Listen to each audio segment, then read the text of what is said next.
This is a world with more women than men. Here, every man must marry at least 10 wives, and women who cannot find a husband will be forced to marry someone of the same sex and have children. However, the chances of 2 women giving birth to a boy are very low, and if a family gives birth to a boy, they will immediately receive a 50,000 subsidy for childbirth, and a 5,000 monthly reward thereafter. So since I arrived in this world, I have been taken care of by my 2 mothers, but my sister, who is 3 years older than me, is treated like a servant by them. They even consider her my concubine. And the young girl never had the courage to resist these unreasonable demands. She never had the courage to rebel. It's as if women in this world are born as sacrifices for boys. Instead, I protect this adopted sister in every way. Mother was unwilling to spend money to buy a phone for my sister. I found a part-time job as a clothing model myself. After just 3 days of work, I earned a reward of 10,000. And when I took my sister to the phone store,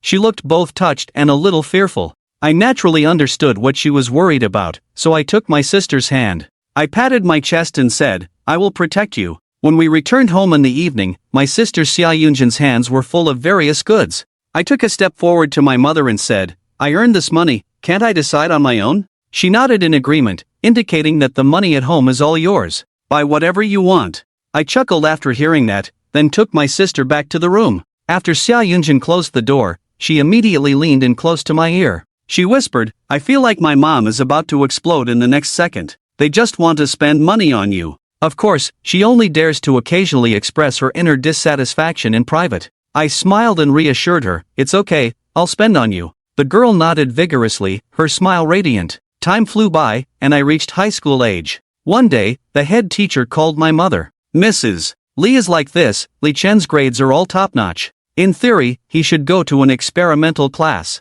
But the experimental class now has 35 students, all girls, so we just wanted to ask if you want to go to the experimental class, or if you prefer to go to a class with boys. Is there any issue with a class without boys?" Mother asked with some confusion. After all, when our son was in elementary school, there were only 4 boys in the class. We have had a few instances before with a class consisting of only 1 boy. Later, we found that there would be 2 scenarios, one where the boy becomes more isolated and unwilling to interact with others. The other scenario is a serious case of early romance, where there was even a boy who dated over a dozen girls. Upon hearing this, my mother's head started to ache. Her cheeks unknowingly turned red, even though she is a mother and has never encountered such a situation before. After calming down a bit, she turned to me and asked, "Which class do you want to go to, Can?"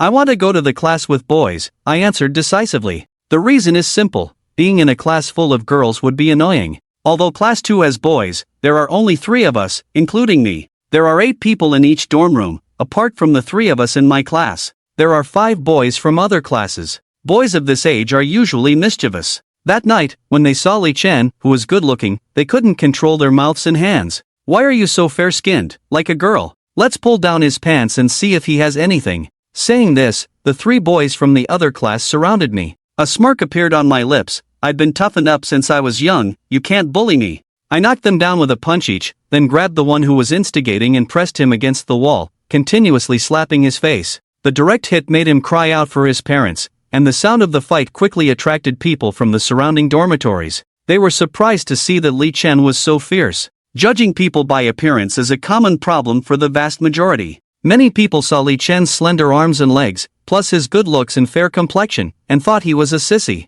They didn't expect him to be so fierce. The teacher lives on the boys' floor, so when he heard the shouting, he immediately rushed over. Moreover, boys are treasures in every household. If something happens, the school can't afford the responsibility. The teacher scolded and dispersed the crowd into the dormitory. He saw Li Chen beating someone up and immediately stepped in to stop it. Li Chen stopped, "Don't beat him to death. Why did you start fighting?" Although the teacher asked this on the surface, he already knew the reason. Li Chen is young and good-looking. These few young boys were recruited by the school to increase the number of male students. There is a clear distinction, so they cannot be treated the same. The teacher, Li Chen, hit us, and immediately we started to cry and complain. I snorted coldly, "Think carefully before speaking. If you lie again, I'll break your legs." The 3 of them didn't expect Li Chen to be so arrogant in front of the teacher. Although the teacher frowned, he acted as if he hadn't heard anything. The 3 who noticed this scene immediately gave up. At this moment, the people around immediately started chattering, accusing the 3 of them of bullying Li Chen. This statement immediately sparked public outrage among many people. They were about to pull down his pants when they surrounded him. After clarifying the situation, the teacher snorted coldly at the three of them. "You three little tyrants, used to being kings at home, Li Chen won't tolerate your behavior." "Serves you right," that's the teacher's response to this incident. "Get moving, head to the infirmary." The individuals were taken to the infirmary on the first floor by the teacher. The doctor examined me first and found nothing wrong. After checking the three of them, it was just minor injuries, so the doctor prescribed some blood-activating and stasis-dispelling medicine. The creepy boy cried out to the teacher, saying, "I'm in pain, I want to go home." I felt annoyed and turned back to glare at her. The boy immediately shut up, even the sound of the drawers came to an abrupt halt, afraid that I might scold him again. The teacher couldn't help but smirk at this, feeling secretly pleased because these group of boys were the most difficult to manage. But the teacher didn't dare to offend them. After all, each one of them was a precious child at home. If they falsely accused the teacher of hitting someone, not only would parents come to the school to cause a scene, even the relevant departments like the review committee would have to investigate. And this so-called review committee is the abbreviation for the Association for the Protection of Men and Children's Rights. They stipulate that boys under the age of 12 are not allowed to be home alone for more than 3 hours. Once a guardian appears, there are fines for minor offenses and life imprisonment for serious ones. Furthermore, adult males over 18 are limited to working no more than 2 hours a day. And I still vividly remember, every 3 months, having to fill out a survey at the community. The content is simple, asking if one has been bullied at school or home, or if someone has made them unhappy. Whether one has been injured, how they were injured. I heard that if there are issues with the survey, and if it doesn't pass the manual review, the government can directly sentence them. This has led to no government agencies or companies opposing excessive discipline for boys. Early the next morning, everyone got up. They gathered and ran a lap before dispersing to have breakfast. During the meal, 8 people at each table, eating simple food like rice porridge, pickled vegetables, eggs, and steamed buns. "Hand me the peeled egg," a boy next to me said to the girl. Upon hearing this, the girl happily peeled the egg for the boy. The girl beside her, after seeing this, passed me the egg she had peeled. I thought for a moment, then accepted it from her, thanked her. Is this considered bullying in school? But those girls seemed quite willing, and I'm not a righteous hero. Since they are all willing, I can't manage so much. Not long after, it was time for military training again, in this world. Of course, the instructor is a female instructor. Moreover, they are all jointly appointed by the local government and military region, and are all active duty military personnel. They also care deeply for the male students. Basically, the male students can rest after standing at attention for 10 minutes. However, the female students continue to stand. No matter what excuses are given, these female instructors simply ignore them. Sitting under a tree, I watch the girls standing under the scorching sun, feeling the cycle of life. The week-long military training ends very smoothly and quickly. Initially unfamiliar classmates, after a week of getting to know each other, can probably all call each other by name, marking the official start of their high school life. On the first day of school, before leaving, my mother insisted on taking me to school, worried that I might encounter female hooligans outside. Hearing this, I naturally didn't care. Although I know I've been liked by girls since I was young, no one has ever acted inappropriately towards me. After all, I am still a child. However, I soon witnessed this incident. During the rush hour commute to school, the subway was packed with people. People started lining up from the staircase, and at a glance, there were hardly any men to be seen. Do the men in this world not have to work? This question involuntarily popped into my mind. After finally squeezing onto the subway, everyone around was pushing, and I didn't even have space to extend my hand. When the subway started moving, I didn't stand firm and fell into a bosom of a big sister who stood steady amidst the surging crowd. Apologizing hastily, afraid of being seen as a hooligan. "It's okay, little brother." Big sister is very open-minded, not the least bit angry. Instead, she smiled and chatted with me cheerfully. "Are you a student from Ijeon?" When you nodded at me, big sister became even happier. She gave up half of her seat for me to lean on. Since it was indeed crowded, I leaned over without much thought. For the next 10 minutes, big sister kept making small talk with me, saying your eyes are really nice, like they can talk. "Do you have a phone? Give big sister your contact info, and I'll take you out to play sometime." In my mind, I laughed, thinking, oh, seems like I've encountered a strange aunt. "Don't touch my hand, you brute, I'm still a child." After getting off the car, I ran out without looking back, finally getting rid of that strange aunt who kept talking to me. I arrived at the school gate from the subway station, seeing many parents choosing to drive their children to school. One of them was an honor car parked by the roadside. Soon, a girl got off the car. I knew her name, she was called Li Jingyao. A few of the boys in the class have discussed her. They believe she is the most beautiful person in the entire school, with delicate and beautiful features, yet giving off a cold feeling. Her shiny black hair was tied up with a tall figure, slim waist, long and slender legs. Morning, Li Jingyao. I thought my initiative to greet her would touch her deeply. Especially when I called out her name, even in my mind, I envisioned a series of scenarios. She may appear reserved, but internally, there's a storm brewing. When I go home at night, I have to boast about this to my parents. For the rest of my life, I will rely on this wonderful memory to live. I've always enjoyed seeing a girl's surprised and incoherent expression. In that way, a gentle smile will grace my face, and I'll chat softly with the other person. Because since kindergarten, I've witnessed similar scenes, and without exception. But an unexpected surprise happened. Li Jingyao was indeed somewhat surprised that Li Chen would take the initiative to approach her, but she just nodded at me and said, "Good morning, Li Chen." To my surprise, she actually ignored me. She walked straight to the teaching building without even looking back. Feeling disheartened, I was puzzled by Li Jingyao's calm expression. What's going on with this guy? Is the teacher being aloof? Woman, you've caught my attention. Of course, this statement is 11% joking, because I never initiate conversations with girls. After all, there are plenty of women who approach me to talk. In the following days, I would encounter Li Jingyao every morning, and every day, I would greet her. Sometimes I wake up late, but I still manage to meet her. Maybe I'm playing at deliberate chance encounters. Before long, a month had passed, and on this day during history class, the teacher was passionately lecturing in class. Just then, an untimely voice was heard outside the door, reporting that Li Jingyao is standing at the door. There are obvious marks on her school uniform, indicating she may have just been in a fight, or possibly was the only one who got hit. The teacher dislikes having her class interrupted, but upon seeing Li Jingyao, the teacher didn't get angry and instead asked in a serious tone, "What happened?" "Sorry teacher, I was late because I went to the bathroom. I asked you about the shoe prints on your body." The teacher seemed to have the intention of standing up for Li Jingyao, but Li Jingyao didn't appreciate it, and responded calmly. The teacher continued to inquire despite Li Jingyao saying it was nothing, showing more concern for her than the other students. "If someone bullies you, tell the teacher." Sitting in the front row, I watched in confusion as Li Jingyao passed by. This little girl is still a delinquent. Based on what I saw today, I drew a preliminary conclusion, and after that incident, I tried to probe subtly, but still didn't find any useful clues.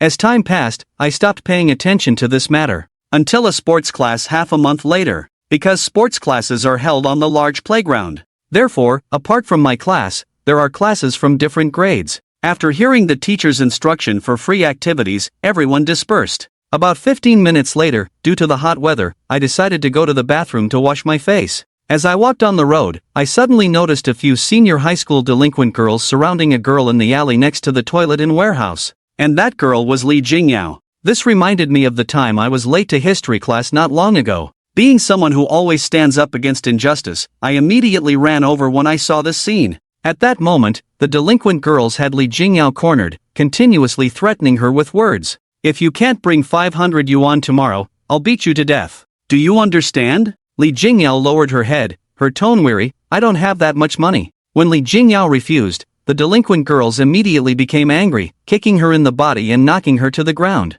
"How dare you!" Hearing a noise behind them, they thought it was a teacher and got a shock, only to realize it was actually a young boy when they turned around.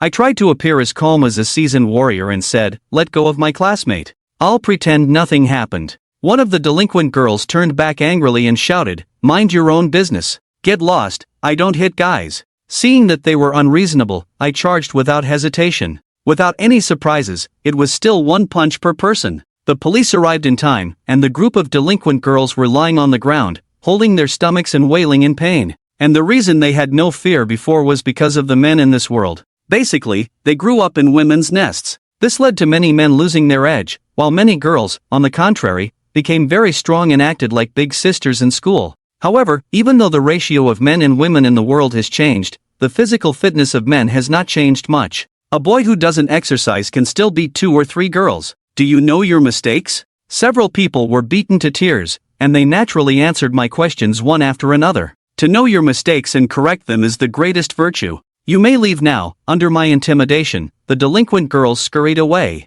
They didn't even dare to say harsh words, let alone find a teacher. After all, if they found a teacher, not only would I be scot-free, but they would also have to face punishment from their parents. At this moment, Li Jingyao got up on her own and patted the dust off her body. She lowered her head and sarcastically thanked, useless. I didn't argue about it. If someone hits you, why don't you fight back? Li Jingyao still kept her head down. My mom doesn't allow me to fight. Then let your mom get beaten instead. I'm speechless. Why does Li Jingyao's head seem so useless? If they come looking for you again, tell me and I'll take care of them for you. Li Jingyao didn't speak this time, but silently nodded. I thought that after this incident, the older students wouldn't dare to bully Li Jingyao anymore. Who would have thought that after a few days, I suddenly heard that Li Jingyao got into a fight with someone. It seems that someone was even sent to the hospital by Li Jingyao. What happened to Li Jingyao? Is she going to be expelled? I'm a bit curious. I squeezed into the group of gossipers, and when everyone saw me, they quickly made way.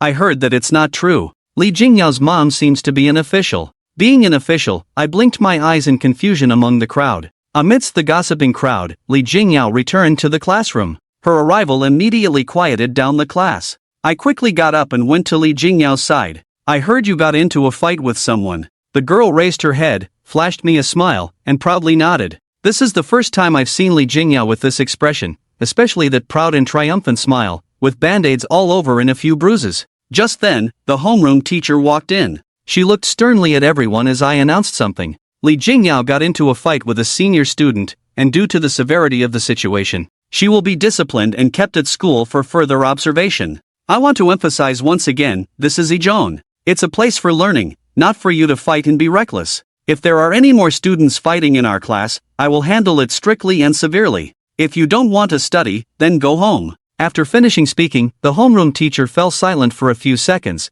then shifted his gaze to me, motioning for me and Itsan to step outside. I doubted if I had misheard, my puzzled gaze pointing at myself. Outside the corridor, the homeroom teacher looked meaningfully at her, hesitating for a moment. Bluntly, he asked, "Are you and Li Jingyao dating?" I became more alert at this moment, shaking my head subconsciously, already denying it. In this world, issues of young love are tolerated, unless the boy's parents disagree. Otherwise, teachers generally won't investigate, nor encourage it. Moreover, getting married and having children in college can earn extra credits. Why do you ask? Curiously, I turned to ask the teacher. She smiled and said that some senior students mentioned that it all started because they were chatting in the restroom. They were talking about you. Li Jingyao got angry and went up to hit them. Upon hearing this, I couldn't help but be surprised. The homeroom teacher patted me on the back, saying, "It's okay, just go back and study well." On my way back to my seat, I glanced at the window where Li Jingyao sat, her mood seeming complex.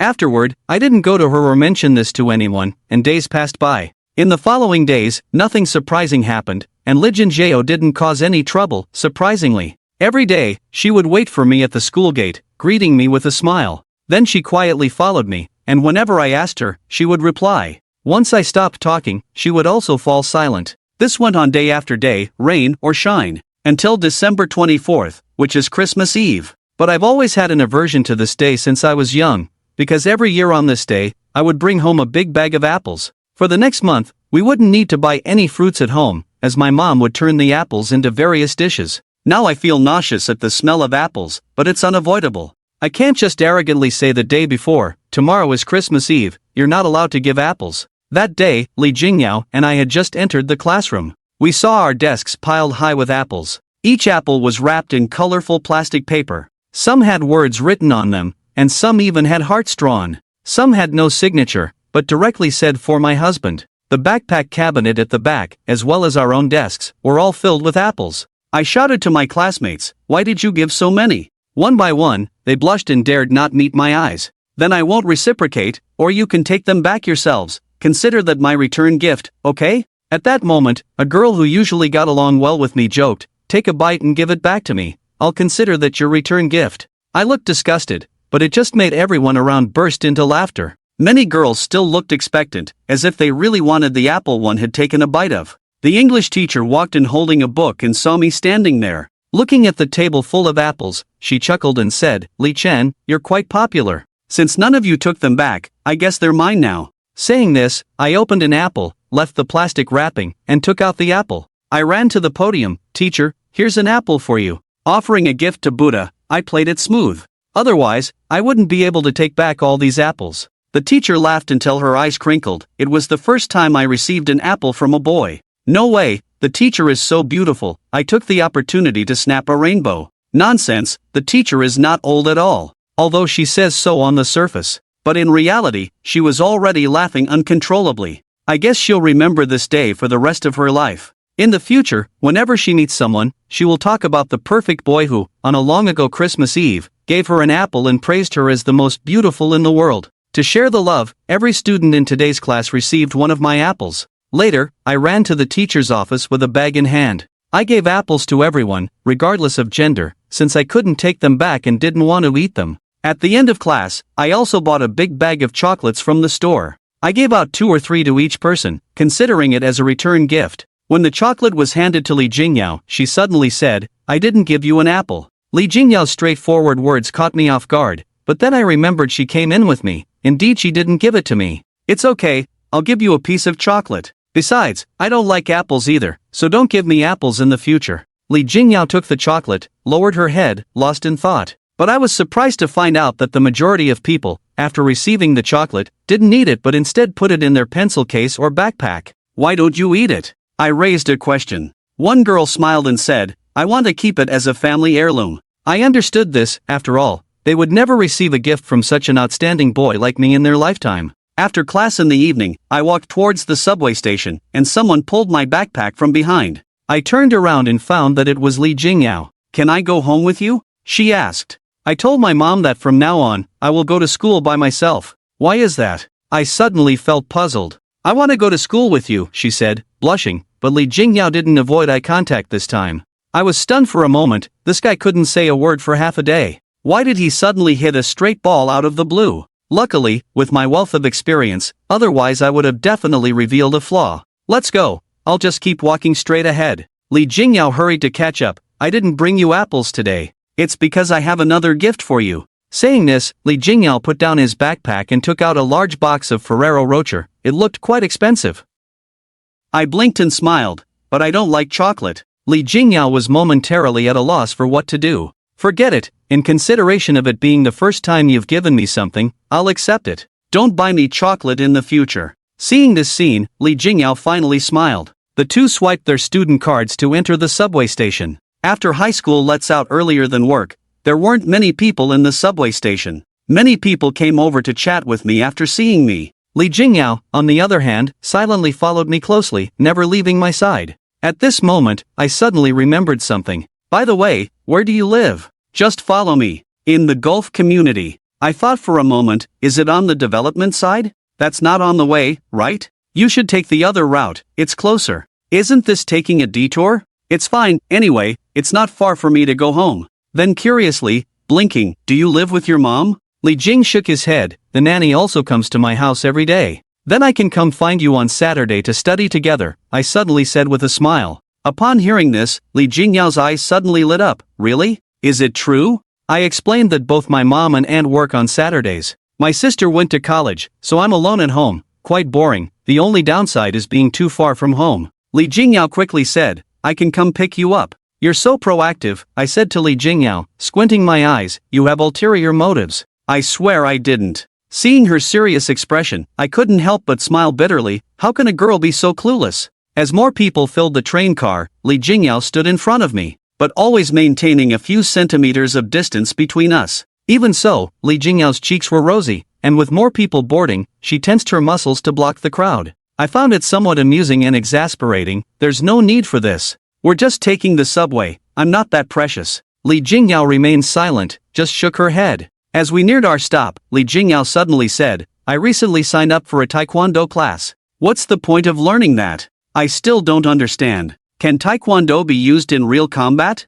It can protect you in the future." Her response left me stunned. I burst into laughter, as unless Li Jingyao became like Lu Zhishan, she would never be able to beat me in a fight. Now it was Li Jingyao's turn to be puzzled. I saw Dad stop smiling, shook my head and said I don't need protection by force. Study hard, and in the future, become a high-ranking official like your mother. Only then can you truly protect me, understand? Li Jingyao nodded after hearing this, looking serious. Saturday arrived as scheduled, with fluffy snowflakes floating in the sky, densely packed, even obstructing people's vision. At the open space near the subway entrance, Li Jingyao waited quietly in the heavy snow, almost blending in with the snow. to the point that I almost didn't notice her when I passed by. Why didn't you go inside and wait for me? I was afraid you wouldn't find me. Why are you so silly? Do you think I wouldn't be able to see you, such a big person? Your face is even red from the cold. As I spoke, I reached out and held Li Jingyao's icy cold hands. The latter's body visibly trembled. Your hands are so cold, let me warm them up for you. Li Jingyao's face immediately turned red to the roots of her ears, but she was actually happy inside. Growing up with me among women is different. Li Jingyao may have never held hands with a man from childhood to adulthood. After about 30 minutes on the subway, I finally arrived near Li Jingyao's house. Then I had to walk another 15 minutes. Do you walk this far every day? Then why did you take the subway with me? We're almost there. Li Jingyao quickly shook her head, afraid that I wouldn't let her go to school with me. I didn't say anything. I just feel this girl is silly but cute. Li Jingyao's home is probably around 150 square meters, a typical high-rise. It's not luxurious, but the security is good and it's quite quiet. After the nanny brought water and fruit to the two of them, she retreated outside. I quickly took out my homework and started writing. I just entered the first year of high school, so the homework isn't much. I finished the homework quickly. Is there anything you don't understand? Li Jingyao obediently pointed to the paper and listened to me explain the questions. I randomly tested Li Jingyao on some of the knowledge she learned this semester. Just then, a knock on the door sounded from outside, and Li Jingyao turned her head in surprise. As the doorknob turned, a woman in a lady's suit, a glamorous woman with short hair, stood at the door, smiling at Li Jingyao and me. Auntie is interrupting you. You must be Li Chen. This is Li Jingyao's mother, Li Su. It seems Li Jingyao inherited her mother's beauty, but not her mother's figure. Hello, Auntie. I quickly stood up. It's lunchtime, let's eat first and study later. The dining room was already set with a sumptuous lunch, leaving Li Jingyao puzzled. Mom, why are you back so early? Nothing much, I just came back first, Li Su answered with a smile. But in reality, she was curious about her introverted daughter. Why suddenly invite someone to our house, and a male classmate at that? So she hurriedly finished her morning appointments, delayed her afternoon research by an hour, and rushed back home for lunch. Upon seeing him today, he was indeed good-looking, with rosy lips, white teeth, a face as soft and beautiful as a divine creation, captivating to anyone.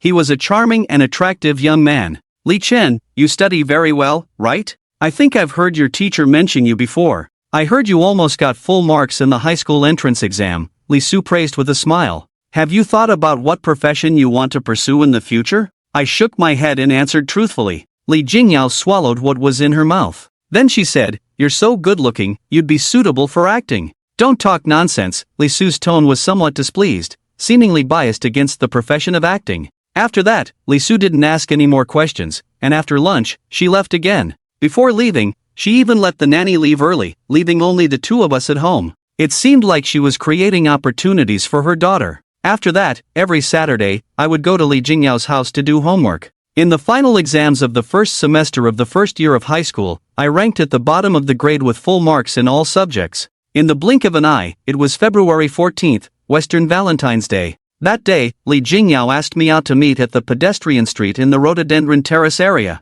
When I arrived, I found that Li Jingyao hadn't arrived yet. This instantly made me feel a bit strange. This guy. Usually, he's eager to arrive an hour early every time. Why is he late today? Just as I was about to call Li Jingyao, he walked out from behind me. He was holding a bunch of vibrant roses, in the chilly wind. The appearance of this bunch of roses, as if spring had arrived, casting a warm hue around Li Jingyao. What's this? Li Chen looked shocked. A rose, Li Jingyao blushed and said. Of course I know, I'm not blind. Li Chen felt his scalp tingling. Can you imagine how awkward it is for a guy to receive flowers? Li Chen wanted to find a crack in the ground to hide in. He didn't even dare to look at the people around him. He thought his face was thick-skinned enough, but at this moment, he was embarrassed. For you, Li Jingyao handed it to Li Chen, who awkwardly accepted it. Don't buy this next time. It occurred to him that this was probably the first time Li Chen had ever received flowers in this life. Li Jingyao hesitated and said, I gave this to you because it says online that you should bring flowers when confessing to someone.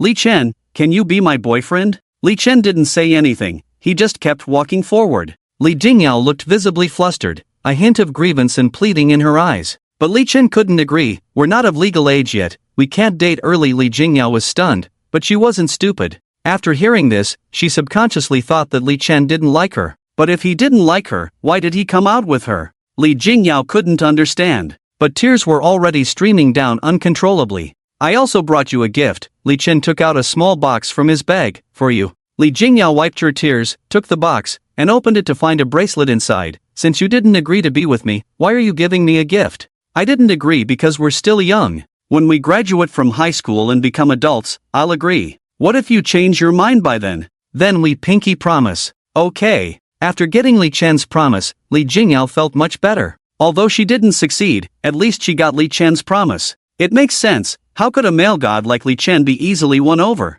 Watching Li Jingyao wearing the bracelet he gave her, Li Chen patted her on the back. Don't make rash promises, it's just a silver bracelet, not worth much. I'll get you a gold one in the future. I want this one. Li Chen underestimated the dynamics between men and women in this world. In this world, it's usually women who give gifts to men. Men don't usually give gifts to women. That's why Li Jingyao was so excited. In the evening, Li Jingyao returned home, unable to hide her smile. Li Su looked at her daughter in confusion, rarely seeing her so happy. What happened? Li Jingyao raised her left hand, showing off the shiny bracelet to her mother, from Li Chen. Li Chen gave you another bracelet today? Li Su was surprised, examining it closely. This bracelet isn't cheap. That's right, Li Jingyao said proudly. Li Su sighed, I'm really happy for you. After so many years of marriage, your dad has never given me anything individually. Do you not like dad? Of course I do, Li Su reminisced. Your dad was the most handsome boy in our neighborhood, and I chased him for many years.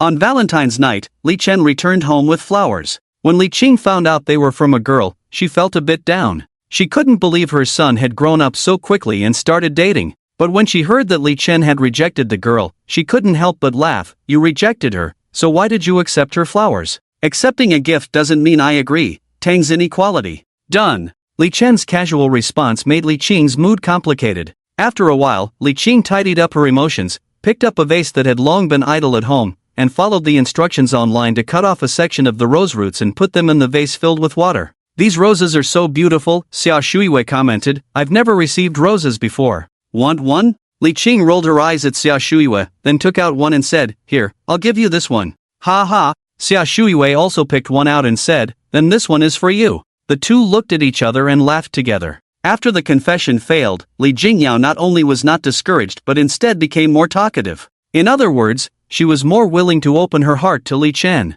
No matter what Li Chen thought, in Li Jingyao's heart, she had already regarded Li Chen as her family. When going to and from school, she would tell Li Chen everything that happened each day. Li Chen didn't mind and just listened quietly, occasionally making a comment or two. And when riding the subway, Li Jingyao would still stand in front of Li Chen, sometimes even getting closer. It wasn't until Li Chen reached out to stop her and maintain a safe distance that Li Jingyao reluctantly stopped. However, Li Chen's ambiguous attitude seemed to excite Li Jingyao even more, giving her more determination. If there were classmates present, the intimate position of Li Jingyao and Li Chen would lead to misunderstandings. As a result, rumors of Li Chen and Li Jingyao dating spread throughout half the school. The fact that Li Jingyao had won over the school's heartthrob was hard for some to accept. In many people's eyes, Li Jingyao was a shy and introverted person, so it was unexpected that she not only made a move but also succeeded. However, there would still be love letters in Li Chen's desk every day, even more than before. In this world, polygamy is legal, theoretically without an upper limit.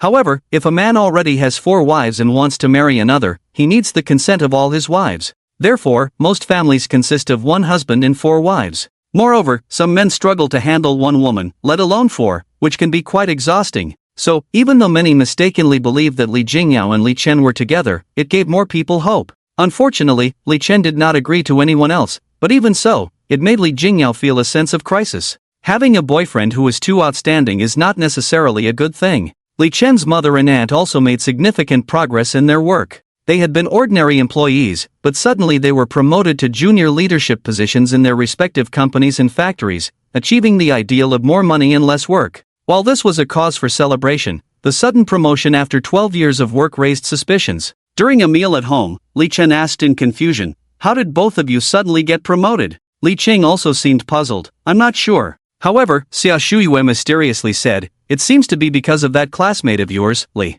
Li classmate? Li Chen asked in confusion, Li Dingyao? Yes, Xia Shuiwei nodded. My boss asked me about the relationship between me and Director Li. Li Jingyao's mother is a director? Li Chen only just found out. Xia Shuiwei then asked, Should we bring something to visit them? After all, they helped us a lot. Li Chen thought for a moment. Let's forget it. Next time, you prepare something, and I'll take it over. You don't need to go. It wasn't appropriate to not show any gratitude for the help received. However, being too utilitarian was also not suitable. So, it was better for Li Chen to bring the gift, as it was all done out of consideration for him. Physical education class. During free activity time, Li Chen still played soccer with his classmates. Next to the playground, a few physical education teachers couldn't help but comment as they watched Li Chen play soccer. After a while, when Li Chen came off the field to rest, Li Jingyao quickly ran over with a water bottle and handed it to him. Li Chen took a big gulp of water, only to find 3 physical education teachers in front of him. Teachers, what are you doing? Well, Li Chen, are you interested in joining the school team? Playing soccer? Yes. These 3 physical education teachers had been observing Li Chen for a long time. Since Li Chen started playing soccer in the last semester's physical education class, the teachers had been paying attention to him. Li Chen was outstanding in everything he did, especially in terms of speed, dribbling, and long-range shooting. As for why it took them so long to approach Li Chen, it was because the teachers had concerns about his excellent academic performance. If joining the school team affected Li Chen's grades, it would be a sin. When does the school team train? I haven't seen it before. At 12:30 noon, and also on Saturdays. If there's a match, we'll have additional training on Sundays. The teacher explained. Do you like playing soccer? I won't require you to attend every training session, just participate in matches with the team. Due to the scarcity of male players,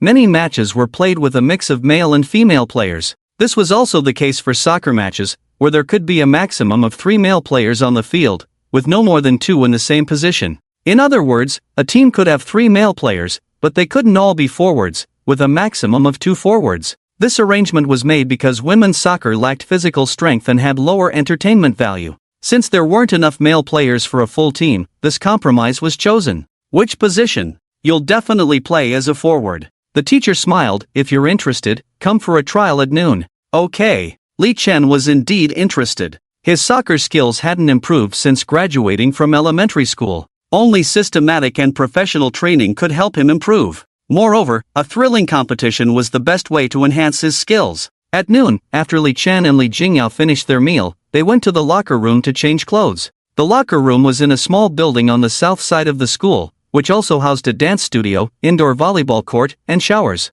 After changing into his sports attire and soccer shoes, Li Chen headed to the main playground. On the playground, 25 school team members, along with dozens of spectators and 3 teachers, were already present. Seeing Li Chen approaching, Teacher Wang, the leader, smiled and said, "Welcome Li Chen to join our team." Everyone's eyes lit up upon seeing Li Chen, and they applauded. Apart from the girls, there were also 3 boys whose expressions were somewhat complicated as they looked at Li Chen. Undoubtedly, Li Chen's arrival meant one of them would become a substitute, most likely the forward. We'll have a training match this afternoon. Li Chen, go to Team 1. No. Li Chen shook his head. I'll go to Team 2. The teacher understood Li Chen's intentions. What better way to introduce oneself than to lead the weaker Team 2 to a decisive victory over the stronger Team 1? Teacher Wang smiled. She liked energetic and ambitious young people. Alright, Li Chen, you'll play as the right winger for Team 2. Soon, both teams were lined up. Team 1 had Teacher Zhang as the coach, while Team 2 had Teacher Li. Teacher Wang observed both teams' performance from the sidelines. Team 1 played in a 4-3-3 formation, while Team 2 played in a 4-4-2 formation. When the competition was about to begin, Li Chen took the initiative to get to know his teammates. My name is Li Chen, pass me the ball later. If we win, I'll treat you to drinks. Everyone laughed, and one of the more robust girls smiled and said, no need to treat us to drinks, we'll be happy just to beat a team. That's right. It seems like Team 2 has always had a grudge against Team 1. Team 2 served first, and the game began. Li Chen immediately felt the pressure as the opponents deployed 2 defenders to mark him. Li Chen sneered and continued to signal for the ball, completely ignoring the 2 defenders beside him. The midfielder of Team 2 hesitated for a moment and then made a pass towards Li Chen. Li Chen immediately started running, with the 2 defenders chasing after him. Li Chen skillfully stopped the ball, changed direction to the right, and left the defenders behind. Impressive dribble! Teacher Wang exclaimed with hands on his head, while another teacher marveled, I've seen impressive dribbles before, but this is the best I've seen. It's like flowing water, truly amazing. Teacher Li nodded in agreement. Young people these days are incredible. Team 1 thought that deploying 2 defenders against Li Chen would be enough, but to their surprise, Li Chen easily bypassed them. Li Chen's speed increased as he sprinted towards the goal, with defenders from Team 1 quickly closing in on him. By this time, Li Chen had reached the edge of the penalty area and considered continuing his dribble. He even thought about replicating Maradona's famous dribble through 5 defenders, but after a brief moment of thought, he decided to end the play with a long-range shot. With a burst of speed, Li Chen created space, took a shot, and the ball sailed into the goal with a perfect curve. The opposing goalkeeper reacted too late to make a save. Li Chen smiled, pointed to the sky, and was surrounded by his teammates, some of whom even jumped on him in celebration. Watching from the sidelines, Li Jingyao felt a tinge of jealousy. Teammates praised Li Chen. "You're amazing, Li Chen, that shot was incredible. Even Messi couldn't do better, right?" "Exactly." Li Chen casually nodded. "Let's not dwell on the obvious." Everyone laughed, and many members of Team 1 were left dumbfounded. If the teams were evenly matched, they might have felt anger and a desire to equalize the score. However, the vast difference in skill levels left them with no fighting spirit. In just 15 minutes, Team 1 was completely overwhelmed by Team 2. Li Chen scored 3 consecutive goals and eventually decided to stop playing, opting to goof around with a few teammates instead. Teacher Wang noticed this and blew the whistle to end the game. Everyone lined up in front of Teacher Wang, who coldly looked at the members of Team 1 and said, "What kind of game was that? Ha? You tell me. It was a mess." Teacher Wang scolded Team 1, causing them to hang their heads in silence. After berating them, he turned to Team 2 and said, "What are you so happy about? Are you the ones who are skilled? It's Li Chen who's skilled. Team 1's spirit has collapsed, yet you failed to widen the lead. You still rely on Li Chen to score every time. If I were to make you play against Team 1 now, could you win?" Upon hearing this, one team's eyes lit up immediately, and they started to get ready eagerly. "If we can't beat Li Chen, can we beat you guys?" The second team fell silent, as they had been dominated by the first team before. Finally, Teacher Wang turned to Li Chen, and a smile appeared on her gloomy face, with a hint of flattery. "Li Chen, you are a football genius. If you are willing, you can join the regular training sessions. Try to attend the team training on Saturdays. However, in 2 weeks on Sunday, we have a pre-selection match, and you must come." "No problem," Li Chen nodded. "Alright, Li Chen, go take a shower first. The rest of you stay for extra practice." The commentator continued passionately. She first high school serves. Back pass, number 10 Pang Wen's long pass finds number 7 Li Chen in front. Li Chen's reception was beautiful. Wow. Li Chen is so fast, the defenders from 32nd High School couldn't catch up at all, unable to form an effective block. Li Chen shoots from outside the penalty area. Is this ball going in? Let's take a look at the replay. It's a curved shot with the inside of the foot. The ball drew a C shape in the air. The opponent's goalkeeper couldn't react at all. Less than 2 minutes into the game, She First High School takes the lead against the defensively strong 32nd High School. Exciting, truly exciting. On the field, Li Chen ran to where his family and Li Jingyao were sitting, about to blow a kiss. But he was tackled by the approaching teammates. These girls, they couldn't outrun the opposing attackers, but they were fast in chasing him. "Li Chen, you're amazing. Awesome." The people from 32nd High School were in shock. This was just the beginning of the match. Li Chen relied on his own abilities to overpower the opponents, which greatly dampened their morale. The captain and goalkeeper shouted, "Pull yourselves together, stop the best-looking one, don't let him score another goal." Lei Ao's voice was too loud. Even Li Chen walking back to the center circle heard it, raising an eyebrow. "Although you have good judgment, you are overestimating yourself." 32nd High School was known for their counterattacking formation. Without reorganizing, it was difficult for them to launch effective attacks. Indeed, after the restart, with He First High School's solid defense, 32nd High School also struggled to create chances. Since scoring that goal, the two defenders from the opposing team kept a close eye on Li Chen, denying him any opportunities. Until the 43rd minute of the first half, after 40 tense minutes, the players from 32nd High School seemed to relax as the half was coming to an end. The two who had been marking Li Chen, although their eyes were on him, seemed distracted. Seizing the opportunity, Li Chen suddenly raised his right hand and sprinted forward. Pang Wen, who had been observing Li Chen, noticed him breaking free from the defenders and immediately sent a long pass ahead. The pass was a bit long, but Li Chen, with his speed, managed to receive the ball before the opposing defender arrived. The defender hesitated to tackle, afraid of being dribbled past by Li Chen. However, the chasing midfielder couldn't stop and ended up colliding with Li Chen.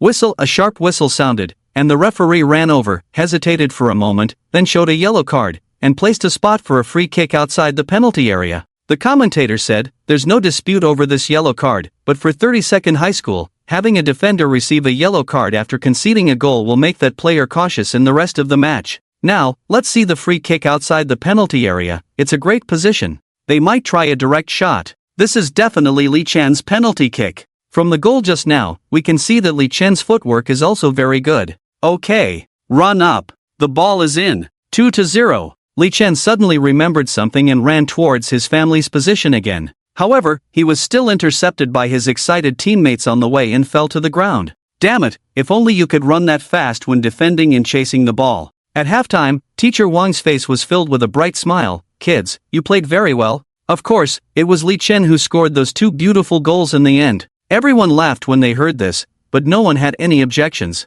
In the second half, let's defend our hard-earned results. Li Chen, do you want to be substituted? What do you mean? Open champagne at halftime? Li Chen suddenly remembered a famous joke from his past life, so he quickly said, I don't want to be substituted, and don't have any illusions. If we lose in this situation, I will quit the team directly. Seeing how serious Li Chen was, everyone was a bit dismissive, but they also paid attention. However, as Li Chen expected, at the beginning of the second half, the opponents launched a fierce attack. It caught everyone off guard, and if it weren't for some bad luck on the part of 32 High School, with a ball flying out of the small penalty area and another hitting the goalpost, the score could have been different. Everyone was startled and started to defend seriously. The game went on until the 87th minute when Li Chen seized an opportunity, shot from inside the penalty area, 3-0, completing a hat trick to end the game. Many spectators at the scene applauded Li Chen. This young man, with his football skills, earned the respect of everyone. As he left the field, Li Chen comforted the players from 32 High School. Your strength is not bad at all.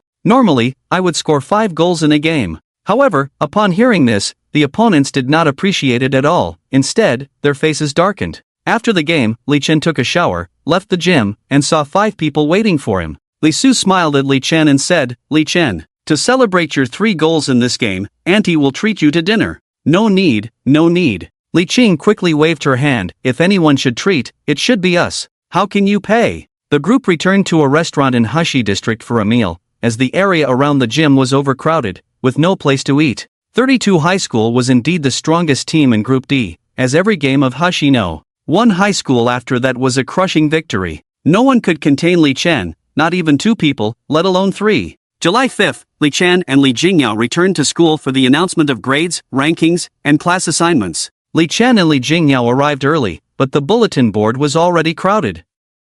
Li Chen held Li Jingyao's hand and shouted, make way, make way. Upon hearing it was Li Chen, the crowd immediately made way. Li Chen's name was at the top of the first page, not only ranking first in the grade but also scoring full marks. Li Chen showed no expression upon seeing this and started looking for Li Jingyao. Li Jingyao's name also appeared on the first page, ranking 17th. Wow! I did it! Li Jingyao excitedly hugged Li Chen and jumped up, and Li Chen was also happy. The eyes of the people around them were full of envy. Of course, they were envious of Li Jingyao, who was now a winner in life. The two returned to the classroom, where the teacher announced the time for the parent-teacher meeting and praised Li Chen and Li Jingyao without reservation. After that, a few classmates in the class called for everyone to go out and play games. In the evening, Li Jingyao accompanied Li Chen home. After arriving at the station, Li Jingyao unexpectedly got off the train as well. Ha! Li Chen looked at Li Jingyao in confusion. Why did you come down too? Are you coming home with me? I'll walk you into the residential area.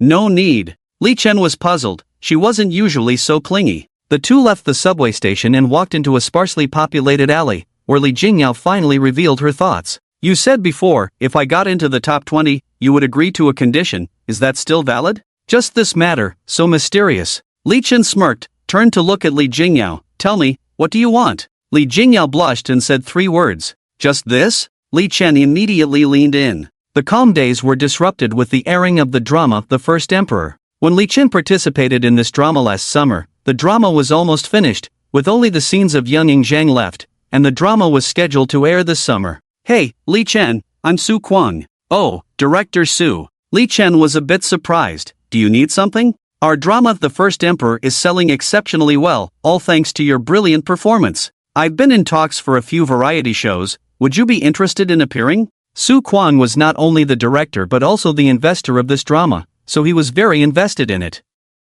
As Su Kwang said, many TV stations and websites, after seeing Li Chen's performance in a few episodes, immediately decided to buy the drama. Su Kwang saw Li Chen's potential and wanted to befriend him before he became popular. In every industry, not only do you need to have the ability, but you also need influential connections, and Su Kwang was willing to be Li Chen's connection. Congratulations to director Su, but I really can't go, I have soccer practice. What soccer? You're so busy. Su Kwang was a bit displeased. I invited you, why aren't you showing me some respect? Unexpectedly, Li Chen continued, it's the high school level soccer league in Jili region. We're playing in the group stage, if you have time, come watch our game. We're from Hushino, one high school. Su Kwang was now a bit confused. He opened his computer and searched for Jili region high school level soccer league, and as soon as he finished typing, the search results showed up, Li Chen, no. 7 player from Hushino, one high school. On the news page, Li Chen stood in the center of the field, pointing to the sky, with the stunned students from No.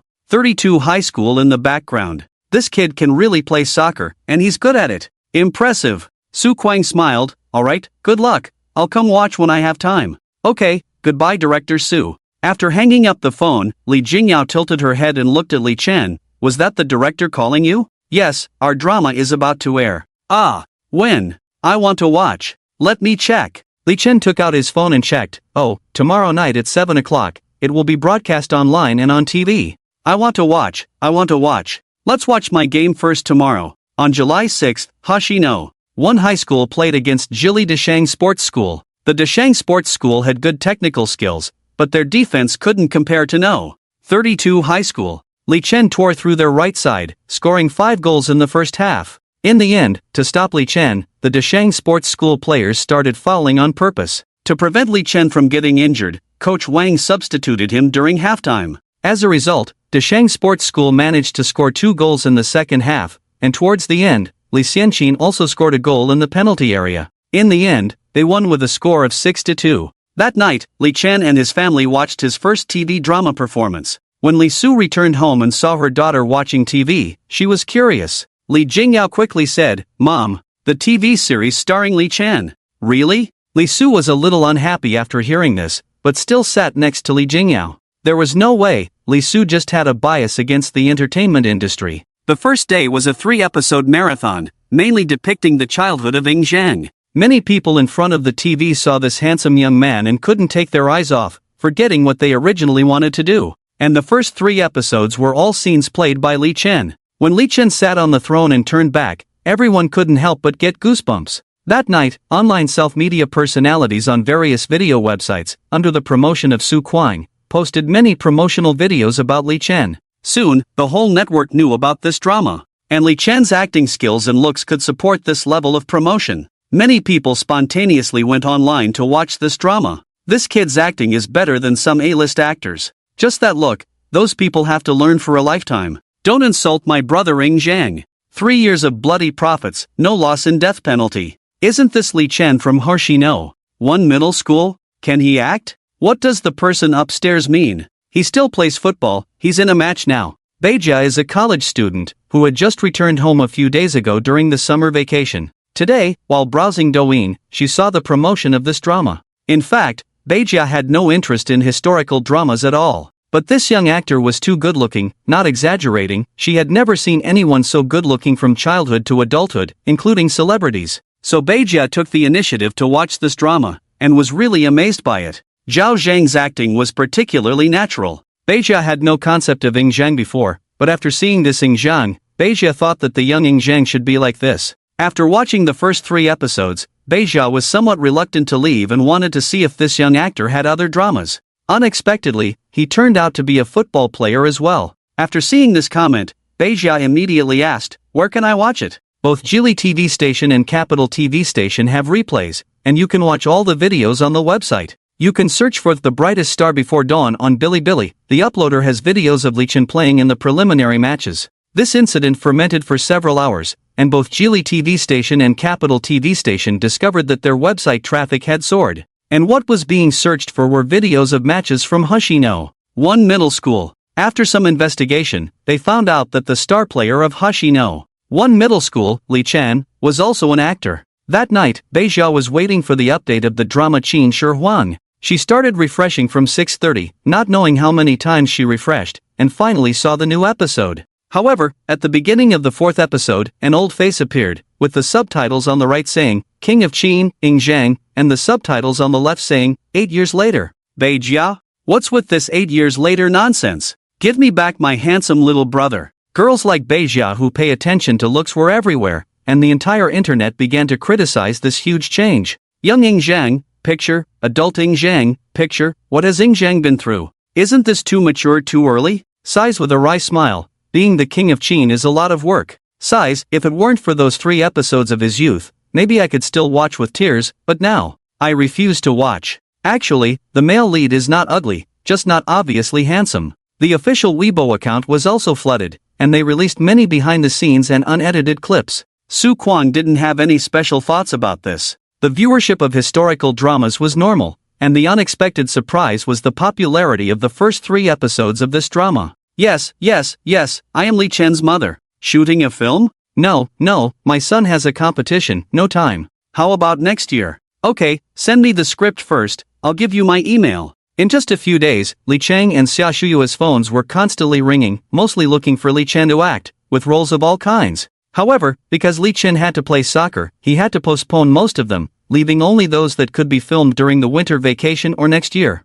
Of course, this matter still revolved around Li Chen. Even if Li Chen didn't take any of them, the 2 of them wouldn't say anything. Li Chen, of course, wouldn't refuse all of them. He started picking out those scripts. In the end, Li Chen chose a fantasy drama, playing the role of an emperor. After playing Ing Zhang once, Li Chen felt he had gained experience in playing an emperor. Both sides were just for making money, so he might as well become a professional young emperor in the future. Li Qing was a bit puzzled. Won't this narrow your range of roles? What's the problem with that? Li Chen replied indifferently. With a 1 million salary, it can also show strategic thinking. What a great role. There are some brainless movies that offer really high salaries. Some even offer up to 5 million, which made Li Chen somewhat tempted. However, the scripts were just too bad, even he, as a layman, couldn't bear to watch them. Acting in such dramas would ruin his reputation, so roles with outstanding performances were still the best. Okay, I'll reply to them. Li Qing picked up the phone and replied to the production team.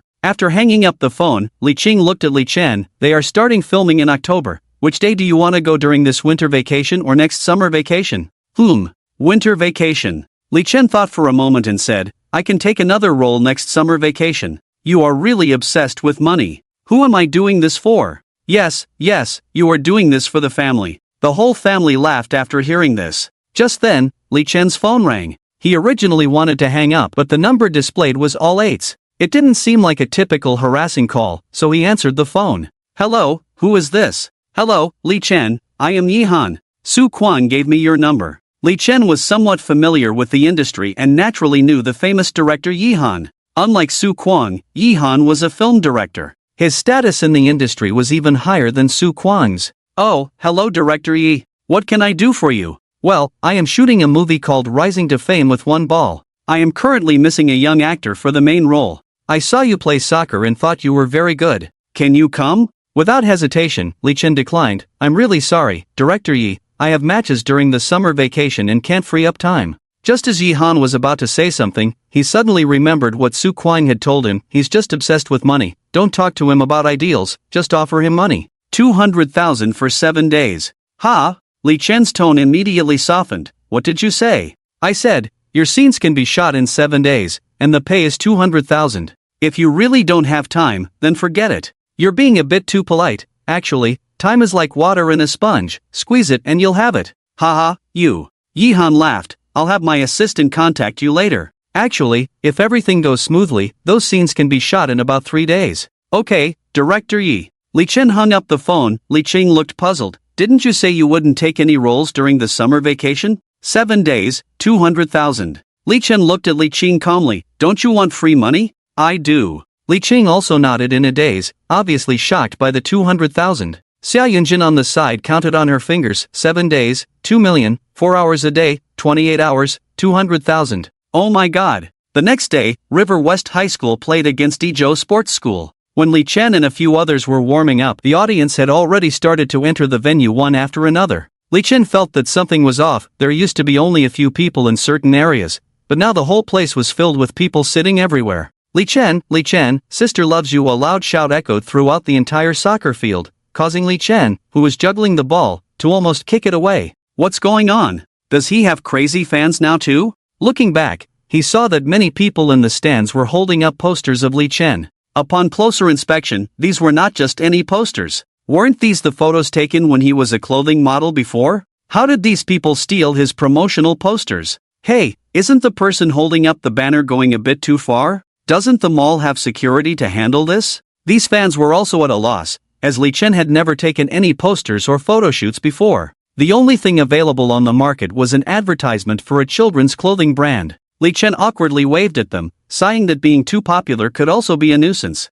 The match began, and the opposing team showed no fighting spirit. The reason was simple: the Ijo Sports School had already lost 2 matches, so even if they won against Hashino, one high school, they would not advance. Therefore, they decided to play the game lightly, and after the match, they would exchange jerseys with Li Chen. The atmosphere on the field was very harmonious. After Li Chen scored a goal, he did not try to widen the lead. Instead, he started making long passes to give his teammates opportunities, resulting in a harmonious match. On the other side, in the final group stage match, Deshang Sports School was playing against No. 32 Middle School. Both teams had won one match and lost one, so whoever won this match would advance. The two teams almost got into a brawl, with 6 yellow cards being issued in just the first half. After the match between Hoshino, one high school and Ijo ended, the opposing players immediately surrounded Li Chen. Li Chen, can we exchange jerseys? Li Chen saw the eager eyes of 7 or 8 people in front of him and felt a bit overwhelmed. I only have one jersey, who should I exchange with? With me. One by one, they took off their jerseys and handed them to Li Chen. As a water carrier, Li Chen immediately smiled and said, how about this, I won't exchange with anyone. I'll sign each of your jerseys, and we can take a group photo together, okay? Okay. And so, in a harmonious atmosphere, the match ended. On the other side, No. 32 Middle School narrowly defeated Deshang Sports School 1-0, advancing to the round of 16 once again. After the end of the group stage matches in Group D, there was at least a 7-day break. Taking this opportunity, Li Chen, along with Li Jingyao and Xia Yinjin, went to Hanseong, the capital of the Great Xia Goryeo Kingdom, to participate in the filming of the movie Rising to Fame with one goal. The Great Xia was undoubtedly the absolute hegemon in Asia, with 21 vassal kingdoms including Goryeo, Siam, and Sulu. Therefore, the Emperor of Xia had a dual identity. As the Emperor of Great Xia, he held the highest legal power within the country. The second identity was the Emperor of all Xia, the nominal head of state for all countries that recognized the culture of Great Xia. After getting off the plane, the 3 of them saw Yi Dao's assistant holding up a big sign to welcome them. Hello? The assistant saw that Li Chen was still a bit excited. I watched you play soccer yesterday, you were really handsome. Li Chen casually nodded. She was already tired of such compliments and just wanted to start filming quickly and then leave with the money. The group arrived at the designated hotel by car, where director Yi Han and a young man came down to greet them. Li Chen shook hands with Yi Han and then looked at the young man. Are you Sun Qingmin? Sun Qingmin, a football player from Great Xia. Born in the Goryeo Kingdom, he later joined the Great Xia Football Association. Although he was still young, he was undoubtedly a key player for the national team. Yes. Sun Qingmin showed a row of big white teeth, giving a thumbs up to Li Chen. I've watched your recent matches, your talent is very good, even better than mine. I hope we can be teammates in the national team in the future. Yi, on the side, smiled and said, this time in One Ball to Fame, Qingmin is the protagonist, and you play his childhood. Wow. Li Chen's eyes lit up, surprised that a professional football player was acting. Yi was quite unconventional.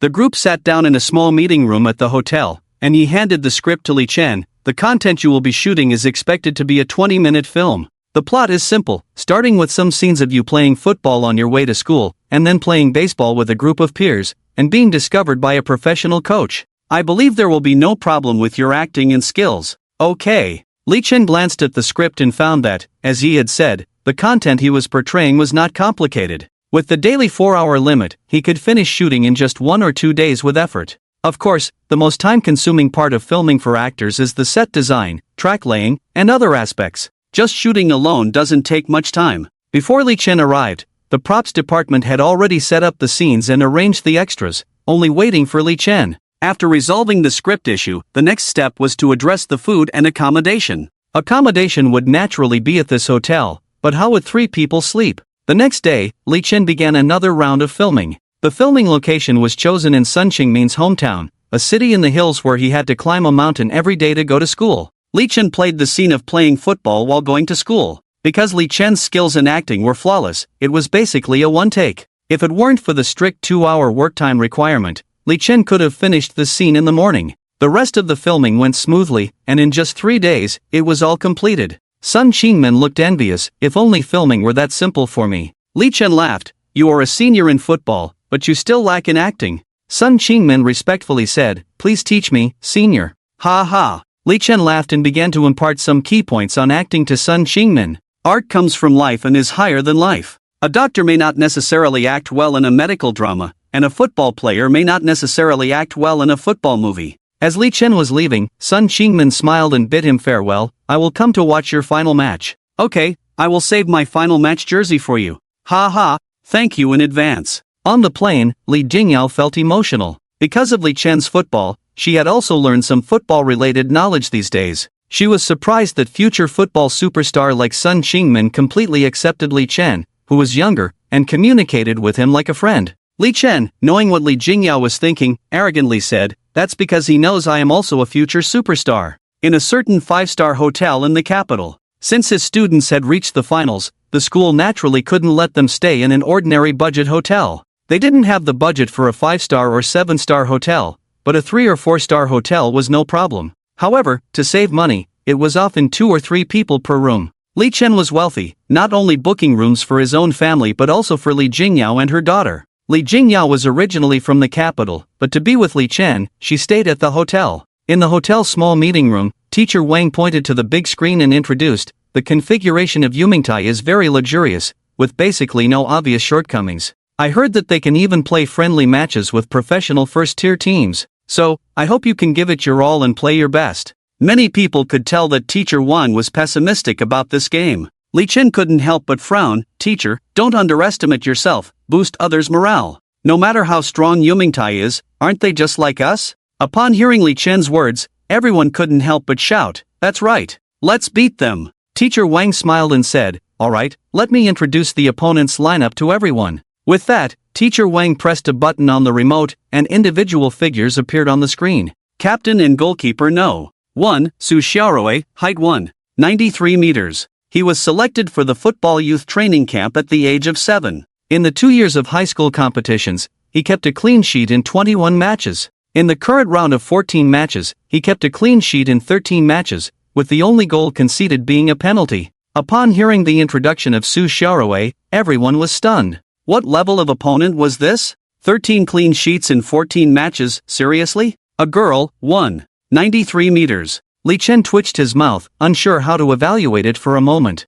No. 3, Wu Peipei, height 1.78 meters. As a defender, she is bold in tackling and not afraid to commit fouls. Li Chen, you should be careful of her. Oh. Li Chen casually nodded, not paying much attention to this person. No. 7 on the opponent's team is the core player, just like Arnaud. 7. In this league, the number of goals scored is second only to Li Chen. After hearing Teacher Wang's introduction, it could be said that the opponents were all villains. Faced with such opponents, almost everyone felt a bit nervous. Li Chen suddenly stood up, looked at everyone, and said, what do you think is the most important thing in playing football? Everyone didn't understand why Li Chen suddenly asked such a question, but they still answered. Technique? Tactical awareness? Physicality? Various answers were given, but Li Chen shook his head slightly. It's courage. Everyone felt puzzled and didn't understand. Li Chen didn't say much more and the others began to watch the game and analyze the breakthrough points. Princess Luolingzhao's message about watching the game immediately spread to many people's ears. Yumingtai coach Le Cheng also learned of this news and approached Louis again. Do you know? The princess also wants to watch this game. Louis was stunned after hearing this. Are you saying our plan should be cancelled? Of course not. A hint of madness flashed across Lu Cheng's face. If we can win a big victory in front of the princess, then I can definitely catch her attention. By then, my future will be limitless. Louis hesitated after hearing this, but, if I go too far, will the princess inquire about it? First of all, the princess doesn't understand football and has never watched it. Secondly, the princess is also a member of Yumingtai. If we win, would she not be happy? You make sense. Louis nodded after hearing this. If the princess didn't question his bias in judgment,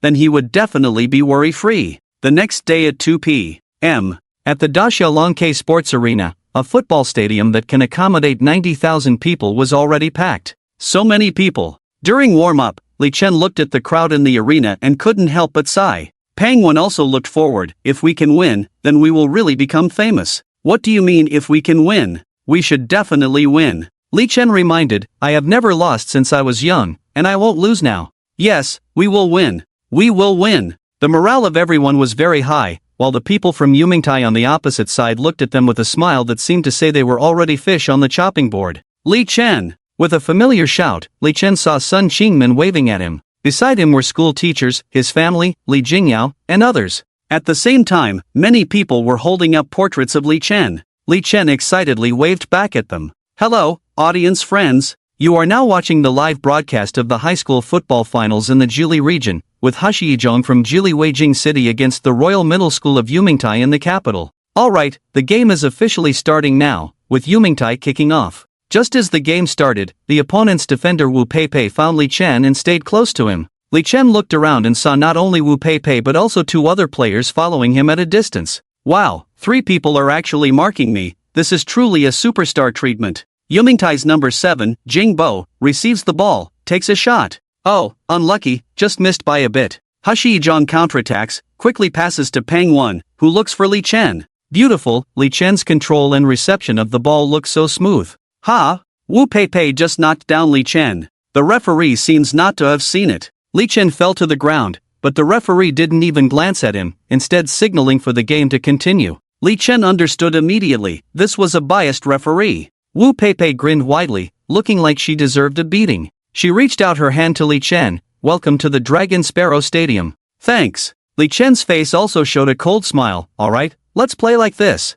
In the following game, Wu Peipei kept a close eye on Li Chen. But Li Chen was not afraid at all, still demanding the ball. However, not only Li Chen was targeted, but his teammates were also receiving special attention. Whenever Hushiyizhong had the ball, the opponents would directly pull, push, and foul. A football final that felt more like a street brawl. When Hushiyizhong's number 2, Gao Lang, saw this, thinking the referee was turning a blind eye to fouls, he directly tackled the opponent's player. But the referee seemed to suddenly have eyes, giving Gao Lang a yellow card. Protest, I protest. Teacher Wang was extremely agitated. This is biased. Our children are being harmed, can't you see it? The assistant referee also felt helpless. Their power was limited and couldn't influence the main referee. Referee Louis, upon hearing this, ran directly towards Teacher Wang and showed a red card, sending Hushiyizhong's coach off the field. Oh, because of the appeal by Hushiyizhong's head coach, Louis actually sent her off the field. Now even the commentators were unsure of what to say.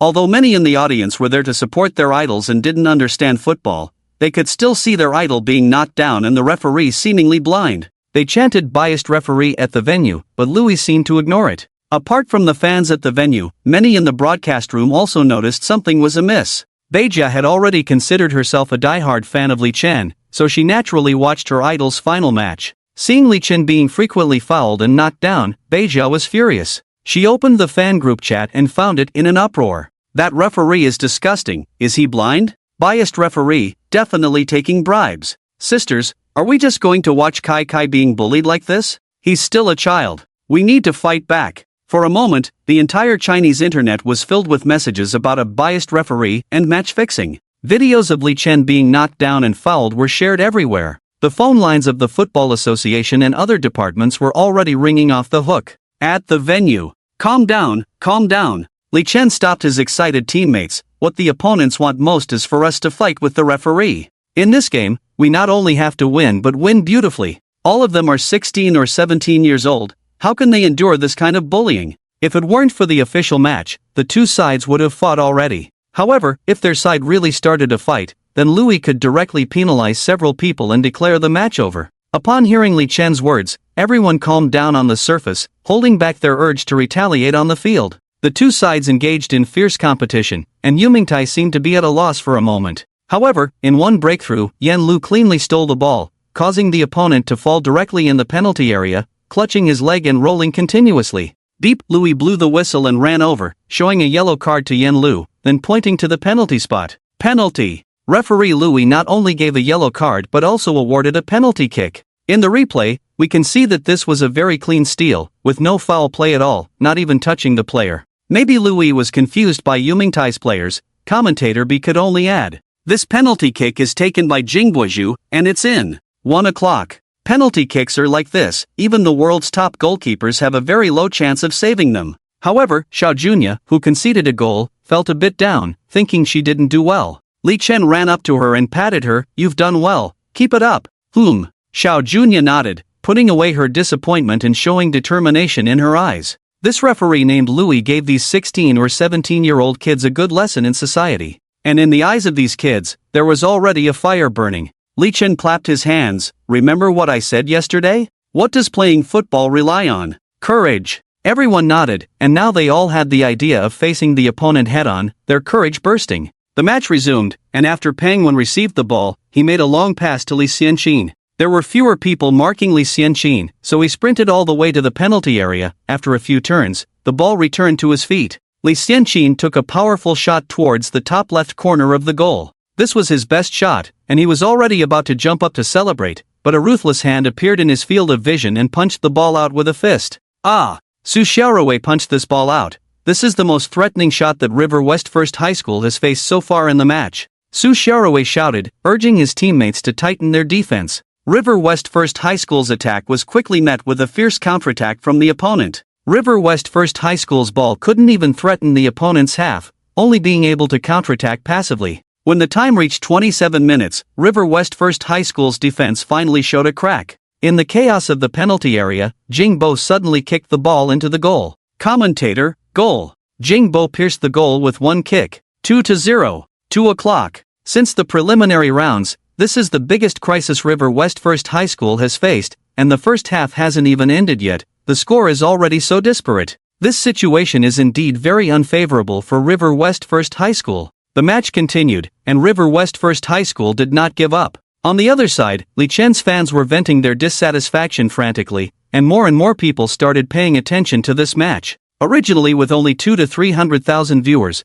the live broadcast room quickly soared to 1 million viewers in a short time. Even more, not just one live broadcast room, many live broadcast room servers lit up red lights. The barrage was dense, causing phones and computers to lag. These people came out of curiosity, wanting to see what kind of biased refereeing this match would have. And at this moment, in Li Chen's fan group, the fans suddenly became excited. Big news! Big news! What a big deal! The coach Le Chang and referee Louis from Yumingtai were exposed for having an affair. What? Is it true or not? It's all over the internet, and there's even surveillance video of them entering the room together. In the 35th minute of the match, Peng Wen's long pass found Li Xianqin, who was bumped by the opponent when receiving the ball, but Li Xianqin did not fall and staggered forward desperately. The threatening shot by Li Xianqin just now was still vivid in everyone's mind, and the people from Yumingtai immediately surrounded him. In the corner of his eye, Li Xianqin saw a figure in the distance and passed the ball directly without looking. However, the pass was too strong and high. Just when everyone thought the ball was lost, a figure flew into the air. Li Xianqin's cross, Li Chen rushed in. Bicycle kick. Goal! Goal! This bicycle kick is simply amazing. It's like art. Louis hesitated for a moment when she saw the goal, but eventually blew the whistle. The goal was valid. She could choose to call a foul or not, it was her power. But if she disallowed such an obvious goal, they might have to change the referee at halftime. Goal stands, 2:1. The whole stadium erupted in cheers after this goal. The entire 90,000-seat stadium was filled with loud noise. Louis was stunned for a moment, raised her head blankly to the audience. She found countless spectators holding up Li Chen's posters, even on the electronic screens. Everywhere she looked, it was Li Chen. Suddenly, Louis felt a sense of panic, as if she had made a wrong choice. At the same time, the millions of viewers who were watching the live broadcast were also shocked by Li Chen's goal. Football is like this. Maybe you never paid attention to football before, but in a single moment, you can feel the charm of football.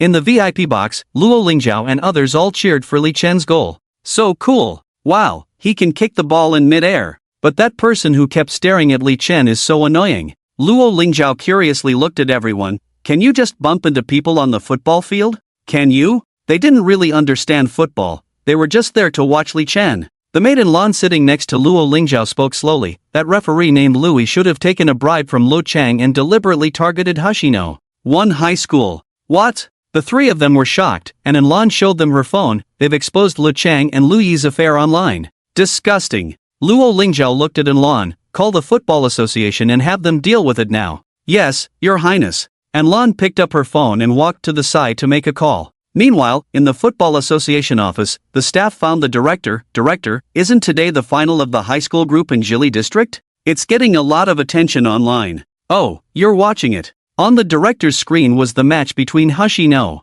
one high school, and Yumingtai. What's going on with this match? The director looked puzzled at the staff. The staff was speechless. You're watching it yourself and still asking what's going on. There's a lot of public opinion online, saying that the referee Louis in this match is biased. Our phones are ringing off the hook. Nonsense. The director slammed the table, immediately scaring the staff into silence. These ignorant people online, they know nothing about football. Referee Louis is just ensuring the smoothness of the game, so her decisions are a bit lenient. It has nothing to do with bias. But the public opinion is strong now, director. You. The director shook his head. Let me tell you, even Princess is paying attention to this match live. The princess does not understand football. Tell me, is it better for her to see a confusing victory or a clear failure? There is a lot of knowledge in this. Think about it. The staff was stunned for a moment, about to say something, when the phone on the director's desk rang. The director answered the phone, his face immediately changed. Hello, yes, I am also very angry.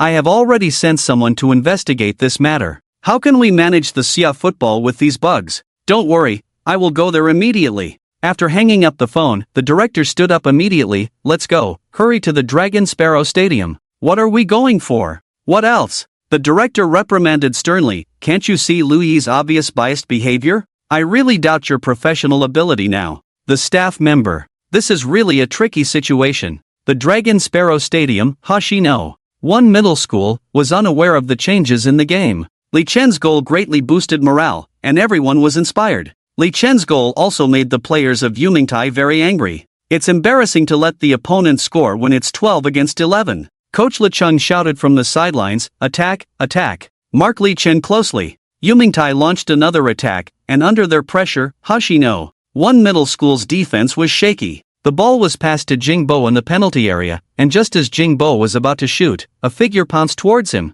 The situation is very dangerous now. Yes, conceding a goal is only a matter of time. Jingbo has the ball, and the Hoshino, one middle school goalkeeper actively comes out and saves the ball. That was close. Jingbo almost kicked her in the head, it was so close. Yes. However, this did resolve a crisis. If it were 3-1, it would be very difficult for Hoshino, one middle school, to come back. Jingbo looked surprised at Xiao Junya, who was holding the ball on the ground, and whispered, "Are you crazy? I almost stepped on your face. These are cleats." At this moment, on the big screen at the venue, the thrilling scene just now was being replayed. Jingbo's cleats were just a few centimeters away from Xiao Junya's face. If he had actually stepped on her, it would have been a disaster. Xiao Junya stood up holding the ball, smiling. Do you know what playing football relies on?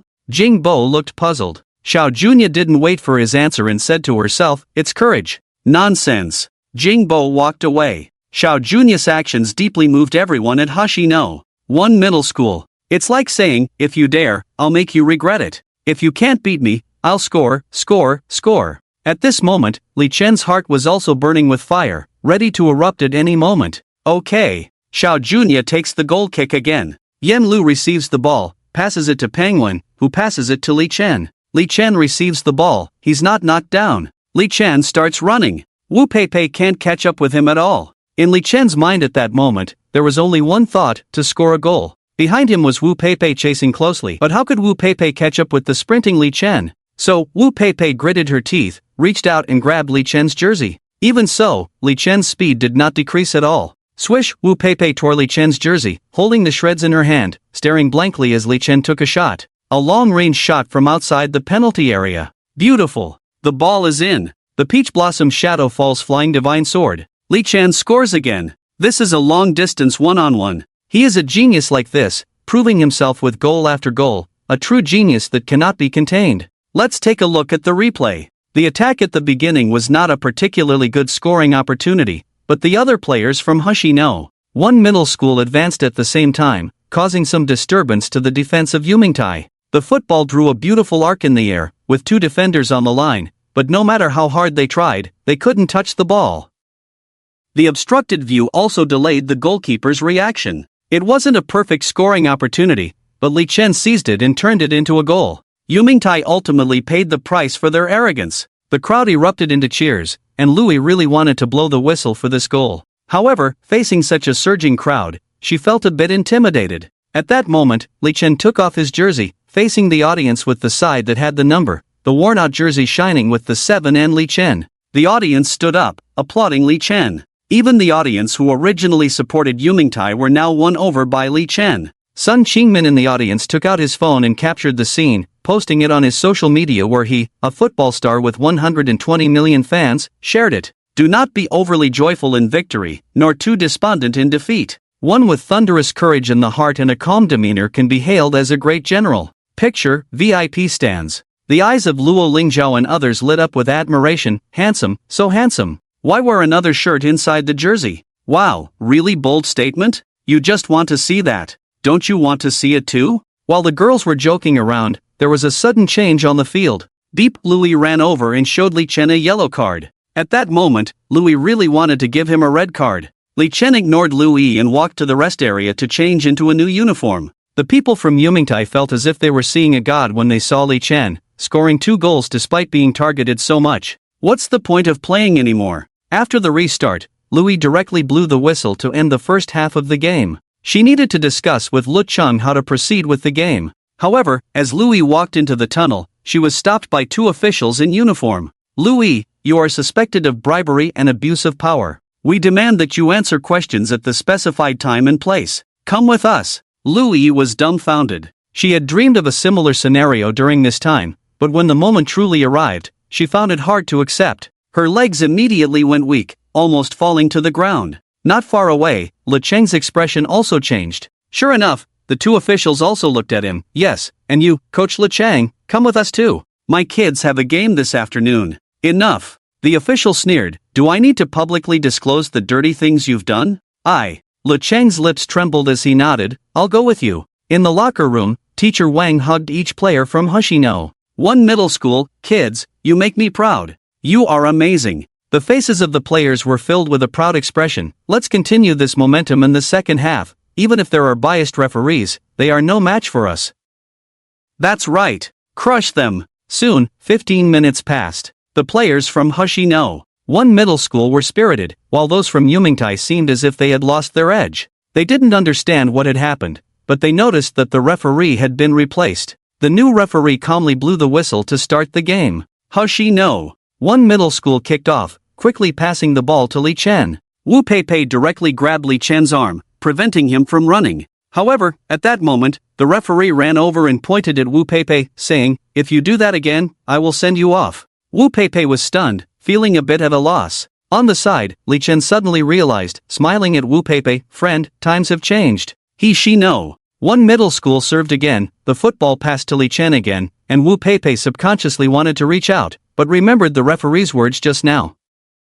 In a daze, Li Chen rushed out, running wildly with the football, while the crowd at Yumingtai went crazy trying to block him. However, Li Chen made a cross, passing the ball to Li Xianqin. At this moment, the area around Li Xianqin was empty, with no one defending. After receiving the ball, Li Xianqin went straight for the goal. Unfortunately, Su Xiaorui blocked the shot, but Li Chen's follow-up shot went into the goal. Li Chen with a long-range follow-up shot. Goal. 3:2. The situation has turned around. However, without a coach or referee, they were ultimately no match for Hishino. 1 middle school. The more they played, the less confident they became, quickly falling apart. In the end, Hishino, 1 middle school won the game with a score of 5-2. After the final whistle of the game, all the players from Hishino, 1 middle school embraced each other, tears streaming down their faces. The game was incredibly difficult, but fortunately, the outcome was good.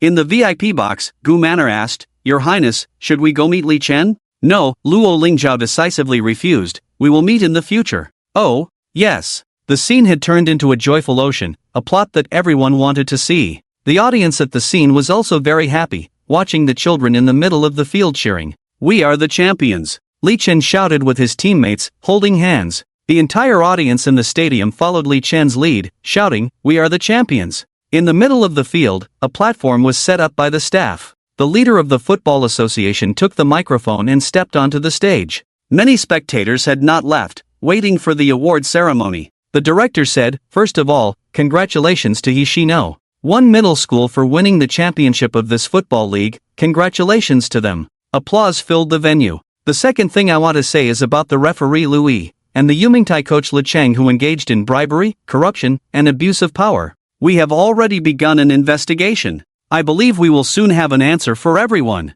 I am also very disgusted with these people. It is because of these pests that our football in Dacia has been difficult to make a breakthrough. The applause in the venue intensified. In the past, such incidents were often left unresolved, with officials protecting each other. But this time, the handling was surprisingly quick. Next, we will begin the award ceremony, starting with awarding the second-place team of this competition, Yumingtai. It was only after the game ended that the players from Yumingtai learned that their coach had been taken away. They all felt dejected, but they had to attend the award ceremony. Although second place didn't sound good, it was still an honor. Many people say that the third-place team is happier than the second-place team because the third place is earned, while the second place is lost. After the Yumingtai team received their awards and saw the smiling faces of Li Chen and others, Jing Bo said, "Next time we meet, I will definitely not lose." Yen Lu sneered, "Forget it, even with a bot referee, you still couldn't win, what else can you say?" The people from Yumingtai felt frustrated. Next, please welcome our champion team, Hishino 1 Middle School. Oh, everyone rushed up, lifting the huge bronze trophy.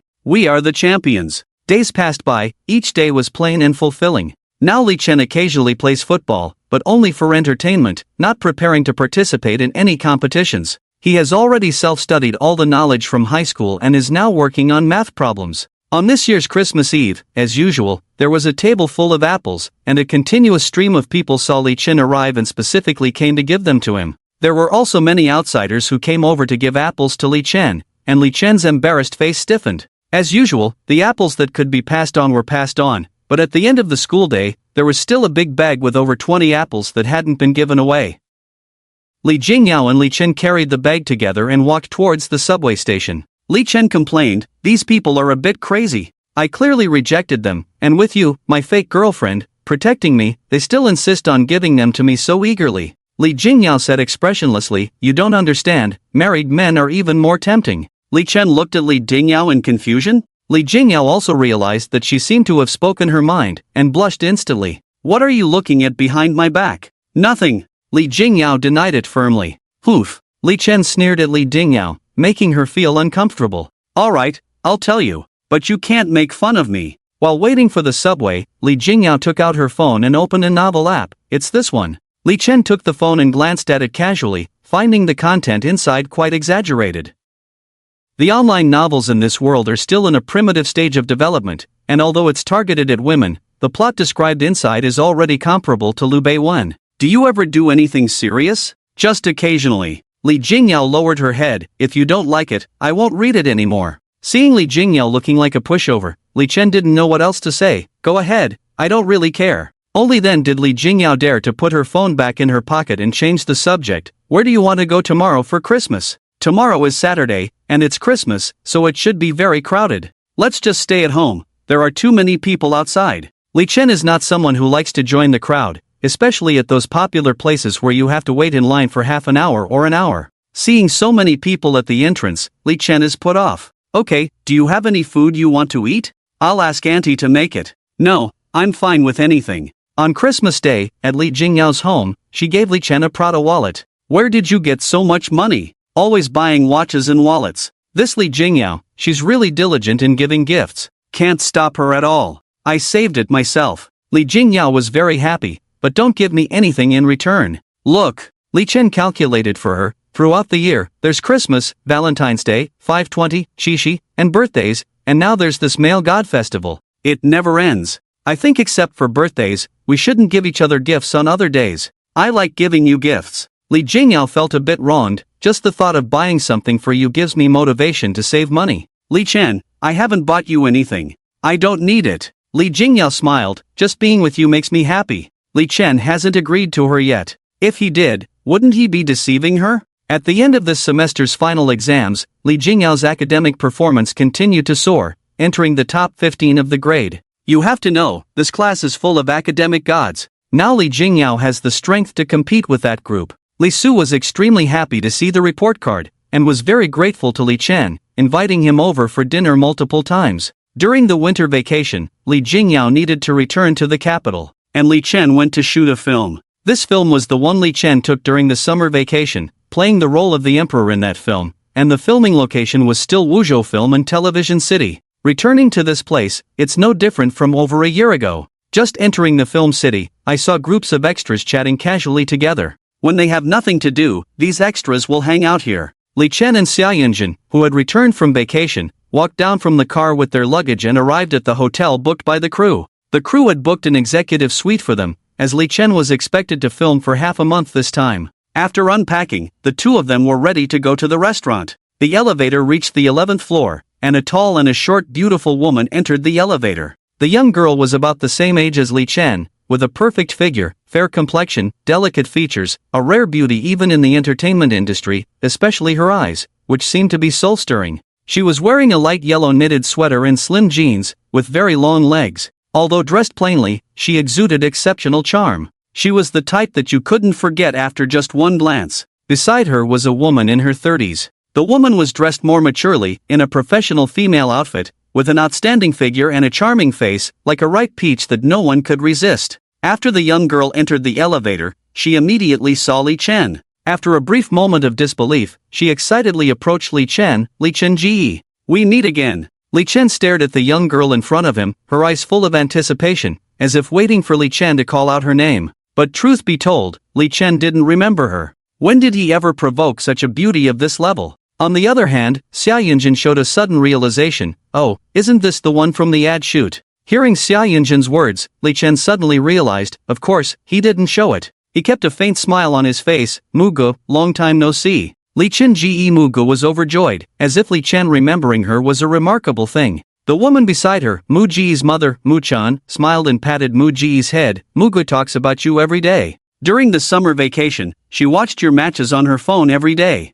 I watched too, you played really well. Thank you, Auntie. Li Chen smiled, and the group walked out of the elevator. Li Chen then asked, what are you doing here? Shooting a film? Yes, for Guo Yao. Oh, me too, what role are you playing? The Heavenly Empress. Oh, I'm playing the Heavenly Emperor. After Li Chen said this, the two looked at each other and laughed. Walking into the restaurant, the four of them naturally sat together, briefly introducing themselves. Mu Chan was very hospitable and ordered several dishes. Mugu sat opposite Li Chen, chatting non-stop, as if she had been following everything Li Chen had been doing during this time. Li Chen nodded with a smile, realizing she was still his little fan. Have you met the director? This question made Mugu and her mother fall silent. They were just minor characters, the director wouldn't bother to meet them. Mu Chan truthfully said, it's Mu Ji's first time acting, and she got this role through connections. So, Li Chen, please take care of her. Oh, Li Chen understood. The phone rang, Li Chen answered. Oh, I'm in the hotel restaurant.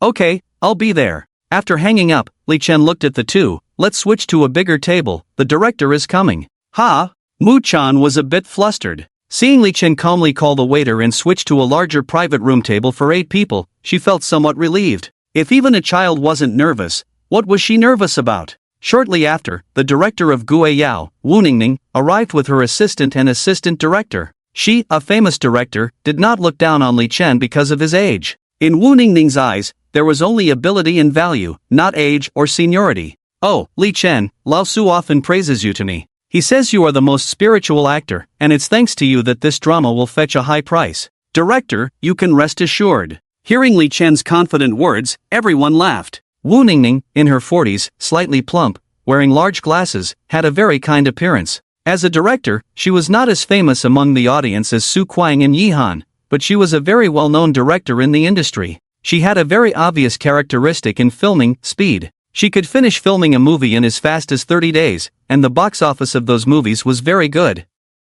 She belonged to the type that if you wanted her to film well, she could do it well. If you simply wanted to make money, she could help you make a lot of money. There was no burden of being a famous director, artistic pursuit, or movie dreams for Wu Ningning. Making money was her only pursuit. After all, Wu Ningning had just married a man nearly 20 years younger than her 2 years ago and needed money very much. Mu Chan, seeing that Wu Ningning seemed approachable, spoke up, Director Wu, I am Mu Ji's mother, Mu Chan. This time, our Mugu plays the role of the Empress. Oh, Wu Ningning looked curiously at Mugu and Li Chen. Are you two originally acquainted, or is it fate? Li Chen smiled and replied, we knew each other before, and fate brought us together. Interesting. Wu Ningning nodded, but this girl looks pretty good, and she matches well with Li Chen. Just be a vase honestly, stand next to Li Chen during filming, and I can give you more screen time. By the way, how much is your pay? Mu Chan quickly said, 20,000 yuan. Wu Ningning asked curiously, 20,000 yuan per episode?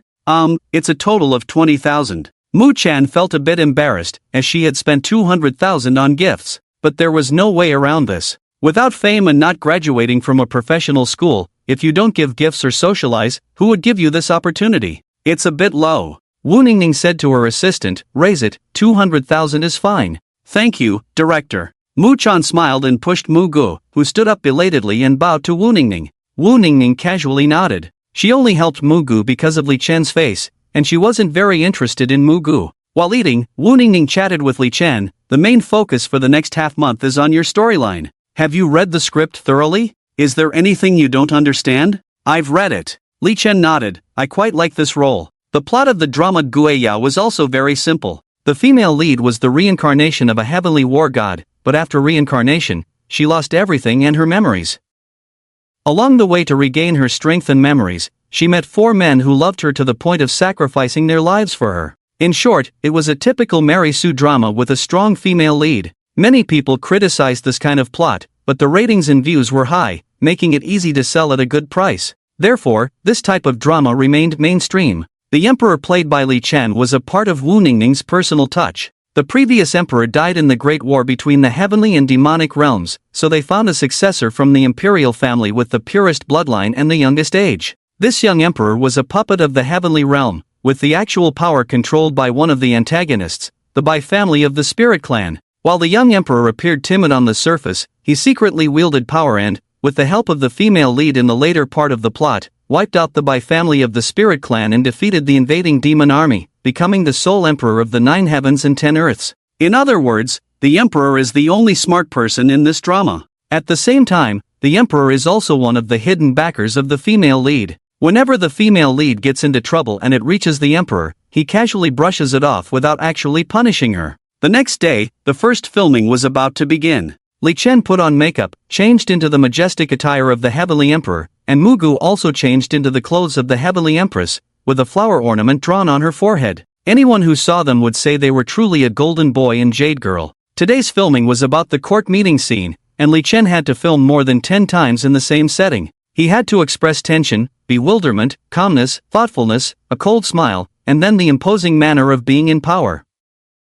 It can be said that there was no emotion involved, just pure acting. Even seasoned actors would find it difficult to do well, let alone children. However, Li Chen's performance was perfect. Almost every movement and expression, even without a scene partner, was portrayed vividly. Wu Ningning, watching from the monitor, couldn't help but applaud. Li Chen's acting is excellent. Let's take a break for 15 minutes. Li Chen, come over here. Seeing Li Chen's excellent acting, Wu Ningning had a new idea. Yes, Wu Ningning was a director who particularly liked to revise scripts, and even had the feat of writing while filming. Moreover, her greatest strength was her ability to tailor her teaching methods to each individual. If your acting was poor, you could focus on aesthetics. If your acting was good, she could add more scenes for you. Today was the 26th of the 12th month, with the new year just a few days away. The high-speed rail station was decorated with lights and decorations, creating a peaceful and festive atmosphere. Many people from out of town who came to work in Weijing were now gathered at the train station, preparing to go home for the new year. As the 4 of them dragged their suitcases out of the station, they saw Li Cheng and Xia Shuiwei waving at Li Chen. Can. Zhao Di. Li Chen smiled brightly, while Xia Yunjin felt a bit embarrassed, hoping Mu Gu didn't hear her nickname. Mom, Auntie. Li Chen walked up to the 2 of them with a smile and introduced, this is my colleague Mu Gu. She plays the Empress this time, and this is her mother. Oh. Li Cheng and Xia Shuiwei immediately greeted Mu Chan. Hello. Do you have a ride? Why don't we go together? Li Chen, can our family car fit everyone? Of course, Li Cheng smiled. My sister and I received quite a big year-end bonus. After discussing it, we realized that the family car was too crowded for all of us to go out together, so we bought a commercial vehicle. Oh, Li Chen's eyes lit up. In the parking lot of the high-speed rail station, the 6 of them arrived at a commercial vehicle. It was just an ordinary commercial vehicle, priced at over 300,000, but Li Chen was very happy just looking at it, seeing how their home was gradually improving through everyone's efforts. After dropping off Mu Gu and her mother near their community, the vehicle headed in the opposite direction of Li Chen's old house. Ha!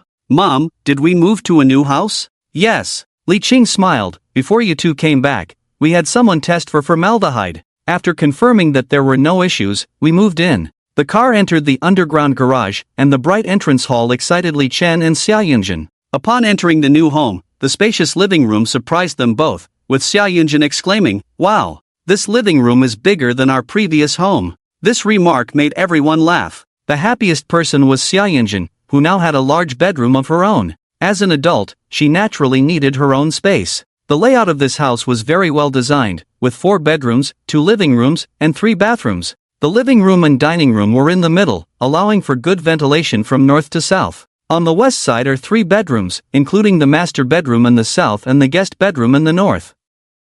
On the east side is another suite with a master bedroom. Yes, this is a design with 2 master bedrooms, each with its own bathroom. Li Chen lives in the master bedroom on the west side, while Li Qing and Xia Shuiwei stay in the master bedroom on the east side. Just returning home, the two immediately started cooking. Li Chen was busy setting up his computer. Even though he moved it to the new house, Li Qing and Xia Shuiwei didn't know how to install it. After setting up the computer, Li Chen looked at the spacious bedroom and the large double bed, feeling a bit lonely. Lying on the bed, he suddenly felt empty. Time to eat. During dinner, Li Chen took out 2 cards from his pocket. "Mom, Aunt, the producer thought I acted well this time and gave me an extra 2 million. They also gave me a red envelope. This card has 2 million, you can keep it." "I'll keep the red envelope." The two looked at each other, both amazed by what they saw in each other's eyes. Their son truly was the best gift from heaven. In the past, 2 million would have made them ecstatic, but now they could maintain a calm exterior. "Alright, let's go buy some clothes for the whole family at the mall tomorrow."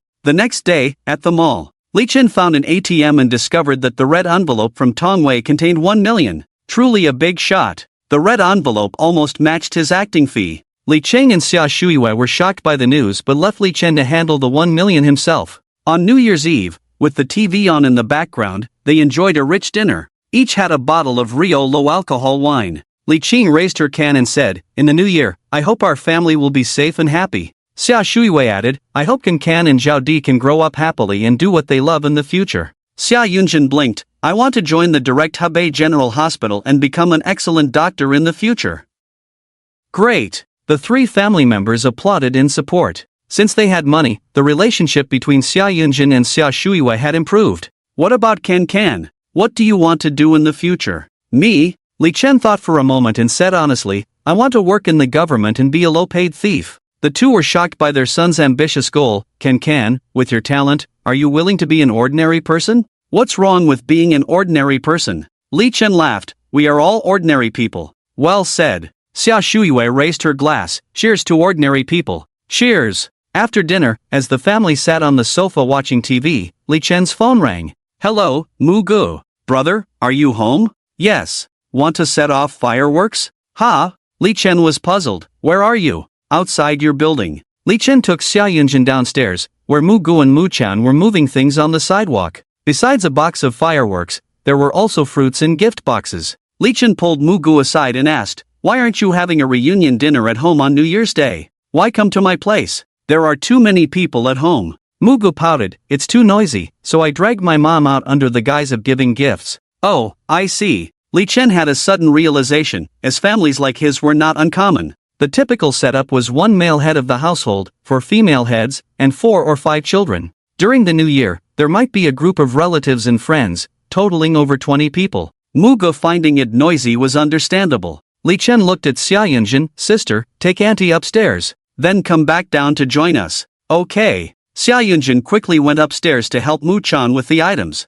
People brought things with them. It's not appropriate to ask someone to take them back. Being polite is the parent's job. Rejecting others from afar is not appropriate. Li Chen and Mu Gu carried a large box of fireworks and arrived at the square across the street from the residential area. By this time, there were already many people setting off fireworks in the square. Mu Gu took out a large firework and placed it on the ground, then handed the lighter to Li Chen. "Brother, I'm too scared to set it off." 6. Li Chen gave her a look and took the lighter to ignite the fuse quickly and accurately. "Brother, run!" Mu Gu grabbed Li Chen and they ran back immediately. A few seconds later, the firework bloomed in the sky, radiating light. The colorful sparks were like flowers blooming in the sky. Many people in the square who were setting off firecrackers stopped and looked up at the sky. "So beautiful!" Mu Gu exclaimed, then hugged Li Chen. Li Chen patted her and didn't say anything, focusing on the sky. Brother, will you be my girlfriend? Ha! Li Chen looked at Mugo in confusion,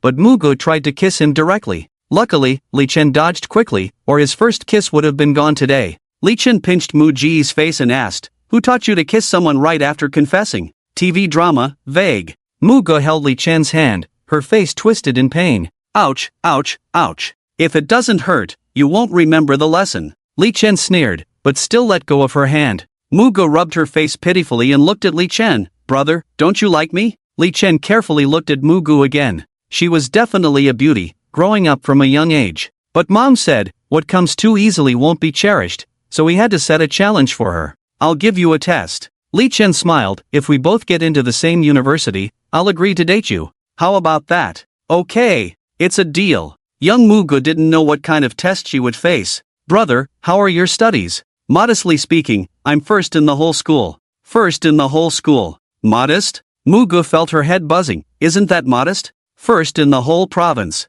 Mugo, I need some time alone. Xia Yunjin walked over, curiously looking at the now faded Mugo. What's wrong with her? She wants to compete with me in studies. Ha ha. Xia Yunjin burst into laughter, patted Mugo, and added, let me tell you, if I have any questions, I ask Can. Ha? Mugo turned to Xia Yunjin, are you a senior in high school? I'm a sophomore. Mugo was speechless. Truly feeling cold-hearted is not about making a scene. Li Chen patted Mugo with a smile. Why don't you ask me which school I'm applying to? Mu Ji's dull eyes regained some spirit. Brother, which school are you applying to? Imperial Capital University. Truly feeling cold-hearted is not about making a scene. Ha, just kidding. Li Chen laughed and hugged Mugo. I'm planning to apply to Weeping Cherry Blossom. Ha? Mugo was instantly revived. Weeping Cherry Blossom is great. Let's go for Weeping Cherry Blossom. Weeping Cherry Blossom is also a prestigious school. Can you get in? It's a private school anyway, just pay. Private schools also have standards,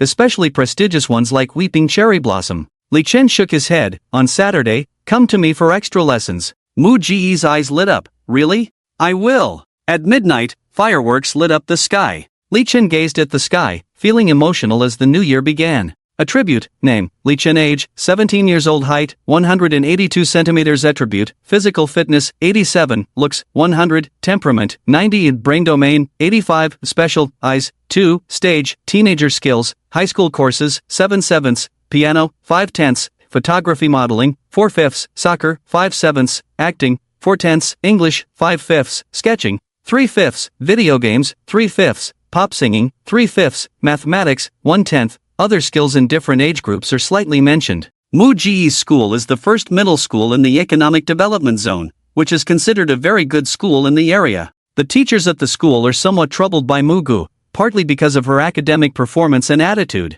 But what really troubles the teachers is Mu Ji's mother, Mu-chan, who is indifferent to Mu Ji's poor academic performance. During the parent-teacher meeting, the class teacher told Mu-chan, Mu Ji's grades are too poor, mainly because her foundation is weak. It's difficult for her to even pass in math and English. Mu Ji's mother, you should be worried and enroll her in some tutoring classes. Oh, it doesn't matter. Mu-chan seemed reluctant to discuss this topic. Our Mugo is going to enter the entertainment industry in the future, so academic performance doesn't matter. The class teacher was helpless in this situation. If Mu Ji's own mother wasn't concerned, what could the teacher do? In the classroom, students who had just finished the monthly exam were checking their answers. Usually, at such times, Mugo would be playing on her phone, but this time she unusually approached and said, shouldn't the result of the last question be 3? How could it be 3? Mu Ji's poor academic performance was well known. She had only scored 8 points in math in the previous semester. For a student of this level to discuss the final major question, no one would care.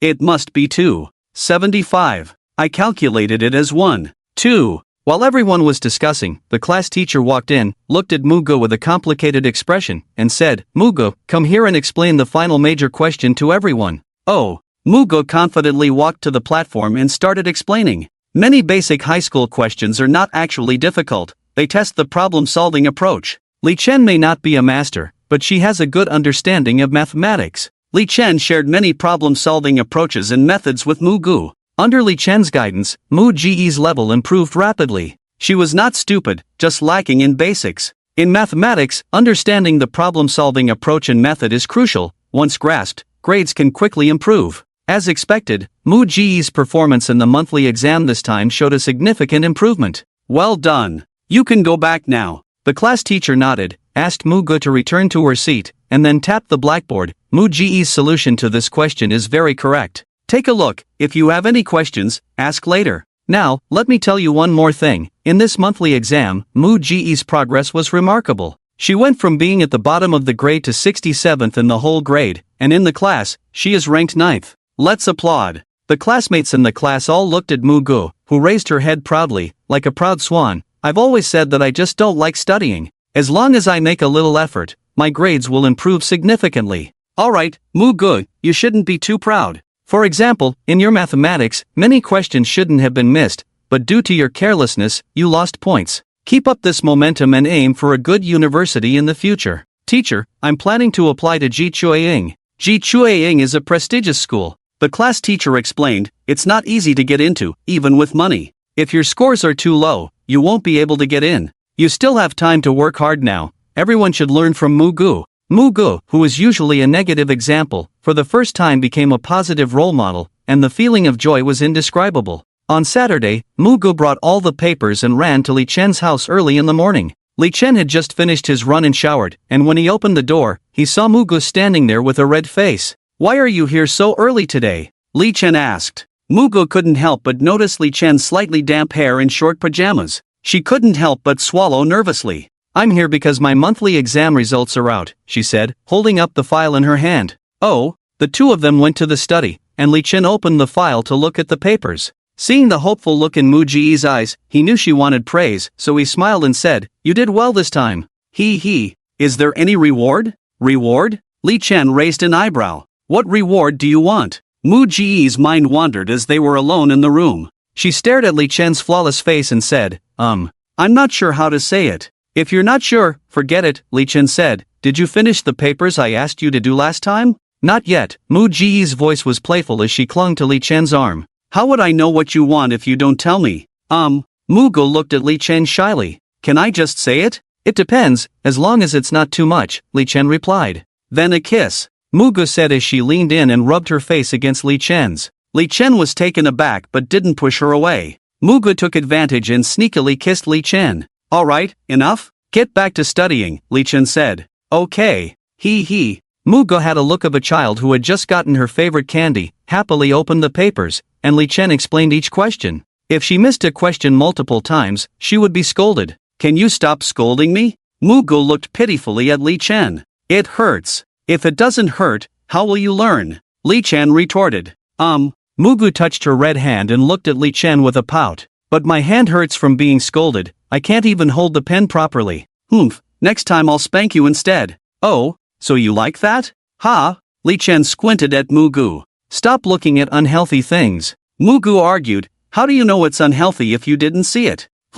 Li Chen cracked his knuckles, not one to engage in banter. Okay, I know I was wrong, Mu Gu quickly apologized. Just then, the doorbell rang. It's probably Yao Yao. Li Chen got up to answer the door, leaving Mu Gu feeling a bit disappointed. Why did she come so early? Li Chen opened the door, and indeed Li Jingyao was standing there with a bag of dried fruits in her hand. It feels colder today than in winter, she said. Yeah, the morning run was chilly, Li Chen replied, taking the fruits from Li Jingyao and hanging her coat. At that moment, Mu Gu slowly walked out of the study. Yao Yao, sis huh? Mu, why are you up so early today? Li Chen interjected. She came early to show off her exam results. Really? How did the exam go? From 40th in the class to 9th. Wow, that's impressive. Li Chen asked, how many students are in your class? 42. Are there others who are worse than you? Mu Gu nodded hesitantly, feeling guilty for not telling Li Chen that two of them had burned their brains out when they were young, and one never attended classes regularly.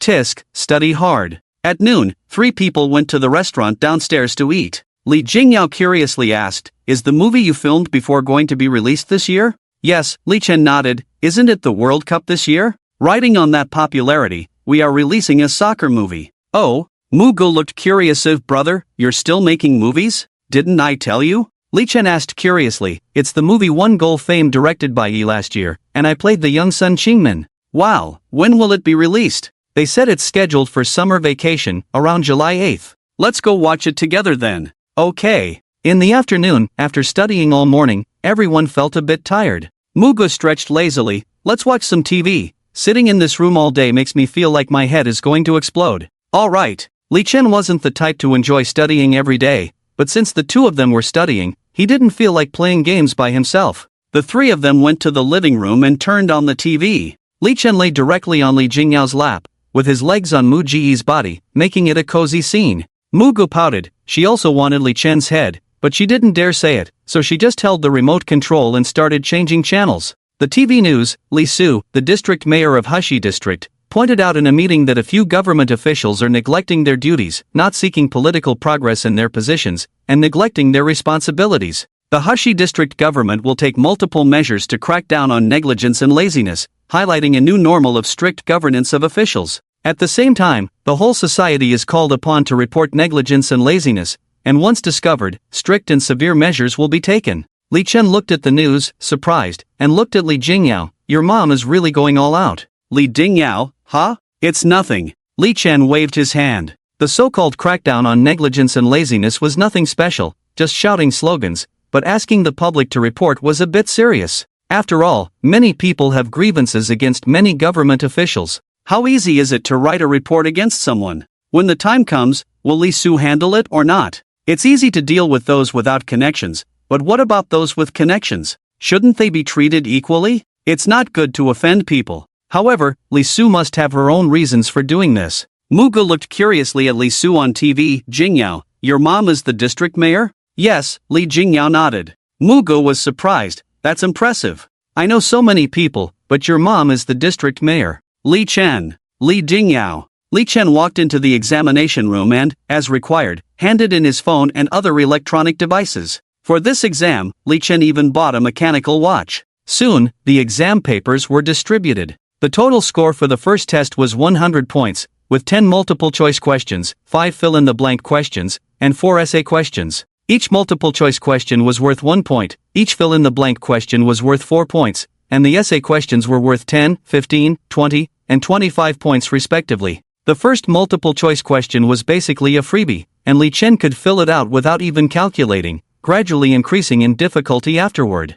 However, Li Chen was still very fast, able to easily solve these simple questions in his head. Even the last big question didn't give Li Chen a headache. He effortlessly completed all the questions. There were 2 invigilators in the exam room, one in the front and one in the back. This kind of math competition didn't really require strict invigilation. Casual glances wouldn't make much of a difference. Cheating on a few multiple-choice and fill-in-the-blank questions wouldn't affect the overall outcome. The real challenge was the essay questions at the end. If those were answered incorrectly, there would be no chance of advancing to the finals. Moreover, the essay questions were densely packed, making cheating ineffective. So, the invigilator is also in a half-dream state, and the invigilator standing in front of the podium is focused on Li Chen's face. She was secretly excited to meet Li Chen here, and if it weren't in the exam room, she might have asked for a photo with Li Chen. After Li Chen finished writing, he glanced at his watch and realized that only 23 minutes had passed, which meant there were still at least 7 minutes before he could submit his paper. Li Chen flipped through the paper again to check, found no issues, and then boredly rested his head on the desk.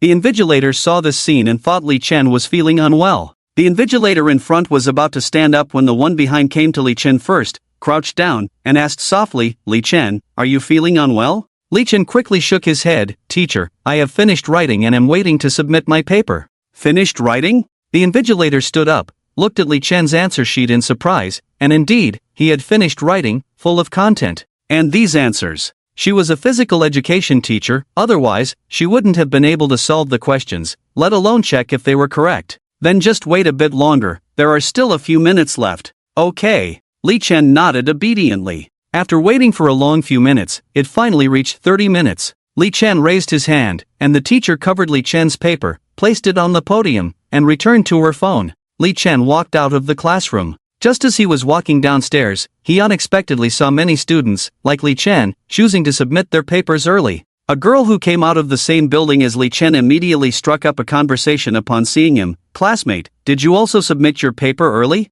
Li Chen nodded. This Olympiad math is too difficult. It's like a foreign language, I can't understand it at all. I said I wouldn't sign up, but my mom insisted. By the way, how many questions did you solve? I solved all of them. Ah, you're really something. Li Chen. The girl, classmate, can I add you on WeChat? Li Chen, I don't have a phone. Just as Li Chen walked out of the school gate, two journalists surrounded him. One of the female journalists looked at Li Chen excitedly and said, Li Chen, I'm from the provincial news channel 60 Minutes, can you say a few words to me? Hello. Li Chen, as a public figure, remained calm in front of the journalist. Have you been studying Olympiad math for a long time? Yes, I started in the first year of high school. How do you feel about your performance this time? Are you confident about making it to the finals? Not only am I confident about making it to the finals, but I also believe I can win first prize. You're so amazing. The journalist smiled and then whispered, is it not good to be so full of yourself? Maybe you should answer again?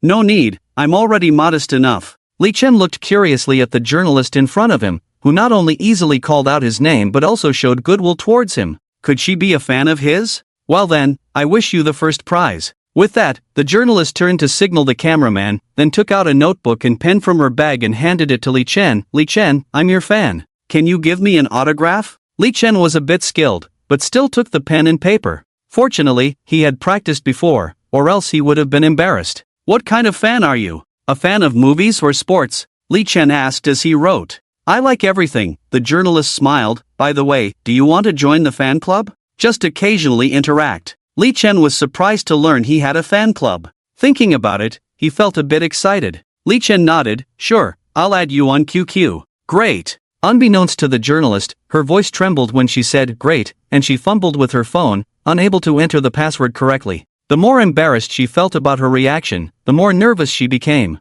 Li Cheng and Xia Shuiwei and others were getting ready to come over, and Li Chen smiled and waved at them, gesturing for them to wait a moment. The journalist finally added Li Chen's contact information. When this news is released, I'll send you the link. That's fine, Li Chen shook his head, just add me to the fan group later. Okay, got it, the journalist nodded, then suddenly thought, my name is Lu Zilin, you can contact me for anything. Okay, got it. Li Chen and Lu Zilin waved goodbye and returned to Li Qing and the others. Li Qing curiously asked, what did that journalist say to you for so long? My fans, asking for my autograph. Impressive, your fans are of high quality. Hey, they don't even care who I am. Everyone laughed, then found a restaurant to celebrate Li Chen's smooth start. After dinner, when they returned home, Li Cheng asked, Can, don't forget about the flight tomorrow afternoon to participate in the program. The show One Ball to Fame, filmed last summer, is set to air this summer. Just in time for the World Cup starting on July 7th, taking advantage of the football movie trend.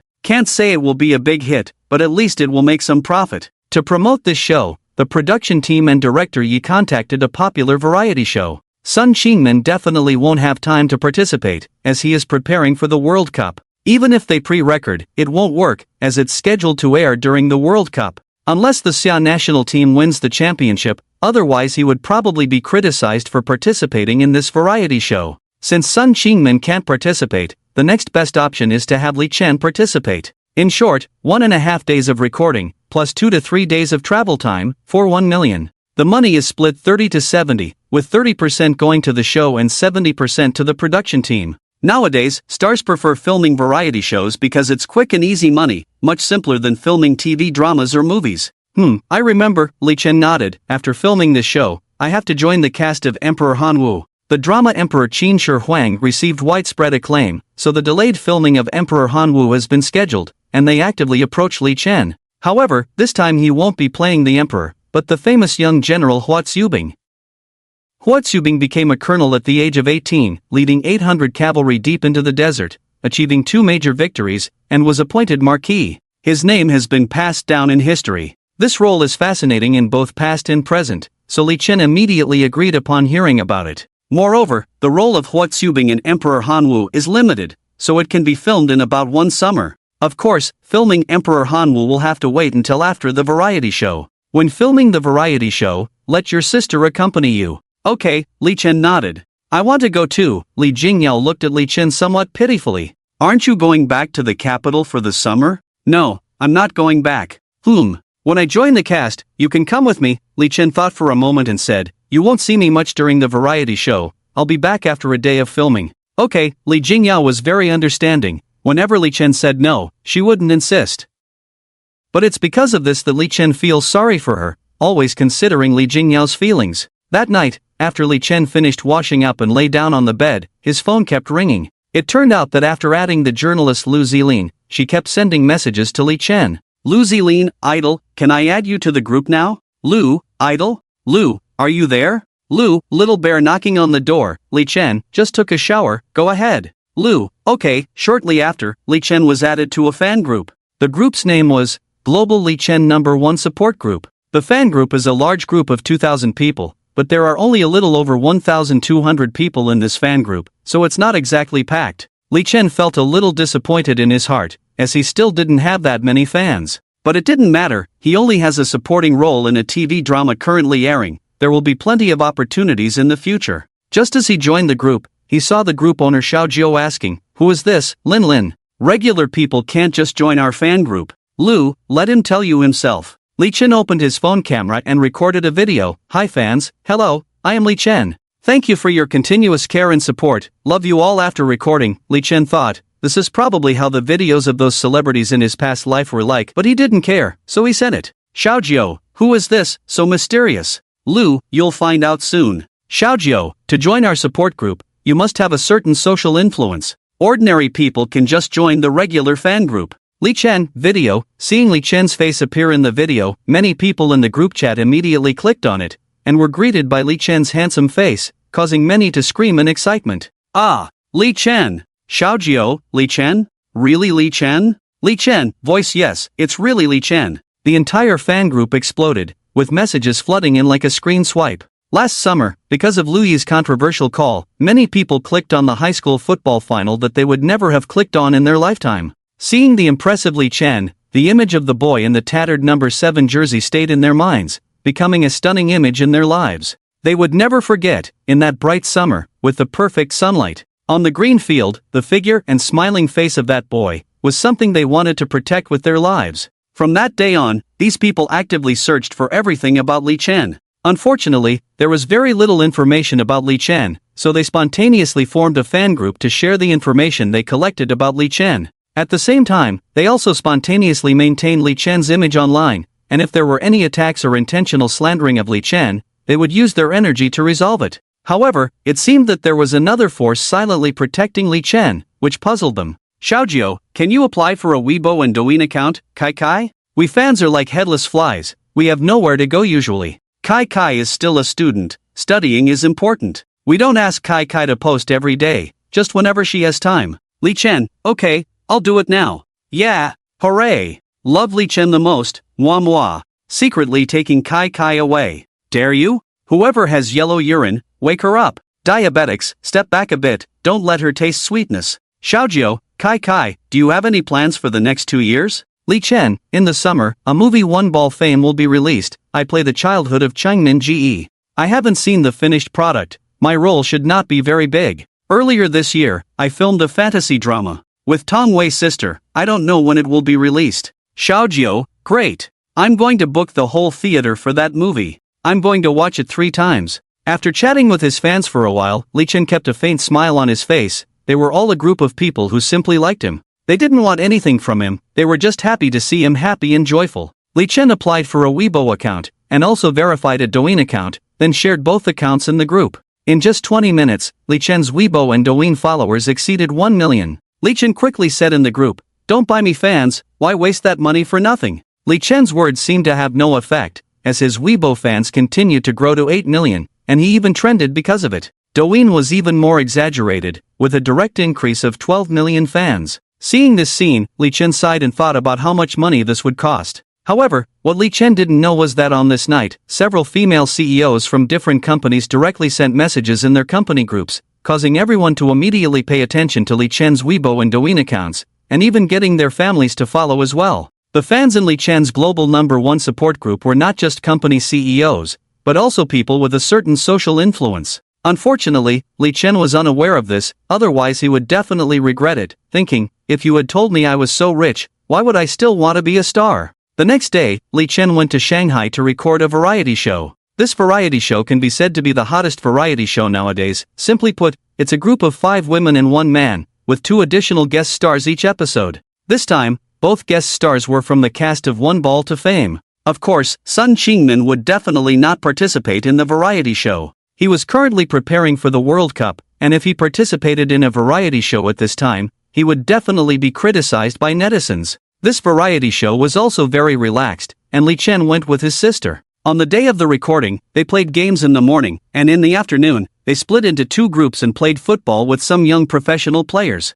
Li Chen naturally showed his skills and single-handedly broke through the opponent's entire defense line. The next day, Li Chen returned to Weijing City and also earned 1 million. 1 million. Li Chen would have to film for 1 or 2 months to earn that much money, but now he could earn that much money just by participating in a variety show. This was much more suitable than filming, as many stars nowadays don't film or sing every day, they just participate in various variety shows. The money came quickly and easily. Of course, 700,000 of Li Chen's 1 million came from the production team. After all, it was for advertising purposes, so the program team wouldn't pay too much. Back at home, Li Chen lay on the bed and turned on the TV, ready to play a game. The math teacher called Li Chen. Li Chen, you passed the preliminary exam. Remember to participate in the finals on the 7th. Got it, teacher. Li Chen casually replied, without any surprise. Passing the preliminary exam with his level 2 math skills wasn't a big deal, right? July 7th. The final of the Olympiad High School Math Competition in Jili Province.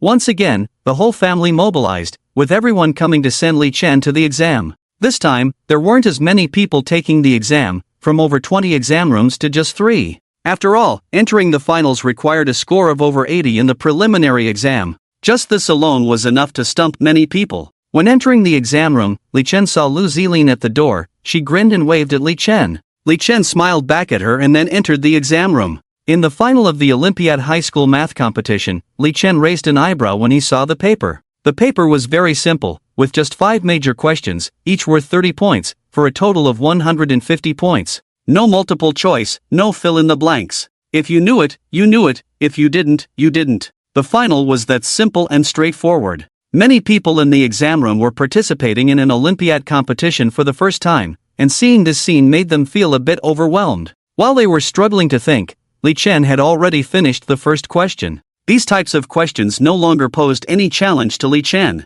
Regardless of how the questions were twisted or turned, as long as they were level 2 or below math questions, Li Chen could easily solve them without any hesitation. When he reached the last question, Li Chen suddenly smiled. Even though it was an Olympiad question, this question was way beyond the scope. This is a question from linear algebra and matrix theory. Even college students rarely can answer it easily. Unfortunately, the math at the undergraduate level is nothing to Li Chen. Done. Nothing more to say. After finishing 5 questions and checking them again, Li Chen looked at his watch and realized that 50 minutes had already passed.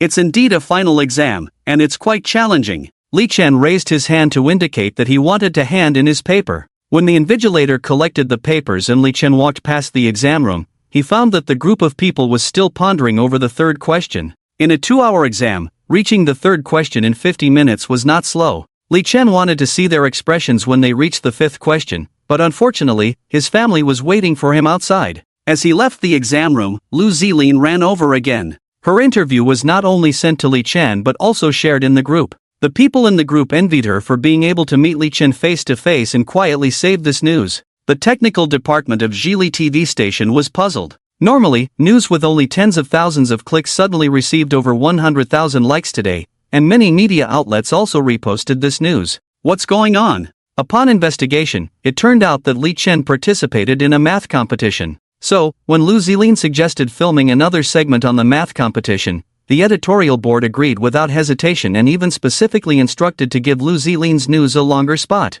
After chatting with Lu Zilin for a few moments, Li Chen returned to his car. In the car, Li Chen looked at Li Jingyao and asked, "Shall we watch the game together tonight? Did you bring your pajamas? Today is the opening ceremony of the World Cup, and tomorrow One Goal to Fame will officially premiere." Director Yi also invited Li Chen to attend the premiere in the capital, but Li Chen declined after some thought. After all, he is still a high school student, and it wouldn't be meaningful for him to attend such an event. Li Chen had previously discussed watching the World Cup together with Li Jingyao, so Li Jingyao had already prepared and informed her mother in advance. Last night, at Li Jingyao's home, she found Li Su. Recently, Li Su had been very busy, sometimes sleeping directly in the government building. Even when she came home, she was constantly on the phone, and Li Jingyao didn't know what she was busy with. It was rare for Li Su to take a break and watch TV in the living room, so Li Jingyao quickly found her and said, "Mom, I'm going to sleep at Li Chen's house tomorrow and watch the World Cup with him." "Oh?" Li Su looked at Li Jingyao suspiciously, hesitated for a moment, and reluctantly said, "Yao Yao, Mom is an open-minded parent.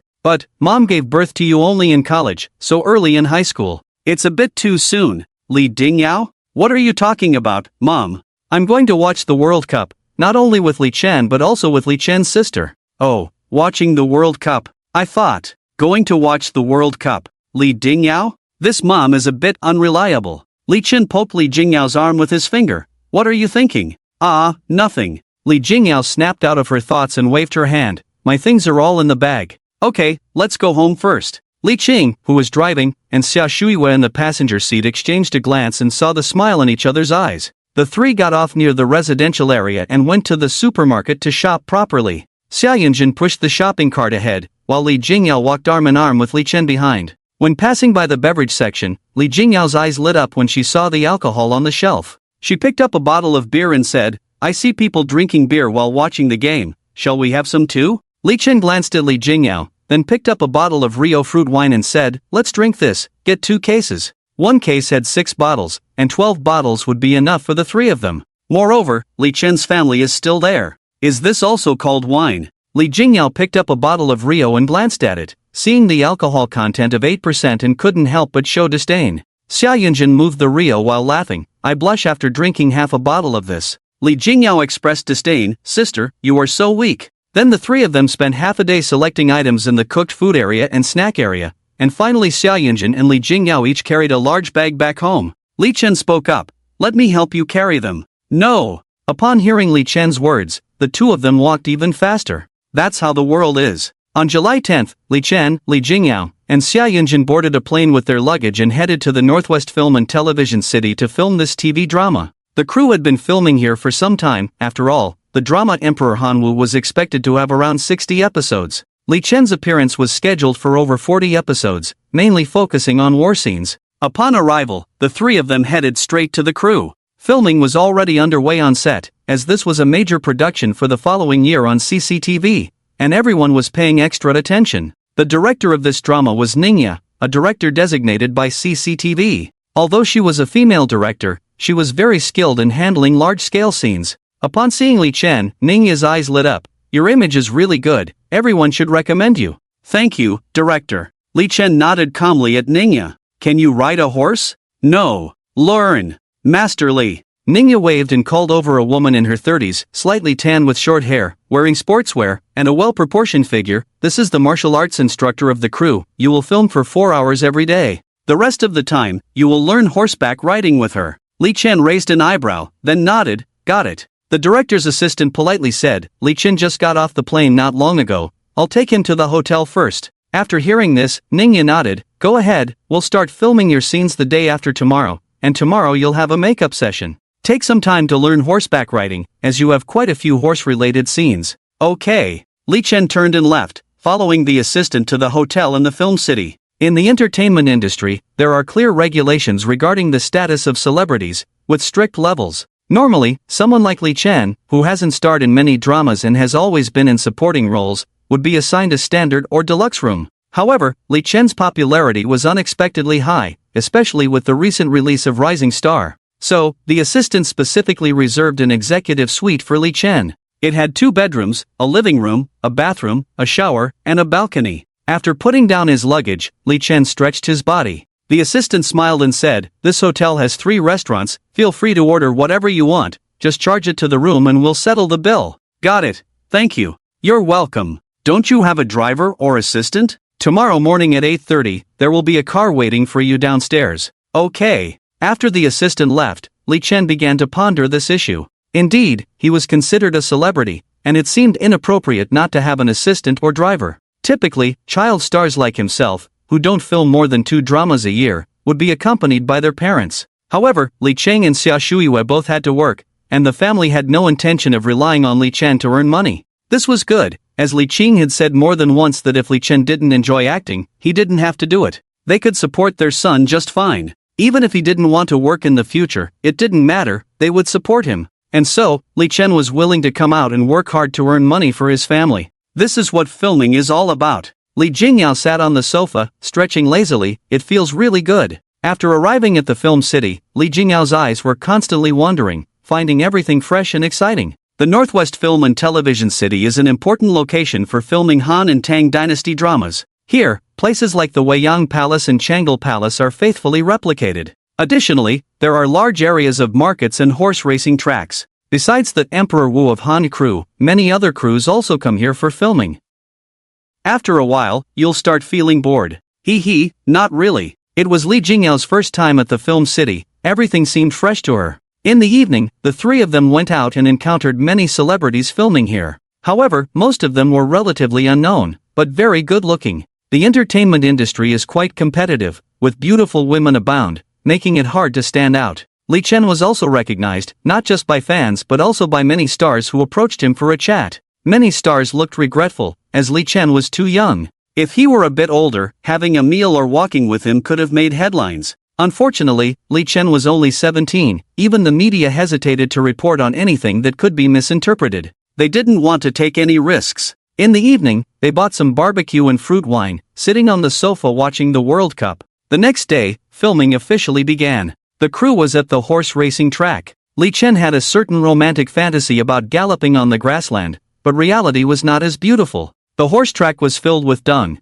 and the summer air carried a pungent smell. Li Chen frowned and took out a mask from his pocket. Master Li noticed this but refrained from commenting. If it were an ordinary actress, she would have scolded, but facing a young boy, she gently asked, Li Chen, have you ridden a horse before? No, Li Chen shook his head, only at tourist spots. Alright, Master Li didn't say much. She brought a gentle mare and said, she is the most gentle mare here, the veteran of the entire track, capable of many stunts. Get familiar with her first. Master Li stood beside Li Chen, holding the reins, teaching him carefully. Li Chen saw his horsemanship skill level up rapidly in the corner of his vision. It seemed Master Li was indeed a good teacher. Okay, now lead her around this area. Now you can try mounting her. Try making her move forward. Good. Very good. Hint, horsemanship breakthrough to level 2, constitution increased by 2. Experiential teaching with personal involvement is indeed effective. The leveling up speed is so fast. After advancing to level 2 in horsemanship, Li Chen felt a significant improvement in controlling the mare beneath him, easily grasping her state. With a slight effort, leaning forward slightly, the mare immediately galloped across the field. Master Li was shocked by this scene. Li Chen had only learned for a little over half an hour. How could he be riding the horse so fast? However, seeing Li Chen's control and the mare's response, the martial arts instructor who had dealt with horses since childhood immediately understood that Li Chen had completely mastered the mare. A genius, truly deserving of the title. After circling the field twice, Li Chen stopped the horse in front of Master Li. Master Li, how was that? Master Li gave a thumbs up. Great. Better than our company's apprentices who have trained for half a year. It seems you have a good connection with this horse. Maybe. Li Chen dismounted. What's next? Next, I'll teach you how to fight on horseback with long weapons, showing you some basic moves to make the fight look more impressive. Master Li was very serious and responsible, especially after seeing Li Chen's talent. She felt a desire to pass on her knowledge. Although Li Chen thought horseback combat movements should be considered martial arts, he didn't expect it to enhance his acting skills. Perhaps the system thinks this is just a scarecrow. However, thanks to Master Li's careful teaching in the morning, Li Chen's acting skills, which were about to break through, have also increased to level 5. Hint, acting skills upgraded to level 5. Hint, increase by 6 points in appearance, 6 points in temperament, appearance is full, 6 points in appearance are converted to 2 points in numerical increase, eyes, 4, you are truly a genius. Master Li smiled and shook his head. I won't teach you anymore, there's nothing more to teach. I'll go tell Director Ning this afternoon, you have graduated. Thank you, teacher. Li Chen respectfully bowed to Master Li. Although it was just work, Master Li did not hold back in imparting knowledge, and for this alone, Li Chen was grateful. At noon, in a secluded place, the production assistant specially delivered 3 main actor-level boxed meals. Yes, even boxed meals on set are graded. They can be roughly divided into 4 categories, 98, 68, 38, 18. The main actors and directors naturally receive the 98 grade meals, while supporting actors receive the 68 grade meals, and so on. Of course, these grades are not fixed, just like Li Chen, who is not in many scenes but is very famous now. The production assistant usually treats him according to the level of the main actor. Some famous actors have said that since they became famous, everyone on set has been all smiles. Li Jingyao held a sumptuous boxed meal and sat next to Li Chen. Can, does the boxed meal for the crew also include king crab legs? That's so extravagant. It's based on the person, right? Xia Yinjin, who had been with the crew for a long time, could naturally discern the warmth of human relationships. Can is popular now, so the production assistants arrange top-tier boxed meals for him, while ordinary actors get the most basic ones. Li Jingyao looked around and saw a few people sitting on the roadside with very ordinary boxed meals. Just by looking at the boxes containing the food, the disparity was evident. Where there are people, there is a world. Li Jingyao sighed ambiguously. In the afternoon, Li Chen arrived at the dressing room. Hello, teacher, I'm Li Chen, here for makeup. I don't know when, but in the entertainment industry, everyone is addressed as teacher. The makeup artist's eyes lit up upon seeing Li Chen. Please sit down. After Li Chen sat down, the makeup artist first put on a wig for him, then dressed him in the attire of a general from the Han Dynasty. Finally, after some discussion among the makeup artists, Teacher Li Chen, we've discussed it. Since Hua Zubing is a general, his skin would be rough. At the same time, we will make your features sharper to make you look more mature. Okay. Li Chen nodded, signaling the makeup artist to proceed. On set, besides makeup skills, lighting is also crucial. Excellent lighting can make one's features more three-dimensional, enhancing strengths and minimizing or concealing weaknesses. Of course, at 17 years old, Li Chen has no flaws in his facial features or skin. After finishing the makeup, Li Chen put on his armor, mounted his warhorse, and galloped on the set. Ningya was originally discussing a scene with an actor, but she felt something was off. She was getting anxious. Just then, the sound of horse hooves came from a distance, and everyone on set stood up and looked in that direction. They saw a young general in armor holding a long spear, standing tall on his horse, like a god descending. Great! Ningya recognized the newcomer as Li Chen, her hands trembling with excitement. She said to those around her, "This is the champion marquis in my heart. Quick, film it, keep it for promotional material." Now Ningya understood Li Chen well. He looked really handsome in this armor. In simple terms, he was in a completely different style from the rest of the crew. While others were in a historical drama, Li Chen seemed to be in his own fantasy drama. In the afternoon, a nanny car parked in the mall parking lot. 3 women stood by the car, waiting for Tongwei and others. These 3 women were similar in age. The oldest was about 35 years old, about 173 meters tall, dressed in a professional suit, with shoulder-length hair, delicate features, and a good appearance. However, they had a serious expression, with a vertical furrow between their eyebrows from frowning often. The second person was in their mid-20s, about 175 meters tall, wearing sportswear, above-average looks, and a very good figure. They seemed to be very good at sports, with visible muscle definition. The youngest was only 1.6 meters tall, quite young in age, seemingly a classmate of Li Chen. But they had a good figure, probably a D cup. The 3 women saw Tongwei approaching and quickly greeted her. Manager Tong. Tongwei smiled and nodded, pointing to the oldest lady. Can, let me introduce you. This is your agent, Liang Ying. Sister Ying is a veteran in the company, with a lot of connections in the industry, and has excellent discernment for movies and TV dramas. If you have any scripts you're interested in, ask Sister Ying for her opinion. Li Chen turned to look at Liang Ying, who seemed not easy to deal with. After hearing Tongwei's introduction, Liang Ying showed a friendly smile. Can, nice to meet you. Let's cooperate in the future. Okay, Sister Ying. Tongwei continued to introduce Li Chen. This is Wei Ling, your driver and bodyguard. Of course, if you participate in large events, the company will also assign additional bodyguards. And this is your assistant, Meng Kuwei.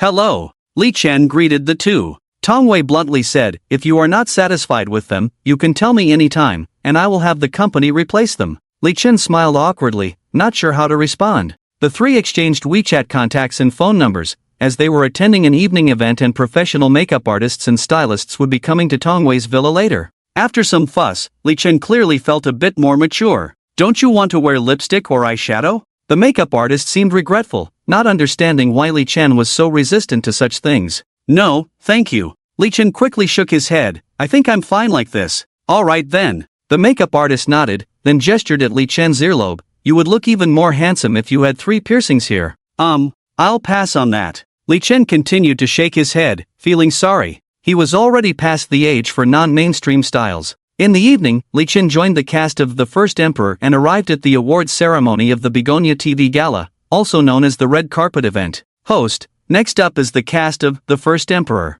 Except for Li Chen, the rest were all lead actors. After all, it would be quite embarrassing not to walk the red carpet without a nomination, unless one was desperate for fame, which most people wouldn't do. Li Chen quietly followed behind the others, trying to keep a low profile. But to his surprise, he also had fans at the event. "Ah! Li Chen, look at me!" Startled by the scream, Li Chen turned to see over 20 people gathered together, waving their signs. Seeing that these people were actually his fans and had been waiting for a long time, a smile immediately appeared on his face as he waved back at them. "Hello, ah!" The women were excited to see Li Chen approaching them, and the journalists on the side also shouted, "Li Chen, look here!" Li Chen acted as if he didn't hear them. After interacting with his fans, Li Chen quickly caught up with the others and wrote his name on the backdrop. "Wait a moment, Li Chen." The host stopped Li Chen, who was about to enter. Li Chen curiously approached the host. The host smiled and asked, "Is this your first time attending this kind of event, Li Chen?" "Yes, after all, The First Emperor is the first TV drama I have acted in.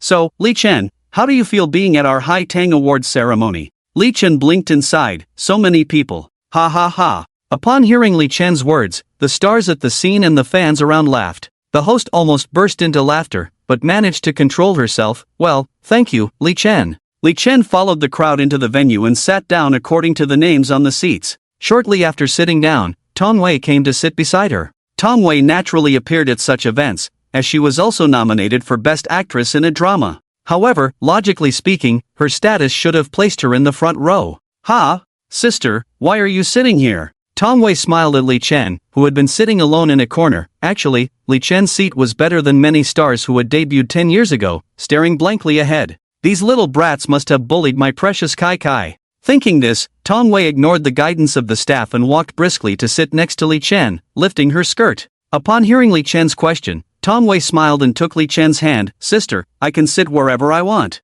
Li Chen raised a thumbs up with her other hand that wasn't held. The staff on site, seeing Tong Wei's choice, could only smile helplessly. Tong Wei's arrival symbolized that the live broadcast was about to begin. The Desya Hai Tang Awards ceremony selected TV dramas aired last year. In addition to the basic technical awards, acting awards, and screenwriting awards, the ceremony also specifically set up an influence award to reward TV dramas with international influence. Not much different from regular award ceremonies, the first award was for Best Newcomer. The big screen was showing clips of the 5 nominated actors, and Li Chen's clip naturally featured the astonishing glance. Many directors and actors present knew that this drama was one Li Chen had participated in when she was 15. Seeing this scene again, many nodded in approval. Some people are born actors and have their own insights into acting. According to Buddhist principles, this is having wisdom. Such award ceremonies are more about industry recognition. Many prominent directors and producers were present or paying attention to this grand event.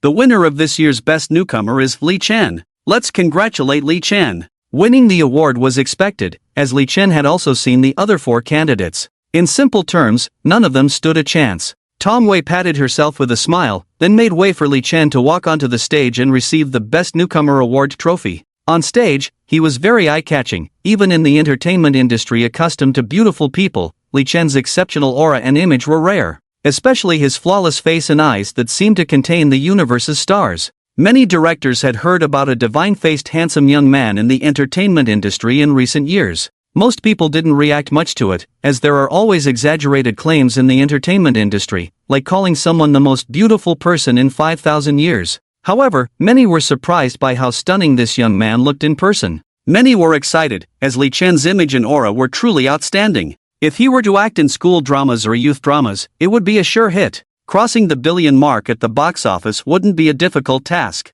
The only downside was that Li Chen was not yet 18, so he couldn't participate in intimate scenes. Otherwise, many directors' minds would have been buzzing. Thanks to Director Su for bringing me into the entertainment industry, and also thanks to all the teachers who have supported and helped me along the way. Li Chen's words were measured, but the applause below was very enthusiastic. A 17-year-old young man, able to take the stage for the first time without stage fright, and not showing any joy for receiving this honor for the first time, was surprising enough. When he returned to his seat, Tong Wei took the crystal trophy and carefully examined it. "It's great. Sister has won all kinds of awards, just missing this Best Newcomer award." "Ha?" Li Chen was curious. "Who was your best newcomer back then? Who in the entertainment industry could overshadow you?" Tong Wei's mouth twitched slightly as she uttered a name. "Su Yunjin." "Oh, then it's fine. Su Yunjin, once a dominant figure in the Asian entertainment industry. She debuted at 16, played a supporting role in one drama, and then played the female lead in the second.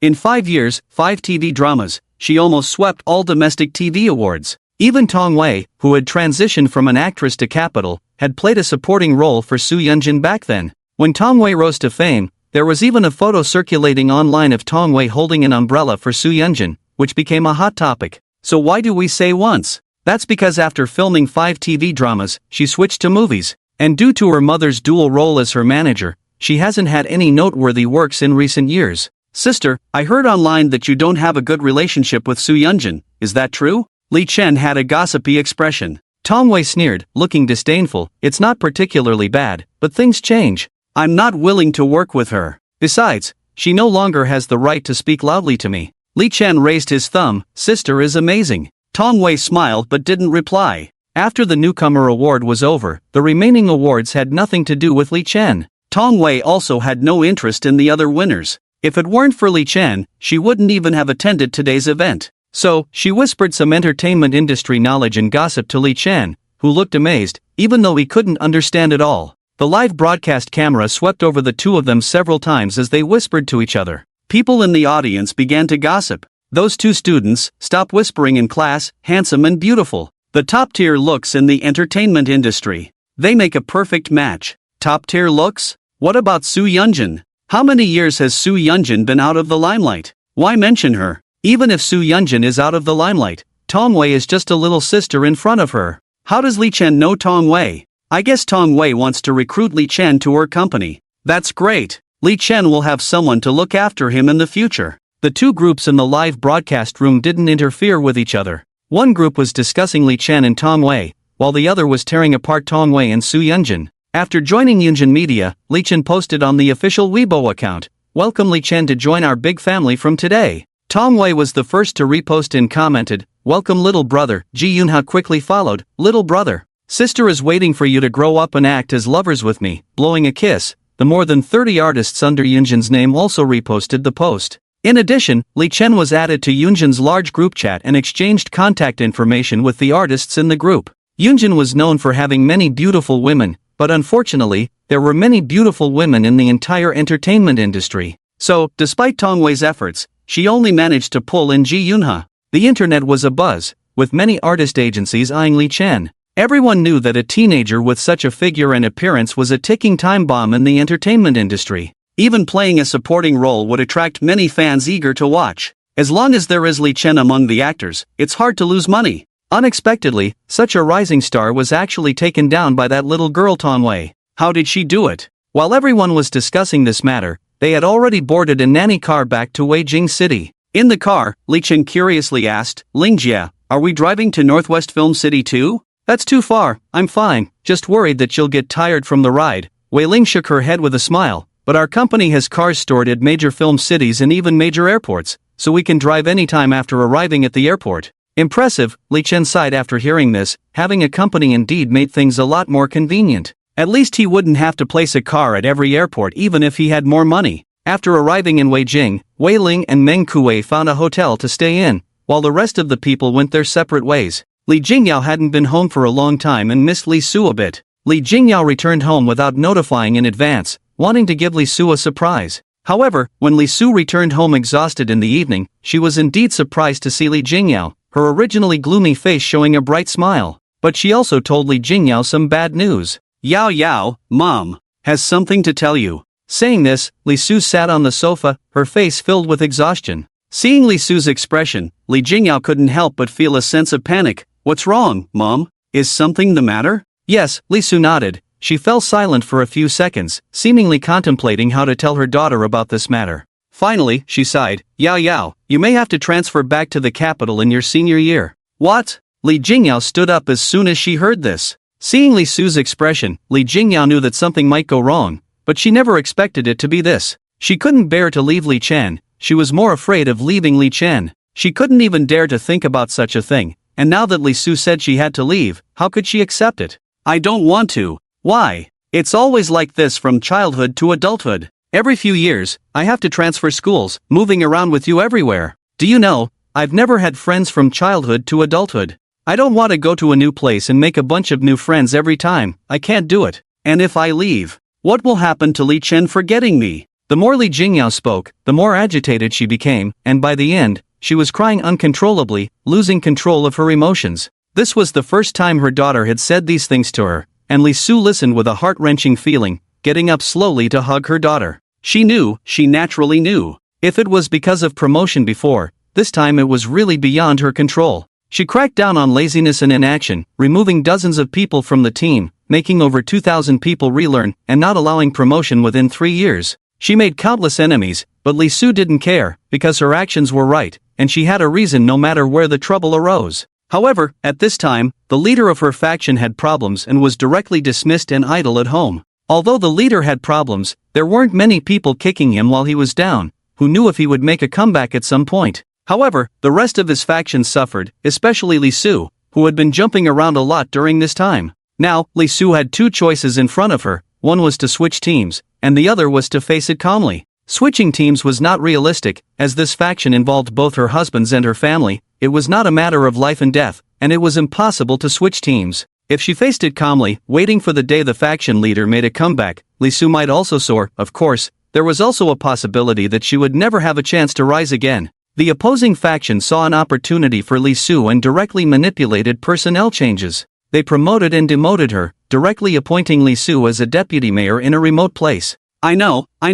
Li Su hugged her daughter, gently patting her back. But Mom has no choice. Mom can only let you go back to the capital. The capital and Weijing's high-speed rail is only half an hour away. You two can still play together on weekends. I don't want to. Li Jingyao refused, crying, the study in the third year of high school is so intense, how is it possible to have a chance to be together on weekends? Li Su sighed, what can we do then? Mom can't do anything either. Can't you ask Grandpa and Grandma not to transfer you? There's no way. Li Su's voice was still gentle. She didn't want to go to that almost banishment place, but that's fate. If you enjoy the benefits brought by the faction, you have to bear the consequences of the faction's downfall. Li Su was also unwilling, but factional struggles are so cruel. In ancient times, she might have been imprisoned or even beheaded for a trivial reason. Perhaps from now on, she can only work in a place where no one pays attention, until she is completely forgotten. Wow! Li Jingyao cried sadly, and Li Su was helpless. To solve the problem, Li Su called Li Chen directly.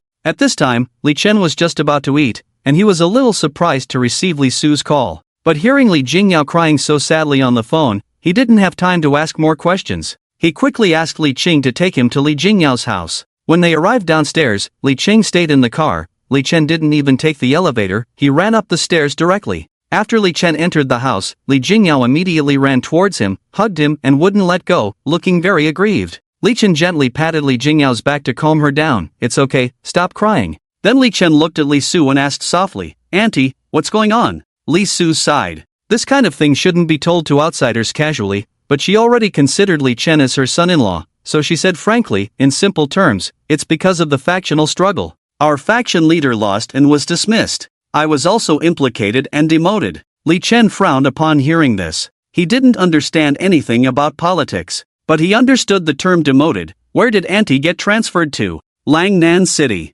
Li Chen blinked, recalling the location of this place from his perfect geography knowledge, but he was somewhat incredulous. Is it near the Lanjiang Kingdom? Yes, Li Su smiled bitterly. Lanjiang Kingdom, also known as Nanjiang or Lansong, was called Laos in Li Chen's previous life, and Langnan City was part of Laos in his previous life. Nowadays, Lanjiang Kingdom is one of the vassal states of Daxia. Langnan City is a mountainous border city with inconvenient transportation and underdeveloped economy due to its mountainous location. It is also plagued by poor public security and complex interdepartmental relationships, especially its proximity to the even more underdeveloped Lanjiang. Holding an official position in such a place, especially as a deputy, was undoubtedly considered banishment in the past. Is this fair? Li Chen was somewhat incredulous. Isn't it usually a transfer within the same province or region? How can it be considered a demotion if it's not in a remote and backward place? Li Chen understood at this point. Faced with such a situation, he was also powerless.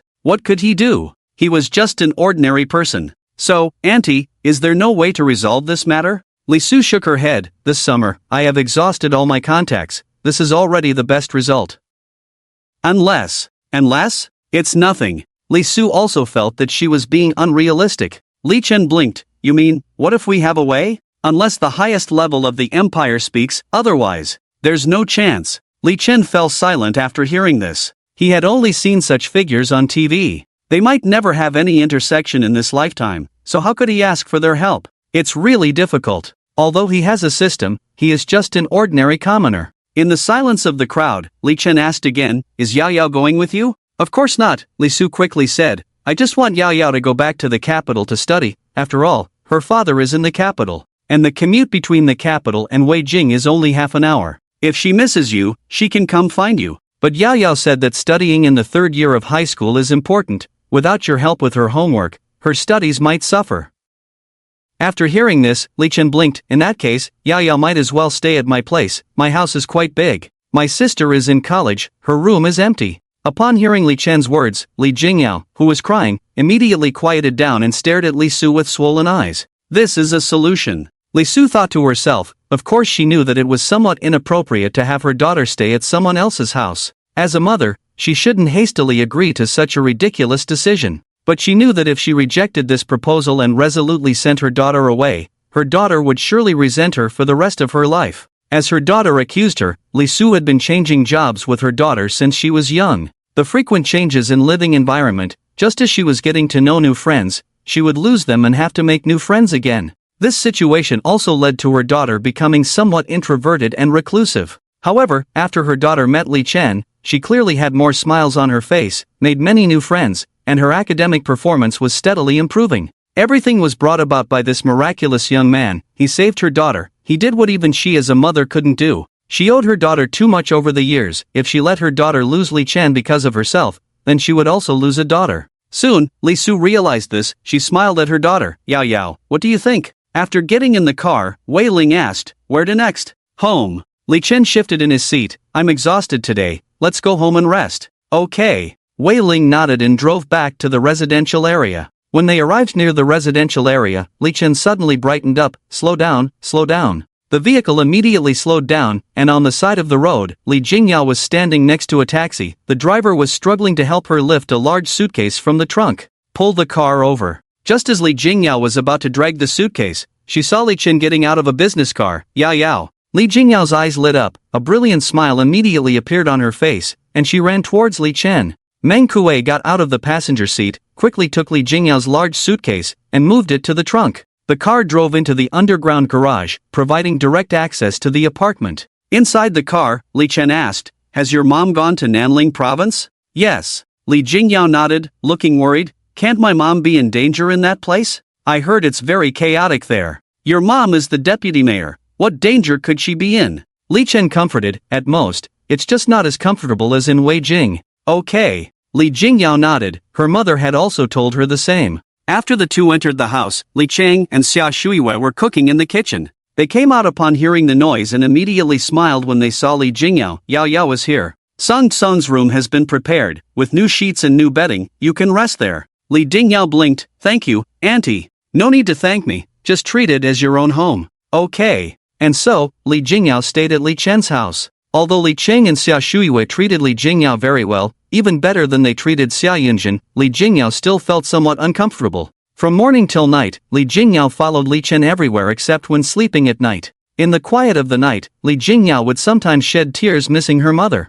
Before going to sleep, Li Chen prepared to use the restroom, but upon entering the bedroom, he found Li Jingyao wiping her tears. Pretending not to have seen, he went to the restroom and immediately crawled into Li Jingyao's bed after coming out. Startled, Li Jingyao said with a red face, "You didn't close the door yet." Li Chen glanced and indeed saw a gap. "Then you go close it." Obediently, Li Jingyao closed the door, then lay back next to Li Chen. Li Chen hugged Li Jingyao's shoulder and asked, "Why are you crying?" "I don't know, I just feel like crying." "Missing your mom?" "Yes." Li Jingyao nodded, tears in her eyes as she said, "I was raised by my mom since I was young, never been away from her for so long." "You didn't cry when you went to film with me before?" "It's different." "How is it different?" Li Chen chuckled and pinched Li Jingyao's cheek. "If you miss her so much, just consider yourself married into my family, so you left your mom. Does that make you feel better? Married into your family." Li Jingyao's cheeks immediately turned red, then she whispered, "Shouldn't we sleep in the same bed then?" Li Chen was speechless for a moment, thinking she's only 18 and half a year.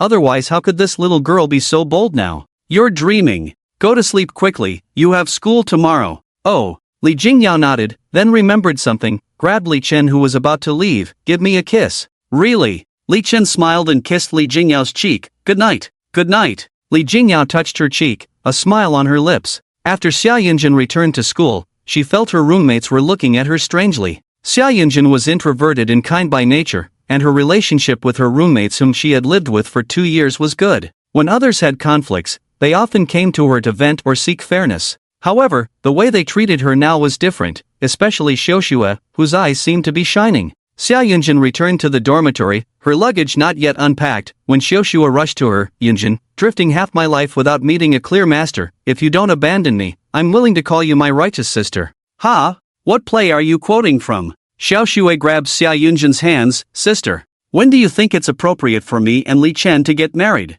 The dowry must be substantial. Get lost. Xia Yunjin immediately rolled her eyes at Xiaoxue, thinking she hadn't even had her meal yet. What business did they have with her? The other two roommates also joined in. Sister, we've known each other for so long, how could you hide such a precious little brother from us? Are you treating us as outsiders? Yeah. Call us over to hang out one day. We can come over too. Isn't the dowry for a bride from Jili 188,000 yuan? I'll offer 200,000. I'll give 250,000. I'll do 300,000. Xia Yunjin was helpless, regretting posting that TikTok video. After the new semester, they officially entered their senior year. The college entrance rate at Hoshino one high school was as high as 99%. Almost everyone could go to college except for those repeating a year, but just going to college was not their goal. Their aim was to enter a prestigious university, even a top-tier one. After the senior year, classes started at 7:45 in the morning and went on until 8:45 in the evening. They had to spend 13 hours at school every day. Of course, Li Chen wouldn't stay that long. He left school promptly at 5 p.m. with Li Jingyao, and didn't attend school on weekends for extra classes. This is not a privilege, because the teacher said that students who attend cram schools or receive one-on-one tutoring outside can skip evening and weekend tutoring sessions.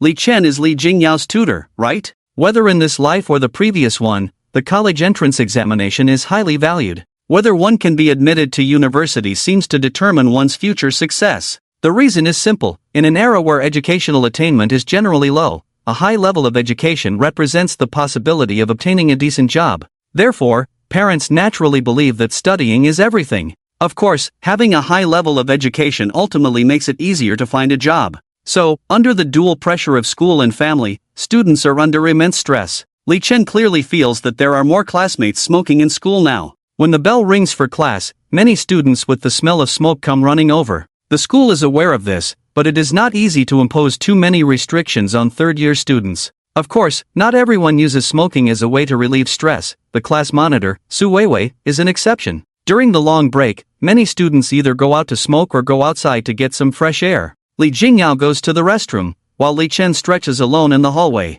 In the second year of high school, Su Weiwei's failed confession did not make their relationship awkward. Instead, Su Weiwei continued to chat with Li Chen as usual. Su Weiwei approached again. Li Chen, do you like small animals? Li Chen looked at Su Weiwei in confusion and answered truthfully, it's okay. Do you like cats or dogs? Either is fine. Li Chen likes both cats and dogs, but leans more towards cats. Do you want to raise a female puppy? Although he likes dogs, Li Chen had never thought about raising one, as taking care of pets is quite troublesome, especially walking a dog and the inconvenience when traveling.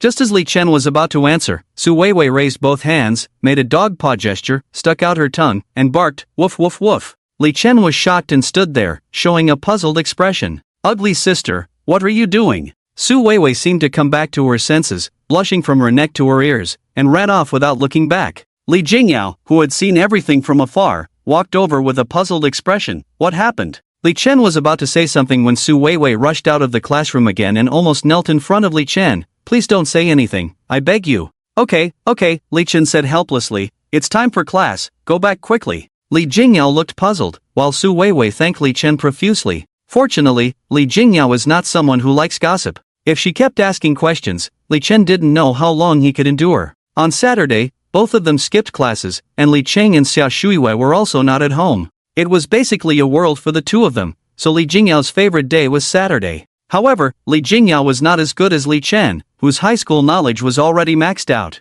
With a score of 750 in the college entrance examination, scoring above 740 was not a problem. There was no way around it. maxing out high school knowledge was just that powerful. Li Jingyao was just an ordinary person who had to keep practicing questions continuously. So, even on Saturdays, Li Jingyao could only wear thin pajamas and rely on Li Chen for studying. My head is about to explode. After completing 3 math papers in a row, Li Jingyao looked pitifully at Li Chen. Can we do something else? Li Chen thought for a moment. What do you want to do? Play the piano for me to listen to, Li Jingyao said with a smile. Li Chen usually plays the piano for half an hour every day, and playing the piano is something that comes naturally. The more he tries to gain experience points by playing difficult and complex pieces, the less he seems to gain experience points inexplicably. So Li Chen just played casually, not caring about gaining experience points. Sure. Li Chen nodded. He held Li Jingyao's hand and walked to the living room, pulled the curtains, sat at the piano keys,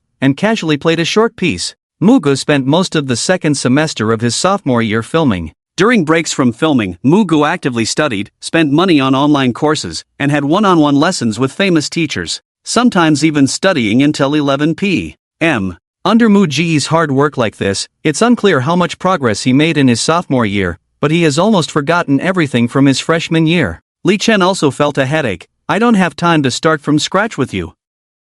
Just do practice papers, do exercises. If you don't understand a question, I'll go over the knowledge points of that question with you again. Now you're in your senior year, time is running out for you. By the way, do you have to take the art exam in January next year? Yes, Mugu nodded. Generally, art students take the art exam at the end of the first semester of their senior year. Those with unified exams take the unified exams first, and those without unified exams go directly to various schools for the art exam. The standards and difficulties of the art exams in different schools vary, but simply put, the higher the ranking of the school, the more difficult it is. Mugu will definitely become an actor in the future and will definitely have to major in performing arts. So, even if it's for the sake of Ji Chueying, he must take the art exam. I'll go with you then. Li Chen was also curious about the art exam scene, especially the dance, drama, and performance exams. Okay, Mugu was very happy. Brother, don't you need to take the art exam? Ha! Li Chen blinked. Didn't I tell you? I was admitted early by Ji Chueying.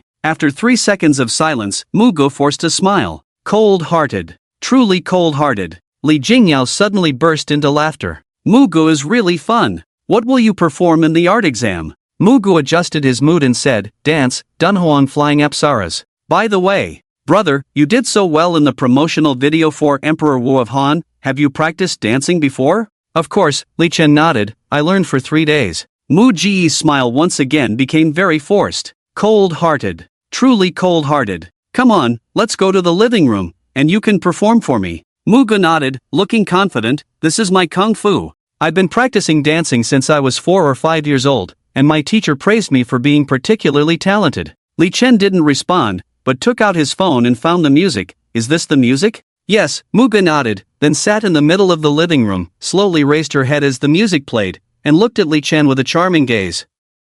Her arms swayed slowly with the rhythm, and her body slowly rose. Li Chen didn't know if this was how the song was supposed to be danced, or if Mugu and Zhao Tong came from the same system. In any case, the two of them had similar dance moves. It's just that one was standard and beautiful, and the other was a bit crooked. In terms of difficulty, Mugu also lowered it a lot, and many movements were not done properly. During the climax of the song, Zhao Tong chose a combination move of airborne reverse kick purple gold crown, while Mugu chose to stand on one leg in a split. Well, the leg didn't quite make it up. Li Chen basically watched this dance with his face half covered. If Mugu didn't look good, Li Chen wouldn't have been able to watch it for even a second. How was it, brother? Mugu blinked, waiting for praise. Li Chen pondered for a moment, then looked Mugu up and down. Did this outfit limit your performance? Mugu looked at her outfit, a shirt, a skirt, and stockings, which indeed were not suitable for dancing. To some extent, but I think I did well today. In that case, let me show you how it's done. With that, Li Chen played the music again. Ha! Can you remember it just by watching once? Mugu looked surprised. Li Chen ignored her and sat on the floor, then repeated the movements Mugu had just done. However, every move of Li Chen is extremely standard, not only elegant but also powerful. Standing on one leg in a horse stance was done effortlessly, without any difficulty. Mugu almost had her mouth wide open watching this dance, while Li Jingyao had already anticipated it and took out her phone to record it. How do you feel? Li Chen came in front of Mugu without a hint of embarrassment or breathlessness. Mugu opened her mouth, trying to make a sound, but ended up sitting on the ground with a mournful face, saying, "I'm just useless." Li Jingyao covered her mouth to stifle her laughter. Li Chen came to Mugu, lifted her up, and said, "Alright, I'll teach you." "Really?" Mugu immediately became happy. "Then I'll go home and get my dance costume." "No rush." Li Chen turned to Li Jingyao. "Jingyao, do you want to practice too?" "Me?" Li Jingyao was a bit unsure. "I'm not taking the arts exam. Just practice for fun." "Well, okay." Li Chen directly placed an order on his phone for 4 sets of dance costumes and a large yoga mat, which would be delivered the next day. On Saturday, the yoga mat was placed in the living room, and on Sunday, it was moved to the study. The sofa in the study was pushed against the desk, creating a space for movement. Although not as spacious as the living room, it was enough for stretching. Teaching and practicing dancing not only helped relieve study fatigue but also strengthened their bond. It was a win-win situation. And so, the learning journey of the 3 began. While 2 of them studied diligently, Li Chen was not idle either. Besides reading books, he also bought a stack of calligraphy copybooks to practice writing. Writing could also enhance one's demeanor. The days of senior year passed by quickly and slowly. For some, each day felt like a year, while for others, time flew by swiftly. The drama Guiyao was set to air during the winter break, marking Mu Ji's debut in a TV series, making her extremely excited. At the same time, the mobile game Guiyao was planned to be launched on both mobile and computer platforms a week after the TV series premiere. The company also appointed Li Chen as a spokesperson. To avoid missing Saturday classes, Li Chen took 2 days off specifically for shooting commercials. Inside the studio, Liang Ying sat next to Li Chen, holding 2 contracts and said, "Ken, here are 2 contracts. One is for the online game, and the other is for the mobile game. Choose one." "What's the difference?" Li Chen casually flipped through them and found that apart from the titles, the content was basically the same. Liang Ying explained, "This game is a collaboration between our company and a game company. The game company is responsible for development, operation, and promotion. Our company provides funding, publishing rights, and personnel. Therefore, there is no endorsement fee, but you will receive a 5% share of the game's profits." Oh, Li Chen understood that it was related to money. Liang Ying continued, "As a spokesperson, it is necessary to be active in the game's initial months. In other words,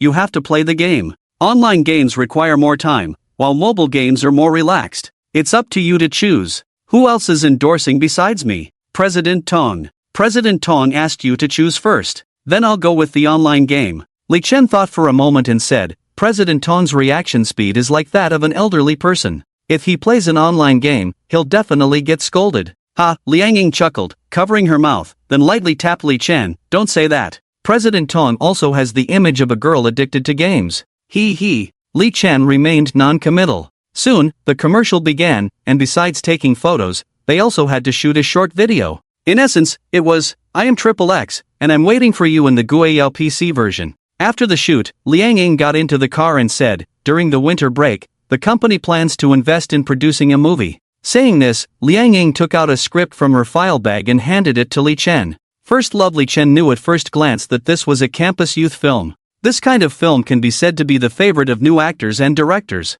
"Who's the director?" "Wu Ningning." "Oh." Li Chen nodded. Wu Ningning was the fast shooter who directed Guiyao, shooting at a very fast pace. "When are we shooting?" "During winter break." "A winter film?" Li Chen was curious. Shouldn't this kind of film be shot in summer at the very least, or maybe in autumn? How else could they wear less clothing? Is it the same to be in a relationship wearing cool clothes versus wearing a big coat? Moreover, the selling point of youth dramas is handsome men and beautiful women, not acting skills. "We'll be shooting in Sulu or Siam." "Got it." Li Chen nodded. Sulu and Siam are in Southeast Asia, where it's hot all year round. Even in winter they wear summer clothes. Nowadays, these countries are all vassal states of Xia, so it's very safe to shoot there. Liang Ying explained, "This is a female-centric drama. Although you are the male lead, you are more like a moonlight figure. The female lead is basically an unrequited love. There are very few emotional scenes with the female lead, but you have quite a few scenes with the second female lead. At the same time, there are kissing in bed scenes with both the female lead and the second female lead."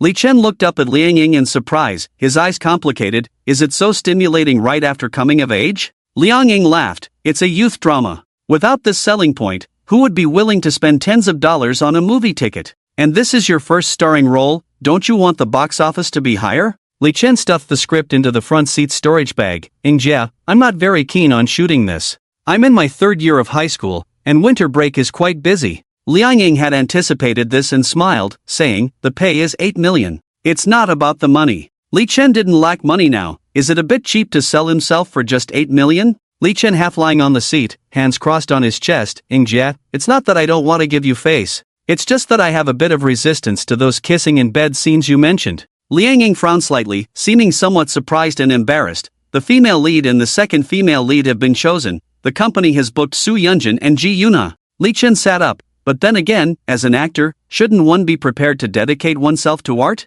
There was a knock on the door. Su Jie returned. She walked into the room panting, carrying a cloth bag containing all the memory cards and hard drives. Tong Zone, they're all here. Check them all. Delete any scenes of Li Chen's kissing in bed scene shot this afternoon. At the same time, give everyone present this afternoon a red envelope of 2,000. Tell them that no matter who asks, just say that Li Chen didn't shoot any scenes this afternoon. If anyone slips up and I find out, I won't spare her, got it? Tong Wei's fierce eyes startled Su Jie, and she quickly nodded, rest assured, Tong Zone. Su Jie hurriedly left, and everyone fell silent for a few seconds. Wu Ningning turned to Tong Wei. How did Chen Chu say it? Learn from her. Tong Wei sighed. Chen Chu's attitude was quite good. She also said that this matter is not targeting anyone, especially not Li Chen. However, when it comes to Li Chen's kissing and intimate scenes, they are off limits, not only for this film but also for the future. Then how are we supposed to shoot? Wu Ningning slammed the table in dissatisfaction. Isn't youth campus films all about those little things in the crotch?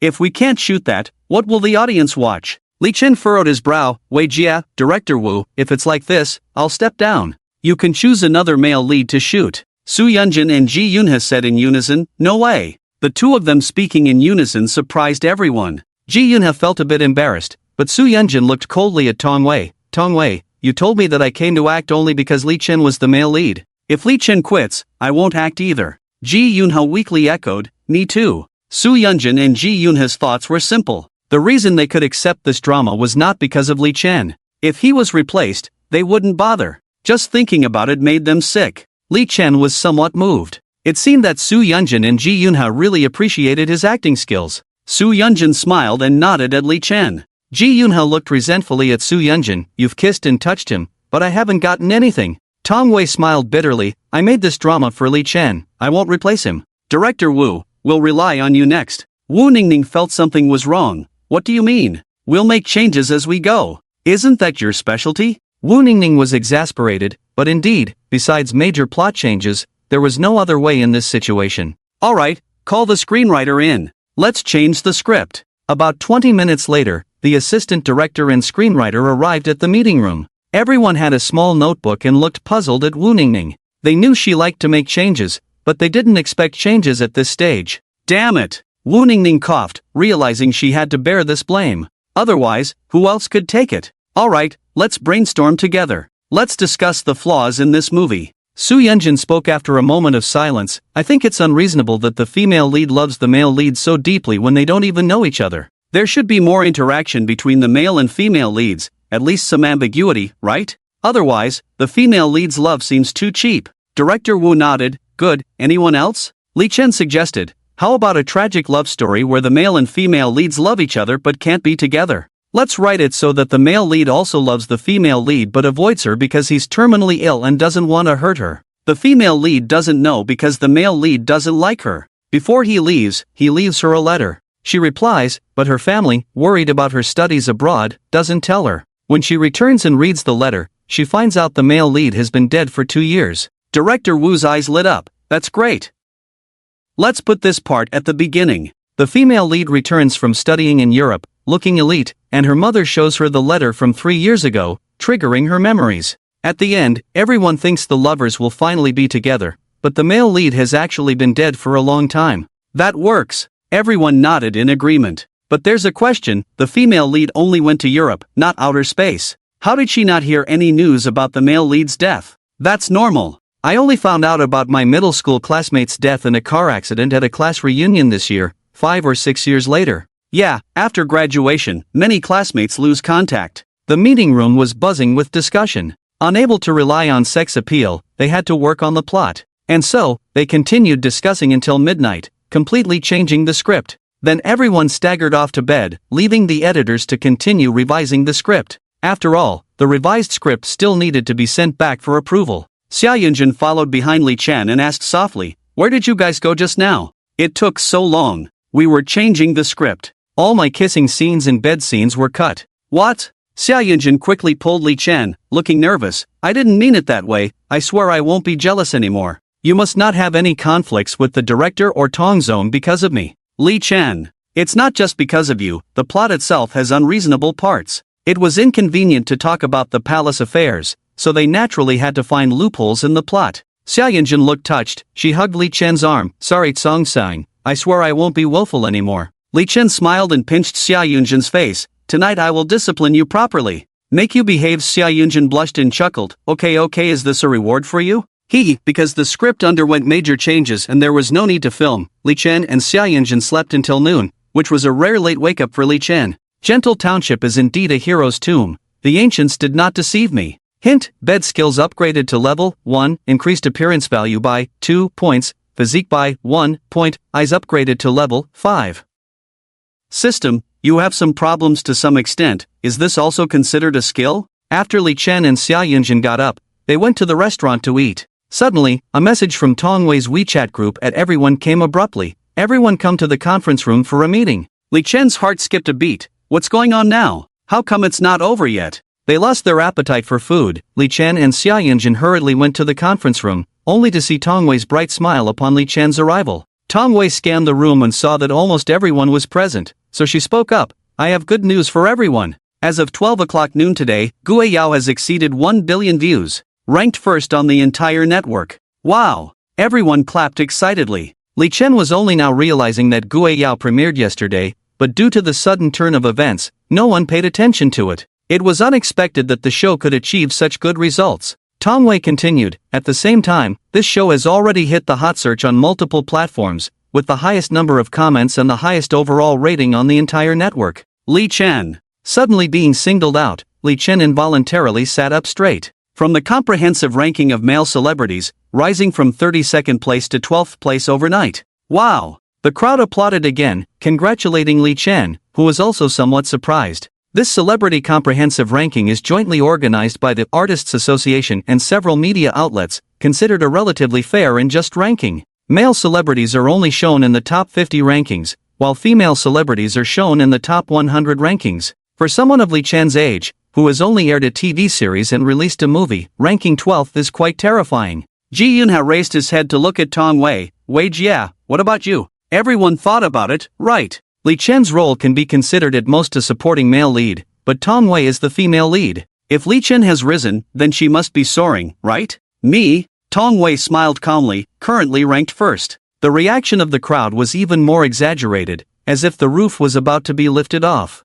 Su Yunjin sat in the front row, with a forced smile on her face. Back in the day, she used to dominate the charts for years, but last year, she fell to 76th place, and maybe in another year or two, she would fall out of the rankings. There was no way around it. The competition among female celebrities was too fierce, with a large number of young and beautiful actresses entering the industry every year. It was for this reason that Su Yunjin agreed to Tongwei's invitation to act in this campus film, something she would never have considered before. Tongwei continued with the microphone, to celebrate the success of Gue Yao. "Everyone, let's go to the beach for 2 days. No filming. How about that? Long live Tongzone." The crowd applauded and laughed, but only Li Chen did not smile because he knew that the so-called celebration and outing were just to wait for the script to be approved. Tongwei couldn't let anyone know that her play was stuck in the approval process. Li Chen felt a sense of guilt for some reason. Who could it be? How did I offend her? So annoying. Alright, stop standing around here, let's all pack up.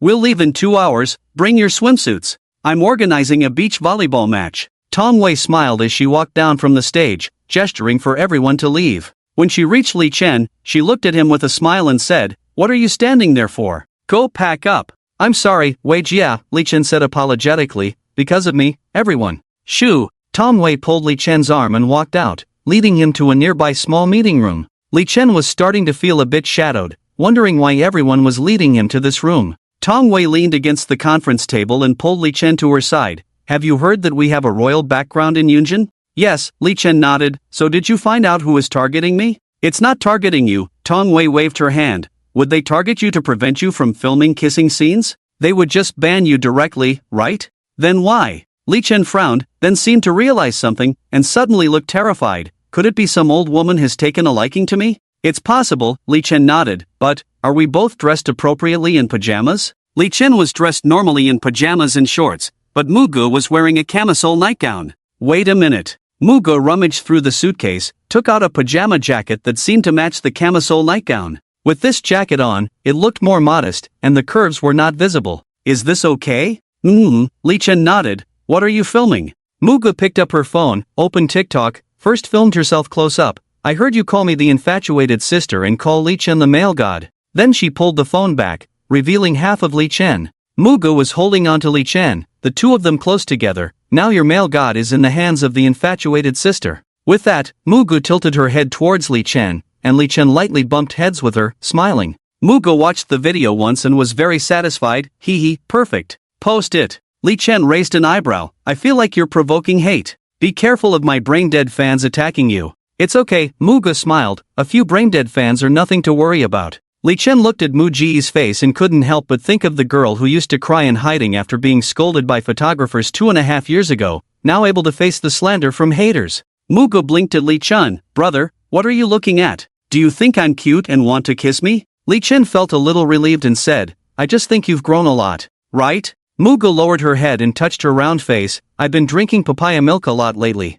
Li Chen. Can't do anything right, always getting sidetracked. At this moment, Ji Yunha also walked into the room, wiping her hair just like the others. The shower water seemed a bit hot, and her skin was slightly red as she stood there in a nightgown. Of course, Ji Yunha's nightgown was not a short camisole like Muji's, but a long one that reached her knees. When Mugu saw Ji Yunha, she immediately stood up. Sis, let me blow dry your hair. Ji Yunha was surprised. Well, thank you. Mugu smiled and shook her head, picked up the hairdryer and started blowing Ji Yunha's hair. Hey, I'm blow drying your hair, which is better than having your brother do it. I'm a genius. The two girls were blow drying their hair on the side, while Li Chen was lying on the bed watching Douyin. He happened to come across the video that Mugu had just posted. Although it had only been less than 10 minutes, the likes had already exceeded 50,000, and the comments had surpassed 20,000. Li Chen felt that the comments on Muji's video would definitely outnumber the likes later on. Comments section, did you get my permission to get so close to my husband? Kitchen knife, let him go, let him go. Angry, old driver, take me with you. I also want to be a dazzling little wife. Pitiful, no, sisters. Are we not going to call Mugu sister-in-law in a while? Of course, there were also a few Mugu fans in the comments defending her. How can you monsters oppose them when they are a perfect match? Mumu is mighty. Take down Li Chen. Li Chen fans, from now on, we are all one family. Just then, Li Chen's QQ suddenly flashed. Li Chen occasionally interacted with his fans in the fan group, but most of the time, he wouldn't peek at the screen. Apart from the group owner and administrators, regular members did not have the permission to add him. Confused, Li Chen opened the fan group and saw the group owner at Li Chen. Xiaojiu, Can, that brat Mugu is too arrogant. What is the relationship between you two? If you're not close, we'll start a fight. Li Chen couldn't help but laugh and replied, she is my girlfriend. We have known each other for many years, we are all one family, don't be angry. Fortunately, this was a world of polygamy, otherwise, based on just this girlfriend statement, 70% of Li Chen's fans would have unfollowed him. Seeing Li Chen's response, the people in the fan group calmed down. Since she was Li Chen's girlfriend, she was one of them.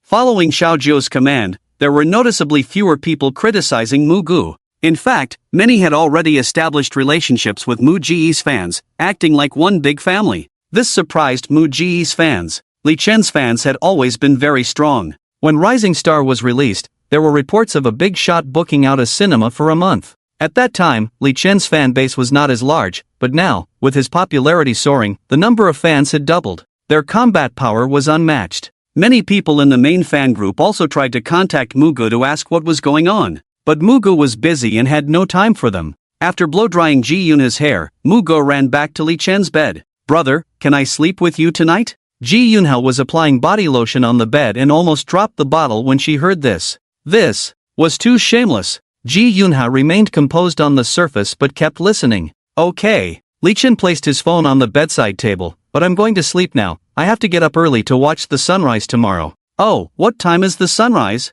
6:08. I have to get up at 5:30. Heavens! Mu Ji's mouth twitched, but being able to watch the sunrise with Li Chen was such a happy thing. So Mugu agreed without hesitation. No problem, brother. Just call me when the time comes. I want to go too. Ji Yunha weakly raised her hand. Can you call me too? Sure. Li Chen nodded, then closed his eyes. Ji Yunha hesitated, thinking, can I also sleep in your bed? But in the end, she didn't say it out loud. Mugu threw her pajamas on the bedside table and snuggled into Li Chen's arms. This was the first time she had slept in Li Chen's arms, and her excited heart was pounding, taking a long time to calm down. After calming down, Mugu started causing trouble again. She tried to make her body jump up, then waited for a while to make sure Li Chen had no reaction before sneakily kissing him. With just that, her heart started beating fast again. Hoping to be discovered, yet also hoping not to be. Seeing no reaction from Li Chen, Mugu kissed him again. Still no response. This time she pressed up against him without moving.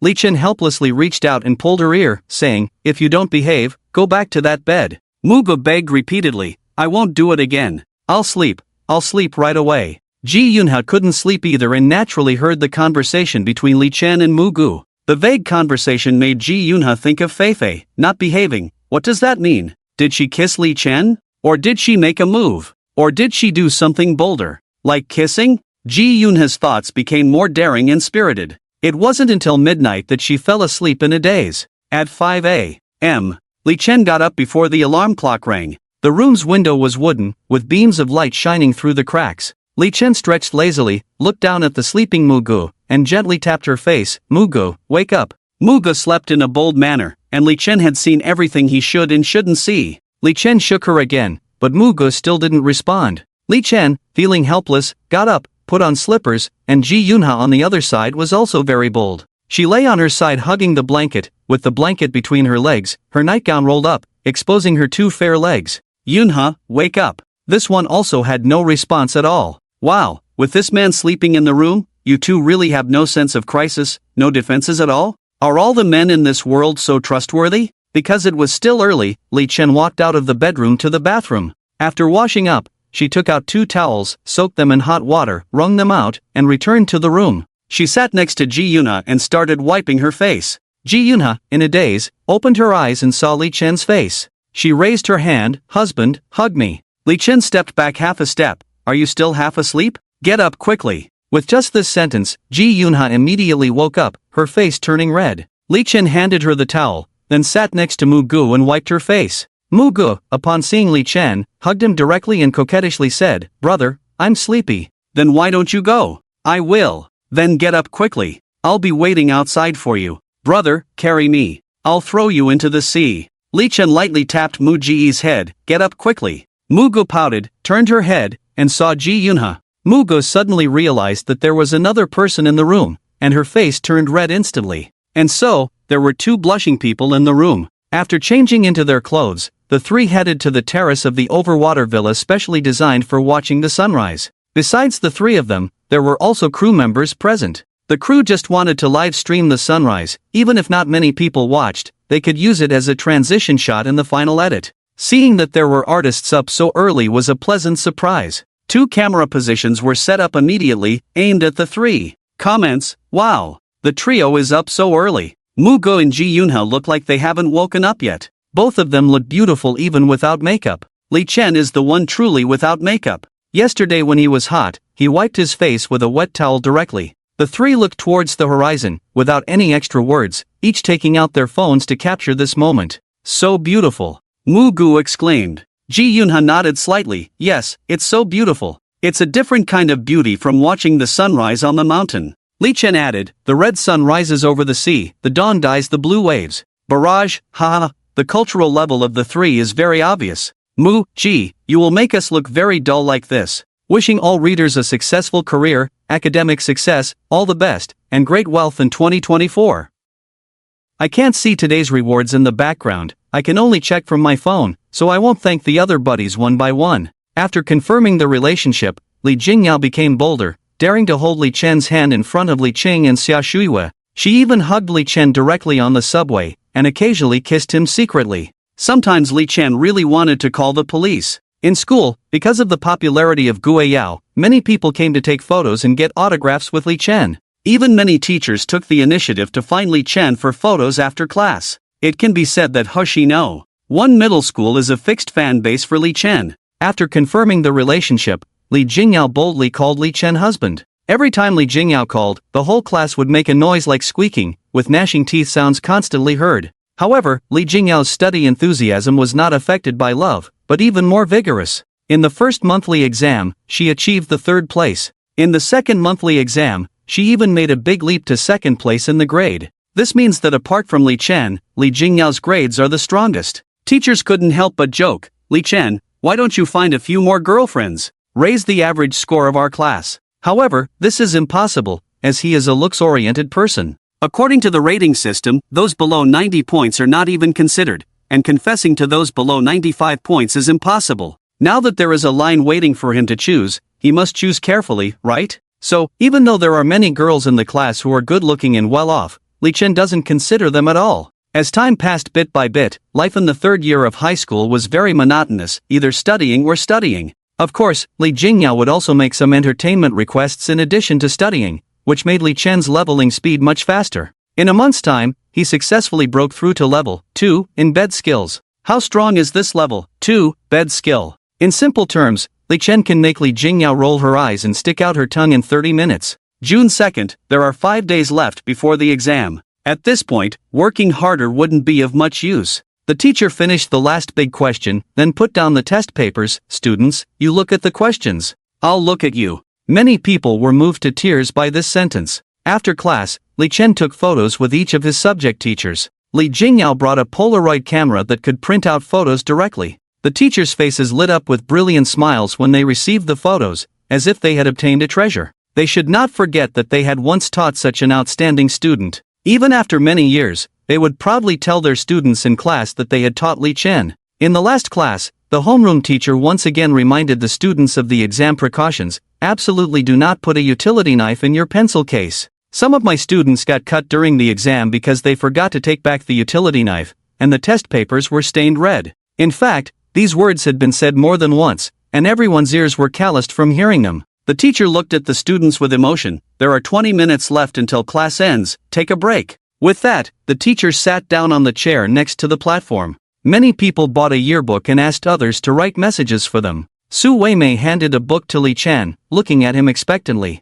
Li Chen took Su Weimei's book, signed his name, and left a message. "I hope you won't be a bootlicker in the future, and can meet someone who truly loves and cares for you. You deserve better." After Su Weiwei received the notebook and saw Li Chen's signature and message, she first smiled, then seemed to think of something, and started crying while holding the notebook. The day of the exam arrived on June 7th. Xia Yunjin took a leave of absence from the capital to return to Weijing, and Li Su specially came from Langnan City to cheer for her daughter. In order to allow Li Chen to rest during the exam, Tong Wei arranged a camper van so they could rest in the afternoon and even have lunch in the van. After not seeing each other for 3 months, Li Su seemed a bit more haggard, with some scars on her body, possibly from falling while climbing. Can, Yao Yao, both of you, do your best and achieve your usual results. Auntie, I'm not nervous at all. With Li Chen's full-level course skills, as long as the test paper is not too difficult, there should be no problem. With such confidence, what does Li Chen have to be nervous about? Nervousness comes from lack of experience and lack of self-trust, worrying about not doing well.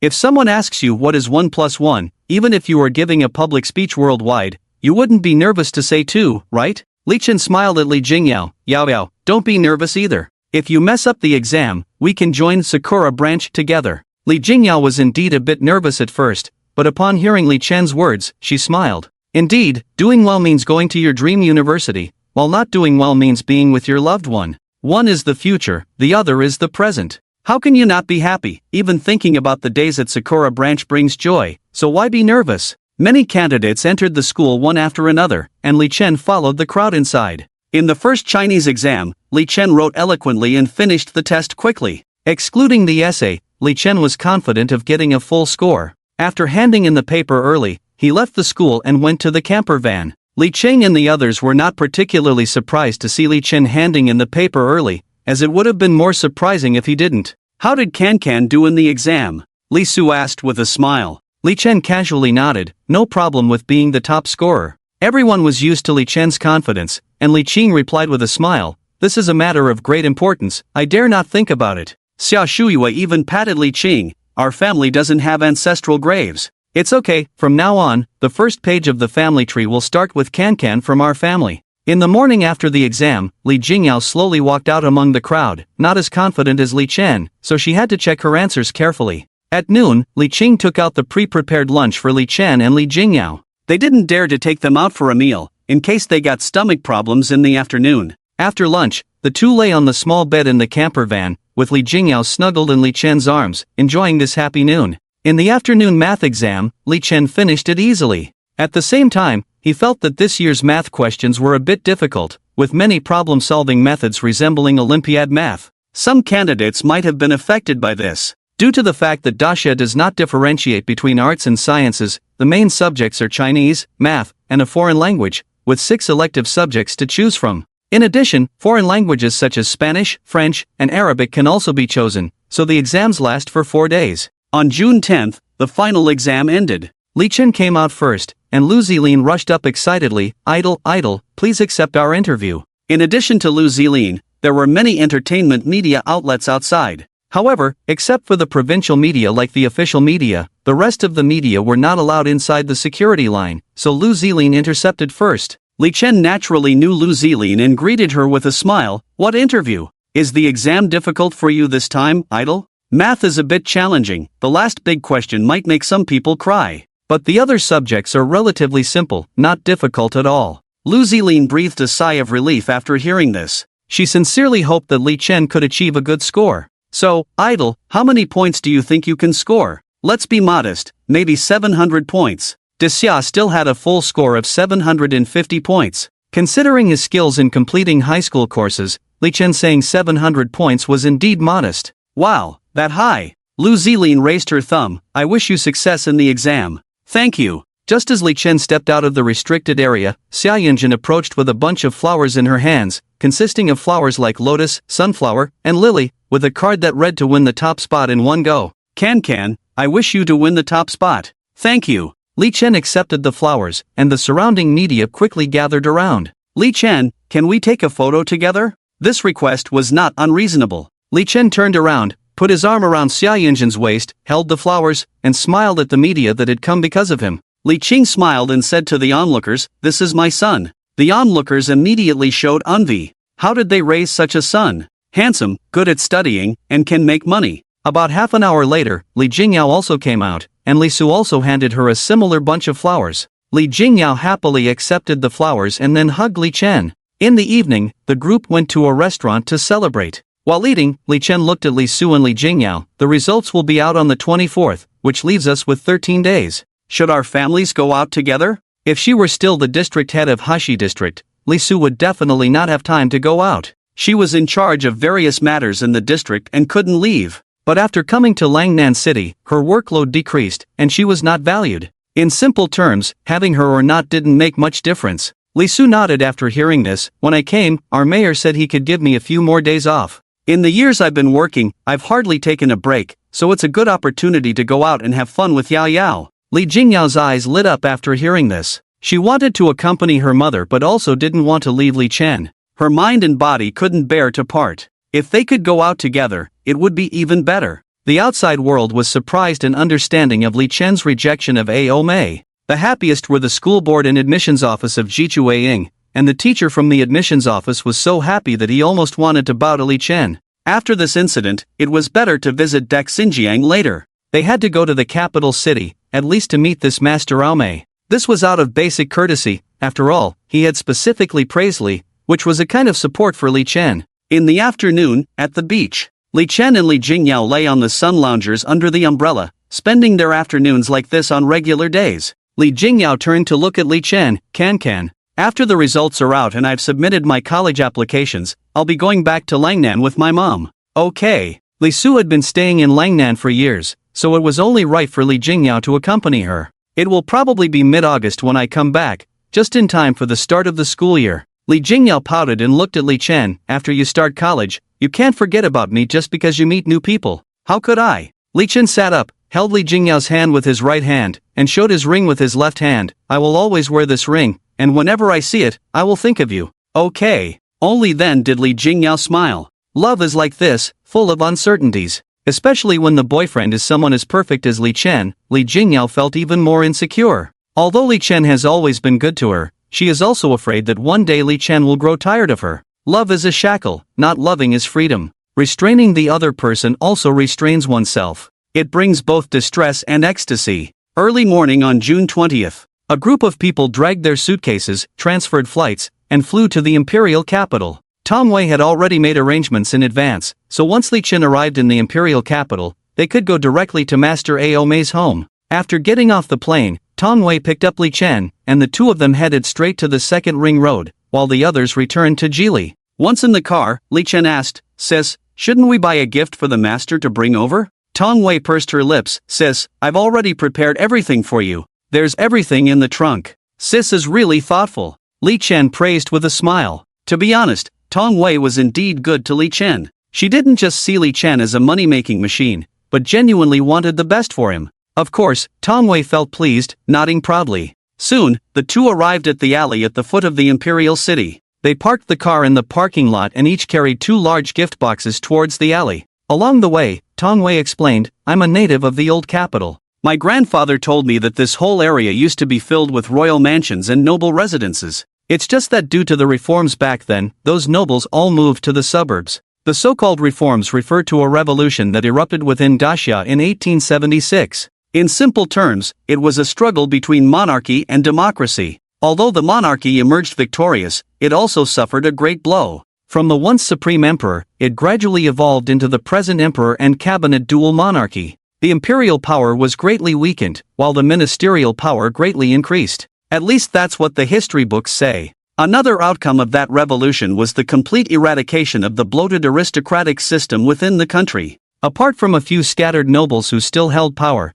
the rest of the nobility merely held titles and the status of a parliament member. Li Chen was curious, "Are there still dukes now? I've never heard of them." "Never heard of them?" Tong Wei was even more curious. "As a native of Jili, you've never heard of the Duke of Qi?" "Oh, I've heard of that one." The Duke of Qi was somewhat of a legend, as half of Daxia's territory was conquered by the first Duke of Qi. During the reforms, the Duke of Qi, due to his family background, was not greatly affected. Although they were the Duke of Qi, their entire family now resided in Jili, making them a well-known figure in Jili. Master Ao Mei lived in a hutong in the imperial capital, where there was a large mansion. The exterior was not grand, and they pressed the doorbell. Shortly after, a young girl opened the door. Once inside, a sense of northern garden beauty emerged. Artificial hills, flowing streams, though not large in scale, still exuded grandeur. Walking through the corridor, they entered the reception room. An elderly woman sat kindly on the main hall, smiling as she looked towards the door.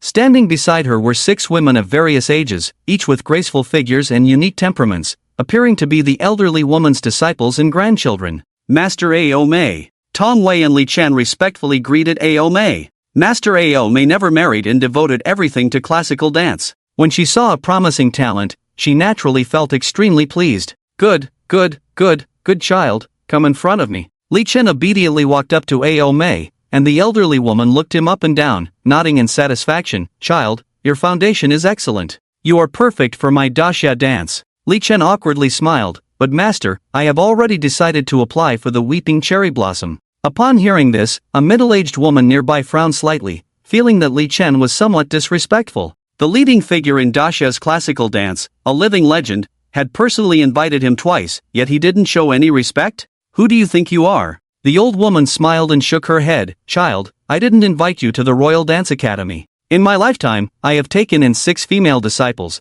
but I have never taken in a male apprentice. Would you like to be my last disciple?" The people around them all had a change in expression upon hearing this. The old woman had countless disciples and grandchildren. 6 disciples, whether they were the dean, vice dean, professors, or experts of the dance academy, now had an additional junior apprentice out of nowhere. What was this all about? Should those professors in their 30s call him uncle? However, they all knew that their master had taken a liking to this talent, and if they were to interfere, it might anger her. Li Chen was visibly surprised after hearing this. He hadn't expected Master Ao Mei to take him as an apprentice. Seeing Li Chen hesitate, the people around him twisted their faces, not daring to speak. Tong Wei was anxious to have Li Chen agree. Becoming Master Ao Mei's apprentice would be like having an extra layer of protection. Not to mention the entertainment industry, even the emperor would give Master Ao Mei some face. Li Chen gazed at the old woman's face, which was filled with love for talent. After a moment of hesitation, Li Chen decided to agree.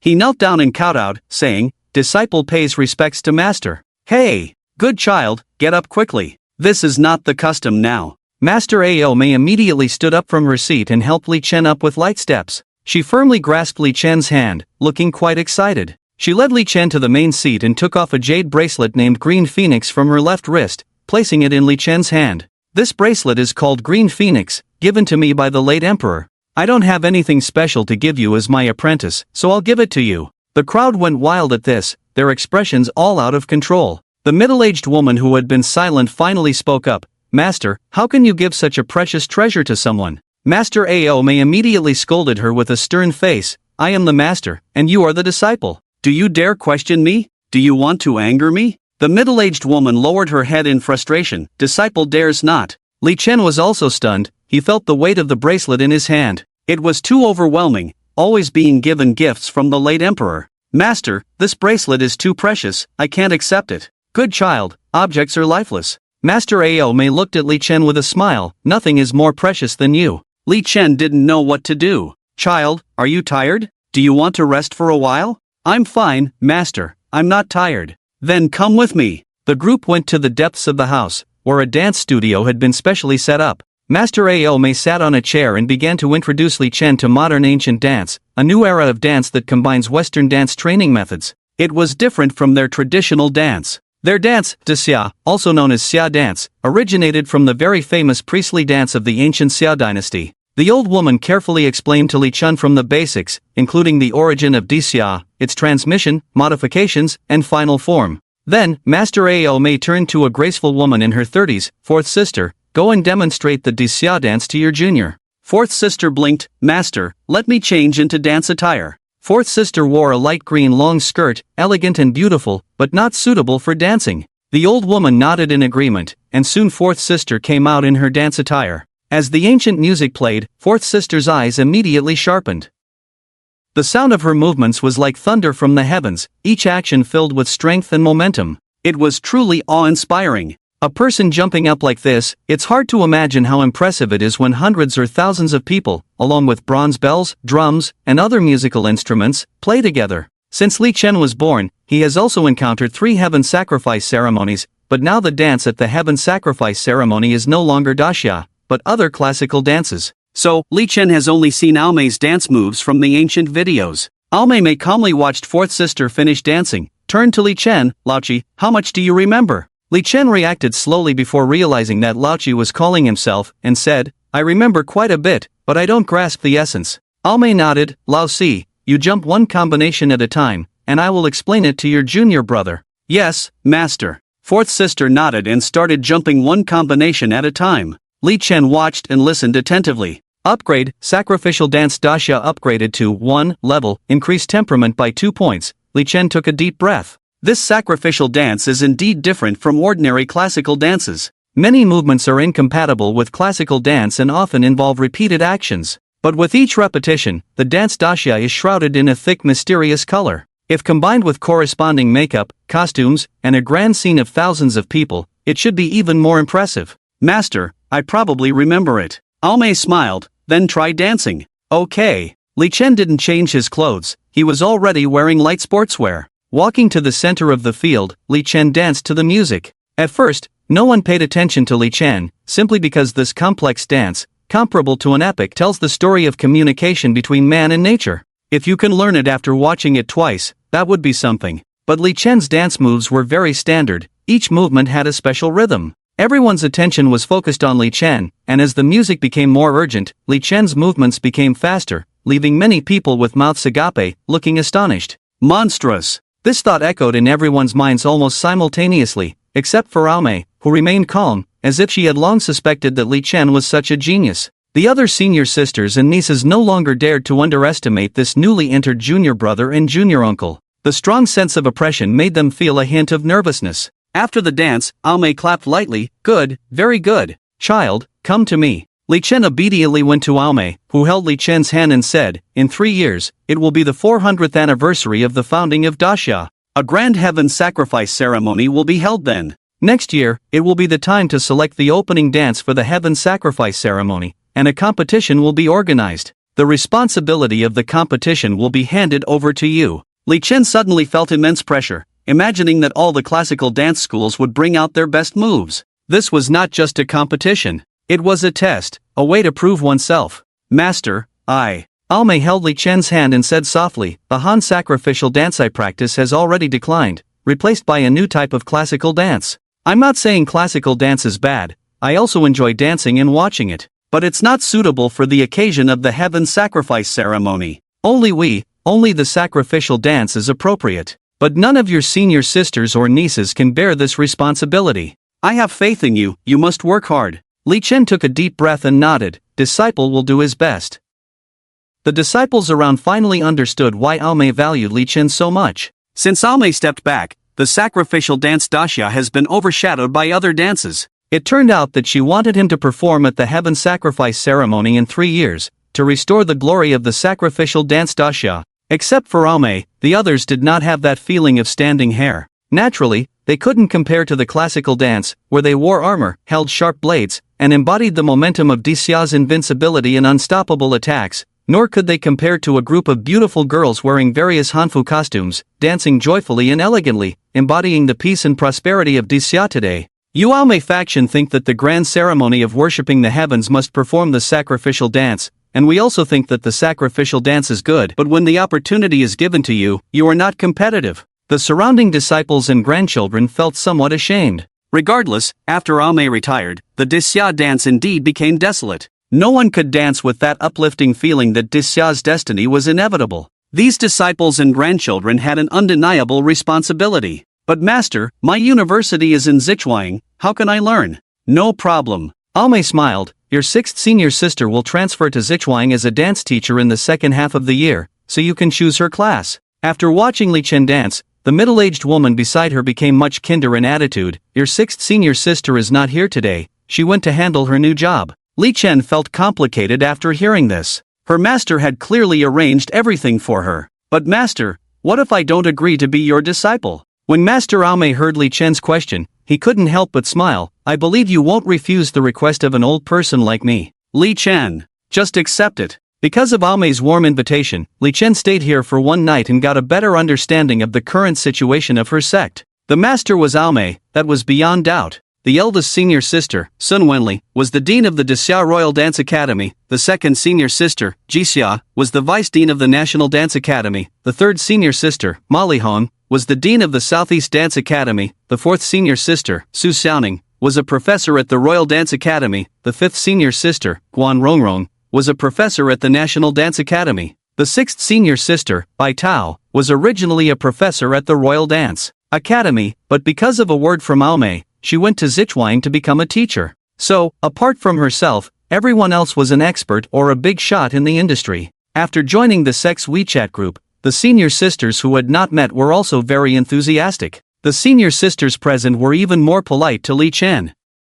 The middle-aged woman who had been standing next to Almei was the eldest senior sister, Sun Wenli. She initially didn't understand the master's behavior, but after seeing Li Chen's talent, her attitude towards Li Chen made a complete 180-degree turn, becoming very affectionate. The next day at noon, at the State Banquet Guest Restaurant, Almei set up a few tables specifically and invited some industry big shots, treating it as an apprentice ceremony. At the same time, Almei had someone post on her behalf on Weibo, at Li Chen. "May you continue the legacy, learn and carry forward the culture of Dixia, and contribute greatly to this world." The news media also reported on this. Master Almei accepts Li Chen as a closed-door disciple. Li Chen's fans on the internet all sent their blessings, and Master Almei gained 10 million more fans because of this. It was a somewhat ridiculous situation. After all, although Master Almei was well known, she didn't have many Weibo fans. Now that she had become Li Chen's master, Li Chen's fans naturally paid more attention. When leaving Almei's house again, Tong Wei's mood was said to be complicated. After getting in the car, Tong Wei, who had been acting like she was invisible, spoke up. "You really have good luck. Not to mention Master Almei, just with those senior sisters of yours, no one in the entertainment industry dares to speak loudly to you anymore." Li Chen looked at Tong Wei, who was driving, with a smile. "What's wrong, sis, why so sour?" Tong Wei sniffed. "Not sour." "If you're not sour, why do you sound so upset?" "Jealous." On June 23, Li Chen finally returned home, less than 6 hours away from the announcement of the results. Shortly after Li Chen arrived home, Li Qing's phone rang. "Hello, may I speak to Li Chen's mother?" Li Qing was puzzled. Since Li Chen joined Yunjin, she rarely received calls for him. Yes, but Li Chen is now with Yunjin. If you have any announcements, you should contact Liang Ying. The voice on the other end of the phone immediately laughed. I am from the admissions office of the Imperial College of Technology, and we sincerely invite Li Chen to join our university. The admissions office? Li Qing was curious, but our child has already been admitted early to Sakura Academy. Li Chen's mother, your child's scores in math and Olympiad are both perfect. Such achievements would be a waste not to study at the Imperial College of Technology. As a parent, you should consider your child's future. The teacher on the phone continued, as for the penalty fee, you don't have to worry, we can cover it for Li Chen. Li Qing looked at Li Chen in confusion, but Li Chen shook his head without even looking up. What a joke, he had even rejected the Royal Dance Academy. How could he join a place like the Imperial College of Technology where there are so many beauties? Li Chen suddenly realized, I'm sorry, in our family, my son has the final say. If he wants to go to Sakura Academy, I can't do anything about it. The teacher on the other end wanted to persuade further, but Li Qing had already hung up. However, Li Cheng and Xia Shuyua's phones kept ringing throughout the day. Besides the Imperial College of Technology, other top universities like the Capital University, Asia University, and Empire University were calling to inquire about Li Chen's intentions. Li Chen couldn't help but sneer. Why are they so eager now? They must have known that I became the top scorer in the province. Li Qing couldn't believe it. Did you really become the top scorer in the province? Li Chen replied confidently, why wouldn't I? And indeed, at 6 o'clock in the evening, after everyone had dinner, the homeroom teacher called, Li Chen, you are the top scorer in the province. 745 points. Li Chen furrowed his brows upon hearing this. 745? How did I lose 5 points? The homeroom teacher. Is that the point? Ha! Isn't the point that you are the top scorer in the province? Li Chen asked again, teacher, can you see Li Jingyao's score? After all, the results wouldn't be out until around 10 o'clock at night. If the teacher could see them in advance, wouldn't Li Chen and the others be anxious? Li Jingyao did very well this time, ranking 56th in the province with 689 points. Jingyao, you scored 689, 56th in the province. Li Chen was even happier to hear this than becoming the top scorer himself. Li Su couldn't control her emotions and hugged Li Jingyao, wiping away tears. The afternoon training became even longer and more grueling. During each break, Mugu would cling to Li Chen and act coquettish. The classmates were envious, and the instructors smiled more kindly. The following training sessions became even more grueling. Standing in military posture is the basic training for military training and also the most difficult. Once they got through this, the following days would be easier. In the evening, Mugu approached Li Chen, brother, do you have a charging socket in your dorm? Yes. Li Chen nodded, what's wrong? The one in our dorm doesn't work. Oh, then leave your phone with me. We have a power bank. That works too. Later, Li Chen found out that except for the dorms of 3 male students, the rest couldn't charge their devices. So, the dorm of the 3 became everyone's charging spot. The girls took the opportunity to buy some snacks and drinks as a token of appreciation. At night, the bathing areas were separated for males and females, and since the 6th floor was for males, there was a queue. As Li Chen stood at the stairwell waiting, teacher Tian walked over. Li Chen, what are you doing? Li Chen held the basin, waiting to take a bath. Oh. Tian glanced at it and said, you can wash in my dormitory, I live alone in my dormitory. Li Chen hesitated for a moment, then nodded, okay, thank you, teacher. I still have to check the dormitory, you can go by yourself. Here is the key, 701. The teacher's dormitory is on the edge of the 7th floor. After Li Chen pushed the door in, the teacher's clothes were hanging on the hooks on the wall. In the separate bathroom, the teacher's just washed underwear was hanging inside. It was still a pink bear, quite girly. After taking a shower, Li Chen changed into a new training uniform, and the old one was also washed by Li Chen. Today was so hot that the sweat soaked through the clothes. After washing, Li Chen prepared to leave with the basin. Teacher Tian happened to be standing at the door. Teacher, you finished washing so quickly. Oh, you even washed your clothes yourself. Li Chen smiled, thank you, teacher, I'm leaving. Tian waved goodbye with a smile to Li Chen. The next day, the loudspeaker rang at 6:30 in the morning, and everyone had to gather downstairs at 7 o'clock. Running, half an hour. Li Chen temporarily led the team as the squad leader, keeping an eye on anyone falling behind. A 400-meter track, running 8 laps. 3,200 meters. Li Chen had to run 5 kilometers every day, so 3,200 meters was not as much as usual for him. However, not everyone was like Li Chen. The first 2 laps were fine, but then one by one, some people started to run out of energy. Li Chen came to Jiang Xingrua's side, looking at her panting, and taunted, "Oh, not bad." Jiang Xingrua panted, "Even a god like me has things I'm not good at." Li Chen mocked, "Such a weak god." Jiang Xingrua ignored Li Chen, gritted her teeth, and ran forward with effort. "Come on, don't faint." Li Chen ran ahead with a smile, reminding other girls to speed up so they wouldn't be caught up by other classes. Just 3,200 meters. It took more than half an hour for everyone to finish. Li Chen's face was not red and he was not out of breath, while the others were all sitting on the ground tired. Mugo was also tired, but her condition was still okay. Every morning after that, they had to run unless it was raining. It is worth mentioning that these girls had started praying for rain. When Li Chen found Mugo, a group of girls in the girls' dormitory were kneeling on the ground, knocking their heads, and there were 2 words on the wall, Dragon King. "You guys are all into this religious superstition." Li Chen laughed, "At least you should have incense for rain prayers, right?" A girl who smoked took out a cigarette as incense and devoutly began to pray. The fact proved that a Dragon King written on A4 paper did not work.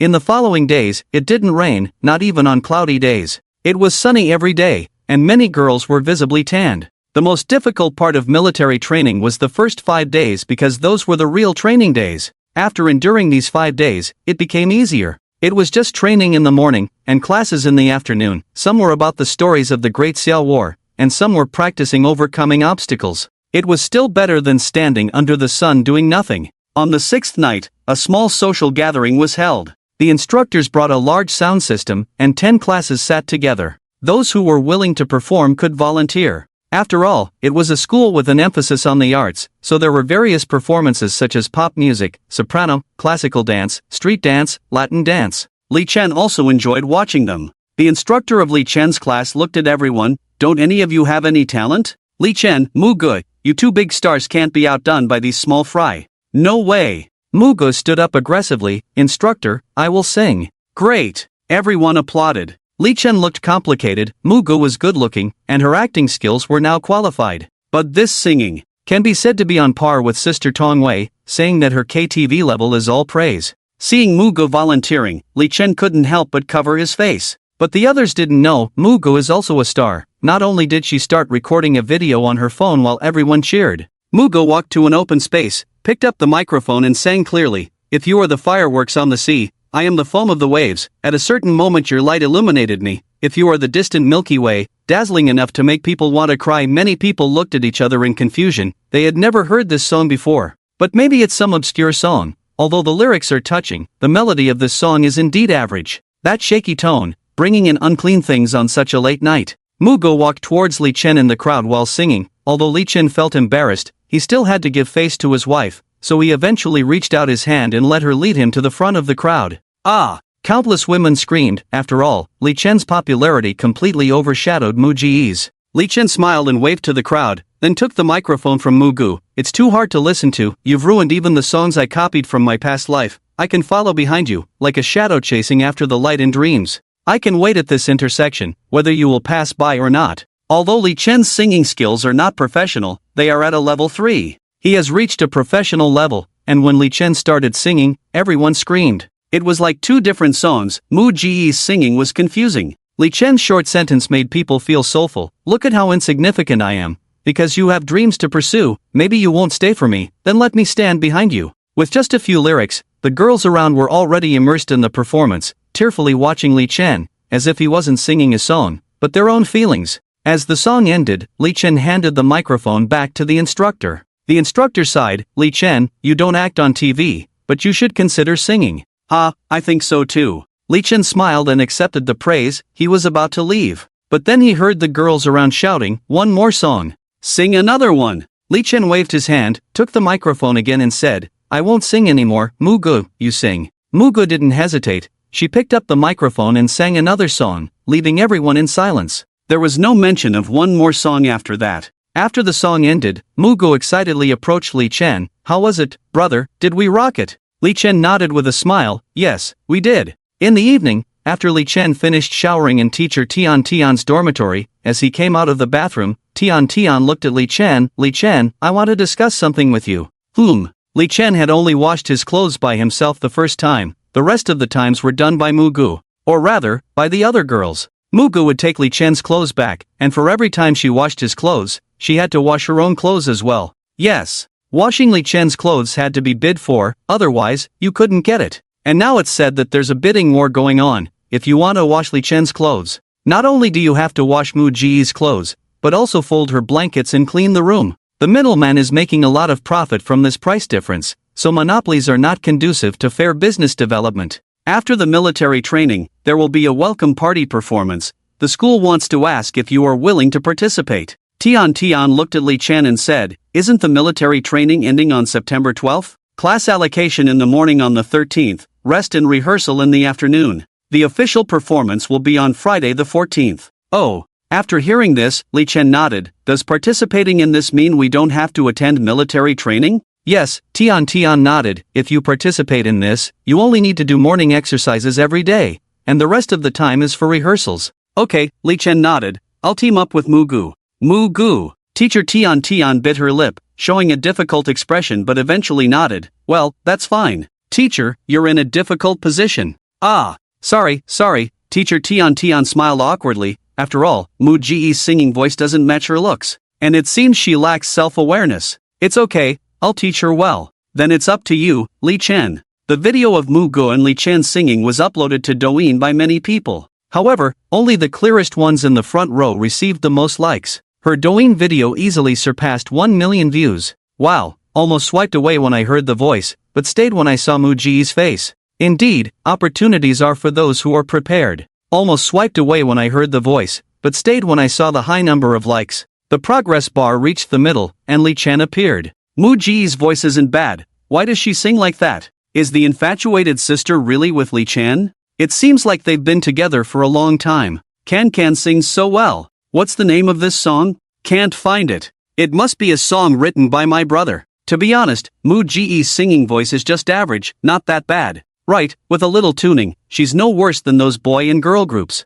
So what does the beginning of this song sound like? After the grouping ended, Teacher Tian looked at everyone. "Let's adjust the seating now." Each group sits together. The first group sits by the window, the second group here. The whole class started moving. Sun Yan, Zhao Ton, and Beth were very happy. Li Chen was a bit annoyed. What's going on? Lost 3 points inexplicably. Was the 5 points he lost during the college entrance exam also because of this kind of issue? Ugh, so annoying. Teacher Tian smiled. "Alright, today's matters are settled. Class monitor, don't be upset. One failure doesn't mean anything. Later, you'll create a WeChat group and add all the students." Li Chen turned to Quan Jin not far away. "Vice Monitor Quan, it's up to you." Quan Jin was speechless. This class monitor doesn't want to do anything. "Okay." Li Xinyan stood up. "Teacher, dinner.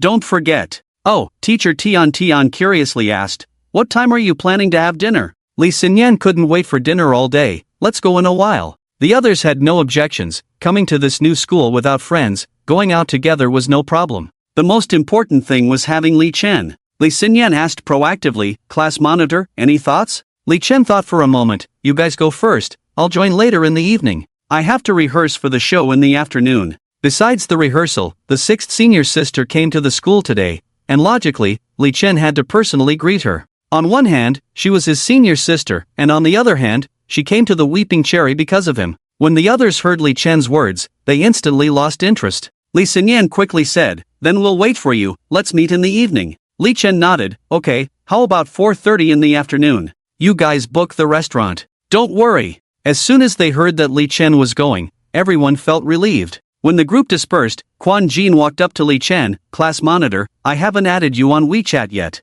"Oh, scan the code." Immediately, many people surrounded them. "Class monitor, I want to add you on WeChat too." Li Chen glanced at the crowded group of people. "Apply to join the group when you go back, and I will approve each one of you. I have something to do, so I'll leave first." "Okay." The crowd obediently dispersed. Li Chen walked out of the classroom, only to find Jiang Xingrua standing at the door. Li Chen tilted his head and looked at her. "Do you need something?" Jiang Xingrua nodded. "You haven't forgotten our bet, have you?" Li Chen sighed. He had originally planned to use the bet as an excuse to ask Jiang Xingrua to help Li Su, but he had made a mistake on one question and missed 1 point. It was really a matter of timing and fate. "I haven't forgotten, go ahead." Jiang Xingrua nodded and asked, "Are you good at math?" "It's okay, first place in the provincial math competition, full marks." Full marks in the college entrance examination. Jiang Xingrua nodded slightly. My requirement is that you accompany me to study math in the future. Accompany you to study math?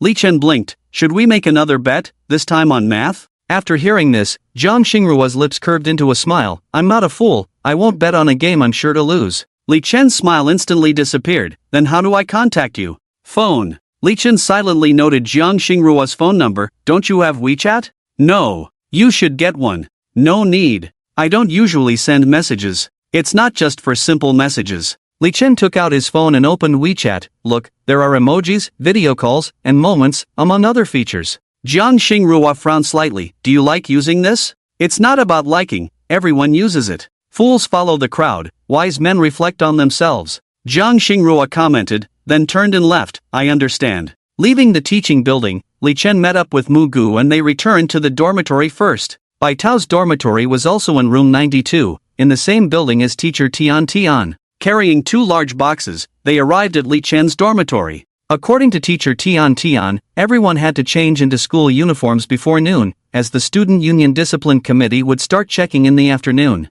There was no need to be unique about this, so Li Chen changed into the Weeping Cherry school uniform. Black trousers, a white shirt, the Weeping Cherry school badge on the left, and the student ID card on the right with name and student number. There was nothing special about the men's clothing, but Mugo looked much better in the school uniform skirt. A black pleated skirt, black knee-high socks, a white shirt with a bow tie at the collar. She looked very youthful and beautiful in it. The only problem was that Mu Ji's legs were too long, making the skirt look too short. Li Chen lifted Mu Ji's skirt. The skirt is too short, wear safety shorts underneath. Safety shorts? Mugo was puzzled, then understood. I see, you mean wear short leggings underneath. I have them, I'll put them on now. After putting them on, Mugo curiously asked, why wear this? Is someone trying to peek? It's not decent when the wind blows. Oh, I see. Muga nodded, not understanding, but she would do as Li Chen said. Let's go find my senior sister. The two of them went to room 92, found room 809 according to the information Bai Tao had given them. Bai Tao's senior sister was around 27 or 28 years old, very tall, about 173 meters. She was wearing slippers, shorts, and a white tank top. It seemed like she was working, with fine sweat on her forehead, and her hair sticking to her face. Although she was thin, she had a good figure. She didn't look like a professional dancer. Shouldn't a professional dancer be as skinny as Zhao Tong? Bai Tao opened the door, saw Li Chen and Mugu standing at the door, and her eyes lit up. Junior brother. And Mugu, coming quickly. As a professor, Bai Tao's treatment at Weeping Cherry School was definitely not bad. Each dormitory was about 50 square meters, divided into a living room and a bedroom. There are still a few large boxes on the ground, and it seems like Bai Tao is tidying up the room. I just arrived this morning, the room is a bit messy, feel free to sit. It's okay, senior sister, let me help you. Haha, you don't need to help me. The rest is just some clothes, I can handle it myself tonight. Bai Tao held the hands of Li Chen and Mugu as they sat on the sofa. When Bai Tao saw Li Chen, the smile on her face never faded. If you have any problems at school in the future, just come find senior sister. Even if there are no problems, you can still come find senior sister to hang out. Senior sister is quite lonely in this school. It's me who's causing trouble for senior sister, making senior sister specially come to the Weeping Cherry Tree. I'm fine, I don't have a boyfriend. Teaching students is the same anywhere. The two chatted until noon, when Li Chen said, senior sister, let's go out for lunch. Okay, let me change my clothes. She changed into a cool outfit, as if she had put it on to do some work. She changed into a long skirt in the bedroom and touched up her makeup. In the afternoon, Li Chen and Mugu went to the gym for rehearsal. However, this was not the final performance scene. The performance would take place on a large stage on the playground. The playground was divided into upper and lower audience areas, where people could sit on the ground or stand in the back rows. There was a semicircle of audience seats at the back, but the seats were limited and usually reserved for leaders. Rehearsals mostly involved waiting for others' performances. However, Li Chen did see many performances by senior sisters in their second and third years, and they did look dazzling in their performance outfits. Especially the senior sister who danced Latin, her moves were so captivating, her skirt never fell off. Tian Tian had arranged for an electronic piano in advance, and with accompaniment, the pleasantness of this song was enhanced. The afternoon rehearsal ended, and they would have another one the next morning. Our class is having a dinner tonight. Li Chen looked at Mugu. Are you coming with me? I'm not going. I'm going out to eat with my dorm mates. Isn't your class having a dinner? They are, but I don't feel like going. A bunch of girls just surround those few guys, it's disgusting. Li Chen laughed. Every class was different, right? Okay, I'll be back soon. Okay. At 4:30 in the afternoon, all the students of Class 1 gathered in the classroom. After changing into their school uniforms, many people's demeanor changed. However, Li Xianyan's socialite aura remained unchanged. She didn't even wear a bow tie. While others had their buttons done up properly, she had to unbutton a few, revealing a deep cleavage. Class monitor is so handsome. As soon as Li Chen entered, a group of people started screaming. Li Chen waved and smiled. Is everyone here? Quan Jin walked over. Except for Jiang Xingrua, everyone else is here. Oh, don't worry about her. What about the teacher? She went directly. Okay. Shall we go? Where to? Off campus. Li Xianyan said. I've booked a party venue. The so-called party venue had everything from eating to playing. When there were many people, going to such a place was a good choice. Ha? Isn't there one on campus? Li Xianyan shrugged. The campus is packed, not just today, but it's packed until Sunday. Okay. It made sense, with over 10,000 new students. The school cafeteria was always crowded, not to mention the snack street and entertainment venues. How do we get there? Just walk, it's right across the street. Li Xianyan smiled. Let's all have a drink today, and if anyone has a car, don't drive. Let's go then. Li Chen had no objections. He was ready to leave after dinner. The group walked out in a grand manner, and the main road of the school was already bustling with people. Countless students poured out of the school, and the security guards at the entrance reminded them, you must return to the school before 10 o'clock, otherwise the school will be closed. The crowd arrived at the party house, which was a 3-story villa. The first floor hall was a restaurant with various dishes already laid out. Next to it was a small mountain of beer. Teacher Tian had already arrived and waved to everyone with a smile. I won't stay long, I'll leave after eating. Me too, Li Chen echoed. Don't go. Not only the girls wailed, but Huang Guahao on the side also wailed. If Azu leaves after eating, and you leave after eating, then should I leave or not? Li Chen blinked. Then you leave too? I don't want to leave, Huang Guahao lamented. We'll see when the time comes. Don't sit next to me, go sit at that table. With an average of 10 people per table, only 3 tables could accommodate a male student. Li Xinyan, under the title of vice squad leader, sat at the same table with Li Chen, Tian, and others. Teacher, why does our class only have 3 male students? Tian smiled and replied, what, aren't you satisfied with having Li Chen? I had to fight with other teachers to get him. Oh, everyone got excited and applauded. Li Xinyan curiously asked, teacher, didn't you just start working here this year? How did you manage to get him? Tian coughed lightly, feeling a bit embarrassed. Well, my dad is on the school board. Wow! Everyone was surprised, and even Li Chen showed a shocked expression. They never expected that bald middle-aged man to have such a beautiful daughter. Did the genes mutate? Alright, let's eat first. As they chatted and ate, the atmosphere became lively. The first half was eating, and the second half was drinking. Li Chen, being the center of attention, almost everyone wanted to drink with him. However, there were always many people around Li Chen, making it impossible for them to join in. Sun Yan and Zhao Tong, who didn't get along, started competing in drinking. The party house had a computer room, large game consoles, mahjong tables, board game rooms, and KTV. Many people went to play what they were interested in. Li Chen was dragged away by a group of people to sing. Zhao Tong and Sun Yan acted like bodyguards, sticking close to Li Chen. Li Xinyan was speechless and, in annoyance, started drinking with the two of them. In the KTV room, a group of people took turns drinking with Zhao Tong and Sun Yan, and whoever the song belonged to would sing. Zhao Tong had the lowest alcohol tolerance and soon ended up hugging Li Chen's arm with her eyes closed. Are you being a hooligan? Li Xinyan wanted to pull Zhao Tong up when she saw her like that and take her place. Li Chen patted Li Xinyan. Forget it, let her lean on you, and you guys should drink less too. Li Chen looked at the watch. It was almost 8 o'clock. It's not early anymore. Who will help me take her back? You're not playing anymore. I'm not playing. I have a rehearsal tomorrow morning. Next time, for sure. Li Chen picked up Zhao Tong. She was so light, only about 80 pounds. Sun Yan, seeing this, got anxious. Idle, let me do it. I'll carry her. You've also had quite a bit to drink, is that okay? It's fine, why wouldn't it be? As soon as Sun Yan took over Zhao Tong, she immediately opened her eyes. Are you leaving?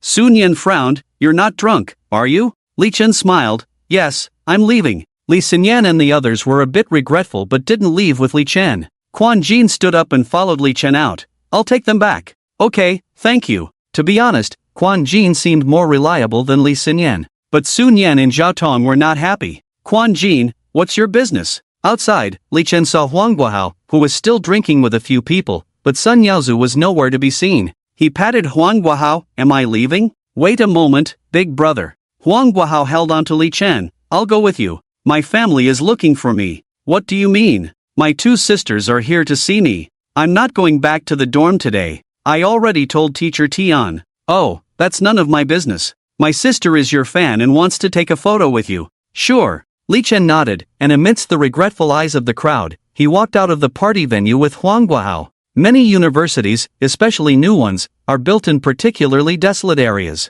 The Weeping Cherry Blossom University is no exception, and the only bustling place in this area is the restaurants, KTVs, and party venues at the entrance, catering to the students inside the university. It was already dark at 8 o'clock in the evening. In the distance, a small car with hazard lights on stopped by the roadside. Two women leaned against the car door, smoking and chatting. Sis, how? The two women were somewhat happy to see Huang Guohao, but their expressions changed immediately upon seeing Li Chen. They threw away their cigarettes and nervously rubbed their hands on their legs. This is my big brother, Li Chen. Hello. Li Chen greeted them with a smile. After exchanging pleasantries, Li Chen took a photo with the two women. Big brother, shall we drop you off at the school gate? No need. It's just a few steps away. Li Chen waved his hand, reassuring them to leave. As the car drove off, only dim lights remained, with few people around, except for the brightly lit restaurants at the entrance. Li Chen was about to return to the school when suddenly a bang sound came from a distance.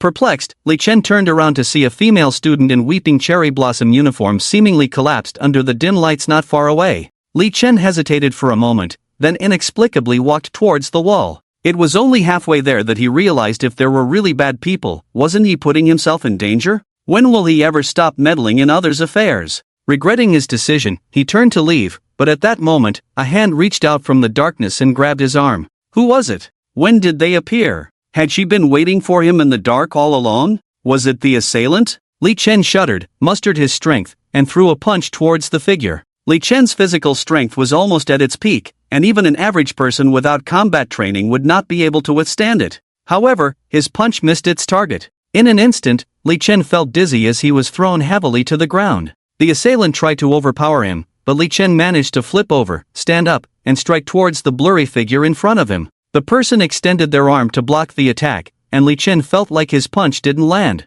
Next, Li Chen prepared to deliver a knee strike to show her what a 93-point physique felt like. Just then, a gun barrel still emitting heat appeared in front of him, held by a woman with a cold voice. Don't move if you don't want to die. Damn! A gun! Li Chen was extremely frustrated, realizing that the sound he heard earlier must have been a gunshot. Was he facing some kind of underworld situation? No, his life had just begun. However, in the dim light, the woman seemed to recognize Li Chen. Li Chen? The woman muttered, clearly surprised, and lowered the hand holding the gun. Seeing the woman suddenly lose her hostility, Li Chen boldly sized her up. She was about the same age as Li Chen, wearing the Weeping Cherry Blossom summer uniform, but without stockings, her white thighs clearly visible under the dim light. Damn, what was he doing, still checking her out at a time like this? Her face was cold, with sharp features resembling a female general from a storybook. Although she easily subdued Li Chen with a single strike, there were no obvious muscles on her arms and legs, making it hard to understand how she could exert such great force.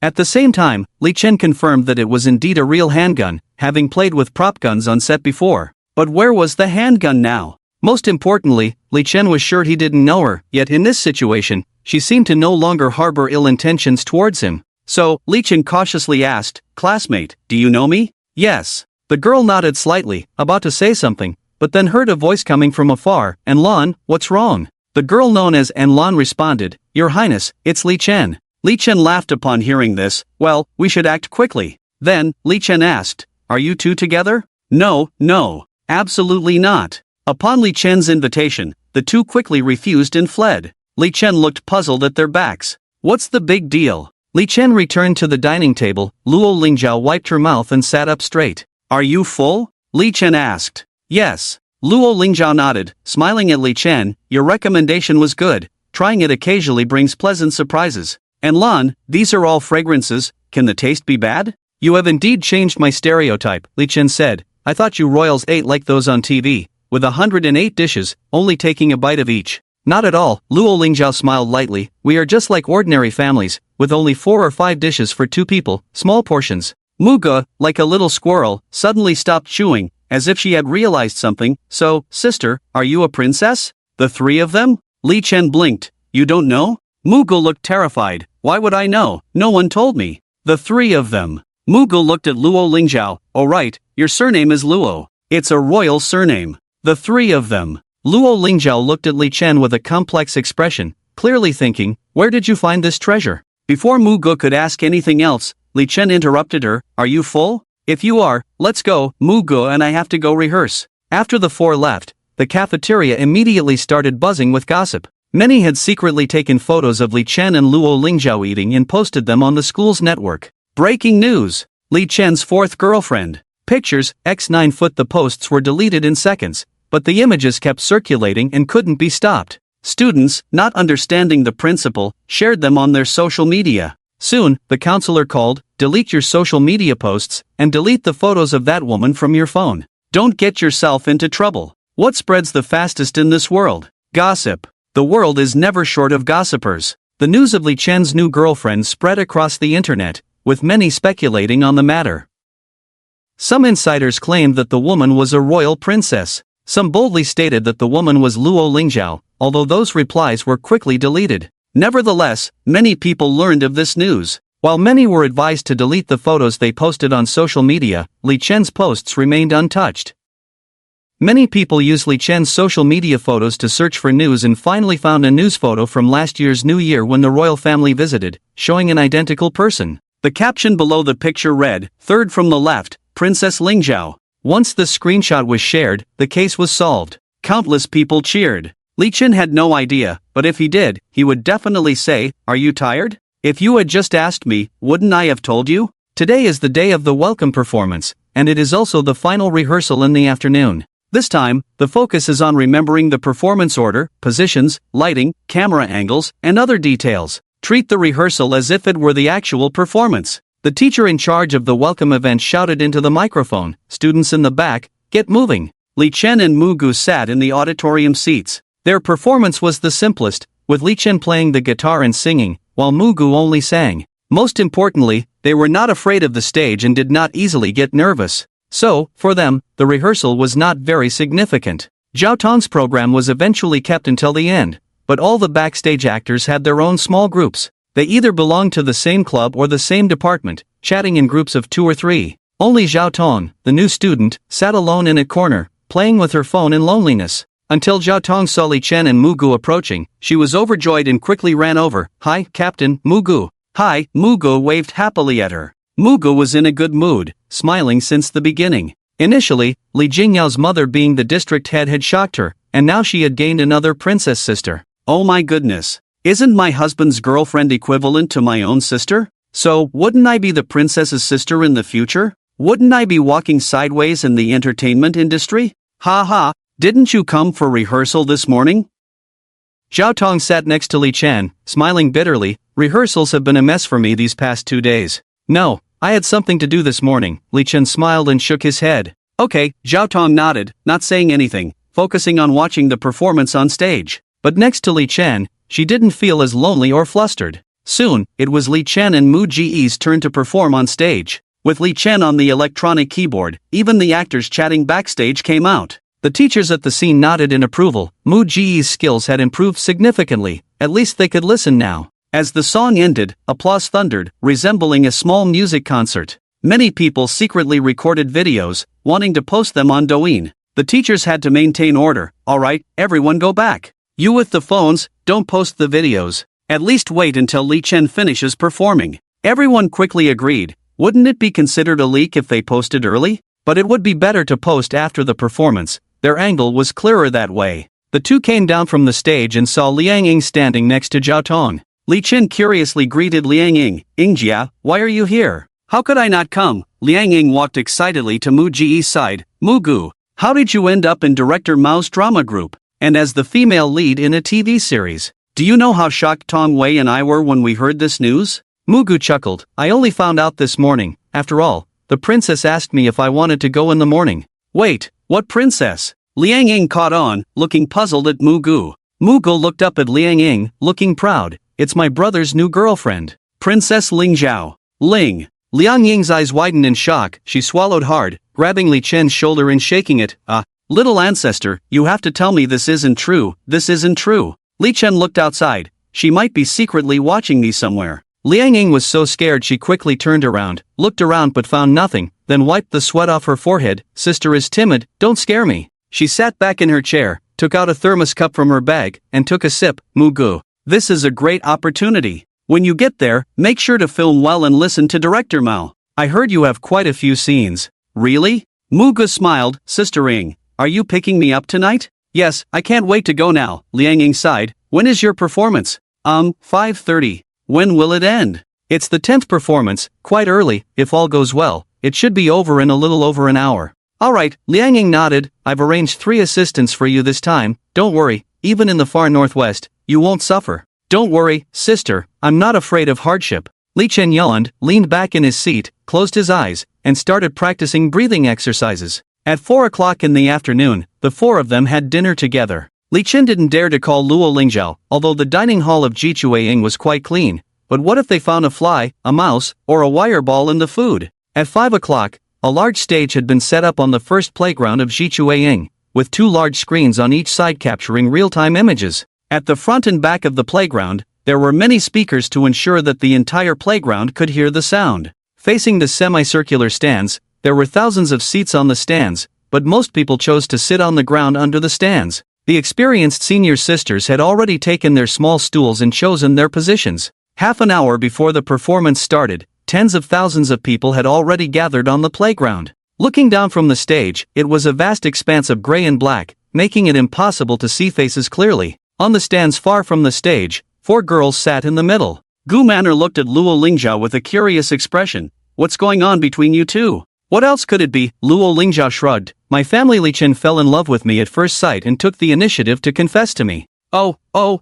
Gu Manor looked skeptical. Why do I find it hard to believe? Are you using your princess status to pressure him? Forcibly taking a commoner as your man? Get lost. Luo Lingzhao reached out and patted Gu Manor. With my status and looks, do I need to do that? Tisk tsk, Gu Manor sighed, then looked at Enlon. Enlon, why didn't you record it? I also want to see how Li Chen confessed to someone. Enlon. Li Shuyun was playing with her phone and laughed when she heard this. Stop asking, the princess will get angry again when she reveals her true feelings later. Luo Lingzhao shouted in frustration. Li Shuyun. Dorm 905. If Luo Lingzhao still maintained her imperial princess status outside and was somewhat restrained, in the dormitory, she would always cling to Li Chen and not let go, or have Li Chen hold her all the time. Luo Lingzhao, I've arranged for someone to accompany you in your practice as we discussed before. They should be coming to the school tomorrow. Li Chen nodded. He had been busy all day and almost forgot about it. Both of you are here. I'll just find Enlon tomorrow. That won't work. Luo Lingzhao looked pitifully at Li Chen. I came here just to see you, and I'll be leaving tomorrow. Alright, Li Chen was somewhat surprised to hear this, but he also showed respect. After all, his girlfriend was a princess, and it seemed like a highly valued princess. She might even enter politics in the future. On Wednesday, the 2 of them left early in the morning. Li Chen began his daily classes, and although he had classes in the afternoon on Wednesday, there was only one professional course, History of Daxia Philosophy. After finishing the class in the lecture hall, Li Chen finally felt that he could focus on reading. Although he had been interrupted constantly, he had already read half of Zhuangzi. He planned to read it several times within a week, preferably memorizing it. As the saying goes, after reading a book 100 times, its meaning becomes clear. Ding ding. Li Chen picked up his phone and saw a message from the group chat. The group chat consisted of Li Chen, Zhao Tong, Baisiki, and Shuni, the 4 of them. Zhao Tong, monitor, can I come to your dorm today to discuss the group assignments of the past 2 days?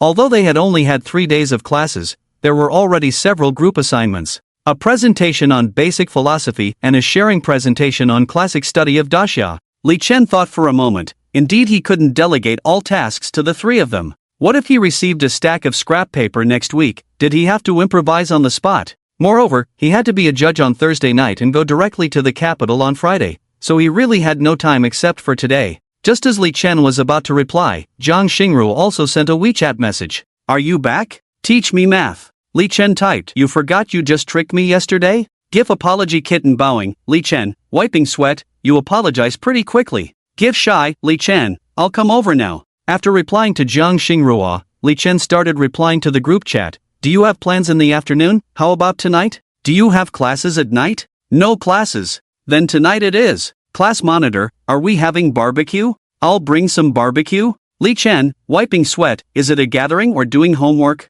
Hee hee, same thing. Arriving on the 9th floor. The library Li Chen requested has been installed, and the interior decoration is somewhat similar to Jiang Xingrua's study. Half of the bookshelf is filled with various philosophy books, while the other side has various math books. On one side against the wall, there is a long table and 2 office chairs. Li Chen sits in the position near the door, and a teapot near the window is brewing tea. The aroma has reached Li Chen's nose. Jiang Xingrua enters with a stack of papers. I practiced what you taught me yesterday, and I did the questions again by myself last night. Can you check if I did them correctly? Li Chen takes the papers, carefully reads through them from start to finish, then nods and says, correct, all correct. Your talent is indeed good, second only to mine. Hee hee, your cheek is second only to mine too. Mutual compliments. Not at all. After a modest exchange, they begin a new teaching session. In the blink of an eye, it's 5 o'clock, and Li Chen is a bit tired. He reclines the office chair and lies down. I'll have Ninger chef send some food later. Oh. Jiang Xingrua doesn't refuse but instead asks, can you play the guzheng? No. Li Chen shakes his head. Why? Interested? A little. You teach me math. I'll teach you guzheng. The two head to the music room, which is decorated in a very antique style. There is an exquisite incense burner on the table. Jiang Xingrua lights the incense, then looks at Li Chen. Go wash your hands. Playing the guzheng is like playing the yaoqin. Despite the banter, Li Chen washes his hands and returns to the room. Jiang Xingrua is already seated in front of the guzheng, wearing finger guards. Her demeanor becomes elegant, with hands floating over the strings, smiling. Let me play a piece for you first. As she speaks, her left hand moves gracefully, her right hand plucks the strings, and a familiar melody emerges. Li Chen feels something is off from the beginning. Isn't this the Butterfly Lovers he played yesterday morning? How did it turn into a guzheng piece in just one day? After the performance, Jiang Xingrua smiles at Li Chen. How was it? You played well. Of course, the piece itself is great. The piece is indeed good. Facing Li Chen's self-praise, Jiang Xingrua doesn't argue but lightly laughs. Yesterday when I saw you play the piano, I thought, a piece like that should be transformed into a guzheng or pipa piece. Can you play the pipa too? Li Chen's eyes light up. The music room is very spacious, not just with a guzheng but also a pipa. Xiao, can you dress up in palace attire later and give me a half-covered face with a pipa performance? Jiang Xingrua's mouth twitches, holding back the urge to comment on Li Chen's whims. She ignores his strange idea. Not only can I play the pipa, but I can also play the kongho. Kongho? Li Chen's eyes light up, then he looks around. Where's the kongho? The kongho is so big, how could I bring it here? Jiang Xingrua casually explains, do you want to learn that too? Li Chen, dinner's here. Jiang Xingrua, after dinner. The two sit closely together and start teaching guzheng. Jiang Xingrua takes Li Chen's right hand, attaches finger guards. I'll now teach you the 3 basic guzheng finger techniques: hook, wipe, support. The middle finger is for hooking, the index finger is for smearing, and the thumb is for supporting. Li Chen started practicing skills from just 3 months old, and he has some understanding of upgrading his skills. His attribute panel includes 4 basic attributes: physical fitness, appearance, temperament, and mental domain. Among them, physical fitness affects the speed and limit of upgrading all sports-related skills, such as dancing and soccer. Mental domain affects the speed and limits of all of Li Chen's current skills. In other words, the higher the mental domain, the faster the learning speed and the higher the limit. Appearance and temperament affect the learning and skill limits that match them, such as acting, modeling, and classical dance. Therefore, with his high attribute values, Li Chen can learn almost anything quickly. Jiang Xingrua is not a good teacher. She lacks patience in teaching and only explains things once. Fortunately, Li Chen is exceptionally talented and can grasp things after being taught once. Upgrade, zither upgraded to level 1, increase 2 points of temperament. Jiang Xingrua nodded slightly. Now that you understand the basic playing method of the zither, you can try playing a zither piece. You consider yourself a genius, right? Can you come up with an original piece? Li Chen, me? An original zither piece? This is like learning 1 plus 1 and then being asked to solve an application problem, learning wiring and then being asked to draw a portrait, learning 26 letters and then being asked to communicate with foreigners. Jiang Xingrua smiled slightly. Can you? Yes, no problem. Li Chen moved his fingers slightly and converted the piano score into a zither score in his mind. Fortunately, Li Chen has a certain musical accomplishment, otherwise, he wouldn't be able to pull this off. With his left hand agile and his right hand flicking, a traditional Chinese zither piece resonated in the music room.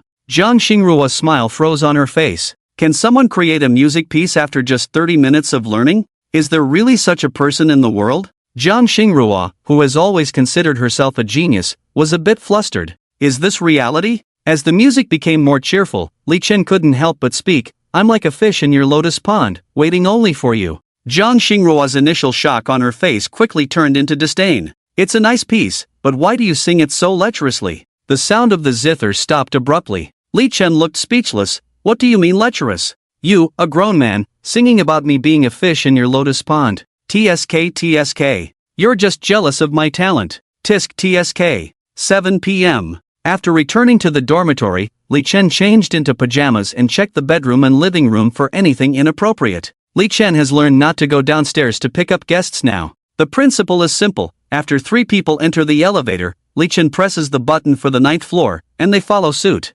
So, Li Chen waited for the 3 people at the staircase. When the elevator door opened, the 3 people were somewhat surprised to see the security guard, medical room, and carpet at the entrance. This luxury didn't seem like it belonged in a school. Wow, class monitor, your dormitory is clearly different from ours. Li Chen chuckled and led them inside, pointing to room 905, Ling Zhao lives here. The 3 people's expressions changed, instantly becoming cautious. Sun Yan asked softly, is the princess here? No, she went back to the capital. Oh, the 3 of them visibly relaxed. Li Chen was puzzled. Why are you so afraid of her? Is she very fierce? Li Chen always felt that Luo Lingzhao, although sometimes jealous, was generally easy to talk to and very cute. No, to be honest, Luo Lingzhao's rare public appearances were always friendly. The others didn't know why they were afraid of her. The only explanation could be the official-centric thinking of Daxia. Several people entered Li Chen's dormitory, feeling emotional. Although I knew that the class leader has his own dormitory,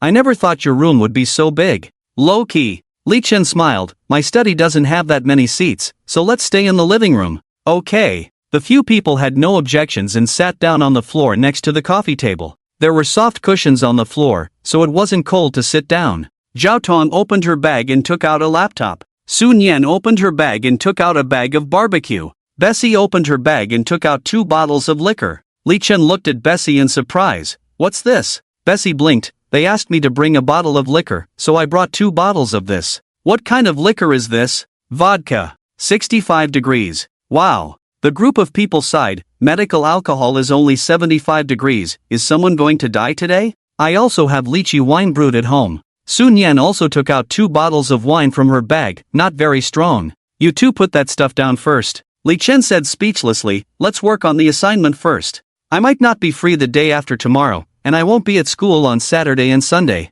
Let's go over it first. Who organized this basic philosophy? Me. Sun Yan raised her hand. Come sit next to me. Sun Yan was extremely excited and quickly ran to sit next to Li Chen. Li Chen opened the document and started reading, making edits from time to time. The teacher required a speech of 3 to 5 minutes, probably about 1,800 words. It should have ideas and content, not just empty words or clichés. After about 10 minutes of editing, Li Chen said, take a look at what I've edited. When you write later, make sure to have your own ideas. Don't just copy things from the internet. You can research and reference, but there must be your own input. Oh. Sun Yan blinked, seeming to sense that Li Chen was somewhat dissatisfied, so she felt a bit down. Next. Mine. Zhao Tong ran over and opened the document. Compared to basic philosophy, this one was simpler. Just a brief analysis and a couple of recommendations. In less than half an hour, the group assignment was completed. Oh yeah, let's eat. Sun Yan was very excited,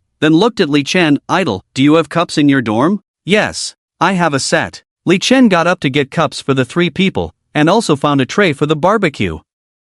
The barbecue had cooled down, but the few people didn't mind. Sun Yan poured a cup of lychee wine for each person. The lychee flavor was strong, but the alcohol taste was mild. The 3 of them took a sip, while Bessie drank half a cup in one go. Sun Yan was startled. Do people from your place drink alcohol so boldly? Bessie shook her cup. Isn't this just water? It's not very strong. Sun Yan opened her mouth. The wine brewed at home. It's not that it's not strong, it's just that she didn't know the alcohol content. I've had dinner, you guys go ahead and eat. Li Chen casually said, to be honest, this lychee wine tasted really good. Zhao Tong and Li Chen were somewhat familiar. Sun Yan had only played soccer with Li Chen, and Li Chen knew nothing about Bessie. It was the first time the four of them had a formal interaction. They chatted about interesting things they had encountered, and their relationship noticeably improved. Why does this lychee wine make me thirstier the more I drink? Li Chen sighed, then looked up to see Zhao Tong unbuttoning her clothes in a daze. It's so hot. It's almost October, and it's still hot. Li Chen got up, closed the window. I'll turn on the air conditioning. Zhao Tong, put your clothes back on. You might catch a cold later. Bessie seemed pensive, plucked up the courage and said, I'm going to the bathroom. It's around the corner. Okay. Bessie quietly left with her bag. Li Chen sat back down and said, Zhao Tong, you can't handle your alcohol. Last time you passed out first. Okay, Zhao Tong nodded. I hardly drank before college. My mom was strict about it. I see, Li Chen nodded. Are you from a big family? I used to be, but my mom and dad got divorced. Divorced? Sun Yan was surprised, suddenly perking up. Tell me more. Zhao Tong shrugged. There's not much to say. They got divorced when I was in junior high. My dad's wives bullied me. My dad didn't care. He just let it slide. I couldn't take it anymore, so they eventually got divorced. In the past life, many parents worried about the impact of divorce on children. But in this world, there's no need to worry at all. Single-parent families are very common. Being born into this world, not being an orphan, is already considered a decent family background. Indeed, Li Chen recalled and smiled. Teacher Zhao is such a proud person, clearly not someone easy to mess with. Yeah, Zhao Tong nodded. I don't really have any feelings for my dad. He never paid much attention to me from childhood to adulthood. He even gets my name wrong. You lack fatherly love. Sun Yan made a I understand expression. Many women in our world lack fatherly love, so finding a boyfriend is like finding a father figure. Zhao Tong, a bit tipsy, made a cheeky remark. Have you watched too many movies? Calling someone dad at that time? Li Chen? Did you forget there's a man present? Beth finally came out of the bathroom, looking a bit awkward, sitting down with some restraint. Li Chen glanced at her suspiciously, feeling that something was off with Beth. Ding ding. His phone rang. He looked down and saw a WeChat message from Beth. Class monitor, I'm not wearing anything inside. What does that mean? Did she come to me for inspiration? Li Chen observed the three people in front of him. Zhao Tong had already had a few drinks, unbuttoned a few buttons, sitting cross-legged with her skirt rolled up, discussing with Sun Yan in an area they had never ventured into. Sun Yan propped up her left leg, left arm on her leg, snacking on melon seeds while chatting with Zhao Tong. Beth's cheeks were flushed, not sure if she was getting excited or feeling stimulated. She was now slightly bent over, unable to sit up straight because doing so would reveal some suggestive curves. Truly a bold teacher. Li Chen replied with an emoji. You're so naughty. Seeing Li Chen's reply, Beth shyly lowered her head. There's a short essay contest on the website. I want to experience it firsthand. Guessed right. But hey, who am I to refuse to help? In appropriate situations, a little help is fine. Come, let's drink. Li Chen picked up lychee wine, about to pour himself a glass, when Beth, in a strange posture, snuggled up to Li Chen. Class monitor, let me pour you a drink. Hey! Zhao Tong immediately became unhappy. You sneaked away. You two are having such a good chat, just keep chatting. Beth laughed on the surface, pouring a drink for Li Chen with her right hand and handing him an oily pen with her left hand. Li Chen was puzzled, but then saw Beth discreetly lift her skirt, revealing a line of small words written on her thigh. Please write here. Wow. Quite bold. What should I write? I want to lean on the class monitor too. Just as Li Chen was pondering, Zhao Tong swayed over and hugged Li Chen's arm with a silly smile. You're starting to annoy me a bit, Zhao Tong. How did I become an outsider? Sun Yan was a bit displeased. With Beth and Zhao Tong on either side, where was there a place for herself? Let's drink. Li Chen couldn't write, so he raised his glass. Cheers. Everyone downed their drinks, and Li Chen got up to go to the bathroom. The bathroom was clean, with no clues to be found. After Li Chen came out, he opened the refrigerator and asked, Want to eat ice cream? Yes. Sun Yan and Bess replied in unison. Everyone felt hot from drinking and decided to cool down with some ice cream. However, Zhao Tong shook her head drowsily. I can't eat because I'm on my period. What does your period have to do with it? Bess looked disdainful. It's the fifth day, Zhao Tong, with her eyes barely open from drinking, said, a little alcohol won't hurt. Bess's mouth twitched. That's not what I meant. Then what did you mean? Zhao Tong seemed puzzled. Sun Yan laughed, but no matter how Zhao Tong asked, she remained silent. Li Chen took out 3 ice popsicles, gave one to each of them, and started eating one himself. Sun Yan took a few bites of the popsicle, didn't like it, threw the rest into a wineglass, and poured lychee wine over it, only to find that the lychee wine was finished. Sun Yan raised her head and asked, Monitor, we're out of wine. should we open Bess's vodka? If there's no more wine, then don't drink, Li Chen said speechlessly. Are you three such heavy drinkers? In his previous life, Li Chen also enjoyed drinking with friends, but he always drank in moderation. The women at the table hardly drank, and if they did, it was just a glass or two. In this world, men hardly drank, while women seemed to have a penchant for alcohol, especially enjoying drinking games. At least that's how Li Chen's drinking sessions were. If the three of them drank too much, he would have to take care of them. As for any benefits, compared to taking care of drunk people, it was insignificant. After all, if he really wanted to take advantage of them, they would be more than willing. I'm fine. Sun Yan indeed had a good tolerance for alcohol. She drank the most but remained the most sober. Bess's face was a bit flushed, but she was very clear-headed. I'm fine too. Zhao Tong was the most out of it. I am fine too. You're fine, my foot. Li Chen tapped her head. Alright, let's call it a night. You two take Zhao Tong back to the dorm. Okay. The two of them were a bit disappointed, as they had planned ahead. The lychee wine and vodka were part of the plan. When Bess took out the vodka, Li Chen would definitely not drink, so he agreed to the lychee wine. The alcohol content of this lychee wine was unknown. Some people could drink a lot without any issues, while others would get drunk after just 2 glasses. Unfortunately, Li Chen had a very high alcohol tolerance, and after a few drinks, he felt no signs of intoxication. Next time, Li Chen said, I'll buy a few cases of beer and keep them in the dorm. You can come over and drink. The lychee wine was good at first, but it gives you a headache if you have too much. Bess seized the opportunity. When will the next time be? When I have time. Okay. Before leaving, Bess went to the bathroom again, probably to freshen up. She was also quite disappointed. Although it was exciting, she didn't have the courage to see it through to the end.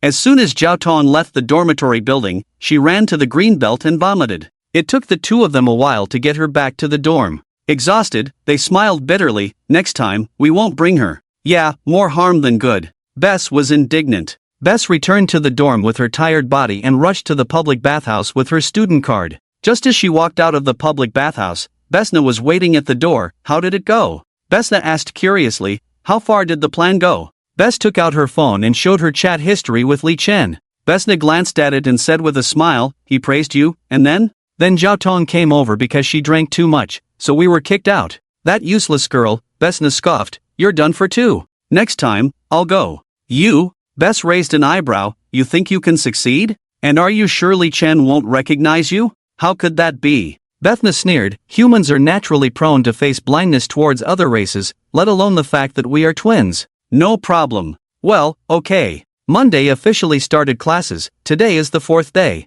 After sitting down, Li Chen noticed that there seemed to be more and more love letters in the drawer. Li Chen couldn't help but yawn. What era is it, and people are still playing this game? Li Chen casually collected them into a special bag. I need to get a paper shredder for myself. It's somewhat inappropriate to throw love letters directly into the trash can. Monitor, you're really popular. Li Xinyan smiled as she saw Li Chen collecting love letters, casually taking one. Love you, Li. Accidentally. Li Chen snatched it back and stuffed it into his bag. What, Monitor, do you really read them? Then I'll write to you every day. Li Xinyan pulled her skirt and sat on Li Chen's desk, revealing a corner of her underwear, whether she didn't notice or did it on purpose. Li Chen disdainfully helped her pull down her skirt. I don't read them, and besides, I can't even recognize your dog-like handwriting. Do you think my handwriting is ugly? Li Xinyan blinked. Then I'll go back and practice writing. What font do you like? Wang Shiji's style. Go practice. I will practice for real. Practicing writing is a good thing. Go ahead. Okay. Li Xinyan nodded and immediately ordered Wang Shiji's calligraphy on her phone. Zhao Tong glanced at Li Xinyan's departing figure and whispered to Li Chen, Monitor, I heard from the senior sisters in the department that they are all going for interviews today. Oh, what do you mean? Li Chen was curious. Because His Highness is here on Tuesday, and today His Highness is not here. Zhao Tong chuckled, you're in luck today. Li Chen laughed after hearing that, then I'll have to criticize properly today. After the last big class, Li Chen got up to leave. 5 senior sisters from the higher grades walked in and greeted Li Chen. Li Chen, can we disturb you for 2 minutes? Li Chen curiously looked at the 5 people in front of him. 5 people, 2 with glasses looking serious, 1 smiling, and 2 serious guys without glasses. Who are you? We are from the Student Union of Sakura University. The slightly shorter girl on the left pointed to the serious girl in the middle and introduced, this is our president, Han Jejia. Han Jejia squeezed out a smile. Li Chen, can we talk in an empty classroom? Li Chen was puzzled. What do you want to talk about? About inviting you to join the student union. But I didn't sign up? The student union and the student federation are the two major student self-governing organizations in the school. In Sakura, the student union has more power. However, just entering the student union is just an ordinary staff, which is a gopher, doing odd jobs. Li Chen was not interested. I know you didn't sign up, so I wanted to talk to you specifically. Han Jiejia quickly added, let's talk first, and if you still don't want to, we won't bother you. Okay. Their attitude was good, there was no need to deny them even this little face. The group went to an empty classroom at the end of the corridor. Han Jiejia looked around and saw no one, her expression instantly becoming flattering. Li Chen, there were many people outside just now. I didn't want to say it, but actually, we have a relationship. Ha? Li Chen blinked, puzzled. Han Jiejia introduced, my mother, Han Yunshu, is from the princess party, we are all on the same side. Li Chen probably understood that she meant her mother is from the princess faction? Oh, and then? Since we are on the same side, I won't deceive you. I know you have a lot on your plate usually. I assure you, if you join the student union, you will directly become the vice president, and it won't disrupt your normal life. By the time you're a sophomore, you'll be the president. You can leave your usual work to the vice president or the ministers under your jurisdiction. Please give any instructions you have, and both I and others will cooperate actively. With that, Han Jiejia pointed to the tall and always smiling girl beside her. This is the Minister of Propaganda, Shinsia. She then pointed to the serious-looking girl next to her. This is the Minister of Supervision, Shirwonwon. They will be under your command in the future. Li Chen blinked, is your student council really short of people? The student council, especially in a school with over 30,000 students, wields great power. For example, students who patrol the school during the day, those who check dormitories at night, and even those who manage the school's online content are all part of the student council. Of course, clubs are not under the student council but under the student union. We are not short of mediocrity, just lacking talents like you. Han Jiejia smiled. Moreover, holding a position like the student council president is a matter of record. It's something to be proud of when you talk about it in the future. Li Chen had heard that the student council was like a small society, a small political arena, but he didn't expect them to approach him so quickly. If he were just a celebrity, they might not care, but as the boyfriend of a princess, a soon-to-be prince, they would need to work hard to please him, especially since this person was from the so-called princess party. As Han Jiejia said, becoming the student council president was indeed a good thing. And just like his class monitor, he could hold the position in name only, enjoy the benefits without having to fulfill the duties. Minister Shinsie, who had been smiling all along, added, Li Chen, the power of our school's student council is significant. After becoming our vice president, you will have more convenience in school. And if you have any opinions, we can discuss them further. Yes, yes. The others chimed in. Li Chen wouldn't refuse such a good opportunity. I accept your kind offer. Han Jiejia immediately breathed a sigh of relief, her face filled with smiles. If you have time, come to the student council meeting room at 2 p.m. this afternoon. We will hold an internal democratic election. Okay. Li Chen nodded in agreement, then exchanged WeChat contacts with a few more people. Well then, Mr. President, see you later. Shinsie smiled and greeted Li Chen before leaving. After leaving the classroom, Quan Jin appeared out of nowhere. Class monitor, what did the student council president want with you? You know the student council president? Li Chen asked curiously. Of course, I do. Quan Jin nodded. I'm trying to join the student council. I have an interview this afternoon for the supervision department. You have to interview to join the student council? Of course, how many people in the school want to join the student council? Quan Jin shrugged. So, class monitor, did they invite you to join the student council? Yes. Wow, that's great. Quan Jin envied a bit. I don't even know if I can get in, but as the vice class monitor, it shouldn't be a problem. It seemed like Quan Jin remembered something and asked, by the way, class monitor, which department did they ask you to join? Do you want to join our supervision department? It has a lot of power, but you need to patrol regularly, which can be tiring. Me? Li Chen smiled. They want me to be the vice president, specifically in charge of the supervision department. Ha! Quan Jin was stunned. A freshman becoming the vice president directly. Is this some kind of joke? Is it true? Do I look like I'm joking? Ah, Mr. President. Quan Jin quickly changed his tone, looking pitifully at Li Chen. My interview. Don't worry, I'll mention it to Shirwonwon this afternoon. Thank you, Mr. President. Quan Jin was excited beyond words. Well, now he would have a backer in the student council. You should know that the freshman officers in the student union are the ones being bullied, and of course,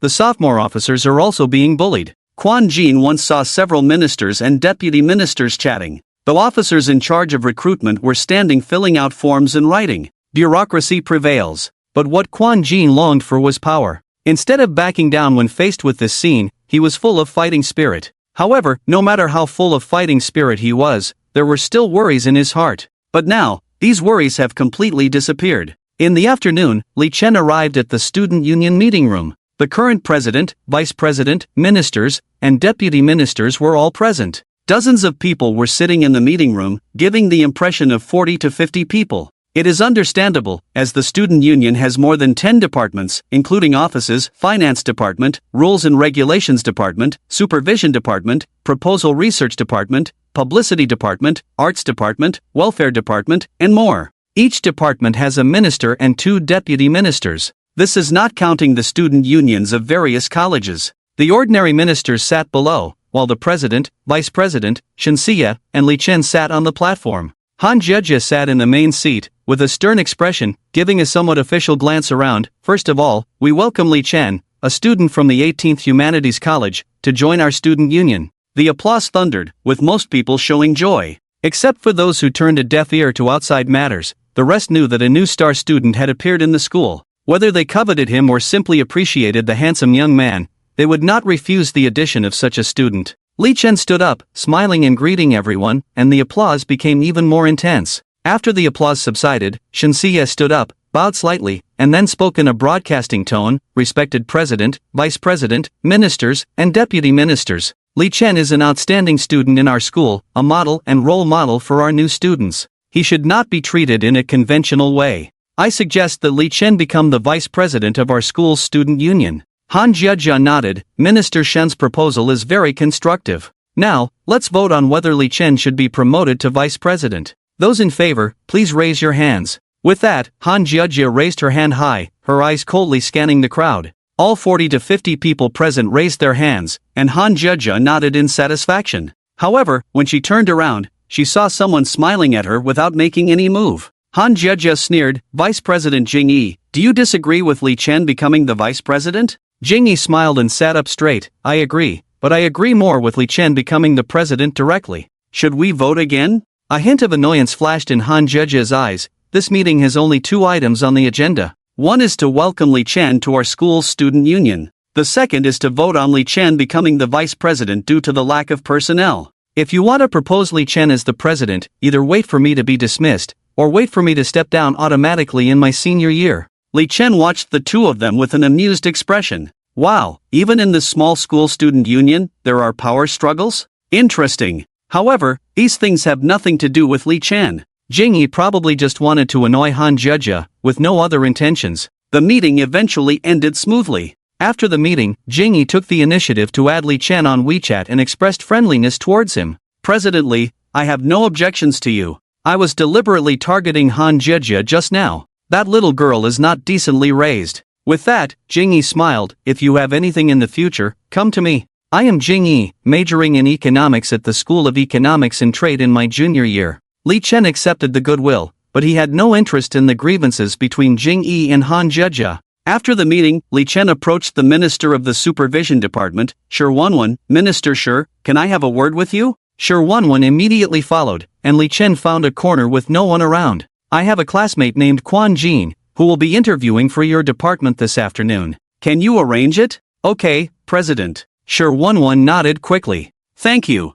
It's nothing, President, just a small matter. Shi Wenwen smiled. The student union matters were over, and Lee Chen could finally go for the audition at the White Peach Classical Dance Club. Yes, even though this afternoon was also the time for recruitment. However, the White Peach Classical Dance Club was no longer accepting applications but continuously screening people. Initially, White Peach planned to recruit a dozen people, but they had to reluctantly accept more. However, there was a limit to how many they could accept. A dance classroom couldn't accommodate hundreds of people. Lee Chen arrived at the dance academy, went to the second-floor dance classroom, and there were 20 minutes left until the audition. But the place was already crowded, and when people saw Lee Chen arrive, many of them breathed a sigh of relief. The hallway was filled with a mixture of various perfumes, and Lee Chen couldn't help but hold his breath, forced a smile, and hurriedly left.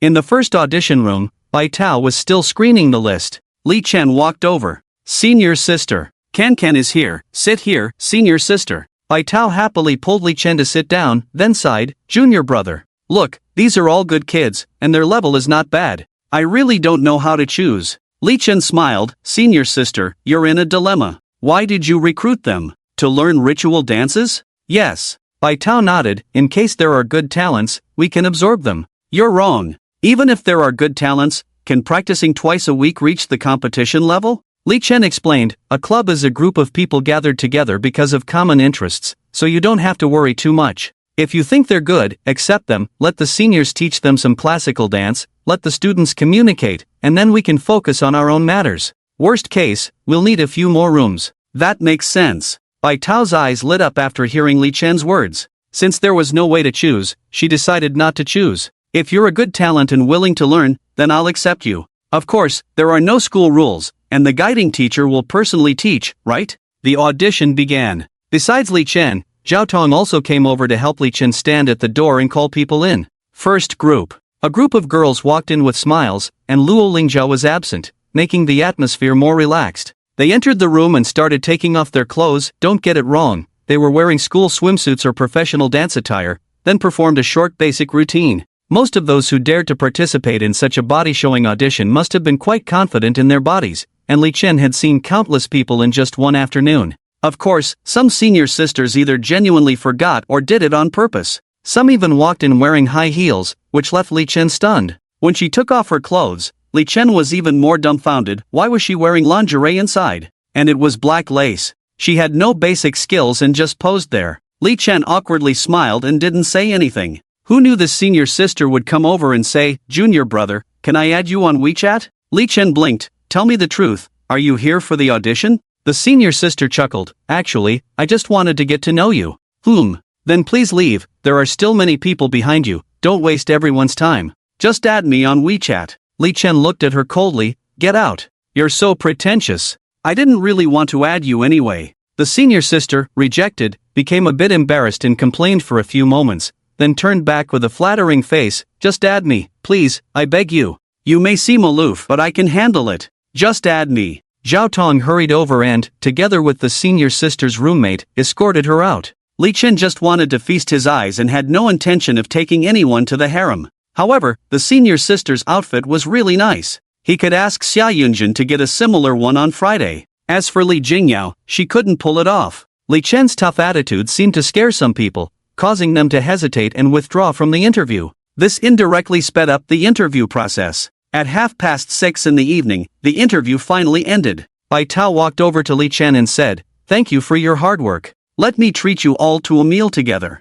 Great! The group left the dance academy and went to a street full of snacks. Many clubs had finished their recruitment and gathered here for a meal. They had a lively dinner, bringing them closer together. On Friday afternoon at 3 o'clock, Li Chen walked out of the Truth Building after class. She saw two members of the inspection department talking to Wei Ling inside the car. "Hello, you can't park here." Wei Ling explained with a smile, "We are waiting for someone who finishes class at 3 and will be out soon." Not allowed. The student union official was strict. If you're waiting for someone, please go to a parking spot. Parking here is not allowed. Otherwise, we will deduct points from the attendance of the student you are picking up. Wei Ling was a bit helpless. Were these two kids really so stubborn? Meng Kuei weakly said, "Let's go to the parking spot to avoid trouble." Okay. As they were about to leave, Li Chen came down, looking puzzled at the two student union officials with armbands. "What are you two doing?" The two stood at attention, holding notebooks, and staring at Li Chen. "Hello, President. We are communicating with this driver to move the car." "Oh, no need. She's here to pick me up." Li Chen opened the car door and got in. "Oh, safe travels, President." "Senior, do you still remember the President? Remember your big head. You idiot." In the car, Meng Kuei curiously looked at Li Chen. Can, you've only been in school for less than a month. How did you become the vice president of the student union?" "Vice president. Being vice president is impressive too." Meng Kuei looked surprised. "When I tried to join the student union, they didn't want me." "Why?" "They said I was too short." "Ha ha." They chatted and laughed all the way to the Imperial University of Science and Technology in the capital. Unlike the Weeping Cherry, the Imperial University of Science and Technology was very strict. There were morning readings, evening self-study, and classes almost all day long. They even had classes on Saturdays. It was really suffocating to study at this university. Luckily Li Chen didn't go. The vehicle was registered at the entrance of the Imperial University of Science and Technology, and they were only allowed in after showing their ID, all because the security guard recognized Li Chen. Parked under the dormitory building of the Imperial University of Science and Technology, Li Chen looked through the car window at the dormitory building, which was full of traces of the times. It must be said that the trees at this school were really thick, with each one having a history of over 100 years. When Li Jingyao heard that Li Chen had arrived and was downstairs at the dormitory, she hurriedly started packing up her things in a fluster. Her roommate saw this scene and asked, "Li Jingyao, what's going on?" "My boyfriend is here to pick me up." "Boyfriend? To pick you up? What a sci-fi movie." The others laughed when they heard this and insisted on going downstairs with Li Jingyao to see her so-called boyfriend. When Li Chen saw Li Jingyao coming downstairs, she also opened the car door and walked out, standing in the open space with her arms outstretched towards Li Jingyao. Li Jingyao immediately ran over and threw herself into Li Chen's arms. "I missed you so much." Li Chen smiled and rubbed Li Jingyao's head. "Me too." Her roommate stood still, stunned. "Don't you guys think Li Jingyao's boyfriend looks like Li Chen? Is it possible that he is Li Chen? Damn it! Why are you two so surprised? Didn't she mention it? Her boyfriend is Li Chen. My husband is also Li Chen? Who knows if she's serious?" The two embraced for a while, and Li Jingyao smiled as she introduced Li Chen. "They are my roommates." "Hello." Li Chen greeted the three with a smile. "Hello, hello." The three were shocked, wanting to get closer but hesitating, not daring to look at Li Chen. Seeing more people gathering around, Li Chen smiled and said, "We're leaving, bye." "Goodbye." The three roommates silently watched as Li Jingyao got into the car and left. "Wah, I didn't even wash my hair today. Look at what I'm wearing, it's all wrinkled." "Me too." The three glanced at each other, feeling helpless. If they had known Li Chen was coming, they wouldn't have eaten for 2 days, showered 8 times a day, and put on makeup even if there were no classes. Unfortunately, there are no ifs. After picking up Li Jingyao, Li Chen went straight to the pre-booked hotel, where Xia Yunjin and Liang Ying were waiting for them. After entering the hotel, Li Chen hugged Xia Yunjin and then sat next to Liang Ying. "Ying Jia, recording tomorrow?" "Yes." Liang Ying nodded. "Tomorrow afternoon, you probably won't wake up in the morning." Xia Yunjin and Li Jingyao felt a bit embarrassed. Liang Ying continued, "By the way, can we record your 2 piano pieces together? We can do Butterfly Lovers, but not Whispers of Autumn." "Oh, that works out. If we finish quickly tomorrow afternoon, we'll just keep recording. If not, Sunday is also fine." Liang Ying was already very laid back towards Li Chen, but now that she knew about Li Chen's relationship with Princess Lingzhao, she became even more relaxed.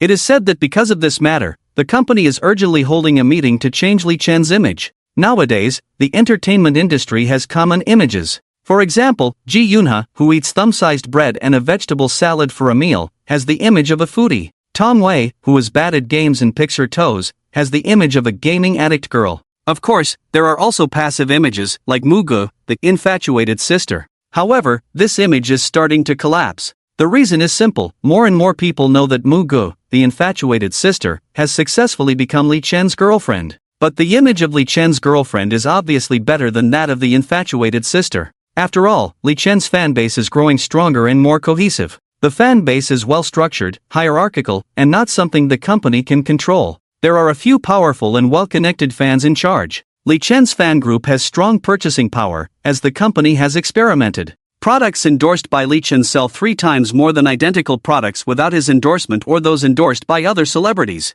Haven't you seen how the game Guiyao has already taken the top spot in online gaming? As soon as Li Chen logs in, the number of players online in the game instantly surges. At the same time, after Mugu became Li Chen's girlfriend, Li Chen's fans occasionally take care of her. For example, some of the web dramas Mugu previously starred in have been airing one after another. In the popular character rankings, Mugu often receives high likes, sometimes even higher than the lead actors.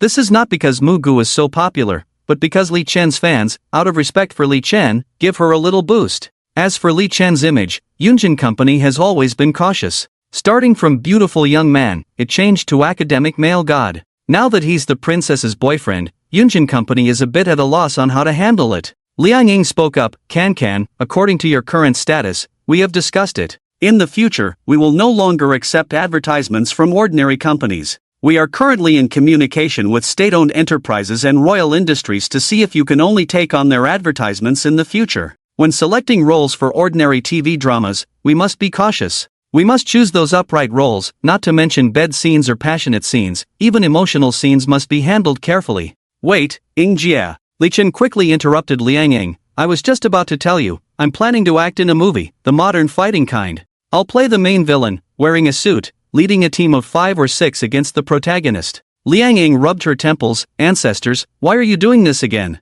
I've been learning martial arts recently. Li Chen struck a pose, ancient martial arts. Ah. Liang Ying felt like her head was about to explode. Fine, I'll have someone look for this kind of film. Hopefully we can start filming during the winter break. Thank you, Jia. Li Chen smiled happily. Also, Liang Ying thought for a moment and said, the company is planning to establish a charity foundation in your name, without public fundraising. You don't need to contribute any money, just donate some study materials and lunches to impoverished areas. When you have time on a weekend, I'll arrange a press conference for you. And during the holidays, you can visit a poor area and do a live broadcast. Okay. Li Chen nodded, then said, Jia, take out 20% of my bonus and put it into this charity foundation. No need, Liang Ying smiled, the entertainment industry is heavily taxed. Donating the tax money is enough. When poor, be charitable to oneself. When prosperous, benefit the world. I have some money now, donating 20% is nothing. Good child, Liang Ying no longer insisted after hearing this, feeling very moved.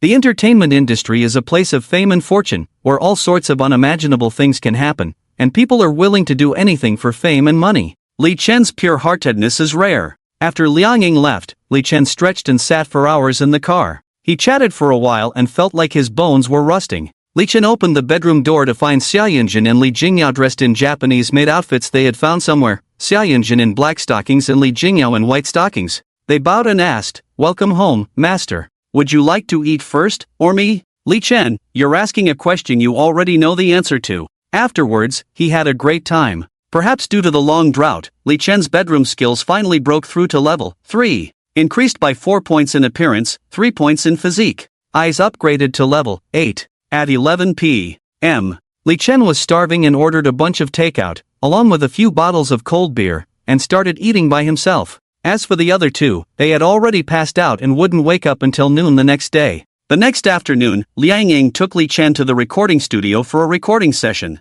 Although the other two had woken up, their voices were hoarse and needed some rest. The recording studio was filled with professional teachers, and when they heard that Li Chen was there to record a song, many people came to join in the fun. Liang Ying had already sent the song to be produced, and she had it modified by professional personnel. Li Chen's pop music skills were self-taught, imitating others. His improvement came from listening a lot, as well as singing at KTV and in the shower. But here, many problems were exposed. Teacher Li Chen, a musician in the recording studio, who seemed to be a fan of Li Chen, hesitated and said, "Your song is very good, but I feel like in this part, singing it this way might sound better." The musician demonstrated it to Li Chen, who listened carefully and then imitated it. Everyone nodded in agreement, saying it sounded better this way, and Li Chen also brightened up. Anything else? Upon seeing that Li Chen was so easy to talk to, several people also put forward their opinions one after another. Even a discussion unfolded in the recording studio, and Liang Ying couldn't help but smile. Their own artists were indeed likable, otherwise, having this group of people voice their opinions would come at an additional cost. The song was recorded 5 or 6 times before finally being finalized. Li Chen's pop singing skills also greatly improved, showing signs of breaking through to level 4. Afterwards, Li Chen recorded a piano piece in the studio. The activities continued until 7 o'clock in the evening. The two of them walked out of the recording studio. Li Chen stretched his body. "Jia, let me treat you to dinner." "I don't need it," Liang Ying smiled. "You should go back to accompany your 2 girlfriends. They didn't come with you today, is it because you were too? Ha ha ha." Liang Ying felt a bit embarrassed after saying that, feeling envious in her heart. Her own husband couldn't even last 5 minutes without taking medication. What a disaster. "Ah, it's better to be young." Li Chen smiled and didn't continue the conversation. "Alright Jia, then I'll go back." Go on, go on." Li Chen returned to the hotel, opened the hotel door, and found the two of them sitting on the sofa, leaning against each other, chatting about something. When they saw Li Chen coming in, they first showed surprise on their faces, then a hint of panic flashed through. "Wait, let's eat first, let's eat first." As the capital of Dacia, the world's largest modern city, the imperial city naturally had various gourmet shops where you could taste cuisines from around the world. Unfortunately, in the 2 days they spent there, the three of them only ate the food listed on the hotel menu, occasionally ordering takeout twice. The three of them were eating barbecue, drinking beer, and chatting in the living room. Xia Yunjin rubbed her cheek, feeling her jaw muscles tired from eating, so she simply drank a glass of beer. So, I was recommended for graduate study and received the favor of Dean Li Qingmei because of Princess Ling Zhao? Of course, it's also because of your own efforts, sister, Li Chen said with a smile, otherwise, Dean Li Qingmei wouldn't have taken notice of you. Hey, forget it, Xia Yunjin smiled, I know my own abilities. But this is indeed a good thing, I really want to study medicine well, to heal and save people. Li Chen raised his thumb, don't enter this field for promotion and wealth. That's right, Xia Yunjin nodded, working in professions like doctors and police officers really carries some idealistic colors. Otherwise, it's easy to give up, or even go against the original intention. Li Jingyao had been listening to the two of them chatting, then thought for a moment and said, my mom called me too, saying she has been promoted to mayor. She's really happy now. Xia Yunjin asked curiously, why not have Princess Lingzhao transfer your mom back to the imperial city? She should be able to do that, right? Li Jingyao shook her head, I know my mom, if she wanted to return to the imperial city, she would have done so earlier. If she can't be an official, she can still work as a deputy general in a state-owned enterprise. She really has her ideals and ambitions. Auntie is really great. Xia Yunjin raised her glass, cheers to ideals. Cheers. The three of them clinked glasses and laughed, then Xia Yunjin thought, so, Mugu went to the northwest to film, all thanks to this princess? Yes, Li Chen nodded. Xia Yunjin jokingly said, this princess is quite petty. Yeah, a little jealous, Li Chen chuckled in agreement. Li Jingyao was a bit nervous, then, she won't look down on us, right? Ha! Li Chen frowned, she doesn't have the final say in this family, let alone the princess, even if she were the empress, she would have to behave herself. The two looked at each other and couldn't help but laugh at the thought of Li Chen's combat power.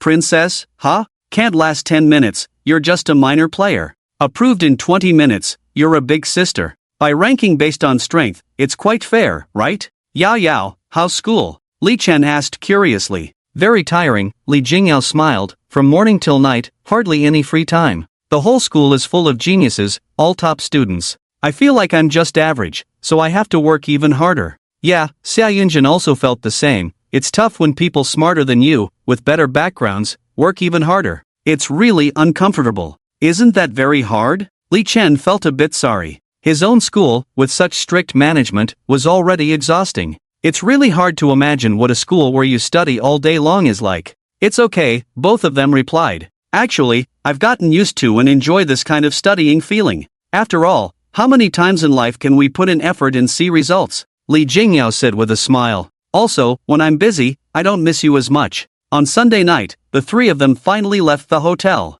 Li Chen sent Xia Yunjin and Li Jingyao back to school one by one. As Li Jingyao went upstairs, she quietly wiped away tears and returned to the dorm with a smile. Just as she entered, she found all three roommates studying intently, looking at her simultaneously. Li Jingyao took a step back, looking frightened. What are you three doing? Sis, do you think I still have a chance? Ha! Li Chen released Chaser and the piano piece Liangzhu Butterfly Love on Sunday at 5 p.m. on music platforms, priced at 2 yuan each. Liangzhu Butterfly Love also came with a music video, which was just footage of Li Chen playing the piano. Because Liang Ying was unsure if Li Chen could record this song, she didn't promote it in advance. She started promoting it on Weibo and Douyin on Friday and began selling it on Sunday at 5 p.m. By noon the next day, Chaser had sold over 10 million copies and Liangzhu Butterfly Love over 5 million. In just over 10 hours, these two songs had sales of 30 million, breaking records was just a matter of time. After learning this news, Li Chen specifically posted on Weibo. Students, don't spend money on it, you can find it on Douyin to listen. I didn't ask them to take down the previous versions. Unexpectedly, after Li Chen posted this on Weibo, sales increased significantly. It's just 2 yuan, who do you think you are looking down on? I didn't like piano music before, but after hearing you say that, I bought the piano piece too. Why can't one account buy more than once? Why can't one phone number register more than one account? Why isn't that piano piece available? The one played for the beautiful lady? Are we fans not worthy? That's played for Princess Lingzhao. Oh, I'm sorry, I'm not worthy. I really like my brother's voice. Can my brother continue to release songs? Seeing his two songs become popular, Li Chen, who had just returned to the dorm, hesitated for a moment and called Liang Ying. Jia, how much money can I get for these 2 songs? This was the first time Li Chen asked about money, so Liang Ying was a bit surprised, but she quickly responded, we have a 7:3 split with the platform. If it's 10 million, our company gets 7 million. And from this 7 million, about 9 million is yours. But we still need to deduct taxes, which is hard to calculate. In that case, I don't want my share of the money, Li Chen said, let's put it all in that charity fund, I don't want either of these 2 songs. Ha? Liang Ying was puzzled. Why? Do you have a grudge against money? Ha, Li Chen chuckled at Liang Ying's words, just listen to me. Well, okay. After Liang Ying hung up, she went straight to find Tong Wei. Tong Wei was also stunned when she found out, then smiled, this kid's vision is broad now. These 2 songs together have at least tens of millions, saying no more. Yeah, I don't know why. Liang Ying sighed and complained. Tong Wei hesitated for a moment, how about we donate too? Liang Ying almost fainted, pinching her philtrum, she said, Tong, let's not steal the limelight from Li Chen, okay? That's true. Tong Wei nodded, let's listen to him and donate all his earnings. Li Chen also thought it was simple. At first, Liang Ying proposed to release these 2 songs, and Li Chen agreed, as many fans were clamoring for a studio version.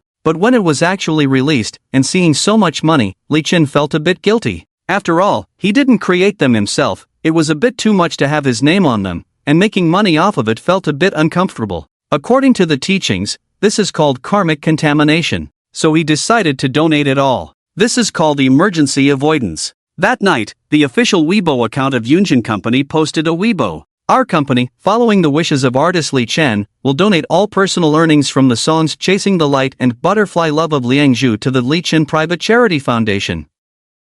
The foundation will focus on helping impoverished areas in education, healthcare, and other aspects. It will build Hope primary schools in impoverished areas, promote free breakfast and lunch programs, improve the treatment of teachers in impoverished areas, etc. Note, as it is a private foundation, it does not accept funds from individuals or social groups. Initially, people online or in the entertainment industry were still discussing the achievements of Li Chen's 2 songs, wondering how he could still sing. But to everyone's surprise, Li Chen donated all the money earned from these 2 songs. There were mixed opinions online, with some saying that Li Chen felt uncomfortable with so much money, as these 2 songs had great potential, worth millions. Giving up so much money, they didn't know how to react. Others praised him, believing that artists who earn a lot of money should take on more social responsibility. Li Chen set a good example. Other stars who release songs around the same time couldn't help but sneer, he's really something, not even keeping the money. What a show-off. His mindset is wrong, he donated his money to you?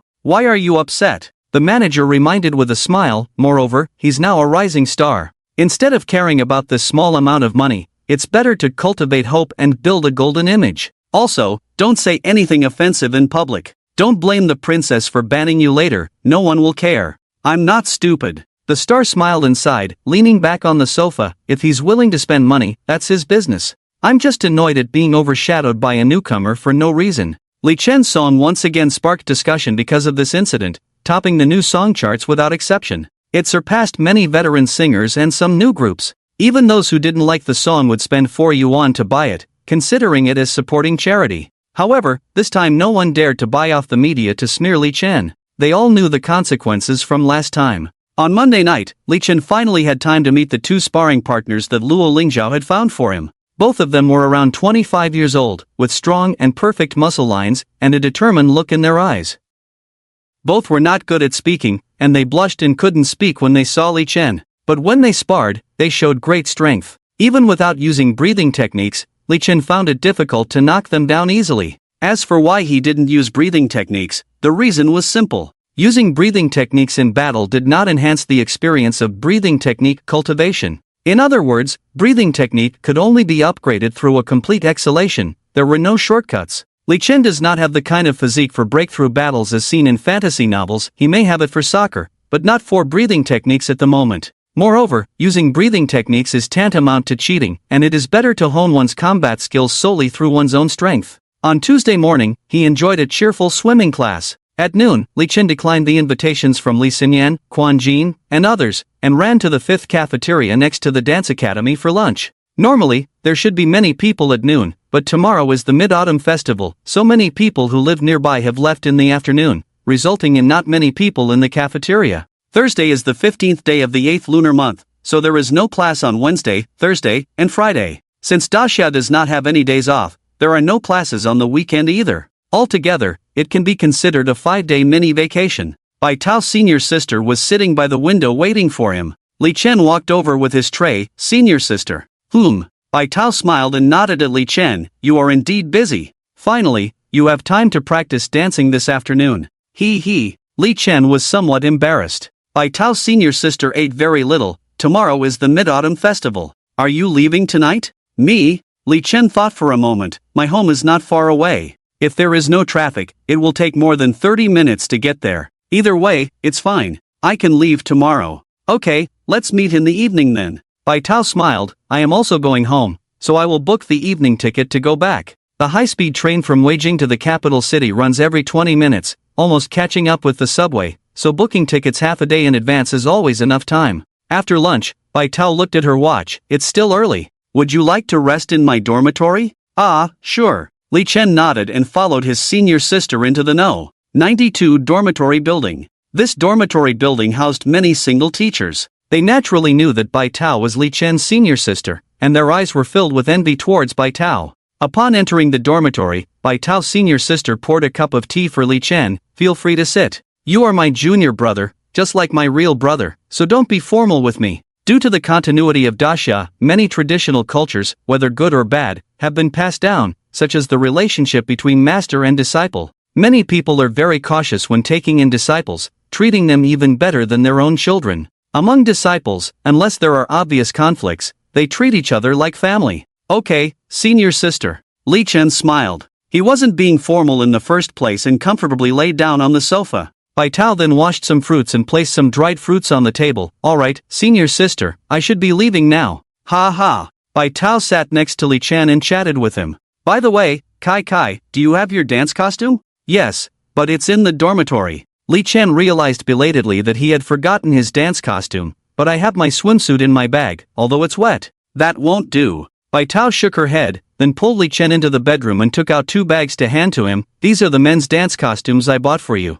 Li Chen looked at the 2 sets of dance costumes, one white and one black, and smiled. Thank you, senior sister. Don't be so polite with me. At 2 o'clock, the 2 of them went to the dance studio. Li Chen did not participate in club activities and the like. He wasn't very interested in them anyway. Bai Tao Dance Club occupied a large and a small dance studio, with the large one used for club activities and the small one for Bai Tao and Li Chen's study. There were 2 changing rooms in the hallway, and perhaps due to the large number of people in the Bai Tao Dance Club, both large changing rooms were full. Bai Tao peeked inside and realized that Li Chen couldn't change there even if there weren't many people. After some thought, she dragged Li Chen to the restroom. This was a common restroom with partitioned stalls. You can change here. Okay. Li Chen nodded. And so, Li Chen's afternoon training began. Junior brother, you go first and show me. The white peach has changed into her dance costume. Her figure is different from the usual dancers, noticeably fuller. She connected her phone to a Bluetooth speaker and played a piece of music.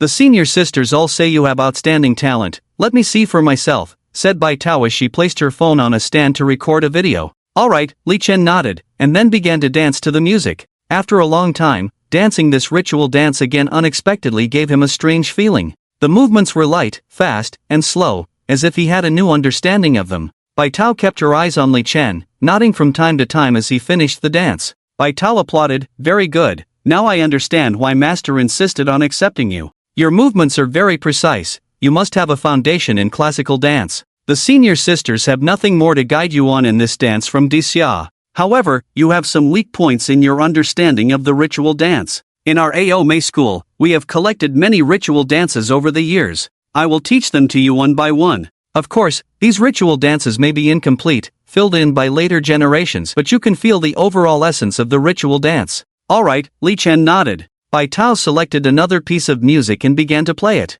Standing in the middle of the dance studio, she said, in fact, many of the music for ritual dances were added by later generations and may not necessarily match the original ritual dance. But there's nothing we can do about it. Bai Tao danced gracefully, showing both strength and softness when needed. Li Chen was somewhat amazed. Truly a figure who became a professor in his 20s. Not only for the sake of A.O. Mei's reputation, but also for his own outstanding abilities. Undoubtedly, he had put in a lot of effort and hard work. At 5:30 in the evening, Bai Tao took a deep breath. Can, let's end it here for today. It's not early anymore, let's each go home. Okay, Li Chen smiled and nodded, then thought again, senior sister, how about I treat you to dinner before you leave? No, sister doesn't eat at night, Bai Tao smiled, picking up her clothes, let's go take a shower. After the two of them came out, everyone had already left, leaving only the two of them in the corridor. Bai Tao opened the door to the changing room, which was empty inside. Only the sound of the shower dripping could be heard. Yes, the changing room was connected to the shower room.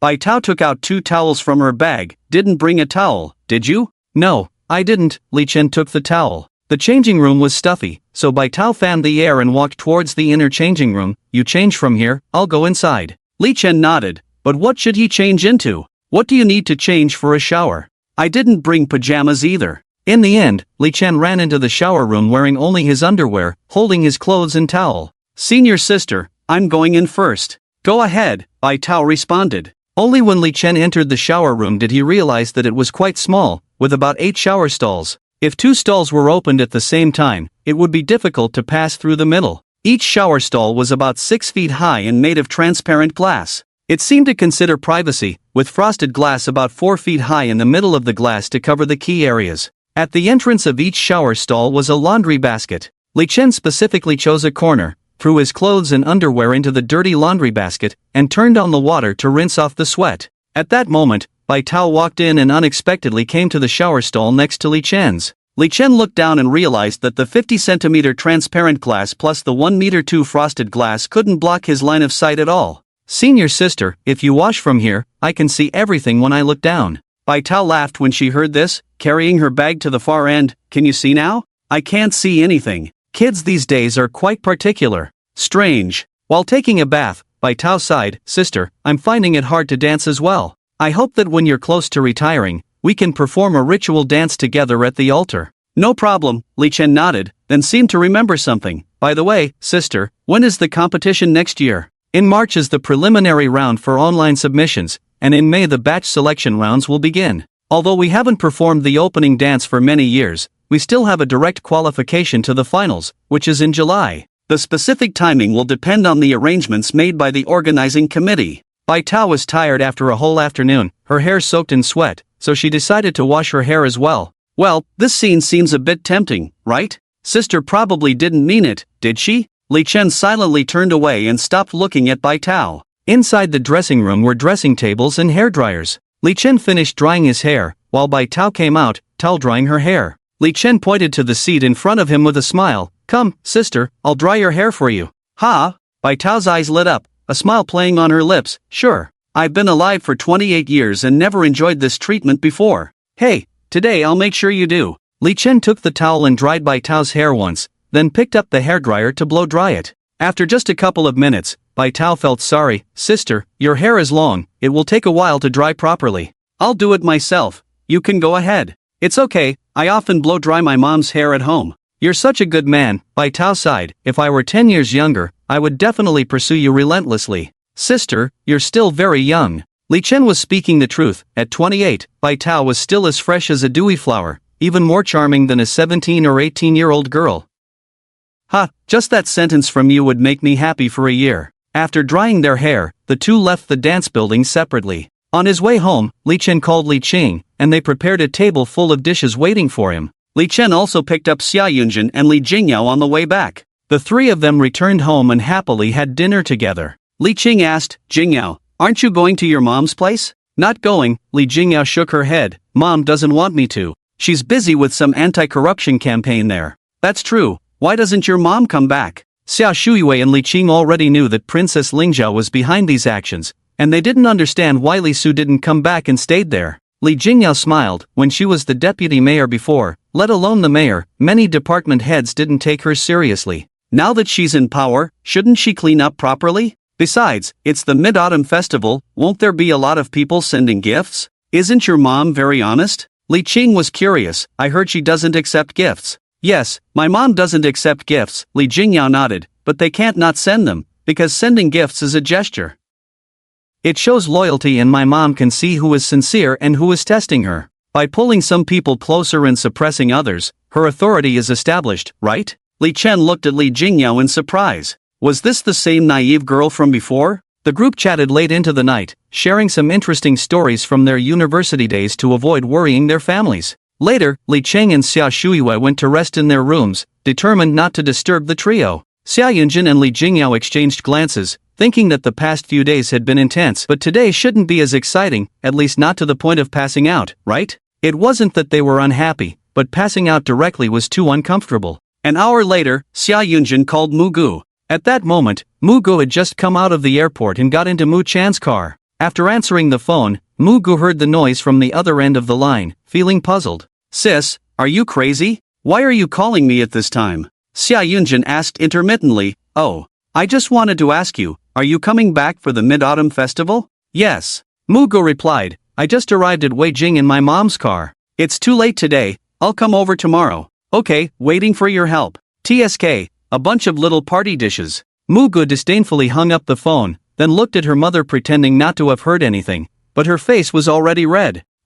Mu Gu scratched her head, feeling a bit embarrassed. The next day at 2 p.m., the doorbell rang, and Li Chen went to open the door. Mu Gu and Mu Chan stood at the door, one big and one small, both wearing the same dress. Mu Gu wore white, Mu Chan wore beige, the two standing together looked like sisters. Mu Chan was holding mooncakes, while Mu Gu was holding a trolley with a prepared little lamb inside. Brother Mu Gu immediately pounced on Li Chen, and Li Qingxia Shuyue also heard the commotion and came out. After exchanging pleasantries, the three adults went into the kitchen to cook. As soon as Mu Gu entered the house, she hugged Li Chen and didn't let go. The two of them were too full from last night, so they didn't compete with Mu Gu at all. Talking about her recent experiences, Mu Gu complained, "I think that Princess deliberately sent me to the northwest." "The three of them? You just realized? What do you mean?" Mu Gu looked puzzled at them. "You knew already?" "No, we just found out." "Oh, that's what I thought." Mu Gu nodded in satisfaction. "After I arrived in the northwest, I met director Mao Yi once, and then started acting classes. Later, I found out that the scenes weren't even set up properly." "Did they say when it will officially start?" "It's still half a month away." Mu Gu took a sip of her drink and said indignantly, "It's too much." Xia Yunjin smiled and comforted, "Come on, this is an opportunity that others can't even beg for. With gains come losses, isn't that normal?" "That's true." After hearing this, Mu Gu nodded, "But the lamb in the northwest is really delicious. I brought back 2 lambs. In the evening, they saw a table full of lamb, sizzling with oil. To be honest, the lamb was indeed good. Li Cheng and Xia Shuyue took out the wine to entertain Li Su, while Li Chen and the adults drank white wine. Before 8 p.m., the 4 of them returned to Li Chen's room. At 10 p.m., Li Chen took a shower and came out. Li Cheng and Xia Shuyue had already started tidying up the room, but it was obvious that they had drunk too much. However, Li Chen was puzzled. If Li Su were here, all 3 of them would have been drunk. Now it seemed that the 2 of them were not in the right state yet. "Where's Aunt Mu Chan?" "Yeah, where's Mu Chan?" The 2 looked around in confusion, and Li Chen ended up pulling Mu Chan out from under the table. They had drunk so much that they ended up under the table. In the following days, except for the day Mu Gu went back for the Mid-Autumn Festival, the 4 of them stayed indoors almost all the time. Li Cheng and Xia Shuyue were now deputy factory directors and didn't need to clock into work every day. After some consideration, they thought about buying another house next door or downstairs, as their presence seemed to limit Li Chen's potential. After a bizarre and enjoyable 5 days, on Sunday after dinner, they sent Li Jingyao and Xia Yunjin to the high-speed rail station, and Li Chen returned to school. As soon as Li Chen stepped out of the elevator, a hand reached out and grabbed his hand, pulling him inside. "You scared me." Li Chen looked speechless at Jiang Xingrua. "You appear out of nowhere." For the rest of the week, besides attending classes, Li Chen spent time with Jiang Xingrua, Bai Tao, and Godot. Of course, Jiang Xingrua teaches Li Chen a piece of guzheng every day. Jiang Xingrua's musical accomplishment is very high, and Li Chen makes significant progress each time. In a week, Li Chen's guzheng skills have reached level 3. Noble rank has reached level 10, requiring 10 charisma points to break through. Breakthrough optional directions: military nobility, secular nobility, religious nobility, royal family. Military nobility should be like a noble family, secular nobility is equivalent to a financial magnate, religious nobility should be similar to the Western sacred bloodline, royal family is easy to understand. But why is there no imperial family? Do I need to break through again? Endless, isn't it? Although Li Chen's progress in guzheng is rapid, his ritual dance has been stuck at level 3 without any movement. Instead, his dance has broken through to level 4. Friday, inside the dance studio, Li Chen and Bai Tao are sitting by the wall. Both of them are soaked in sweat after practicing dance all day, which is a very tiring thing. Bai Tao helps Li Chen wipe off the sweat with a towel. Can, your movements are already very standard, even surpassing mine. I think there is nothing more for you to break through in the ritual dance. Still a long way to go. Li Chen looks out the window, not sure what he's thinking. Actually, there is a vague feeling, but there always seems to be a layer of paper between it and me, and I can't break through. Dancing a ritual dance gives Li Chen the same terrifying feeling as when he first learned mathematics. Now, Li Chen doesn't even want to look at Bai Tao's senior sister's fair legs. His mind is full of thoughts on how to level up and break through. Bai Tao seems pensive. Do you want to try a different type of dance? Like what? Latin dance. Bai Tao laughs and pulls Li Chen up. Hold my waist, I'll teach you now. The two playfully dance Latin for a while, which doesn't help with the ritual dance at all, but it does lift their spirits. It's unclear who is taking advantage of whom, but both are quite happy. At 6 o'clock in the evening, they enter the bathroom to shower, then return to their respective dormitories. That night, in the music room, Jiang Xingrua looks at Li Chen with a puzzled expression. Is the ritual dance not going well? Why have you been so worried these past few days? Yes, Li Chen nods, then asks in surprise, how did you know I was learning the ritual dance? Jiang Xingrua says, as far as I know, the selection competition will start next year, right? Master Ao may definitely wants you to lead the dance. Li Chen has a headache and looks up at the ceiling, but it's very difficult to break through this. I can't find a reason either. Then show me. Jiang Xingrua curiously says, maybe I can offer some advice. Do you understand ritual dance too? A little. The two go to the martial arts room. Li Chen puts his phone on the ground and plays music. As the music starts, Jiang Xingrua stands in place, deep in thought. After the dance, Li Chen comes to Jiang Xingrua. How was it? Did you notice anything? I've seen this dance before, Jiang Xingrua says. I can't find any faults in the movements, but it's missing a certain feeling. That's like saying nothing. Li Chen gives Jiang Xingrua a look. I also know it lacks a certain feeling. That's what's troubling me. Don't argue, I'm thinking. Jiang Xingrua sits on a bench, carefully recalling Li Chen's movements, then says thoughtfully, I think I have an idea. Li Chen quickly sits next to Jiang Xingrua. What is it? It's not imitation, it's acting. That's a familiar phrase, Li Chen ponders. I feel like I've heard it somewhere. Jiang Xingrua mutters to himself, then looks at Li Chen. You're dancing a ritual dance, but do you have faith? Li Chen blinks, looking complex. I believe in the existence of gods, but when you say faith, I probably don't have it. People who have seen the underworld naturally believe in the existence of gods. That's easy, Jiang Xingrua smiled. Let's go, I'll take you to the Taoist temple. Why go to the Taoist temple? To become Taoist priests for 2 days, at the Xiantian temple in Hebei province. Li Chen blinked, feeling a bit at a loss. Is it so straightforward? Jiang Xingrua nodded. Do you want to go or not? I'll go. The next morning, someone knocked on the door early. Li Chen had just finished showering and went to open the door wrapped in a towel. Jiang Xingrua stood outside the door, visibly taken aback by Li Chen's appearance. Are you giving out benefits? Although your figure is good, if you want to seduce me, you need to show a bit more. Li Chen rolled his eyes at her. Come in and sit. I'll be ready in a moment. Oh. Jiang Xingrua stood in the living room, took a look around, but didn't sit down. After about 5 minutes, Li Chen finished drying his hair. Let's go. The two went downstairs. Jiang Xingrua took out the car keys from her bag, ready to get in the car, but saw Li Chen heading towards his own car. Where are you going? Li Chen, driving.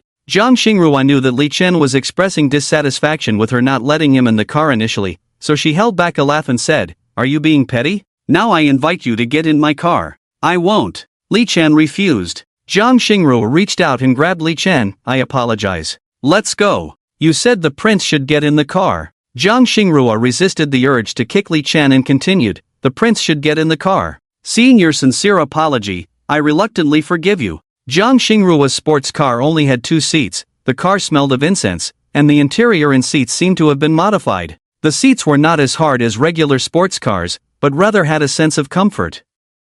Why have such a good car if you don't take passengers? Who said I don't take passengers? Jiang Xingrua drove skillfully. My mom, my dad, and many others have ridden in it. Jiang Xingrua paused, but you are the first outsider. Thank you. Li Chen found a comfortable spot. Use navigation? There's built-in navigation. Okay. Li Chen nodded. How long will it take? A little over 3 hours. Further than going to the capital? Yes, it's in the mountains. In such a confined space, the distance between the man and the woman narrowed. Bored, Li Chen asked various questions. Jiang Xingrua answered if she was willing, and changed the subject if she wasn't. By noon, they finally arrived in the mountains. Because it was the weekend, surprisingly there were quite a few people around. The parking lot at the scenic area was full. Li Chen looked out. The parking lot is full, why don't we park at the foot of the mountain and walk up? Zhang Xingrua ignored him and parked the car directly at the entrance of the internal parking lot. Beep, beep. A female security guard came out, smoking a cigarette, and shouted, "No parking here." Zhang Xingrua took out a card from the car, waved it at her, and the guard immediately nodded, lifting the barrier. "What's this?" Li Chen took the card, which only had a Tai Chi symbol and the words Xian Tian Temple. "VIP card," Zhang Xingrua replied. "What the heck, haha." Li Chen chuckled, "You're making a spiritual place sound like a beauty salon." "You got it wrong." Zhang Xingrua parked the car, grabbed her bag, and got out of the car. "With this card, you can park here, eat and stay for free. What else if not a VIP card?" "Makes sense, the duck principle, right? Duck principle, if it walks like a duck, talks like a duck, looks like a duck, and eats like a duck, then it must be a duck." The parking lot was halfway up the mountain, and they still had to climb up to the Taoist temple. The two walked along a small path, heading uphill. Last night, it had just finished raining, and the steep, damaged stone steps were very slippery. One could easily fall if not careful. Zhang Xingrua leaned against a tree trunk, eagerly watching Li Chen. Li Chen sighed, reached out his hand to pull Zhang Xingrua up, and said, "It might be better to take the main road, at least it's wider." "It's closer from here," Zhang Xingrua explained. "This path is a small one between two mountains. If we take the main road, we would have to go around the mountain." "All right." After walking for more than 10 minutes, the two finally reached the main road. Walking on the main road felt safer, at least there were railings. After walking a few hundred meters, they finally arrived at the Xiantian Temple. Xiantian Temple was built in the 129th year of Daxia, which is equivalent to the year 1750 in the Western calendar. After several expansions, the temple now covers an area of about 100,000 square meters. Li Chen stood on the steps, looking up at the plaque of a Xiantian Temple. He heard that these 3 characters were written by an emperor. The temple was very large, and one could see a large Tai Chi diagram on the ground. Inside the temple, incense was burning brightly, and countless female believers were kneeling in front of the god of wealth's hall, forming long queues to enter the hall. Their devoutness was evident. There weren't as many people in front of the temple of marriage. However, Li Chen scanned the area and noticed that it was mostly women, with hardly any men in sight. Suddenly, Li Chen thought of something. Can men become monks? Zhang Xingrua chuckled. Temples and monasteries everywhere are overcrowded. Why would they recruit more people? Overcrowded? Li Chen was surprised. Yes, there are over 600 people in Xiantian Temple, and that's after many have been turned away, Zhang Xingrua explained. Because of abandoned infants? Li Chen asked, puzzled. Abandoned infants are a global issue, and Daxia has improved a lot in recent years, while Western countries are even worse. Yes, Zhang Xingrua nodded. I remember when I was young, almost every week an abandoned infant would be found at the temple gate.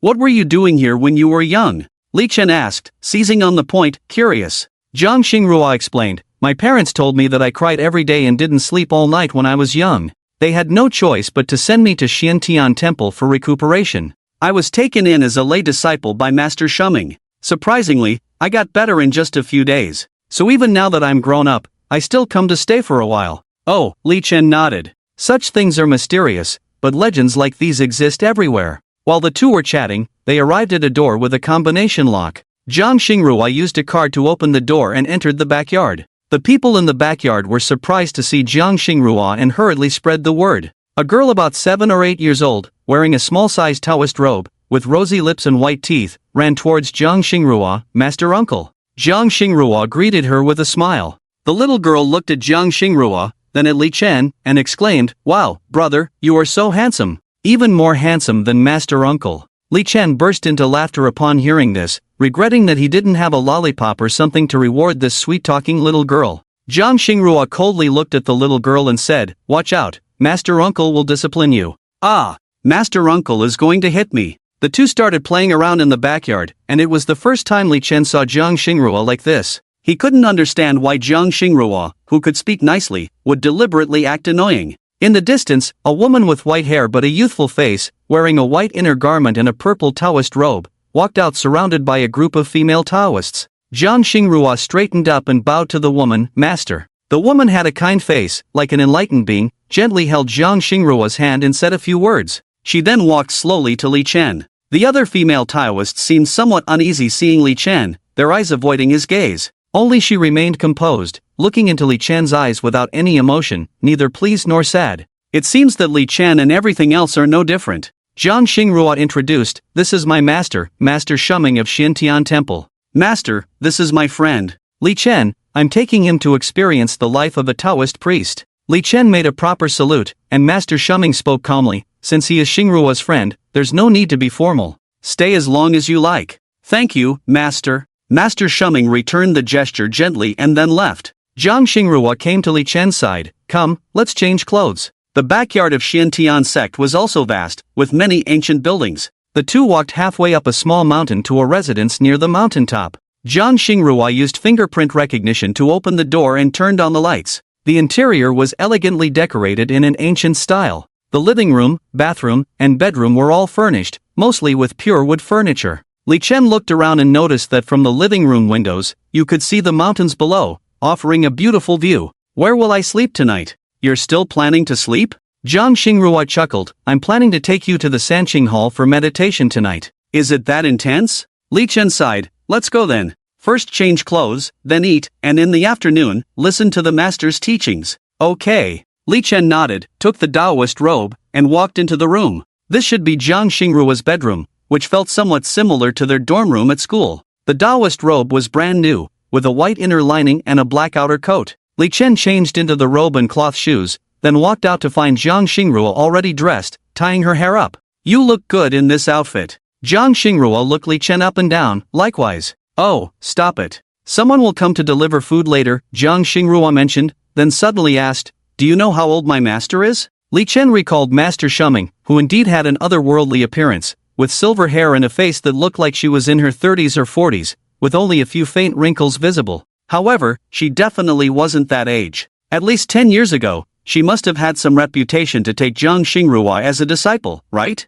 50? He. Jiang Xingrua smiled. "My master is 76. Ha? Li Chen was a bit stunned. "Could it be a special calculation method in your sect?" "No," Jiang Xingrua shook her head. "My master was praised as a rare talent by our ancestors when she was alive. She has a great influence in the Taoist community now. Many people want to hear her teachings, so pay attention during the afternoon session." "Got it." Shortly after, a female Taoist entered with a food box. Li Chen observed her and couldn't help but laugh at the innocence radiating from many Taoists in the temple. "Shall we eat together?" The Taoist blushed at the question, not daring to speak, and quickly bowed before leaving, almost stumbling on the way out. "Don't tease them," Jiang Xingrua said helplessly. "Many people in the temple have rarely seen men, they can't handle your behavior." Li Chen felt wronged. "I was just politely inviting her to eat." All right, Jiang Xingrua said after some thought. "From now on, you have to play a role. You are a Taoist of Xiantian Temple, raised in the temple since childhood, but you practice the heartless Tao.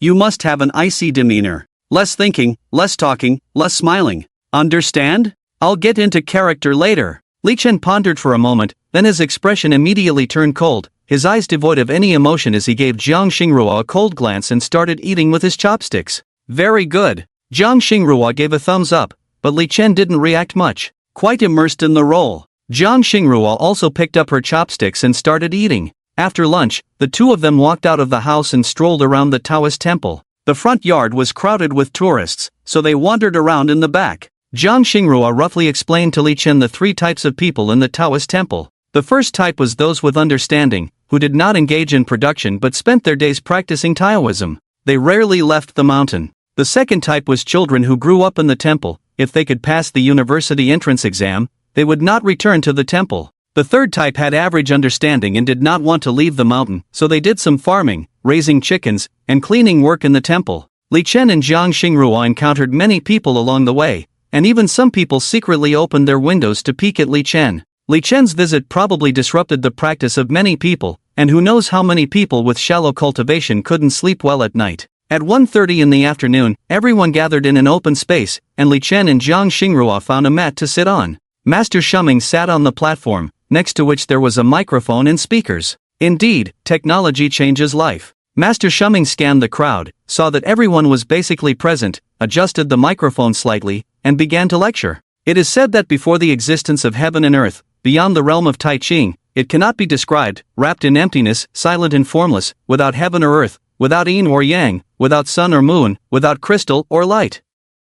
The void is undivided, the clear and turbid are undetermined, shrouded in profound emptiness. The Han-Yuan governs until the end of the Kalpa. Once the Han-Yuan is determined, there is the Han-Yuan. Li Chen remained expressionless, empty in mind, but listened carefully. Listening to Master Shuming's lecture was no less than attending a public class by a leading figure in a certain school of thought. After all, Master Shuming held a high position in Taoism. Slowly, Li Chen closed his eyes, focused his mind, emptied his brain, listened to the scriptures, slowed his breathing, and naturally practiced the breathing technique. The speed of practicing the breathing technique here was several times faster than in the outside world. Zhang Xingrua looked at Li Chen with some surprise and poked him with her hand. Li Chen remained unmoved. Zhang Xingrua. About 2 hours later, the lecture ended. Many Taoists stood up to stretch their bodies, as sitting still for 2 hours was very tiring. However, Li Chen remained motionless, sitting cross-legged with his head bowed and eyes closed. A Taoist sitting next to Zhang Xingrua asked, "Senior, is this Taoist friend asleep?"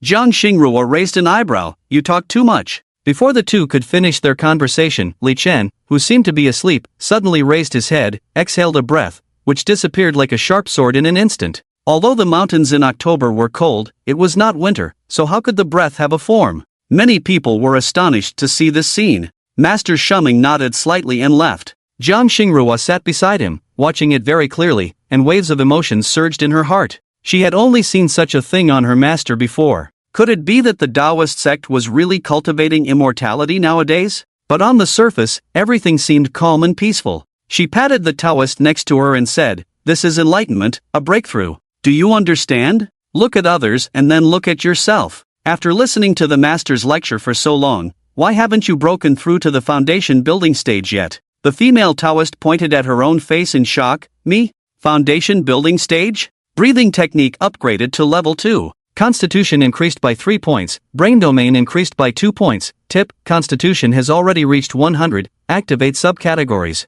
Please select Constitution subcategory, longevity, self-healing, endurance, strength, burst, flexibility. Compared to appearance and temperament, Constitution was obviously more practical, and these were visible benefits. However, apart from longevity and self-healing, Li Chen was not very interested in the other 4 options. At only 18 years old, longevity was unnecessary. So, he chose self-healing. Self-healing, 1 out of 10. After all this, Li Chen finally opened his eyes. Zhang Xingrua looked at Li Chen. "You, cultivating immortality? Friend, you've got the wrong person." Li Chen calmly stood up. At some point, Shuming Daochang appeared in front of Li Chen again. She still had the same expression as before, unaffected by Li Chen's performance. "There are many Taoist scriptures in the scripture pavilion, you can freely browse them." "Thank you, Taoist." Li Chen imitated the appearance of a Taoist and bowed. Shuming politely returned the gesture. "Xingrua, take him with you." "Yes, master." Zhang Xingrua pulled Li Chen's sleeve and left. On the way, Zhang Xingrua asked, "Are you cultivating immortality behind my back?" Li Chen smiled slightly and did not answer. Zhang Xingrua said, "You are asking for a beating with that attitude. Not as much as you were in the beginning." Zhang Xingrua replied, "You hold grudges." "Thank you. I'm not praising you." In the scripture pavilion, Li Chen sat cross-legged on a cushion, began to read the Taoist classics, and gained a lot from it. However, it didn't help much with the ritual dance. In the evening, Li Chen and Zhang Xingrua had dinner. Li Chen did not continue reading the Taoist scriptures but wandered around the Taoist temple with Zhang Xingrua. The temple closed at 6 o'clock, as it would not be good to stay on the mountain too late. After the crowd dispersed, the temple became quiet. In the gradually dim environment, there was a more mysterious atmosphere. The statues in the temple seemed to come to life, and Li Chen dared not be disrespectful, bowing respectfully when he saw the statues. Guided by Zhang Xingrua, the two of them arrived at the Sanqing Hall. The Sanqing Dao ancestors stood in the main hall. Li Chen paid his respects one by one, then sat cross-legged on a cushion with lowered brows. Zhang Xingrua did not say much. She also sat next to Li Chen in meditation. Her breathing was also very mysterious. Soon, night fell. The people in the temple knew that the two of them were going to meditate in the Sanqing Hall all night, so no one came. The doors of the hall opened, and the sounds of insects and birds could be heard. In the quiet darkness of the deep mountains, one could faintly hear the sounds of creatures crawling and wild beasts roaring. Zhang Xingrua opened her eyes, looked around, the candles in the hall flickered, and it was pitch black outside. She couldn't help but swallow nervously. Although she suggested meditating in the Sanqing Hall all night, she had never done it before. She had only heard that senior sisters and junior brothers in the temple did it often, so it was quite challenging for her to try it for the first time. She stretched her legs, sat on the cushion, and massaged her calves. Then she looked at Li Chen, who had been in the same position for a long time without any movement. Li Chen? Jiang Xingrua called softly.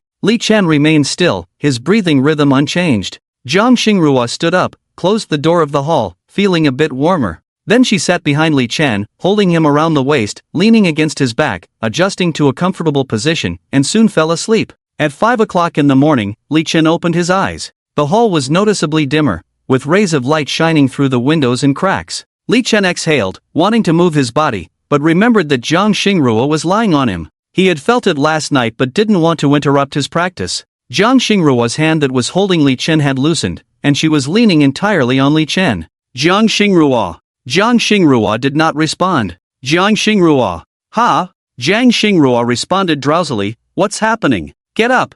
What's going on? Oh. Jiang Xingrua rubbed her eyes, sat up, and started yawning. She had only slept in the middle of the night and woke up at 5 o'clock, so it was unusual not to feel sleepy. Li Chen pulled her up, and Jiang Xingrua was unsteady on her feet. Shall I walk you back to sleep?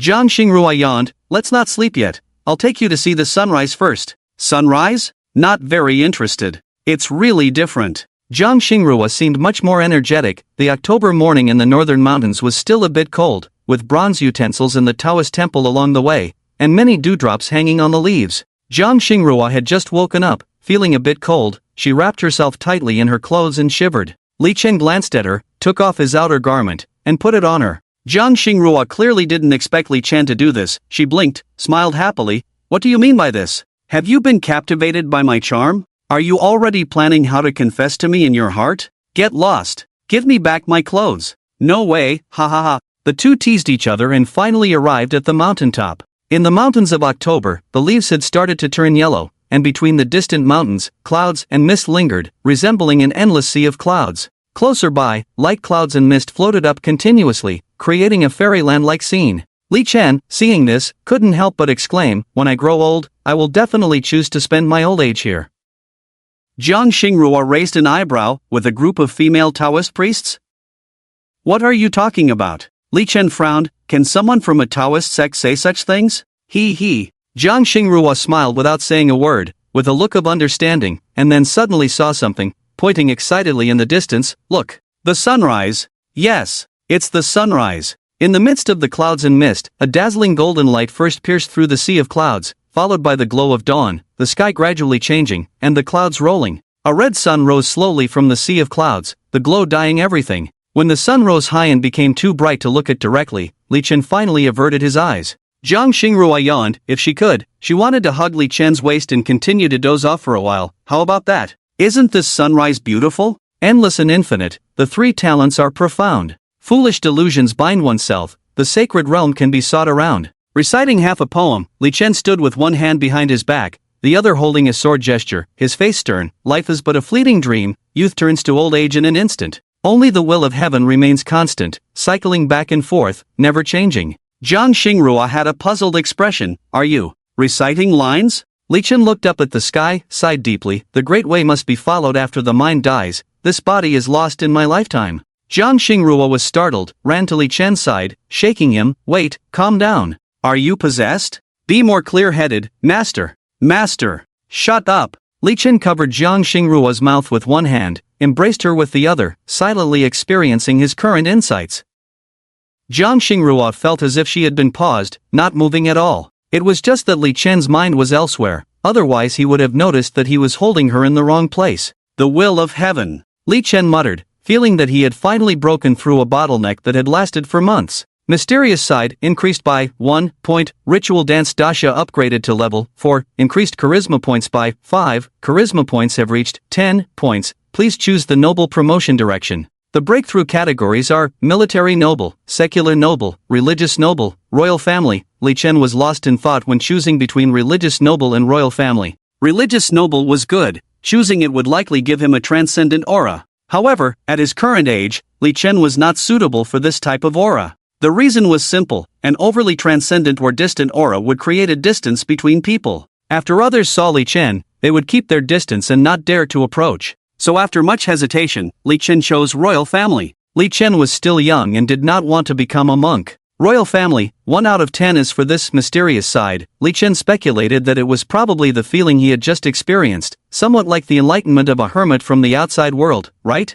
Li Chen breathed a sigh of relief, opened his eyes, and found Jiang Xingrua still leaning obediently in his arms. There was a familiar touch in Li Chen's right hand. He pretended to casually retract his hand and said, "I was having an enlightenment just now. You almost interrupted me." Jiang Xingrua straightened her clothes. Although she wasn't angry, she was indeed attracted by Li Chen's words. Oh? So, what was the result? Success! Li Chen found a flat space, without music, and started performing a ritual dance on the mountaintop. At this moment, Li Chen, between his gestures and movements, merged with the surrounding environment. The rolling sea of clouds, the rising sun, a young man in Taoist robes dancing an ancient ritual dance on the mountaintop. The rustling of the wind blowing through the leaves served as his accompaniment, while the plants and animals were his audience. Even Jiang Xingrua was stunned by this scene, a feeling hidden in her blood seemed to have been triggered. After the dance, Jiang Xingrua couldn't help but applaud, "Impressive. I really feel like I'm watching Master Ao Mei dance."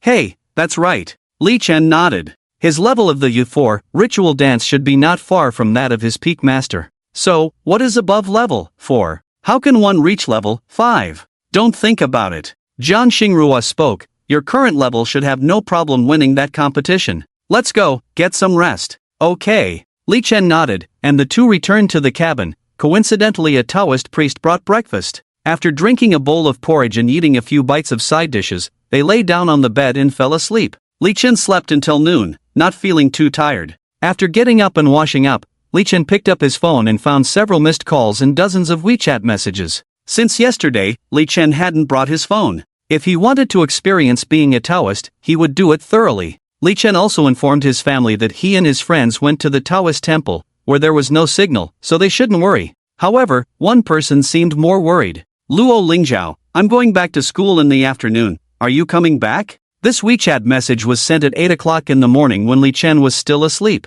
Li Chen, yes, we'll come back after lunch. Luo Lingzhao, great. Li Chen stretched his body and walked upstairs, only to see Jiang Xingrua still sound asleep. After all, they were both young ladies, sleeping in a proper manner, unlike Mu Gu, who would cling to Li Chen when sleeping. Walking to the bedside, Li Chen looked at Jiang Xingrua's sleeping face and couldn't help but smile. He reached out and pushed Jiang Xingrua, "Wake up." Jiang Xingrua, with sleepy eyes, opened her eyes, first startled when she saw Li Chen, then relaxed. "Ha," Li Chen laughed. "What's with that expression?" "Nothing." Jiang Xingrua struggled to sit up, revealing her sky-blue sleeping robe. "What time is it?" "It's 12 o'clock, let's eat and go back." "Are we going back now?" Jiang Xingrua asked curiously. "I was planning to have my master explain the scriptures again." "There will be another chance." "All right." Jiang Xingrua nodded. The 9th day of the first lunar month is the Emperor's birthday, the birthday of the Jade Emperor. There will be a grand birthday celebration at the Xiantian Temple. Are you interested?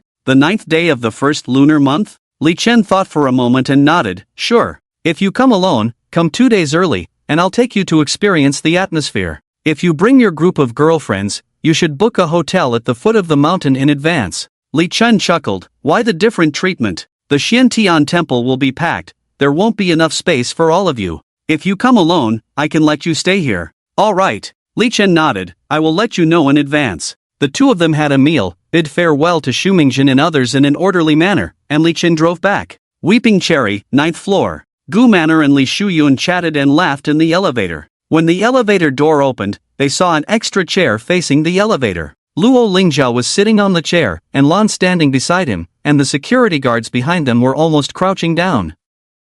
"You scared me." Gu Manor looked at Luo Lingzhao speechlessly. "What are you doing sitting here?" "I'm angry." Luo Lingzhao said with a black face. "Jiang Xingru took my boyfriend out for 2 days. Why didn't you stop them?" "Ha?" Gu Manor was puzzled. Li Shuyun said helplessly. "Do you think Jiang Xingru and Li Chen would listen to us?" Luo Lingzhao also knew she was just angry. "I'm waiting here for them." Li Shuyun curiously asked. "Are you going to scold Li Chen?" "Ha ha." Gu Manor laughed. "If you say that, then I'll wait with you." "Who's scolding our Li Chen?" Luo Lingzhao glared at Li Shuyun. "I'm going to scold Jiang Xingru." "Jiang Xingru was not afraid of you either." Li Shuyun retorted. "If you dare, you can curse her whole family." Li Shuyun. Luo Lingzhao was so angry that she ran over to hit Li Shuyun. Li Shuyun quickly dodged with a smile. "Your threatening stance doesn't scare anyone, it just makes you look weak." So, put the chair back and come play mahjong with us. Talk to them nicely when they come back. Why should I? Luo Lingzhao was dissatisfied. I'm a princess. Don't I have any dignity? What's wrong with being a princess? Li Shuyun raised an eyebrow. Marriage is a relationship between husband and wife. Is your relationship just a princess and a husband? You're off topic. I'm not. Li Shuyun advised. Think about it. Li Chen was happy to see you back, but when he saw you sitting there with a black face, what do you think he felt? Targeted? If you scold him a few more times, it will be even more interesting. He might ignore you for 10 years. Luo Lingzhao frowned, looking serious on the surface but relieved in her heart. 10 years is too long, maybe 7 or 8 years. Gu Man'er laughed. Li Shuyun added, Jiang Xingru will be thrilled. As her cousin, you'll have to attend the wedding.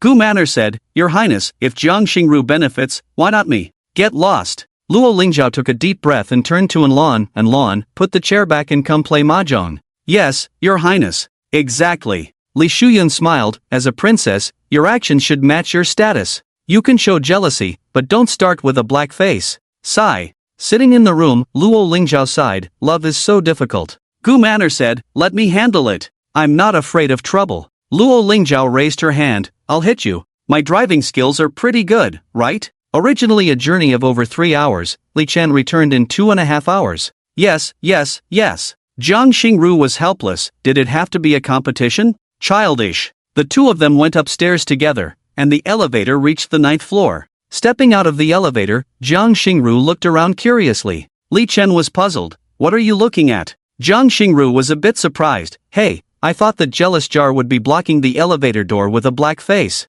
What? Li Chen was speechless. Hearing the voices of the two, the dormitory door not far away opened, and Luo Lingzhao, Anlan, and 2 others walked out. Lingzhao. With outsiders present, Li Chen still called her Lingzhao. Luo Lingzhao smiled brightly, approached Li Chen, and looked up at him. Why didn't you call me Ninger? Li Chen blinked, thinking to himself, didn't you forbid others to call you Ninger in front of outsiders? Ninger. Luo Lingzhao sweetly smiled and threw herself into Li Chen's arms, giving a provocative glance at Jiang Xingrua. Jiang Xingrua sneered. Luo Lingzhao wrinkled her nose and frowned, saying, What's that smell? Smell? Li Chen sniffed and said, Incense smell? I don't know, it's stinky. Go take a bath. All right. Li Chen nodded, realizing he hadn't bathed last night. And Lan, take the husband to bathe. Husband. Li Chen chuckled upon hearing this term, indeed a jealous jar. Wasn't he asserting his dominance in front of Jiang Xingrua? Li Chen and Lan left. Luo Lingzhao grabbed Jiang Xingrua's arm and said, Come in. Jiang Xingrua smirked. What? Schoolyard violence? Luo Lingzhao pulled Jiang Xingrua into the room and questioned, You've always loved snatching things from me since we were young. Now, are you trying to snatch my man too? Is my choice that good? Jiang Xingrua chuckled, Little Ninger, do you think you can rest easy just because you've confirmed your relationship with Li Chen? Li Chen has been busy with the sacrificial dance recently, looking worried every day. I'm helping him out, taking him to be a Taoist at Shintian Temple for 2 days, having him listen to my master Shuming Jinren's teachings, and watching the sunrise over the sea of clouds. As his girlfriend, you don't care about anything. When he comes back, you come to question me. You're quite interesting. So that's how it is. Li Shuyun suddenly realized, Princess, you really can't be harsh on others. Luo Lingzhao glared, Get lost. Whose side are you on? Li Shuyun apologized, Sorry. Jiang Xingrua chuckled, I'm leaving. Wait. Luo Lingzhao stopped Jiang Xingrua, Tell me the truth. Do you like Li Chen? Jiang Xingrua frowned, Why should I tell you the truth? Gu Man'er said firmly, Then you do like him. Li Shuyun pondered, Miss Jiang, how come I remember you being a supporter of monogamy? Is this transition so smooth? Seeing the attitudes of the three, Jiang Xingrua couldn't help but smile. What if I can occupy all of Li Chen's heart and make him willingly marry only me? Luo Lingzhao laughed in exasperation. What nonsense are you talking about? Let's give it a try then. I'm leaving. Jiang Xingrua opened the door and walked out. Just a few steps out, she suddenly remembered something and walked back. Oh, I forgot to tell you. We slept in the same room yesterday, and I even hugged him while sleeping. It was so comfortable. After speaking, Jiang Xingrua closed the door and left. Luo Lingzhao felt dizzy and unstable, with Gu Man'er and Li Shuyun quickly supporting her. Luo Lingzhao took a few deep breaths, then looked around and finally pulled out the hairpin from Li Shuyun's head. I'm going to kill her. Calm down, princess. Calm down. The two struggled to keep Luo Lingzhao in her chair, and Li Shuyun took back her hairpin, advising, Your Highness, the daughter of the Duke of Qi should not do such things. She must be deliberately provoking you. Hearing this, Luo Lingzhao calmed down a lot. Gu Manor blinked, but I don't think she's pretending. You, shut up. Li Shuyun wanted to poke Gu Manor with the hairpin. Your Highness, why don't you just ask Li Chen? It's okay, Princess. Gu Manor teased. Tonight, you'll know if the ammunition depot is well stocked. Luo Lingzhao squinted. What do you mean? Asking knowingly. Gu Manor laughed, and Li Shuyun also chuckled. Luo Lingzhao was puzzled. I really don't understand. Gu Manor and Li Shuyun exchanged glances. Really? You're not even making a move on someone like Li Chen? Have you quit drugs? Your Highness, if you can't do it, let me do it. Luo Lingzhao hesitated to say that it was her father who didn't want her to be in such a hurry, so she had to find an excuse. I am more traditional, shouldn't we get engaged first? Gu Manor shook her head. You sent that little star away, and you didn't go with him. Do you think he will find someone on his own? Luo Lingzhao was stunned for a moment. Is this kind of thing addictive? Of course. The two inexperienced girls used knowledge learned from comics and movies to educate Luo Lingzhao, leaving her puzzled and seeking help from them. What should we do then? Gu Manor patted her chest. It's okay, this humble servant is willing to share the worries for the master. Li Shuyun nodded. Me too. Then let's go together. Forget it, Luo Lingzhao gave them a look.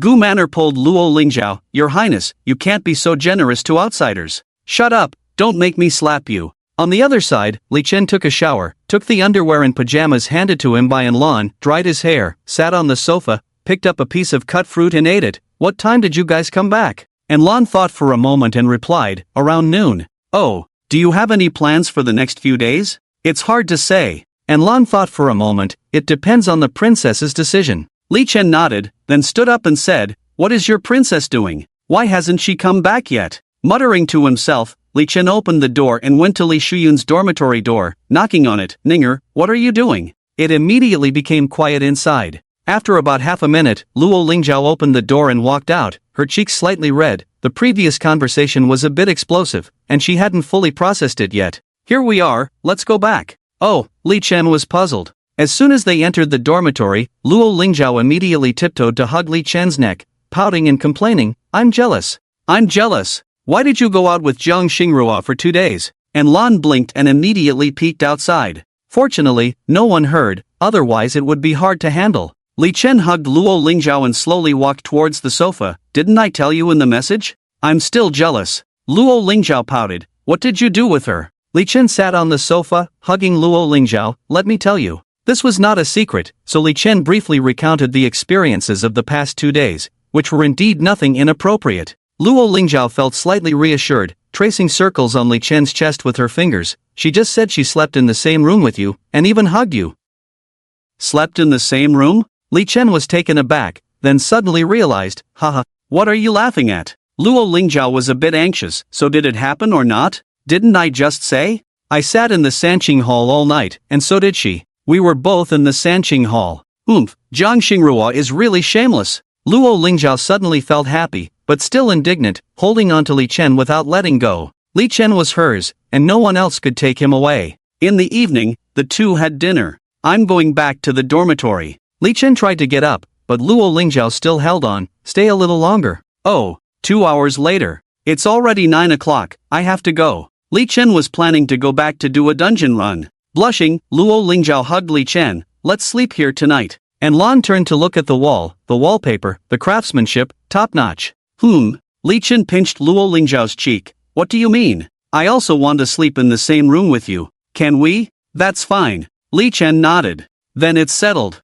Luo Lingzhao immediately got up. I'll go take a shower. And Lan quickly came back to her senses and followed Luo Lingzhao, saying, well, I'll go too. In the bathroom, and Lan asked amidst the sound of running water, Your Highness, didn't the Emperor ask you to wait? Luo Lingzhao was puzzled. I'm not in a hurry. I'm just angry that Jiang Xingrua is sleeping in the same room as him. What about tonight? Just sleeping. And Lan worriedly asked, won't things escalate? You understand well, and Lan. Luo Lingzhao patted Lan and said somewhat embarrassedly, if things escalate, so be it. Father can't punish me, right? The lessons from Li Shuyun and Gu Manor just now made her realize a truth. These things should be done sooner rather than later. Which cat doesn't steal fish? Forget about finding it himself. Even if he doesn't refuse, or even if he doesn't completely refuse, there would be at least 80 out of 100 who would climb into Li Chen's bed. Luo Lingzhao could kill them all. And Lan advised, the Emperor won't blame you, but he will definitely have opinions about the consort. There were 2 senior court ladies in the palace who could tell if someone was a virgin with just one look. Normally, they wouldn't dare to speak out of turn, but if the emperor wanted to know, they wouldn't be able to hide it. That's true. Luo Lingzhao felt a bit awkward after hearing this, but Enlon spoke the truth. Then restrain yourself a bit. I hope so, muttered Enlon. Luo Lingzhao seemed to have figured something out, staring at Enlon intently. Enlon was a bit at a loss. What's wrong, Your Highness? Luo Lingzhao seemed to have an idea, looking at Enlon without turning away. Enlon was puzzled and nodded. Your Highness, go ahead. Luo Lingzhao looked at Enlon and asked, do you have someone you like? Someone who makes your heart race with just a glance. Upon hearing Luo Lingzhao's question, Enlon subconsciously hesitated. Luo Lingzhao had asked Enlon this question before, and Enlon had always answered no. Enlon was an orphan who had been raised by a specialized institution of the royal family since infancy. This institution tailored its teachings based on individual aptitudes. Those who were eloquent and versatile were trained as spies, while those who were silent and strong were trained as guards. From infancy to the age of 7, Enlon had undergone more than 30 selections before coming to be by Luo Lingzhao's side as her playmate. Raised with the idea of loyalty to the emperor and to Luo Lingzhao,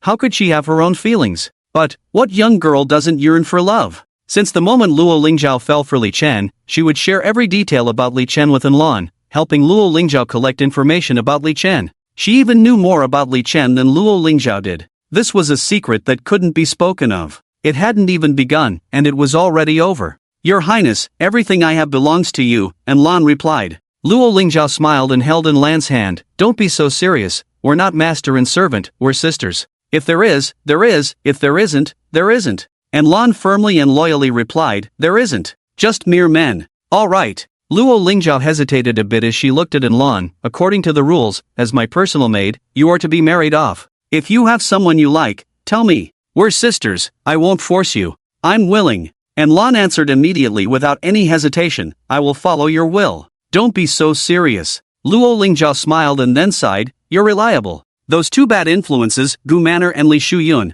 are always thinking about and coveting my boyfriend, ready to betray me at any moment. It's really infuriating. Enlon. Luo Lingzhao waved her hand, indicating for Enlon to help her wash her body. Of course, that's what I think. If Li Chen is willing or not, then I can't control it. When the 2 came out of the bathroom, Li Chen was still in the living room reading. Hearing footsteps, he looked up and saw Luo Lingzhao wearing a pure white silk nightgown, her hair just dried, still slightly damp. Previously, Luo Lingzhao's legs were always covered in completely opaque stockings, but now Li Chen finally saw her in a nightgown. Her fair legs were so perfect from toes to thighs, flawless without any imperfections. Perhaps due to just having a bath, Luo Lingzhao's cheeks still had a hint of pink, and the thin nightgown outlined her graceful curves as she walked. Sit here for a while, I'll have Enlon apply some body lotion for me. Although Luo Lingzhao's skin was flawless, she also paid great attention to skin care. Okay, Li Chen nodded. About 20 minutes later, Luo Lingzhao came out. She saw Li Chen sitting in the living room and couldn't help but smile. It felt really good. She walked quickly to Li Chen's side and sat down, reaching her hand to his face. Smell it, does it smell good? Li Chen took a sniff. It has a osmanthus fragrance. I specifically had them add osmanthus in it. Luo Lingzhao stretched out her legs. Does it feel even more tender after applying it? Li Chen smiled in response. Even without it, it's already very tender. Luo Lingzhao bit her lip, seeming to have something to tell Li Chen. Her legs moved unnaturally. She lowered her head, looking somewhat uneasy. Li Chen naturally noticed her change and directly pulled her into his arms. Xiaoning, do you have something to say? Yes. Then just say it. Well, I'll just say it. After some thought, Luo Lingzhao felt that it was better to discuss things between couples in advance rather than keeping them hidden. But it was really difficult to bring up this matter. I don't know how to start, Enlon. Upon hearing Luo Lingzhao's call, Enlon came out of the massage room. Luo Lingzhao said, tell him, Song. Li Chen looked at Enlon in confusion. Mysterious and strange. Enlon walked up to Li Chen, looking serious. Here's the thing. The princess means that before her next birthday, which is the 15th day of the second lunar month next year, or March 21st in the Western calendar, you cannot engage in intimate activities with her. If you have such needs, you can come to me. Oh, I see, got it. Li Chen was stunned and didn't know how to respond. Wow, did you say those words with such determination and firmness in your eyes? Luo Lingzhao felt a bit embarrassed but added, after all, Enlon is my personal maid, accompanying me is only natural. Hearing this, Li Chen finally understood. The evil old ideas and systems, I need to criticize them. Luo Lingzhao and Lan kept their eyes on Li Chen. Seeing no obvious objection from him, they felt relieved. Luo Lingzhao stood up from Li Chen's embrace. Sang Song, you've been tired for 2 days, let Lan give you a massage? Oh, okay. Li Chen nodded and obediently followed Lan into the massage room. Luo Lingzhao didn't follow. She probably went back to her room to sleep or gave them some time alone to understand each other. Lan opened the cabinet, took out massage oil. Take off your clothes. Oh, Li Chen was still pondering over their conversation just now. Yin Susu said that the prettier a woman is, the more likely she is to deceive people. Could Luo Lingzhao be deceiving him? It didn't seem likely. What benefit would she get from deceiving him? Lan turned around and saw Li Chen still lying there without any movement. Helplessly, she put down what she was holding and helped Li Chen take off his clothes. Li Chen glanced down. Wow, it feels really chilly, nothing left at all. He turned his head to look at Lan, who expressionlessly dripped massage oil on Li Chen's body. Lan, although we have known each other for some time, I know nothing about you. How about telling me about your childhood? Lan shook her head and refused. Sorry, can't talk about it, it's confidential. Li Chen asked, is there anything that's not confidential? Lan looked conflicted and hesitated for a moment. No. Li Chen remained silent. Half an hour later, Li Chen arrived at Luo Lingzhao's room. She was indeed still awake. Li Chen slipped into the soft blanket and hugged Luo Lingzhao. Still not sleeping? Can't sleep. Luo Lingzhao looked pitifully at Li Chen. We didn't do anything, Li Chen chuckled. She just gave me a massage. Ha? Why? Although Luo Lingzhao was a bit jealous, she was also surprised by the situation. Lan is also very attractive. Do you think she's ugly? Lan was certainly not ugly. In fact, her unique feminine charm was quite rare. Her appearance and demeanor had a military style, but her skin was very fair and smooth due to practicing ancient martial arts, breathing techniques, and good skincare. Although she had muscles, they were not exaggerated to the point of being unacceptable without using breathing techniques. Her hands were very soft, without calluses from holding a gun for years. It was like a figure and appearance that only appeared in novels and comics. But today's events were too sudden, and Li Chen did not feel rushed to that extent. Whether she is beautiful or ugly has nothing to do with me. I just want to sleep with you in my arms. He. Luo Lingzhao was delighted to hear this and snuggled into Li Chen's arms. Through the thin silk nightgown, the soft touch made Li Chen feel a tingling sensation, and the faint fragrance entered his nostrils, making his head a little dizzy. Regret. He should have dealt with Lan before coming in. Who could withstand such a test? Luo Lingzhao was already tired. She had been overthinking and waiting for Li Chen. In the warmth of Li Chen's embrace, she fell asleep not long after. Li Chen was rarely in such agony, silently reciting the Taoist scripture and practicing breathing techniques. In silence, how can there be silence? When desire does not arise, it is true tranquility. True constancy responds to things. True constancy attains nature. Constantly responding and remaining tranquil, it is always clear and peaceful. The next morning, Li Chen's biological clock woke him up a little after 6 o'clock. Opening his eyes, he saw Luo Lingzhao still in the same position as last night, curled up in his arms sleeping deeply. Li Chen didn't have the heart to wake her up, so he continued to hold her. Over an hour later, around 7 o'clock, Luo Lingzhao finally woke up. The moment she opened her eyes, she saw Li Chen in front of her. At the same time, Li Chen had been looking at her all along. Luo Lingzhao smiled sweetly, her voice lazy with a hint of coquettishness. What are you looking at? I'm looking at my sweetheart. He. The two naturally rolled together. Everything that followed was so smooth, all led by Li Chen. Luo Lingzhao couldn't react in time, feeling her body heating up and her head getting a little dizzy, but soon, not even 10 seconds later, her mind went blank. It was no exaggeration, this was the power of a level 3 skill. Bed skills were rated at level 5, and level 3 was already a height that ordinary people could not imagine reaching. If levels 1 and 2 were just variations in rhythm, then level 3 was the pinnacle of technique. Combined with Li Chen's piano player and Guzheng fingering techniques, Li Chen took revenge for last night. However, due to their agreement, they did not take the final step. 10 minutes later, Li Chen left the room. Lan was in the living room reading a book, and upon hearing Li Chen's footsteps, she immediately stood up. Li Chen glanced at her and walked towards the bathroom. Get a damp towel and wipe Ninger. Yes. Lan hurried to the bathroom. Li Chen added, and Lan stopped in her tracks, looking at Li Chen in confusion. You held the book upside down just now. Lan. Li Chen entered the bathroom, adjusted the water to be slightly cooler, but the icy water couldn't extinguish the fire in Li Chen's heart. It was satisfying just now, but not enough. Do I have to recite the scripture again? Just then, the bathroom door opened, and Lan peeked out. Husband, do you need help? Li Chen was almost late for his first class, too busy feeding Enlon that he didn't have time to eat breakfast. Just as he sat down, Li Xianyan ran over with breakfast. "Class monitor, have you had breakfast?" Li Xianyan would ask every day, but Li Chen would usually have breakfast while jogging in the morning. "I actually haven't eaten today." "Really?" Li Xianyan was delighted and immediately handed the prepared breakfast to Li Chen. "I don't know what you like to eat. If you don't want this, I can buy you something else." "It's okay, thank you."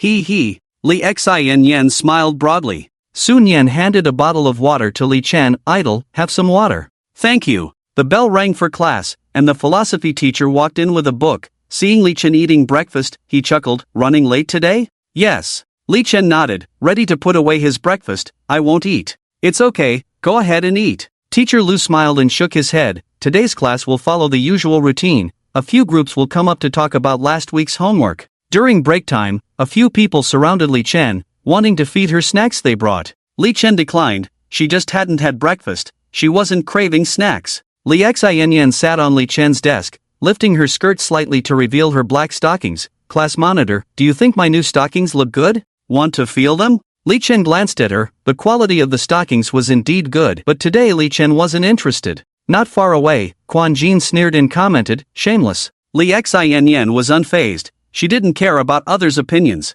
If she could seduce Li Chen, what did others' jealous looks matter? Li Xianyan retorted, "Hypocrite." "Who's a hypocrite?" Quan Jin stood up displeased. "Whoever gets upset by what I say." The two bickered as usual, and those around them were used to it. Bei Chichi had been watching Li Chen, feeling a bit anxious. Since the last gathering, Li Chen had been making excuses to decline subsequent invitations, and Bei Chichi had been urging her, not knowing what to do. Just then, the classroom suddenly quieted down, as if the noisy market had been paused. Everyone fell silent. Quan Jin's eyes showed a hint of astonishment, and he immediately sat down and lowered his head. Li Xianyan was puzzled. She turned to look at the door, her face turning pale. Not daring to sit on the table, she stood up and almost stumbled. But no one made fun of her, or no one dared to laugh out loud. Li Chen turned curiously and saw the newcomer, smiling. "Ling Zhao, why are you here?" Walking into the classroom were Luo Lingzhao and Enlon. Enlon was carrying a food box and a water cup. Luo Lingzhao walked up to Li Chen. Zhao Tong, Sun Yan, and others immediately stood up and moved aside. Luo Lingzhao smiled and nodded at them, then took the food box and thermos from Enlon, handing it to Li Chen. "Why did you leave without eating breakfast?" Li Chen suddenly realized and was given food. "Oh, I ate in the classroom. A classmate brought it for me." Li Chen pointed at Li Xianyan. Li Xianyan had already buttoned up her clothes at some point, still holding her skirt. Upon hearing Li Chen's words, Luo Lingzhao turned to look at Li Xinyan, who immediately smiled and nodded slightly to please him. "I see." Luo Lingzhao nodded at her. "I had the kitchen prepare some pastries for you, along with a fruit drink. If you're not hungry, you can share with your classmates." Li Chen nodded. "Okay, leave it here." The bell for class rang, and the teacher, who had been standing at the door without anyone noticing, saw Luo Lingzhao inside. She neither entered nor left. Li Chen added, "It's time for class, you should go back first." "Okay, I'll leave then." Luo Lingzhao said goodbye to Li Chen and left with Enlon. As she left, she glanced at Jiang Xingrua in the corner, who responded with a bright smile. After Luo Lingzhao left, the teacher entered the classroom and stood at the platform, taking a deep breath. Phew! The students in the class chuckled at this sight, and the teacher smiled. "All right, students, let's start the lesson." It was time for group discussions. Sun Yan covered her heart and whispered, "The princess's aura is too strong. My heart is pounding in fear." "Is it necessary?" Li Chen puzzled. "Lingzhao has been smiling all along. There's no reason to be scared." Zhao Tong commented, "You're feeling guilty, that's why you're afraid." Sun Yan rolled her eyes at her. "Aren't you guilty?" "I am guilty too," Zhao Tong admitted. "My hands went numb when I saw her." Zhao Tong nodded. "My legs were shaking when I stood there." "You too," Li Chen chuckled helplessly. Bessie smiled. "You two are in trouble. I've been sitting next to the class monitor for the past 2 weeks." "Who are you talking about?" Zhao Tong retorted. "You were silent just now, weren't you?" "I don't know her, what can I say?" Bessie shrugged. "Besides, it should be my turn now." Li Chen asked, "Why are you sitting next to me? Do you want me to write for you?" Bessie blushed slightly. "Yes." The other two looked at each other, playing dumb. At 7:40 in the evening, after a day of classes, Li Chen declined Jiang Xingrua's invitation to study together and returned to dorm 905. If she went to find Jiang Xingrua, the jealous roommate at home would explode the dorm. During Luo Lingzhao's daily massage session, Li Chen volunteered to learn massage from Enlon. And Lan's technique was not just a regular massage, it encompassed various aspects of ancient martial arts and medicine. Li Chen already had a foundation in ancient martial arts, so learning was not difficult. Ancient massage, 1/5. This skill does not increase attribute points. The level of this skill will slightly affect ancient martial arts skills and significantly affect bed skills. Ninger, let me massage you. Luo Lingzhao blushed as she looked at Li Chen. Although it was a serious request, Li Chen couldn't help but act non-seriously. And Lan had anticipated this and left the room, pretending not to have seen anything. Leaders, especially those who hold the power of life and death, are petty. If you see them lose face, they might take the opportunity to control you. Although Luo Lingzhao wouldn't treat Lan that way, it was ingrained in Lan's knowledge. After about 20 minutes, Li Chen opened the door. Hot towel. Okay. And Lan was prepared and brought out the towel that had been soaking in hot water, then entered the massage room. A few minutes later, Li Chen carried Luo Lingzhao, who was dressed in pajamas, into the bedroom. She was already fast asleep, and very soundly at that. It was unlikely she would wake up before tomorrow morning. Li Chen covered her with the comforter, quietly left the room, and closed the door. And Lan saw this scene with a smile on her lips. This was originally her job, but now Li Chen was doing it all. Husband, are you ready to shower now? I'll get you a new towel.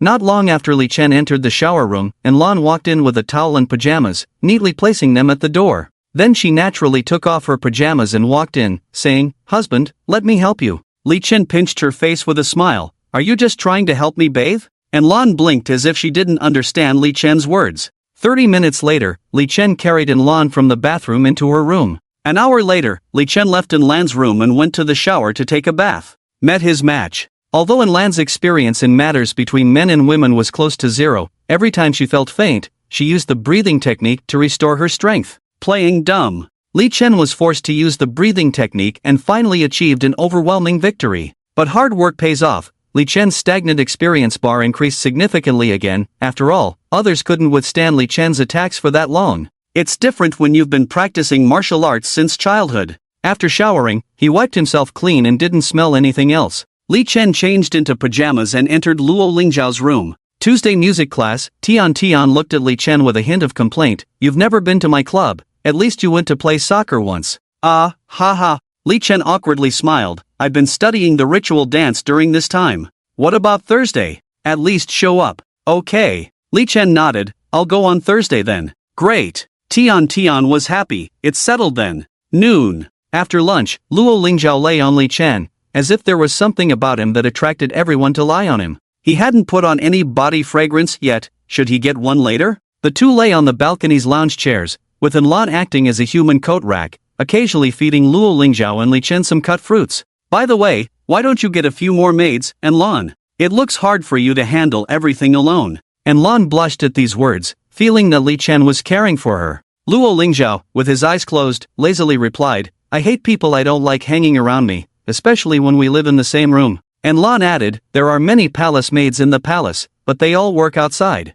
I'm the only one inside the palace. In the harem of 3,000 beauties, you are the only one favored by Ninger. Ha ha. Ninger laughed at this. Don't say that. Oh. Li Chen blinked. After all, it was an empire with an emperor, and it should be taboo. By the way, Song, Luo Lingzhao curiously asked, do you celebrate your birthday according to the lunar calendar or the solar calendar? Although Daxia generally follows both lunar and solar calendars, the IDs show the solar calendar, which is the Western calendar. Of course, many people, like Luo Lingzhao, celebrate their birthdays according to the lunar calendar. I celebrate my birthday according to the solar calendar. Li Chen smiled. My mother and aunt were orphans. They never celebrated birthdays when they were young. They didn't even know their own birthdays. So, they didn't know whether to celebrate their birthdays according to the solar or lunar calendar, so they celebrated mine according to the solar calendar. Oh. Luo Lingzhao nodded. Your birthday is next Friday. How do you plan to celebrate? Me? I don't mind.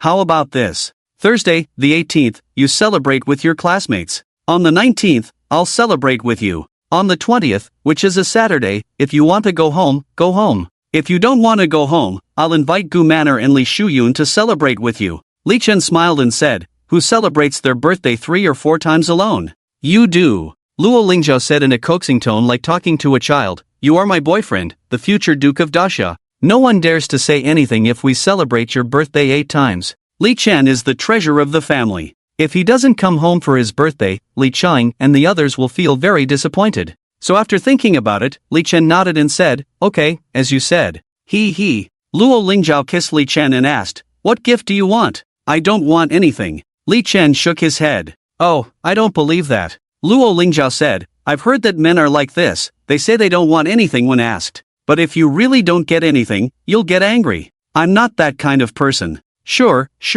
Luo Lingzhao smiled and agreed, but she didn't take it seriously. And Lan on the side was also lost in thought, wondering if she should prepare a gift for Li Chen.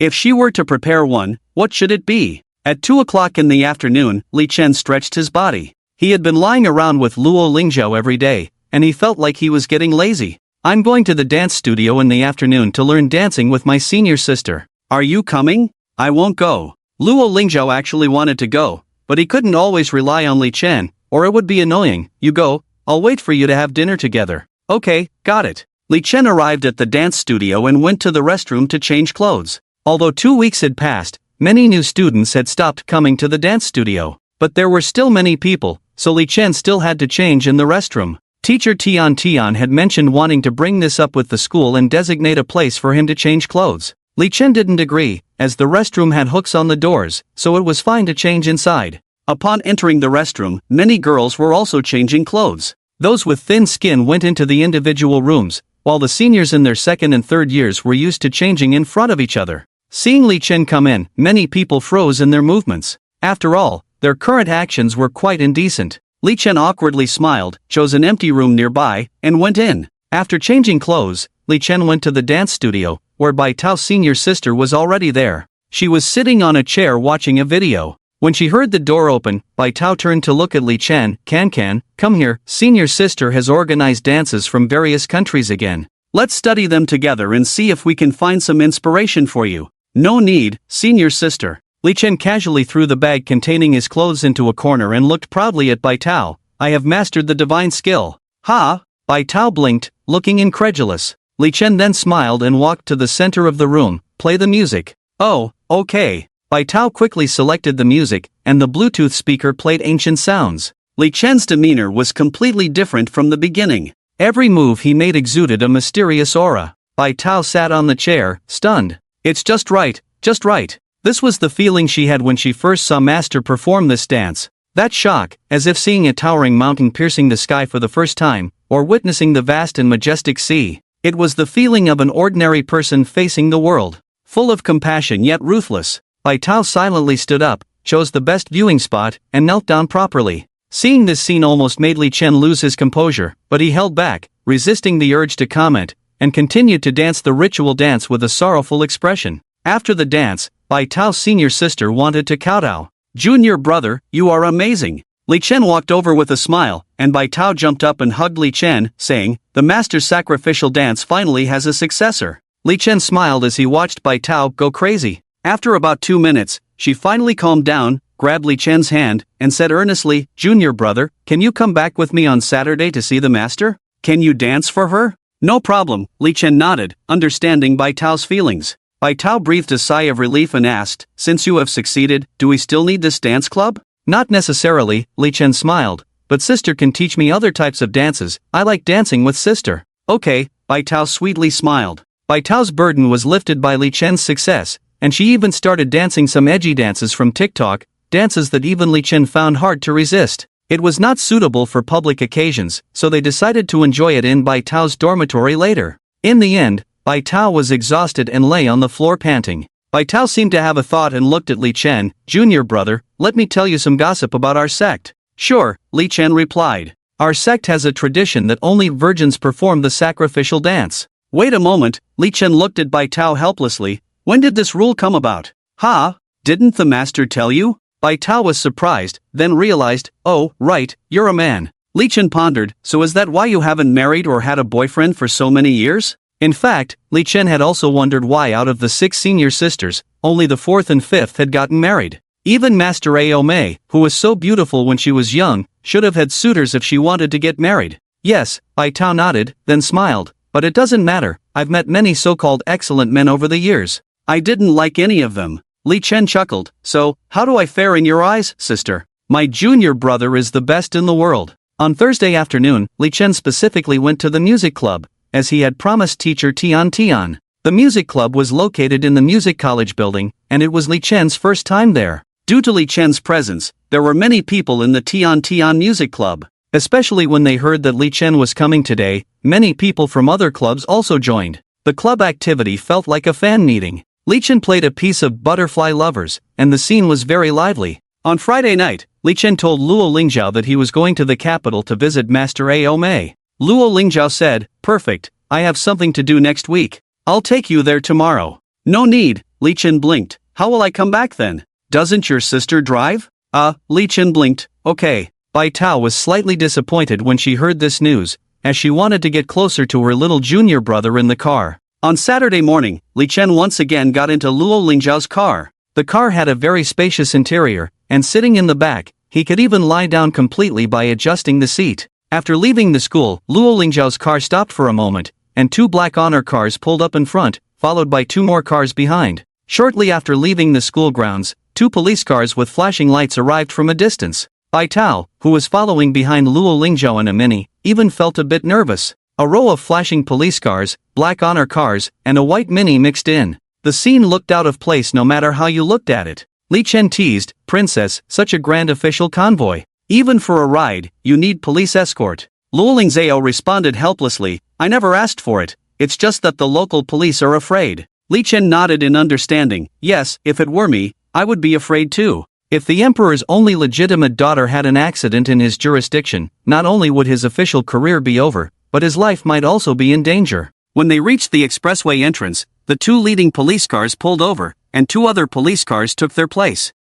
They've changed jurisdictions. With the police cars clearing the way, they arrived at the alley where Aomei lived in less than 2 hours. The alley was very narrow, and two cars could barely pass each other. Therefore, access was restricted, with iron bollards blocking the entrance. "Alright, drop me off here." "No entry allowed in this alley," Li Chen said. As soon as Li Chen spoke, the old lady who was basking in the sun at the alley entrance immediately jumped up, nodded and bowed, and used a remote control to lower the electric bollards. The old lady was a native of the capital and recognized the royal license plate. Li Chen was speechless. Wasn't this favoritism? Indeed. Li Chen's car entered, but Bai Tao's car was stopped. Hey, why are you squeezing in?" Bai Tao helplessly rolled down her window and said, "Auntie, I'm with the car in front. I'm going to see my master, Master Aomei." "I don't understand, park outside." The old lady ignored her and went back to her lounge chair. Bai Tao watched the car moving away and felt like crying. After Li Chen got out of the car, he looked back in confusion and asked, "Hey, where's my senior sister?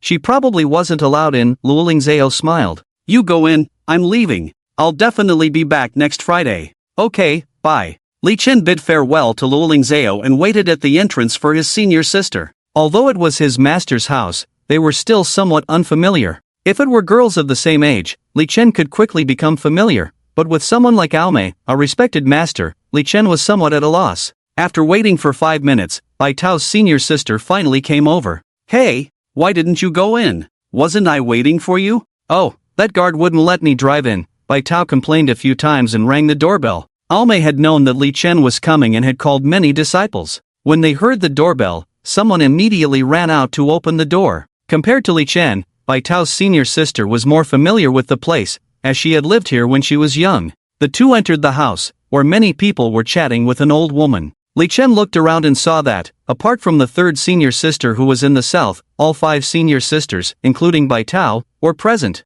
In addition to them, there were other young girls, probably the disciples. Seeing Li Chen walk in, Aomei stood up excitedly. "Laochi, Lao Lu said you've made it?" Li Chen was still somewhat uncomfortable with being called Laochi and Lao Lu, but in Aomei's eyes, these disciples were like her own children. "Yes, master, shall I perform for you now?" Aomei was actually very eager, but also afraid that Li Chen would tire himself out. "You just arrived, no rush, no rush." "I'm not tired from the car ride," Li Chen smiled. "I'll change now and perform for you." "Okay." Aomei had been waiting for this day for a long time. Taking in Li Chen was a desperate move. She never expected that in just a few months, Li Chen could achieve a level of dance that others couldn't reach in 10 or 20 years. But that's normal, the world is just unfair like that. Effort is worthless in the face of talent. Li Chen changed into his dance outfit and entered the dance studio, where he danced gracefully to the rhythm of the music. Since Li Chen started, Ao Mei's face showed a smile. She held the hands of her senior and second senior sisters, constantly saying something, and looked at Li Chen with joy in her eyes. The other senior sisters had also seen Ao Mei perform this ritual dance, and now they finally saw that feeling in someone else. The senior sister sighed, "Master, experience is the best teacher. I am impressed, your green phoenix is truly worth it." Everyone nodded in agreement. Their junior brother was truly amazing.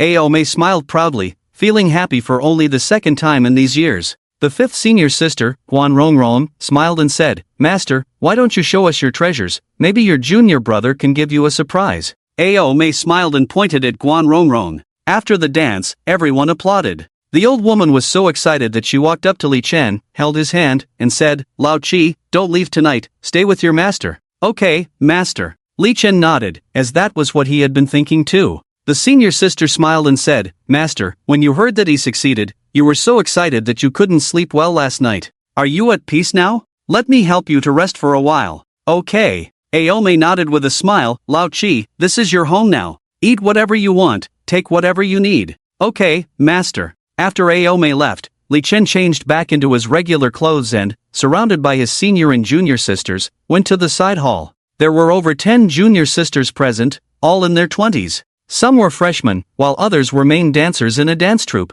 Regardless of their status, they all sweetly called Li Chen Uncle Master. Some bold ones even added him on WeChat and played games with him. When the second senior sister passed by, she frowned and said, "Your Uncle Master just finished dancing, he must be tired. Why are you bothering him?" Everyone was scared and remained silent. Li Chen felt a bit awkward, wanting to say that it was okay. The second senior sister continued, "I don't know if I should help your Uncle Master massage his legs, wash some fruit, and serve him." "Okay." Everyone's eyes lit up. One person massaged Li Chen's legs, another fed him grapes. Li Chen lay on the chair, chatting with them absent-mindedly, thinking, it would have been nice to attend the Royal Dance Academy back then. That evening, 5 tables of food were set up in the main hall, with over 30 people gathered. The old lady, refreshed after a nap, with fewer wrinkles on her face, sat at the main seat and smiled, "I'm happy today, disciples, eat and drink freely. Masters, don't nag, have a drink with this old lady." Ao Mei spoke, and no one at the table objected. Many were delighted as they hadn't eaten dinner for a long time, some even skipped meals to maintain their figures. Hearing they could eat freely, their mouths watered. Li Chen's senior sisters were speechless, quietly advising, "It's okay to have a drink, but go easy on the greasy food." The disciples pretended not to hear and indulged themselves first. They were tired of eating whole wheat bread and vegetable salads every day, feeling like poultry themselves. Ao Mei held Li Chen's hand and said, "Lao Chi, master." Li Chen immediately turned to her. "Although your ritual dance was successful, you must not slack off. After all, it will be several years before you truly perform." "I understand, master." Li Chen nodded. Ao Mei continued, "I have renovated a room in the east wing, that will be your room from now on. You can stay there whenever you want. When I die, this old mansion will be yours." The senior sisters had no reaction to this, as if it was expected. However, these senior sisters are either deans, vice deans, famous dancers, or professors, so they wouldn't argue over such trivial matters. Li Chen quickly refused, "Master, I have money. Your money is yours, what I give you, you take." Ao Mei continued. Bai Tao stuffed a piece of braised pork into her mouth and mumbled, "Master, Lao Chi's current girlfriend is Princess Lingzhao. She will live in the palace in the future. Who cares about your courtyard?" Ao Mei ignored Bai Tao's words and instead gave her a look. "You're already so fat, eat less." Bai Tao felt wronged. "Didn't you say I can eat whatever I want? And I'm not even 100 pounds, how can I be fat?" Ao Mei didn't respond to her and continued, "I've always told you all, as the saying goes, rely on the mountain and the mountain will collapse, rely on people and people will run. Don't rely on others, even if it's your parents, even if it's me. Not to mention spouses, in a marital relationship, a woman must have money." The old woman drank 2 taels of wine and started lecturing. However, what she said made sense, and everyone listened attentively. However, Master Ao Mei was getting tired early due to her age. Ao Mei looked at everyone, "Are you all sleeping here tonight?" Li Chen's disciples brightened up and nodded, "Ancestor, we'll sleep here." "Don't talk nonsense."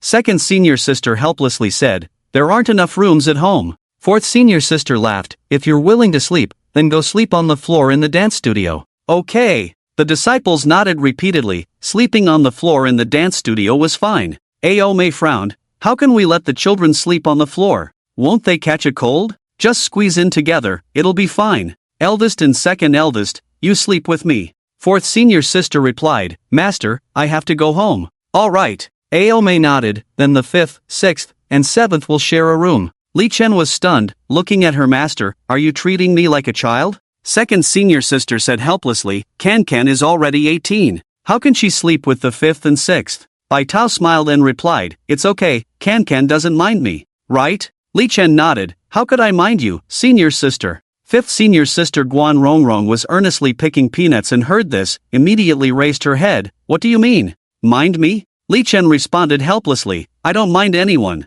Ha ha. Everyone laughed. Aome said with a smile, What's wrong with 3 siblings sleeping in one bed? Back then, there were no such rules. Over 10 disciples squeezed onto one Kong bed. Aome quickly arranged everyone, leaving the other disciples envious. They also wanted to sleep in the same room as their master. After Master Aome went to sleep, Li Chen and the others drank a few more cups of wine and gradually went back to their rooms to sleep. Li Chen followed Guan Rongrong and Bai Tao into the room, not really familiar with his fifth senior sister. Can, you go wash up first. The guest room in the courtyard was not very big, basically just a bed with a wardrobe, dressing table, and a small bathroom, making the room even smaller. However, considering this was a courtyard near the imperial city, it was not that difficult to accept. Okay. Li Chen entered the bathroom, which was somewhat similar to a hotel design. Upon opening the door, the toilet was directly in front, with a mirror and wash basin on the right, and a shower on the left. After Li Chen finished showering and changed into his pajamas, he dried his hair and walked out of the bathroom.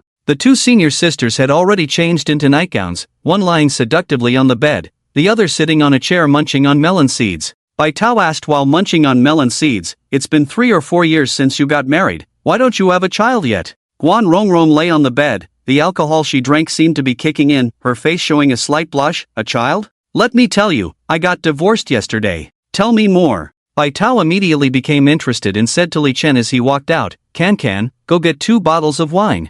Guan Rongrong raised an eyebrow, Let's go together, why ask Can to do it? Let's go then. Before Li Chen could say anything, the 2 of them walked out of the room. In fact, he also wanted to listen. Before long, the 2 of them came back with 2 bottles of white wine, a bag of peanuts, and fried fish, looking like they were prepared to not return sober tonight. Bai Tao swayed the wine bottle. Can, want some? Sure, why not? The 3 of them sat cross-legged on the bed. Bai Tao placed a large round plate with red flowers in the middle of the bed, put a plate of peanuts and small fried fish on it, set up the wine glasses, and waited for fifth sister's gossip. Fifth sister Guan Rongrong and Bai Tao are of similar age. Both participated in the top dance competition in Daxia. Guan Rongrong came in first, Bai Tao second. Both of them performed well, so they were both taken in by Aome. However, the difference is that fifth sister got married 2 years ago, while Bai Tao still doesn't even have a boyfriend. I thought I had found my Prince Charming, but the reality is a mess. Guan Rongrong reminisced as she poured herself a drink, seeming like the liquor could cure all sorrows. I remember it was in my sophomore year,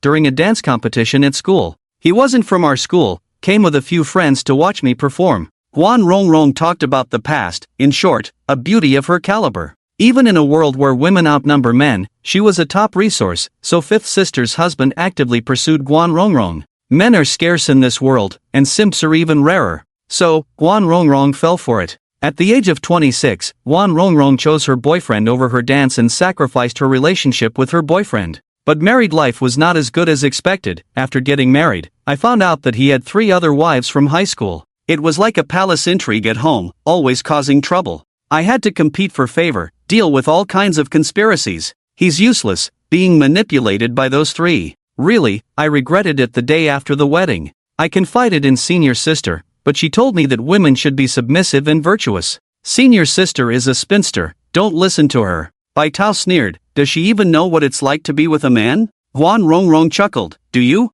Bai Tao blushed at the question, then hugged Li Chen. After this dance, I'll be Li Chen's mistress and experience what it's like to be a woman. What do you say, Can? Li Chen was just enjoying the show, but unexpectedly, he was brought into the conversation. If you ask whether Li Chen is willing, he actually is. Bai Tao is attractive, flexible in dance, older, and caring. Her borderline dance is also very impressive. The only downside is that Luo Lingzhao wouldn't agree. So faced with Bai Tao's question, Li Chen could only play dumb. Senior sister, what is a mistress? A mistress is a kept woman outside the main marriage. Bai Tao explained with a smile, in ancient times, when the main wife didn't allow concubines, the man would keep a few outside. How about it? You don't need the title, just give me a few children. Li Chen didn't know how to respond. Guan Rongrong stepped in for Li Chen. Don't need the title? You dare ask for it. Master will beat you to death if he finds out. Bai Tao glanced at fifth sister. You're just jealous of me. Me? Guan Rongrong also came to Li Chen's side, looking at Li Chen eagerly. Old 7, take me in too. Ha? Li Chen blinked. Fifth sister, weren't you talking about your experience? How did it turn to me? Oh, right. Guan Rongrong nodded and began to tell her story. That useless man in our family. Even your own woman is starving, yet you go out every day to flirt around. When gossip was brought up, Bai Tao no longer pestered Li Chen, but her hand kept holding onto Li Chen's hand. If you don't agree, then it's over. Can he still force you to marry him? It's not about agreeing or not. Guan Rongrong waved her hand. It's that he messes around outside every day, then comes home and acts like nothing happened. A complete waste. Those 3 women still pamper him. Oh, the little one is so cute. 3 minutes is already long enough. I'm really fed up. Since the first month, I either go back to my own home, or to my parents' home, or stay in the dormitory. I really can't stand it anymore. Bai Tao curiously asked, have you never been full before? Never. Guan Rongrong shook her head. Before and after marriage, it's the same, all relying on props. There's a difference between props. Bai Tao sighed. I only dare to buy from outside, but you guys can buy the more intimate ones. Wait a minute, Li Chen quickly interrupted them. I'm still here. Guan Rongrong curiously looked at Li Chen. Can, how many girlfriends do you have? Me? Li Chen pondered for a moment, including in lawn, 5. 5. How many did you know in high school or before high school? 3. Then it's over. Guan Rongrong laughed. Those 3 of yours will definitely gang up on the newcomers. What nonsense. Bai Tao rolled her eyes. Her new girlfriend is Princess Lingzhao. It's good enough that the princess doesn't bully them. Oh, then it's fine. Guan Rongrong had a disturbing expression and asked, so, how long on average do you spend on intimacy? I'm good at it. I can control it freely, Li Chen said proudly. Let me put it this way, I can handle 8 without a problem. Boasting. It's not boasting. Li Chen extended his right hand. Most people can't even pass the first level. Guan Rongrong couldn't help but swallow her saliva as she looked at Li Chen's fair and slender fingers, her legs rubbing against each other involuntarily. Bai Tao, being inexperienced, didn't quite understand. Guan Rongrong realized she had gone too far with her words and changed the subject. He probably thinks I'm hindering him from picking up girls, so he divorced me yesterday. Then shouldn't you get 3% of his income for these years? Yes, Guan Rongrong nodded, spending money to buy peace of mind. Li Chen was curious. What does 3% mean? This Li Chen really didn't understand. After all, he didn't study marriage law in high school. Don't you have to go to the Civil Affairs Bureau to get a marriage certificate? After getting the certificate, they will give you a family card. For example, you, after getting married, will have a card with a number like Li Chen household. Then, if you marry 4 wives, after they receive their salaries, 30% will automatically be transferred to this family account. In theory, this account is managed by the man. After all, the head of the household is usually the man. Oh, Li Chen suddenly realized, although it was different from the joint property of spouses in his previous life. But this was normal. Not every household with 4 women had harmonious relationships.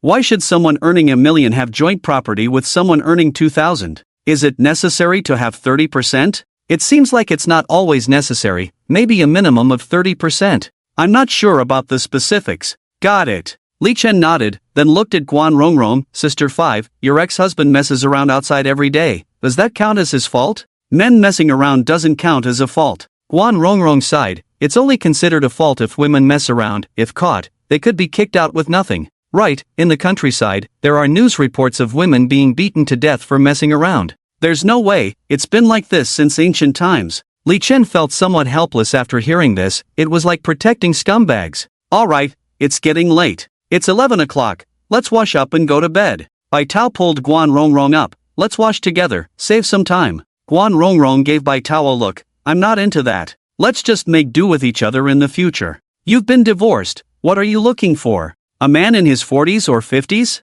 I'll be your mistress in the future. Get lost, go line up behind. Li Chen smiled. These 2 senior sisters were really interesting. But today, should he sleep on the left side, the right side, or in the middle? Let's sleep in the middle. The 2 of them quickly finished washing up and soon came out. Li Chen was yawning in bed, not yet asleep. When he turned to look at the 2 of them, he found that their pajamas were wet. Under the bright light, it looked somewhat transparent. Can, you're not asleep yet. Bai Tao smiled and lifted the air conditioner quilt. Do you want to share a bed with your sister? You wish, Li Chen refused. Ha, shameless, Guan Rongrong laughed, her face blushing. Turn off the light. After turning off the light, Guan Rongrong took the opportunity while Li Chen wasn't looking and immediately moved to the other side of Li Chen, slipping under the covers. Naturally, there were 3 sets of blankets on the bed. Sleeping in one bed did not mean sleeping in one blanket. Sleeping 3 people in a double bed was a bit crowded, but fortunately Guan Rongrong and Bai Tao were both very thin. Li Chen yawned and closed his eyes.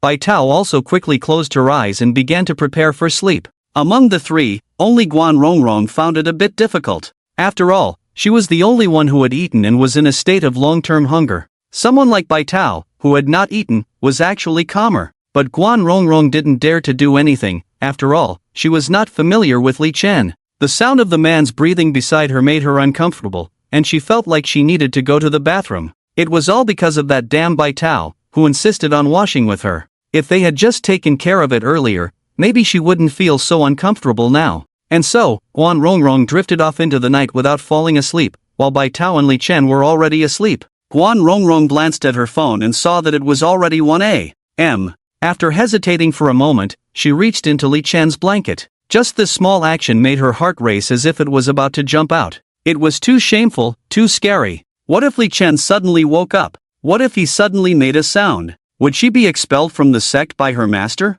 Would she be disgraced? Would she be beaten to death on the way home? In Guan Rongrong's mind, reason and desire continued to entangle and struggle. Taking a deep breath, Guan Rongrong quietly lifted her own blanket, kicked it to the ground, and gently lifted Li Chen's blanket. The process went smoothly. The blanket was not pressed down by Li Chen. Guan Rongrong's nervous hands were shaking, and she kept reassuring herself in her mind, I won't do anything. I'm just sharing a bed with my cute little brother. My blanket was kicked off by myself, so I crawled into Li Chen's blanket. Yes, that's it. With her mental preparation in place, Guan Rongrong cautiously slipped into Li Chen's blanket. A warm masculine scent enveloped her, making Guan Rongrong swallow nervously, gently pressing against Li Chen, afraid to move. After a few minutes, seeing that Li Chen had no reaction and his breathing was steady, she dared to place her leg on top of Li Chen's. Li Chen suddenly moved, turning over and hugging her. This scene scared her, making her tremble all over, but also a bit excited. Would Li Chen wake up?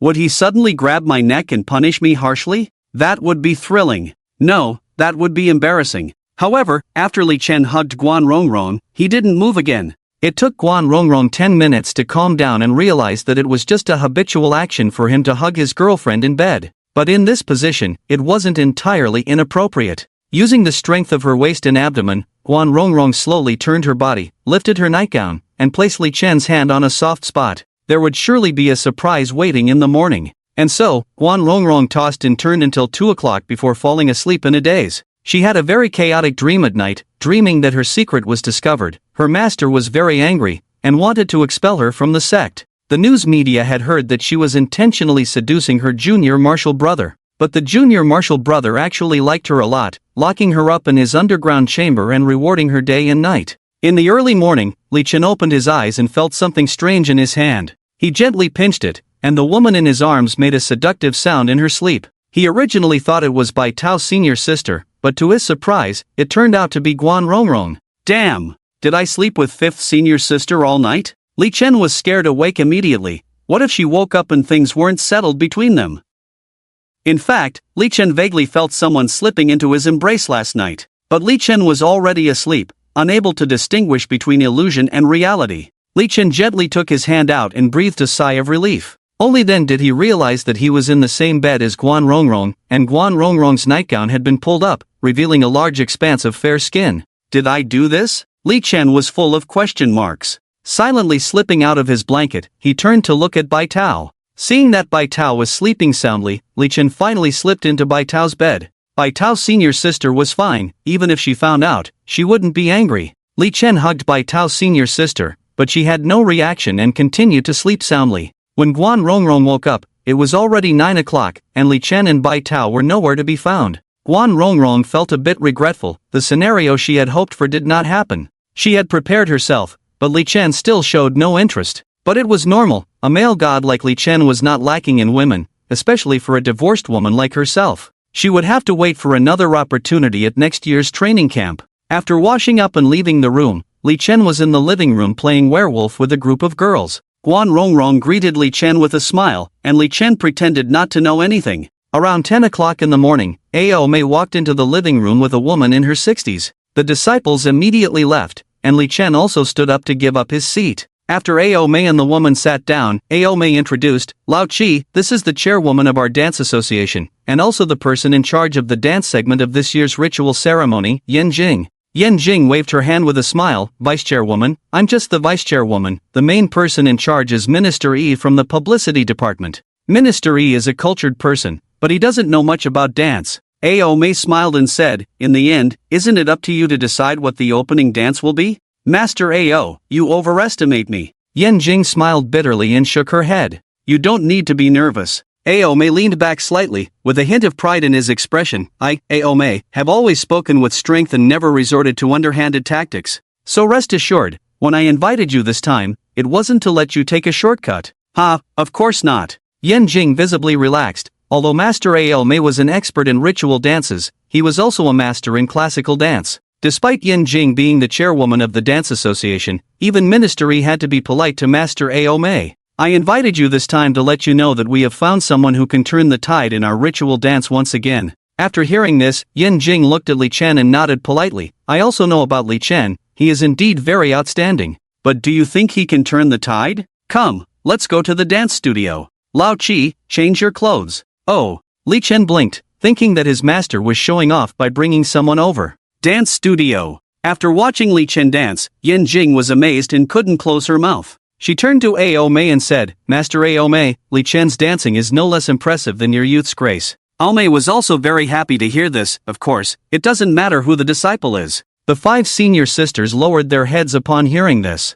Yan Jing was also very happy. Actually, Master Ao Mei, I have always felt that the opening dance of the ceremony should be a ritual dance. Other dances simply cannot compare. Yes. Ao Mei nodded, those dances are beautiful, but they cannot be performed at this occasion. That's right. That's right. Yan Jing nodded, then looked at Li Chen. Let's design clothes for Li Chen now. And also, Li Chen's hair is too short, lacking some charm. Should we wear a wig? Li Chen thought for a moment after hearing this. Well, I can grow my hair. With Li Chen's appearance, whether with long or short hair, he looks very handsome. But he is afraid that if his hair grows too long, it will be hard to distinguish between male and female. Wearing a wig is also fine, senior sister Bai Tao said. Now wigs have small clips that will hold your original hair in place and won't fall off. It doesn't matter, Yan Jing smiled. I look forward to you all participating in next year's selection competition. Li Chen, cooperate well with your dance partners during this time. After chatting for a while, Master Ao Mei personally escorted Yan Jing out. Li Chen curiously asked, how many people are in our dance? 64 people. 9 Xiao, 6 Lu, 1,000 singers, and 80 dancers, Bai Tao introduced. In addition to the 64 dancers, there are more than 300 people playing ancient musical instruments such as shang, fo, and zhong, and more than 2,000 people singing ancient folk songs around the periphery. Senior sister said, we have discussed this issue. After all, you have to go to school, so you don't need to rehearse in the early stages, just intensify your practice in the last month. After all, your dancing is already fine, and we can also take your place before. Okay, Li Chen nodded. At 2 o'clock in the afternoon, Ao Mei started urging people, Lao Lu, take Lao Chi with you. Lao Chi has to go to class tomorrow. Don't leave at night, it's dangerous. Drive slowly on the road. Ao Mei instructed Bai Tao for a while, and Bai Tao nodded repeatedly. With everyone's reluctant eyes, the two left. In the car, Bai Tao asked, Junior brother, do you have plans for tonight? No. Senior sister is also free. Bai Tao invited, do you want to hang out in senior sister's dorm later? Sure. Senior sister staying in the dorm every day is indeed quite boring, so it doesn't matter to accompany her. The capital city is indeed congested on weekends, and it took the two nearly 3 hours to drive back to school. By the time they returned, it was already afternoon. After eating with Li Chen, the two returned to Bai Tao's dorm. What game do you want to play? Anything, I'll play whatever you play. Then let's play music games. As a dance major, Bai Tao naturally has an interest in music and dance games. While playing the game, Bai Tao seemed distracted. She actually invited Li Chen with ulterior motives, as she woke up in Li Chen's arms in the morning. This feeling was unforgettable, and if possible, she wanted to sleep with Li Chen. However, this idea was too far-fetched, and Bai Tao didn't dare to say it out loud, fearing that Li Chen would be angry and no longer recognize her as his senior sister. Bai Tao felt a headache coming on and rubbed her head. Li Chen curiously asked, Senior sister, do you have a headache? Yes, it seems to be due to a hangover. I happen to know how to massage. Do you want me to give you a massage? Sure. How about massaging my body as well? Inside the Imperial Palace, Changlo Palace, Yongning Hall. Changlo Palace is a complex of buildings where the Empress resides. Yongning Hall is where the Empress's only child, the Emperor's only legitimate daughter Luo Lingzhao, resides. Yongning Hall is also a large mansion with 5 courtyards, 7 or 8 rooms, and a small park. In addition to Luo Lingzhao and Lan, there are more than 20 palace maids serving. However, in the sleeping palace where Luo Lingzhao lived, only Lan accompanied her. The sleeping palace was divided into several functional areas such as the living room, side hall, master bedroom suite, secondary bedroom suite, study, etc. There were no doors between the different areas, only beaded curtains blocking the line of sight.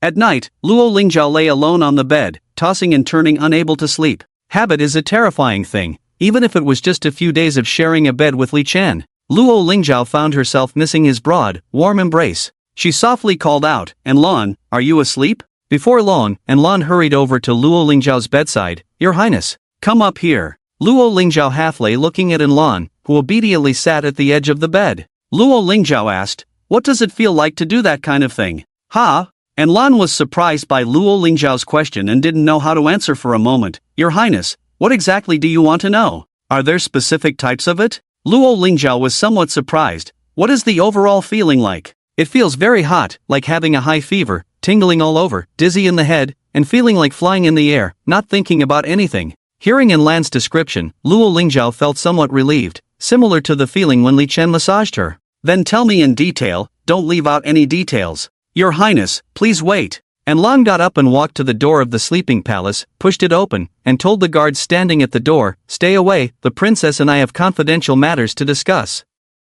"Yes. No one is allowed to approach." "Yes." 20 minutes later, Luo Lingzhao blushed a bit, and Lan also felt her breath becoming unstable. She couldn't continue, she wouldn't be able to sleep tonight if she did. Lan decided to change the subject. "Your Highness, the prince consort's birthday is coming up. Should I also give him a gift?" Luo Lingzhao looked at Lan in confusion. "What will you give? Don't you dislike him?" "Yes. Isn't this a way to show your concern for the prince consort?" Lan quickly replied. "Oh." Luo Lingzhao nodded indifferently. "If you want to give, then give." "Okay." At 9 p.m., Li Chen walked out of Bai Tao's senior sister's dormitory. He had a somewhat regretful expression on his face. How did his proper massage turn into something improper unintentionally? Would Bai Tao's senior sister blame him? He didn't mean to make her faint, it was just a casual move. Ancient massage skill upgraded to level 2, this skill does not increase any attribute points, don't upgrade me. If level 1 is like this, what will level 2 be like?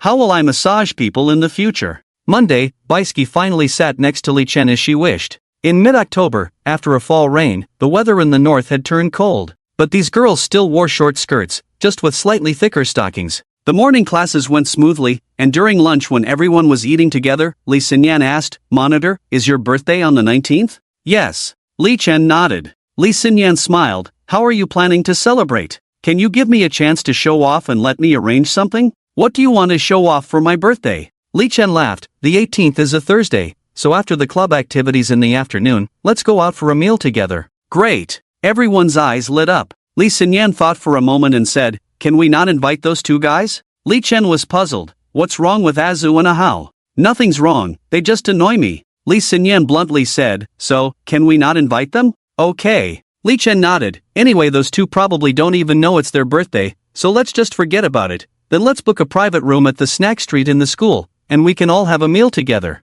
No, Li Xinyan quickly shook her head. "Class monitor, I had my mom buy a party venue in the school, let's go there to have fun. I've arranged everything from meals to activities. Let's skip the club activities, and just go play after class in the morning. How about that?" "Why did you buy a party venue?" "For us classmates to have fun, so we don't have to struggle to find a place." Li Xinyan smiled. "It's troublesome to leave school on Mondays and Thursdays, so I bought one." Li Xinyan's words were very casual, like going to the market to buy vegetables. The number of freshmen in the first year this year has surged, from 7 to 8,000 in previous years to 12,000. The entertainment areas within the school are making a killing, even if the service is a bit lacking, it doesn't matter, after all, it's almost a monopoly. In this situation, being able to buy a party venue is definitely at a price that the other party won't refuse. Li Chen turned to look at the group. "What do you guys think? We're all good, we'll go wherever you say. Who really wants to go play? Isn't it to accompany Li Chen? Naturally, Li Chen has the final say.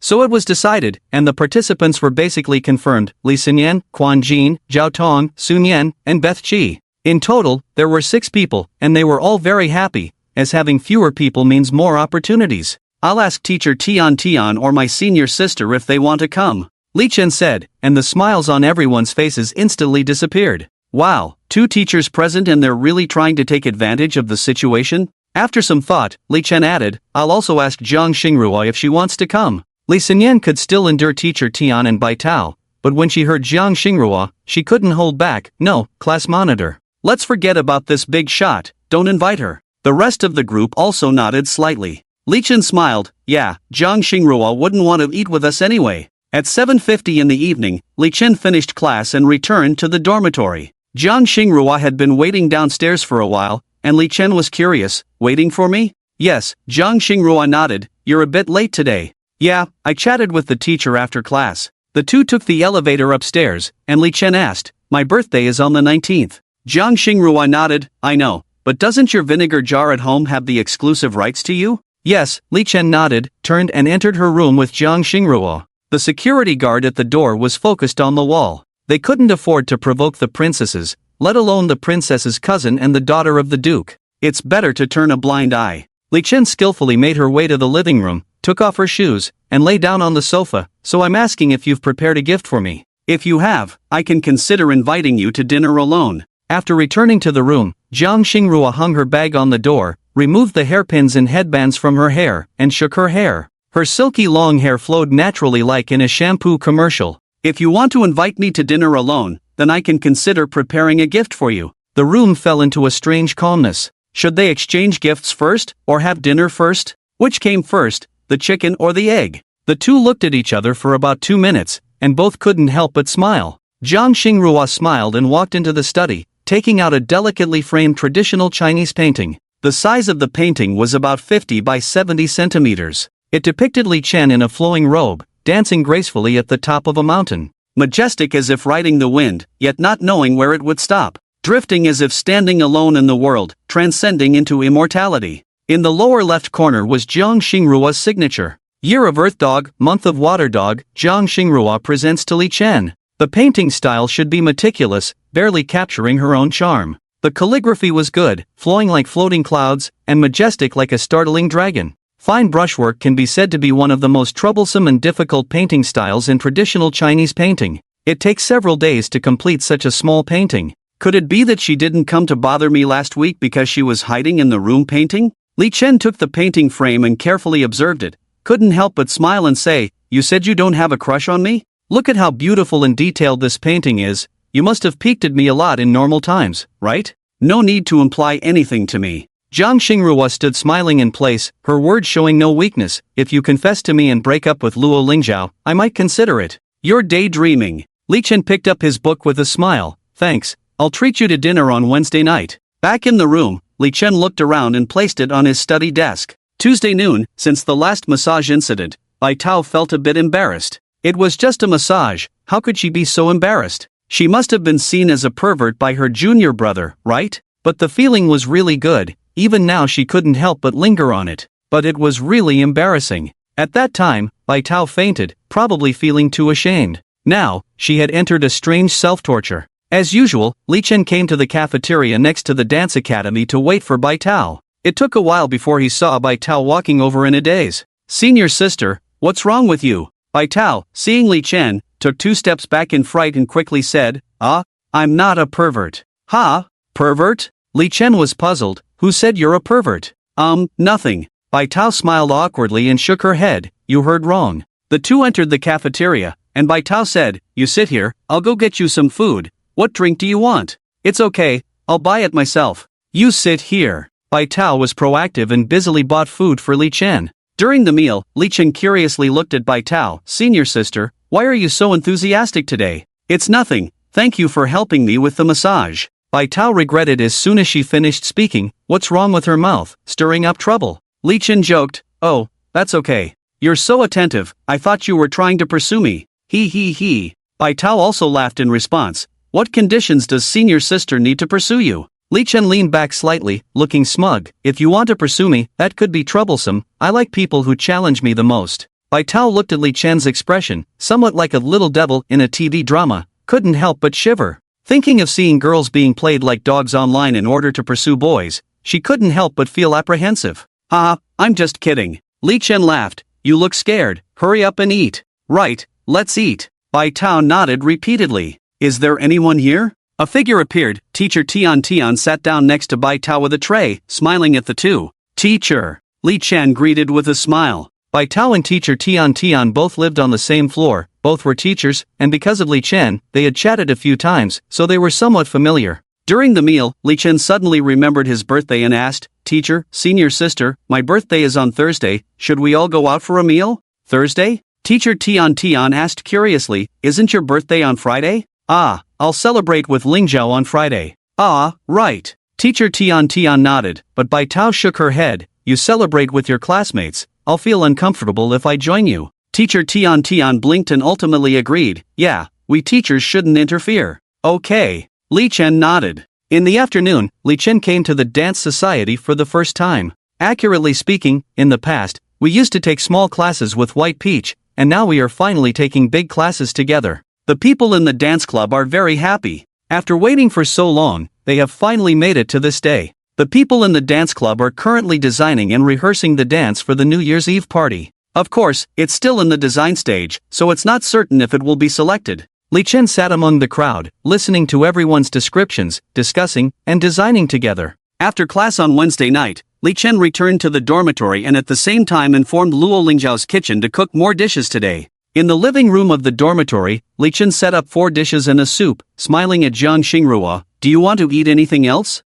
I can have the kitchen make more. I have average requirements for food. Jiang Xingrua casually picked up the chopsticks. Li Chen thought of something and stood up. Want to have some wine? Jiang Xingrua blinked. Are you going to play the drunk confession act? Just kidding. Li Chen immediately sat back down. Let's play a game of pouring the inverted Big Dipper. Although I don't buy into this, if you want to, I'll probably agree. Of course, the premise is to break up with Luo Lingzhao. Li Chen ignored her lazily, got up to the fridge, took out 6 cans of beer, and then took out another box of warm beer from the side. I can drink the cold ones, Jiang Xingrua said. Oh. Li Chen took out another box of cold beer. It doesn't matter if she can't drink that much, to save the trouble of getting more. Jiang Xingrua got up, took the beer from Li Chen's hand. Do we have to finish one today? Come on, it's just 6 cans per person. Li Chen sat back in his seat, looking smug. Looks like you can't handle it. Jiang Xingrua opened a can. A woman who doesn't get drunk, a man who doesn't have a chance.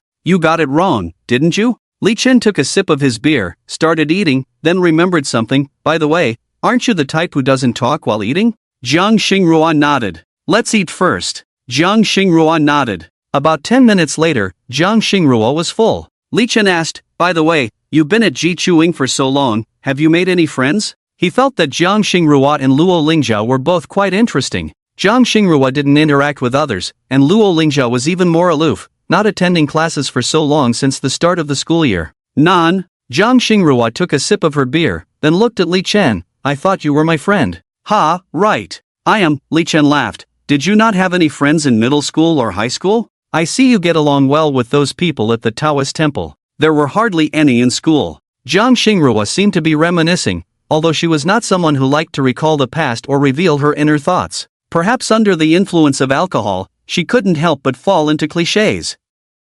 When I was in middle school, I naively thought I had made a few good friends, but it was all false, and the fakeness disgusted me. People who seemed close to you on the surface were actually spreading rumors and maliciously defaming you behind your back. Hold on a second. Li Chen interrupted Jiang Xingrua's reminiscence. Aren't you supposed to be in some prestigious school, or is it your family's school? Shouldn't you have encountered flattery and praise from a young age? Jiang Xingrua smiled. Not really. I attended an ordinary middle school incognito, only switching to the prestigious school you mentioned in high school. 6. Li Chen expressed his emotions, not understanding why the Duke of Chigua did this. Was it to let his daughter experience the hardships of ordinary people? Middle school is actually an age that greatly influences one's outlook on life and the world. The experiences one has at this age can have a lifelong impact. Later, I figured it out. Jiang Xingrua finished the drink in her can. Instead of making myself miserable, It's better to make others uncomfortable. I can't please everyone, but I can make everyone unhappy.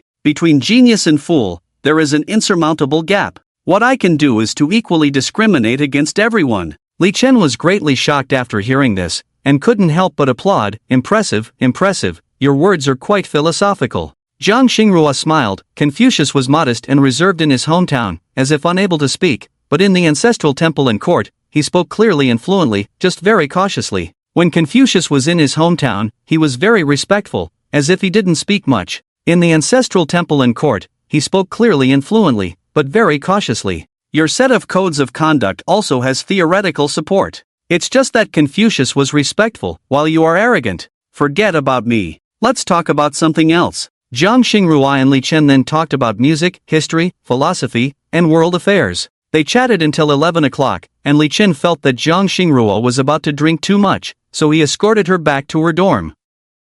"Are you going to wash up?" Li Chen asked. "Yes." Zhang Xingrua nodded, but when she got up, she seemed a bit dizzy. Li Chen helped her into the bathroom. "Do you need me to help you?" Zhang Xingrua picked up her toothbrush as if to hit him, and Li Chen couldn't help but laugh. "It's okay. Can you manage on your own?" "Of course." Zhang Xingrua nodded. "All right then." Li Chen looked around and placed Zhang Xingrua's phone on the marble counter next to the sink. "Call me if you need anything." "Got it. Goodbye." Thursday morning. Li Chen felt that Baisiki was acting a bit strange. She seemed to have gained some weight suddenly. Did she use padding? And her whole demeanor was also strange. When others talked to her, she just smiled, sometimes not even responding. She would occasionally lower her head to send messages on WeChat, communicating who knows what. During class, Baisiki nudged Li Chen with her leg, and Li Chen curiously looked at her. He noticed that she had lifted her skirt at some point, revealing a message written crookedly on her thigh. "Please write here." Playing tricks again. This time, no one disturbed them. Everyone was attentively listening to the lecture.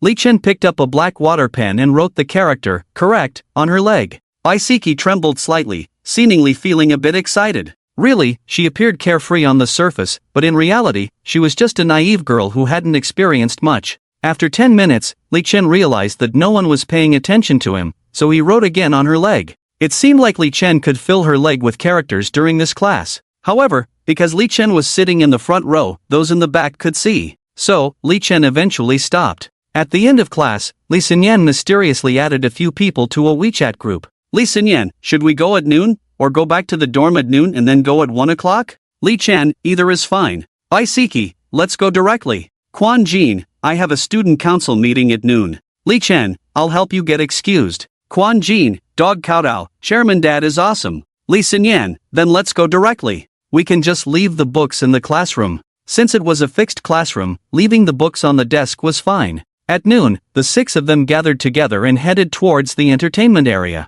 In the school's entertainment area, there were 2 internet cafes, 7 KTVs, and 3 party venues. One of the party venues had been acquired by Li Xinyan's family. Of course, the party venue in the school was different from those outside, not a multi-story building. Its KTV rooms were independent, while the other entertainment facilities were communal. The 6 of them walked up the stairs, and there was a sign at the 4th floor landing saying 4th floor under renovation, no entry allowed. Of course, this was Li Xinyan's way of ensuring no one would disturb them. "The entire 4th floor is just for us 6, play as you like, shout as you like. Others won't hear us." Everyone pondered on this. Li Xinyan pointed to a nearby dining table. "Let's eat first." During the meal, beer was naturally opened, and everyone had a few drinks. After lunch, they started playing wildly on this floor. There were game consoles, pool tables, basketball machines, and KTV, all indoor facilities. At 3 o'clock in the afternoon, some of them were getting tired from playing. Li Xinyan suggested, "Let's play the king's game together." Except for Li Chen, everyone else was thrilled to hear this. As soon as they heard about the king's game, they knew they could take advantage of Li Chen, but they were happy a little too early. The 6 of them entered the KTV room, where there was a turntable and a small machine displaying numbers on the table. "King's game," Li Xinyan introduced with a smile. "Each person takes a number card, and then 2 numbers are randomly drawn each time to make them do something." Pointing to the turntable, Li Xinyan said, "There are instructions like drink a cup of wine together, A takes off 1 piece of clothing from B, drink 2 cups of wine together, hug for 30 seconds, kiss for 30 seconds, eat a chocolate bar, and so on." However, the kiss for 30 seconds area was the smallest, like a first prize, and almost never drawn. Li Chen was a bit shocked. "We can't really end up naked playing a game, can we? Ha ha." Everyone laughed, and Li Xinyan said, "How about not taking off your shirt? After all, the shirt is so long that it can cover up." "But, squad leader, I don't know if your shirt can cover you up." TSK. Li Chen was not convinced. "What if I'm lucky?" Soon, a waiter came in with 2 large cans of ice. Then, other waiters started pouring various beers, red wines, and even a bottle of foreign liquor into them. These drinks were mixed together, and there was a tap under the can to pour the drinks. Each person received a glass of wine as a preparation, and Li Chen couldn't help but sigh. "Do we have to drink ourselves to death with this depth charge today?" The game began, with Li Xinyan is 1, Jiutong is 2, Sun Yan is 3, Bai Siki is 4, Li Chen is 5, and Quan Jin is 6. From the beginning, Quan Jin seemed to be cursed, as everything seemed to involve her.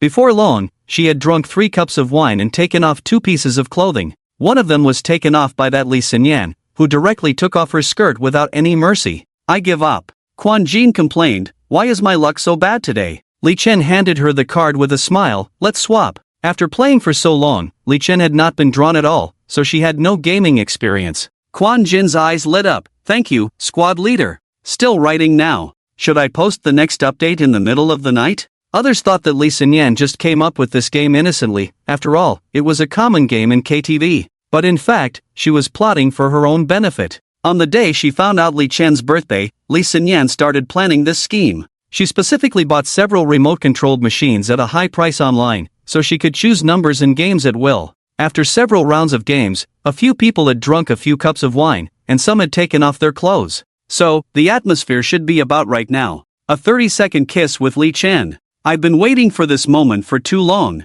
Under the pretext of going to the bathroom, Li Xinyan quietly contacted the waiter, confirmed the remote control usage again, and then returned to the room with an extremely excited heart. What she didn't know was that Li Chen and Quan Jin had already swapped number cards at this time. "Who's up for the next round of the King's game?" "It's my turn." Bai Siki tapped the number machine on the table. The number machine appeared random on the surface but was actually controlled by Li Xinyan. After a brief change, the numbers on the machine quickly stopped at 1 and 5. Li Xinyan has always been very nervous, but she smiled as if she didn't care.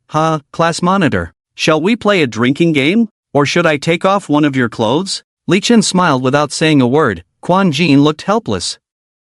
"Damn, are you playing me? Just changed and it's me again? Is that fair?" Bessie continued to spin the roulette wheel. To the astonishment of everyone, the wheel ended up in the smallest area, kiss for 30 seconds. "Ha ha ha." Li Xinyan laughed wildly. At this moment, she even wanted to sing and dance. If there were song lyrics to describe her at this moment, it would probably be "waited for a long time and finally waited for today, dreamed for a long time and finally made the dream come true." If there were lines to say, it would be "Hui Yuanjia, when will you be the number 1 in Tianjin? Today. Damn." In contrast to Li Xinyan's madness, Quan Jin stood up directly and slammed the number plate heavily on the table. The rest of the people couldn't help but laugh. Li Xinyan saw Quan Jin's anger and felt even happier. "Sorry. My superpower is money, commoner. This world is so cruel, Quan Jin. No matter how well you study, you can't beat me. Come on, class monitor, kiss for 30 seconds. Li Xinyan was full of spirit, immediately ran to Li Chen's side, looking expectantly. "You're not backing out, are you?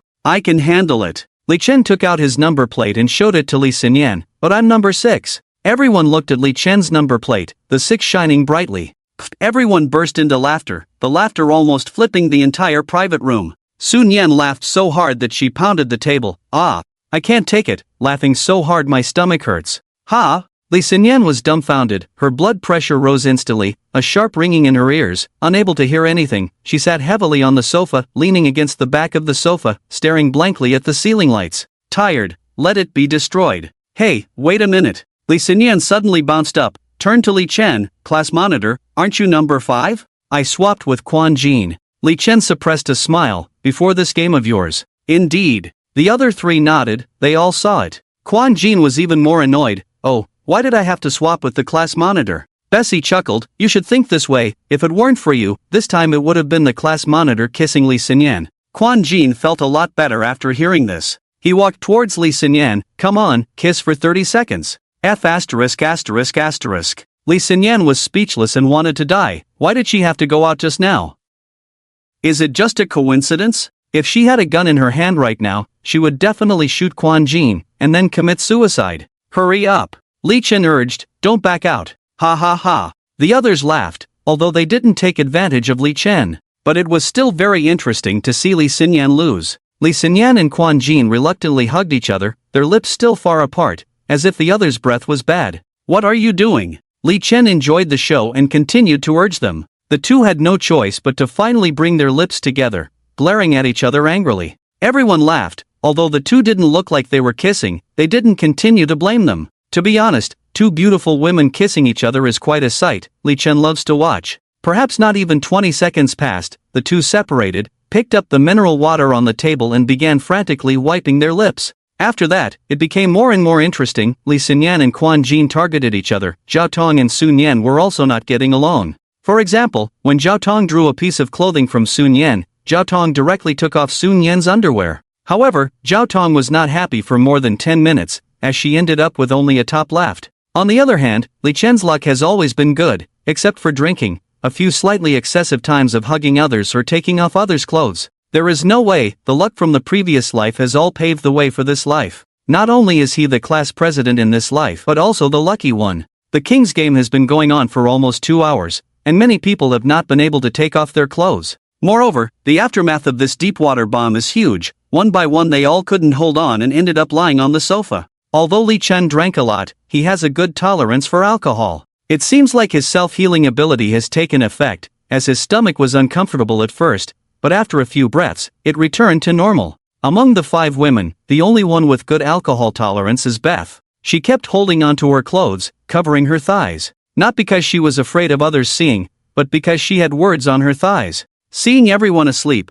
Beth quietly took out a pen from her bag. "Class president, do you still want to write?" Li Chen raised an eyebrow. This guy really likes to write. After finishing writing in Chinese, it's time for English. Li Chen took the pen and wrote a line. "Request block Q. Royal Bank of England." Seeing this line, Beth felt not insulted but rather excited. She bit her lip and walked up to Li Chen, sitting on the table, and made a seductive move like in a cartoon. "Class president, do you want to accept me?" Li Chen pondered for a moment. "I have a little interest, but not much. If it were in high school, he would probably have accepted. Unfortunately, you are out of luck, sister. There are still many people ahead of you in line. What if I were a twin?" Beth took out her phone and showed a few photos of her and her twin sister, Bethna. Li Chen took the phone and pointed to the person in the photo, asking, "Who is this?" Beth blinked. "It's my sister, Bethna." "Say that again." Li Chen's smile remained, but his eyes were a bit cold. Beth swallowed. She should have continued to be stubborn, but her heart was pounding.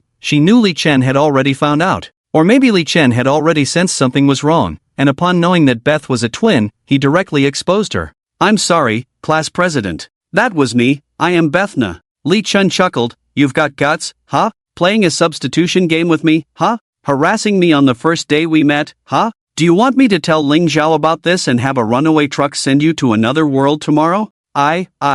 Bethna was scared silly. Today was the first time she had seen Li Chen up close. In her understanding, Li Chen was just a good-looking celebrity. The ratio of men to women decreased, and male desire decreased. But it's not that there is no desire. With her figure and looks, she is considered top-notch in the Rakshasa country, and even more so in the Weeping Cherry. Beth's repeated failures were because she was too useless and couldn't play fair. She decided to play fair now. But how did this fair play end up hitting her own vital point? In an instant, Li Chen went from an ordinary student to a nobleman. He exuded the aura of a superior, his eyes filled with the ruthless and indifferent gaze of seeing ants. "Tell me, should I tell Ling Zhao?" Li Chen was indeed a little angry. If it was just friends or classmates having improper thoughts about him and playing slightly over-the-line games, Li Chen knew it, and a smile would be enough to pass. After all, who takes advantage of whom is not certain, and they dare not go too far. Now a stranger comes to play with oneself, and oneself even had a conversation with her. "Are you teasing me? Are you not afraid of death?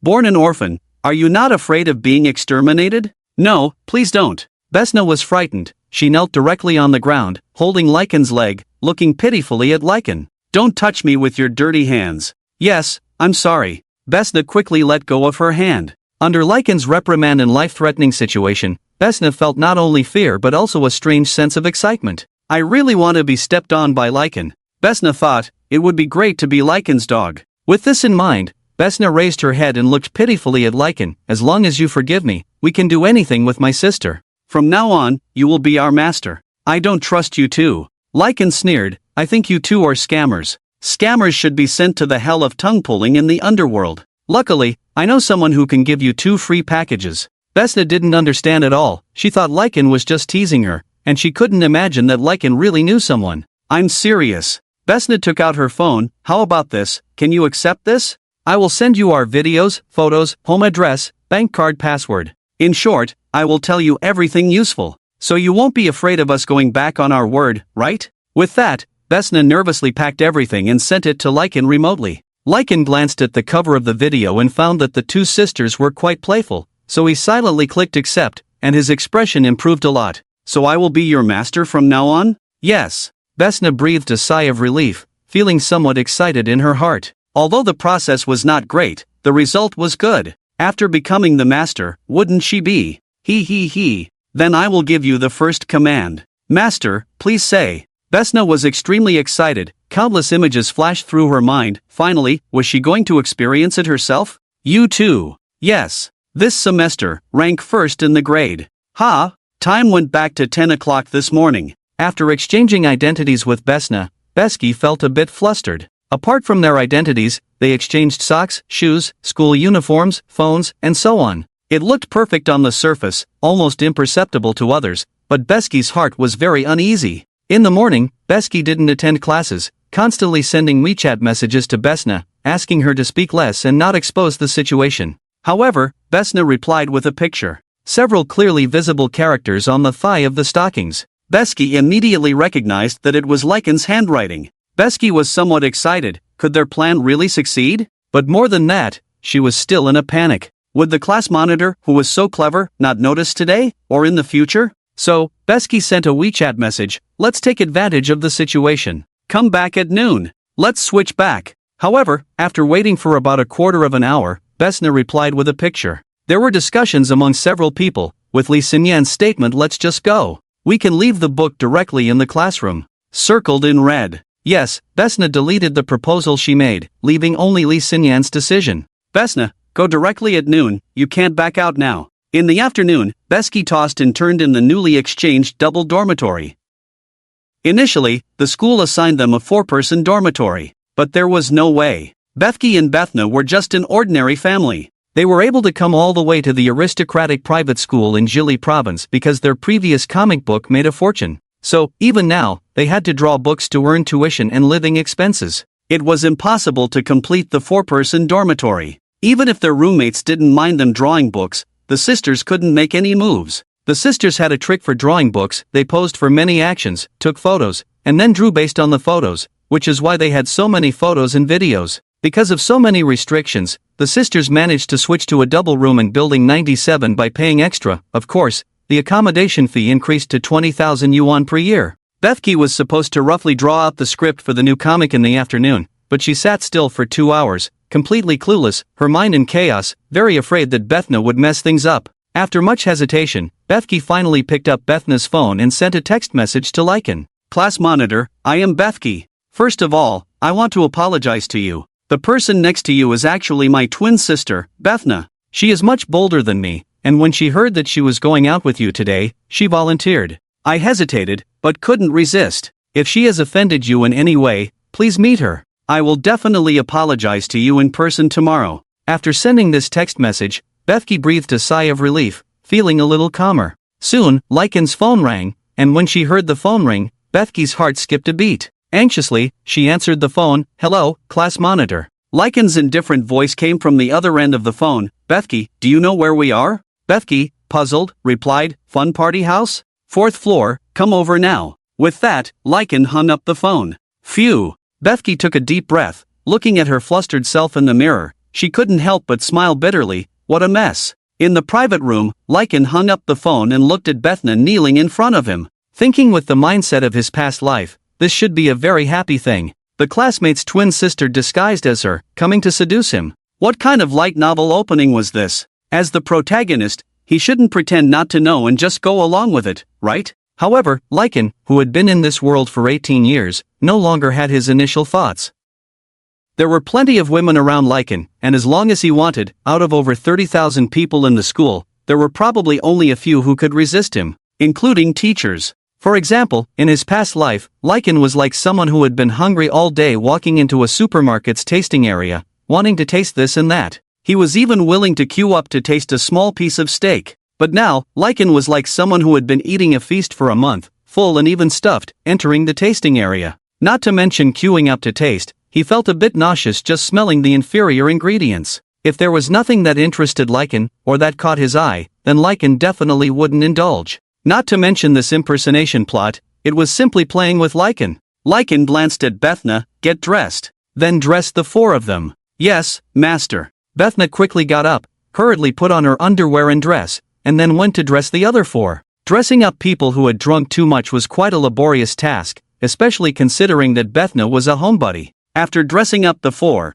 Bethna was a bit out of breath. Go call the waiter, ask if there are any rooms suitable for lying down, let them lie down for a while, preferably with blankets. Yes, master. Bethna hurriedly went out, and soon two waiters followed her, helping her support the group out. After all the commotion, Bysna returned to the private room, panting heavily as she sat down. With just one glance from Lycan, she immediately stood up in fear. At that moment, Becky also ran over, panting heavily, and entered the room. Becky exchanged a look with Wuzina and asked, "What happened?" Bysna chuckled nervously and shrugged, "We got caught." Becky was speechless, realizing the worst had happened. Lycan remained silent, opening a video on his phone to show Becky. In the video, the two sisters were barely dressed, engaging in overly provocative actions. Lycan briefly noted the plot, they seemed to be playing a game of coercion and submission. Becky was stunned upon watching the video, looking at Lycan with confusion and then at Bysna. Her expression clearly conveyed, how did such a private and embarrassing video end up in the hands of the class monitor?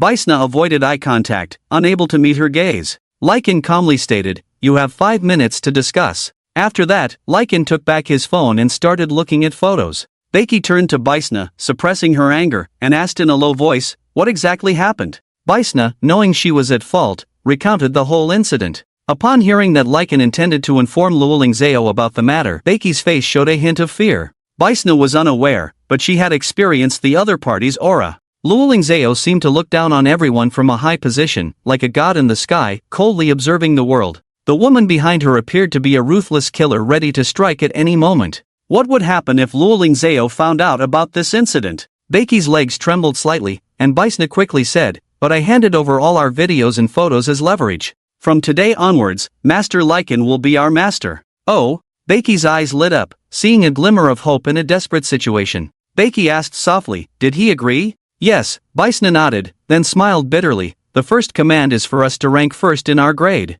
Becky, isn't this a bit unusual? Is it too serious? Could it be that Lycan's mind is filled with knowledge, leaving no room for any improper thoughts? At this moment, Becky's mind was going through a brainstorm, and after a moment, she opened her eyes, patted Bysna, and walked up to Lycan. Lycan put away his phone, looking at Becky with confusion. Becky knelt directly in front of him, kissed his shoe, and coquettishly said, "Master, I refused Bysna immediately. Besides, I felt guilty in the afternoon. Can you slightly reduce the demands considering my proactive confession? I've been trying to persuade her to give up by showing you the phone." Lycan listened expressionlessly. "There is some truth in what you say. However, based on just that to reduce the consequences for both of you." "I'm sorry to interrupt, Master," Becky weakly raised her hand. "It's not about reducing the consequences for both of us, it's just for me. That deceiver should be properly punished." Bysna looked shocked and weakly said, "Sister?" She tried to awaken the last bit of sisterly affection in Becky.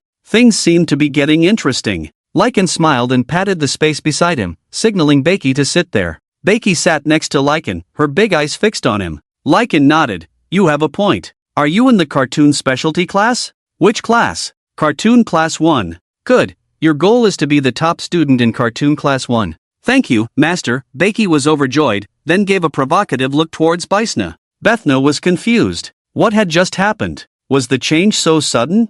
"Alright, let's leave it at that for today." Lichen stood up. "This farce should come to an end. I'm leaving. Safe travels, Master." Watching Lichen leave, Bethna grabbed Bethke's arm and angrily asked, "Hey, Bethke, what do you mean by this?" Bethke smiled. "You got yourself into trouble, and you won't let me save myself?" But Bethna was furious. They were sisters. How could she do this? Bethke opened the door, looked outside, then pulled Bethna aside. "You think Li Chen agreed?" In fact, Li Chen just didn't want to tell Princess Lingzhao about this matter. If you can't rank first in the grade, this relationship will come to an end. Acting? Bethna was amazed by Bethke's demeanor. Yes. Bethke nodded. We must make Li Chen find us interesting before the end of the term, so we can stay and even go further. What does that have to do with you suddenly acting that way? Silly. Bethke looked helpless. It's part of the plan. Is that so? Li Chen returned to the dormitory building, circled around, and arrived at Jiang Xingruo's dormitory door.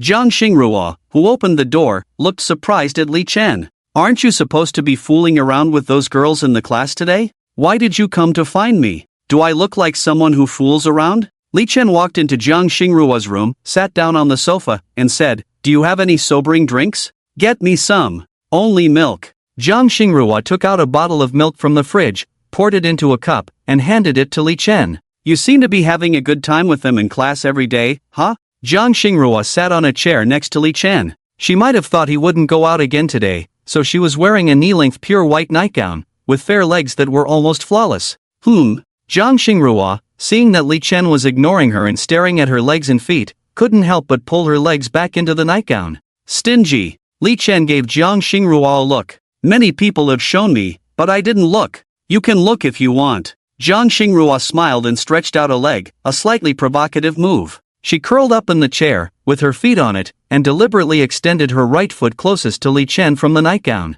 Of course, she retracted it when it reached her calf. Just break up with Luo Lingzhao, then confess to me. And it has to be a singing confession. Jiang Xingruo continued with a smile. And you won't break up with my sister. Oof. Jiang Xingruo pouted. Then there's nothing to talk about? There's nothing to talk about. Li Chen decisively refused. But a game of chess is still possible. Go take a shower. You smell of alcohol and cheap perfume. Jiang Xingruo frowned slightly, showing some disdain. All right. Li Chen nodded. Do you have men's pajamas? Jiang Xingruo was speechless. I have a nightgown. Forget it, I'll just go back and shower. Li Chen shook his head. I'll go with you. Why? I'm afraid you'll stumble and hit your head if you're drunk. Did you hit your head yesterday? No way. The two entered Li Chen's dormitory. Li Chen went to the bathroom to shower, while Jiang Xingruo wandered around and went to the study. She saw her painting displayed on the table and couldn't help but smile. Soon, Li Chen came out wearing a short-sleeved, shorts pajamas.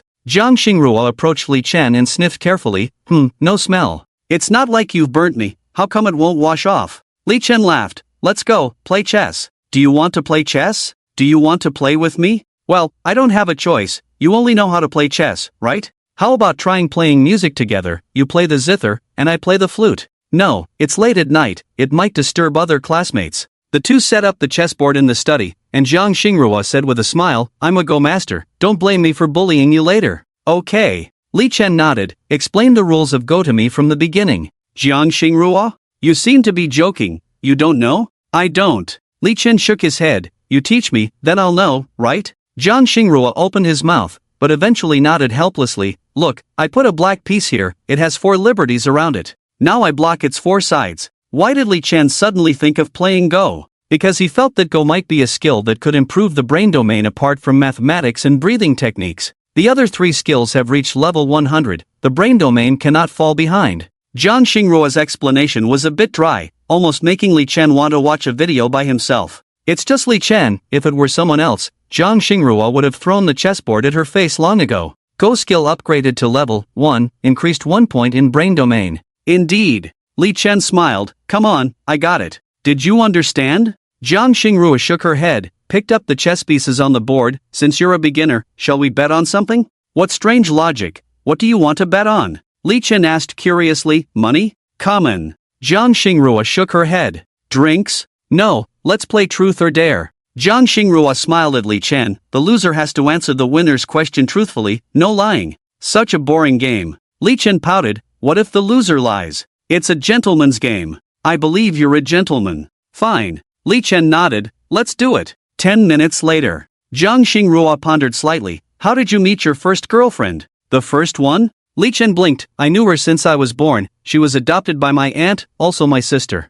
Wow. Jiang Xingruo sighed. Do you like girls older than you? That's 2 questions. Go on. 15 minutes later. Answer the previous question. Li Chen thought for a moment. Actually, no, I like good-looking ones. Common. Next. 20 minutes later. Do you have any standards for what is considered good-looking? Not really. Li Chen thought for a moment. Muge, my celebrity girlfriend, have you seen her? As long as the looks are similar to hers, then most of the women around you don't meet this standard. Jiang Xingrua laughed. It's a tragedy for them. After all, we've only known each other for a month or two. Maybe I'll lower my standards after getting to know them better. Backup plan. Know it but don't say it. Li Chen nodded. Next. 30 minutes later. Co-skill upgraded to level 2, increased 2 points in brain domain. Jiang Xingrua looked at Li Chen in confusion. Your expression is so strange, like my skill has broken through kind of expression. Ha? Is it that obvious? Li Chen was surprised for a moment, then smiled.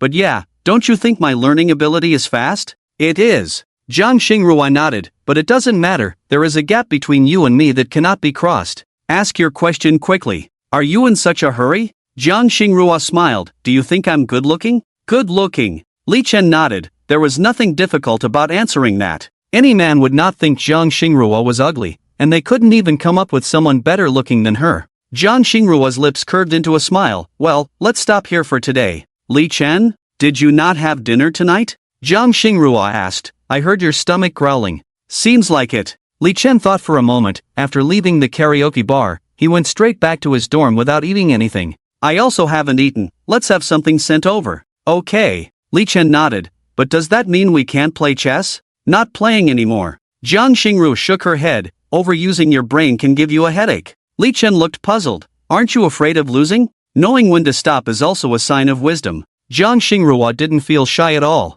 Li Chen and Jiang Xingrua sat down in the living room, waiting for dinner. Li Chen asked, what do you usually do? Study, read, play the piano. Jiang Xingrua thought for a moment. Sometimes I watch documentaries too. Your life seems so boring. You should have lived in ancient times. Li Chen teased. I recommend you watch the TV series I starred in. I have watched it. Jiang Xingrua looked mischievously at Li Chen. Except for Emperor Wu of Han, I couldn't bear the rest. I suggest you stop acting in those lousy dramas. Lousy? Li Chen raised an eyebrow, but they seem to have done well, making a lot of money. Jiang Xingrua smiled without saying a word. Li Chen blinked. Why aren't you talking? I can't say. Jiang Xingrua shook her head. If I speak, it will be foul language. Li Chen lay on the sofa, looking disinterested in Jiang Xingrua. Jiang Xingrua picked up the poetry collection on the table and read softly, the fragrance of broken incense and leftover wine. The west wind urges the falling Wutone leaves. Wutone leaves, returning to autumn colors, returning to loneliness. Li Chen opened his eyes and looked at Jiang Xingrua. You really like Li Qingzhao. I see you often reading her poetry collection. Yes. Jiang Xingrua smiled and said, the greatest female poet of all time. I wonder what Li Qingzhao would be like if she were born in modern times. Jiang Xingrua pondered slightly and laughed. Maybe she would smoke, drink, and ride motorcycles? Ha, hard to say. After dinner, Li Chen took Jiang Xingrua to play chess again. Leveling up. However, after an hour, Li Chen still lost. His level 2 Go skills were not enough to beat Jiang Xingrua. Jiang Xingrua smiled and asked, do you like me? Li Chen was stunned, with a puzzled expression. What does that mean? I'm asking you, not the other way around. Li Chen hesitated for a moment, like, just a normal like. This liking was based on Jiang Xingrua's looks and figure, excluding her personality. Just 2 words of like are enough. Jiang Xingrua gave Li Chen a look. The rest is unnecessary. In the next game, Li Chen lost in less than 20 minutes. Jiang Xingrua's playing style had become more aggressive, and Li Chen could only accept defeat with regret. I already said I like you. Why are you still so angry? Jiang Xingrua continued. Question, if you had met me first, would you only be with me for the rest of your life? What do you mean by met me first? You can't be older than my sister, right? Other than your sister. Other than my sister. Li Chen stared at Jiang Xingrua's flawless face, and in his heart, he also had some doubts. Can't say for sure, but I can't rule out that possibility. How likely is that? About 60 to 70%. Li Chen sounded somewhat unsure, but it's hard to say. In this world, is there really such a thing as a steadfast lifetime commitment between 2 people? Jiang Xingrua tapped on the chessboard. Mutual affection and thoughts make us closer. 1 lifetime, 1 generation, 1 pair of people. That's not it. Li Chen shook his head with a smile. 1 lifetime, 1 generation, 1 pair of people, destined to torment each other. Longing for each other without closeness. Who does the spring belong to? Asking for directions to the Blue Bridge is easy, but reaching the Jade Sea is difficult. If we can visit Oxford together, we can forget about poverty. Jiang Xingrua looked puzzled. I've never heard such a good sentence before. Where did you hear it from? I wrote it, Li Chen replied with a smile. I don't believe you. Jiang Xingrua shook her head. You're not that sentimental. Is that a personal attack? Li Chen resisted the urge to roll his eyes. Continue. Jiang Xingrua yawned. Are you not going to sleep tonight unless you win against me? Stop the nonsense. I know almost all your secrets. I have plenty of secrets. Li Chen was highly focused during this game, contemplating each move carefully, and even Jiang Xingrua became serious. After playing for nearly 2 hours, Jiang Xingrua's phone rang. She glanced at it and turned off the sound. Shall we call it a draw for this game? It's already midnight. Is it that late already? Li Chen sighed as he looked at his phone, then saw Jiang Xingrua leaving the study. If you don't want to play chess, there's no need to run off. Li Chen stretched lazily and moved his body a bit. As he walked into the living room, he saw a small cake on the coffee table, with 2 candles on it, one with 1 and the other with 8. Cake? Li Chen was pleasantly surprised. When did you prepare this? Jiang Xingrua chuckled lightly, looking at Li Chen with a hint of pride in her eyes. You stayed here just for this moment, didn't you? If I didn't prepare, wouldn't that disappoint you? That's not true. Li Chen sat on the sofa with a smile, and Jiang Xingrua pulled a chair to sit across from him. Happy birthday, Li Chen. Now blow out your candles. Thank you. Li Chen was indeed touched. After blowing out the candles, he looked at Jiang Xingrua. I never expected you to bring out a cake. Based on your character, I thought you'd offer me a bowl of longevity noodles instead. Jiang Xingrua resisted the urge to roll her eyes. If you don't cut the cake, can I borrow the knife? This knife won't kill anyone. Forget it then. The cake was small, about the size of a palm, but it was delicately made and tasted good. Just as Li Chen took a bite, he heard Jiang Xingrua say, a child's birthday is also a Mother's Day of suffering. Remember to call your mom tomorrow morning. Li Chen stopped his hand. With what you said, I feel guilty eating this cake. Jiang Xingrua chuckled. A simple thank you from you can make your mom happy all day. Why not do it? You're right. Li Chen nodded. Thank you for the reminder, your wishes, your cake. Thank you. On the morning of the 19th, just as Jiang Xingrua reminded him, Li Chen called Li Qing, Mom. Today is my birthday. Thank you for bringing me into this world. Li Qing was about to leave for work and her eyes welled up upon hearing this. Son, we should thank you for choosing our family. With just those 2 sentences, Li Chen felt like going home. At 3 p.m., there was only one major class on Friday afternoon. After class, as Li Chen walked out of the teaching building, he saw the car belonging to Luo Lingzhao, and he walked over, opened the car door, and got in. However, there was no sign of Luo Lingzhao in the back seat, only Enlon driving. Hey, where's your princess? The princess is waiting for you in that place. Enlon started the car, and they drove out of the school. The weeping cherry tree was originally in the wilderness, so Enlon found a deserted place to stop, got out of the car, and sat in the back seat. Li Chen looked at Enlon in confusion, and Enlon smiled as she took out a dagger and handed it to Li Chen. Li Chen took the dagger and, under Enlon's expectant gaze, pulled it out to examine. Although the dagger was old, it seemed to be of modern craftsmanship, with a blood groove on the blade and saw teeth on the back. At the same time, there were several damages on the blade. What is this? It's your birthday gift, Enlon said somewhat embarrassedly. I didn't know what to give you. This dagger was given to me by my master. He told me that if I ever found someone I truly wanted to protect in my life, then I should give this dagger to him. Now, I want to give this dagger to you. The dagger in Li Chen's hand suddenly felt a bit heavy, and Enlan's words left him unsure how to respond. In Li Chen's eyes, Enlan had always been a cold and stoic guard, rarely showing emotions except for some sincerity in bed. But he never expected her to express her true feelings today, and with such deep love. Li Chen nodded seriously. I will cherish this dagger just like I cherish you. Enlan looked at Li Chen. Please don't tell His Highness about today. Of course. Li Chen then pinned down Enlan, who was trying to get up, and she looked at him in confusion, not understanding his intentions. But she quickly realized and, feeling a bit embarrassed, did not refuse. The princess is waiting for us. We'll be there soon. All right. The specially made sedan for the princess weighed 5 tons. The entire shell and tires were made of anti-collision and bulletproof materials. Despite its weight, the car did not appear to sway from the outside. Li Chen was considerate, knowing that Enlan would have to drive later. 30 minutes later, Enlan returned to the driver's seat, and Li Chen wiped the seat with a cloth. I'll do it later, you don't have to worry about it. Okay. The vehicle entered the main road, and Enlan unconsciously accelerated.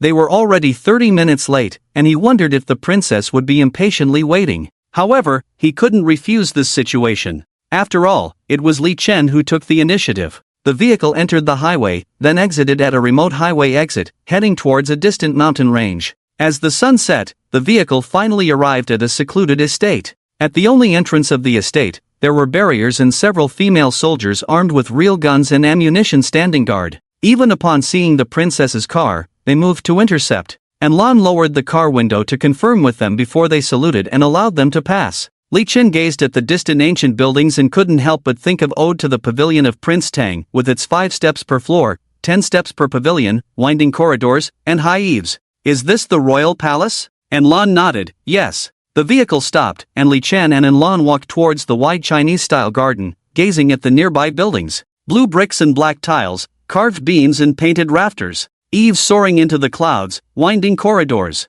To preserve the aesthetics, even the cameras were disguised, and the streetlights were made to look like lanterns. Li Chen, like a country bumpkin entering a grand garden, looked around as he entered the main hall and immediately felt something amiss. The grand hall echoed with his voice, and in the middle lay a wide red carpet leading to an unseen depth. On either side of the carpet stood rows of tightly closed screens. When Li Chen looked to the side, he saw hundreds of female musicians holding various instruments, seemingly waiting for something. As Li Chen was puzzled, and Lan closed the door and silently retreated behind the screens, leaving only Li Chen on the red carpet. Music began to play. Beautiful music from far and near, from small to large. The melody is leisurely and graceful, filled with the joy of meeting and the sweetness of love. In the depths of the hall, a girl in an ancient-style red dress walked out, dancing gracefully on the red carpet to the music. At first sight, Li Chen recognized her. Isn't this Luo Lingzhao? She can still dance? Luo Lingzhao in a red dress, adorned with gold and jade jewelry, barefoot, dancing a classical dance. Bending and lifting her legs, under the lights her skin seemed flawless like white jade. With this piece of music, she danced gracefully like a beautiful piece of art. Spinning round and round, the red dress bloomed like a flower. Clouds wish for clothes, flowers wish for beauty, the spring breeze brushes the threshold, the dew is thick with flowers. If not seen on the mountain of jade, one would meet under the moon of the Yao platform. Li Chen stood smiling in place, as Luo Lingzhao spun and spun until she ended up in Li Chen's arms. Li Chen embraced her, his eyes filled with joy. Luo Lingzhao leaned against Li Chen's chest, looking up at him and said with a smile, "I'm dizzy from spinning." Li Chen didn't reply, but instead kissed her. And Lan sneaked a glance, then waved to let the musicians on both sides leave. The crowd quietly dispersed, as if they had never been there. A kiss goodbye. Li Chen still couldn't calm his emotions, he was even more excited. Your gaze is quite intimidating. Luo Lingzhao poked Li Chen's chest with her finger, as if you want to devour me. Li Chen whispered in Luo Lingzhao's ear, can I devour you? Not yet. Luo Lingzhao kissed Li Chen, smiling and saying, am I going too far? Is my dance too beautiful? Extremely beautiful, Li Chen nodded, it has danced its way into my heart. Wasn't I already in your heart? Luo Lingzhao hugged Li Chen, feeling something hard. She couldn't help but cover her mouth and laugh. Am I causing trouble? And Lan, come help put out the fire. And Lan, I give up too. I just got hit, and now that you're causing trouble, I'm going to get hit again. Li Chen picked up Luo Lingzhao and walked inside. Why aren't you wearing shoes? Are your feet all red? Is it pretty? Very pretty. Li Chen carried Luo Lingzhao, guided by An Lan, to the princess's chamber. People along the way saw from afar and quickly lowered their heads, turning away to reflect on their actions. Upon entering the room, Li Chen threw Luo Lingzhao onto the bed. She laughed and tried to escape, but how could Li Chen let her get away? Seeing Li Chen's disheveled appearance, Luo Lingzhao was very happy. This was a manifestation of her charm. In this world, only she could make Li Chen like this, right? Seeing Luo Lingzhao's triumphant smile, Li Chen couldn't help but say, Xiao Ninger, let me tell you something. The longer you hold back, the more explosive it will be when it bursts out. Li Chen had already decided that he would definitely make Luo Lingzhao meow when the time came. Luo Lingzhao suddenly understood something and shouted to An Lan, protect me. Then she looked pitifully at Li Chen, you can bully An Lan, but don't bully me, I've given you An Lan. Tit for tat. Li Chen immediately covered Luo Lingzhao's mouth and his hands began to move. 20 minutes later, Li Chen got up. This was just a way to vent a little, and Lan squatted in the corner and watched the whole process, with both anticipation and fear in his eyes. Li Chen got up and walked slowly towards An Lan. I'm very angry now. And Lan was at a loss for words. Who did I provoke? 2 hours later, Li Chen and Luo Lingzhao arrived at the restaurant. While eating, Luo Lingzhao seemed absent-minded, her eyes avoiding Li Chen's gaze. Can you promise me something, Can? What? Li Chen's mood was calm now, and he had returned to his previous youthful self. In the future, when we are together, can you find An Lan first, and then come to me? At first, Luling Zhao was a bit dazed and didn't notice, but later when she became a little more awake, she discovered that the two were entangled. And Lan, who is she? Has she been practicing martial arts since she was young? She was screaming hoarsely from being hit by Li Chen, her voice strained as if her throat had gone hoarse.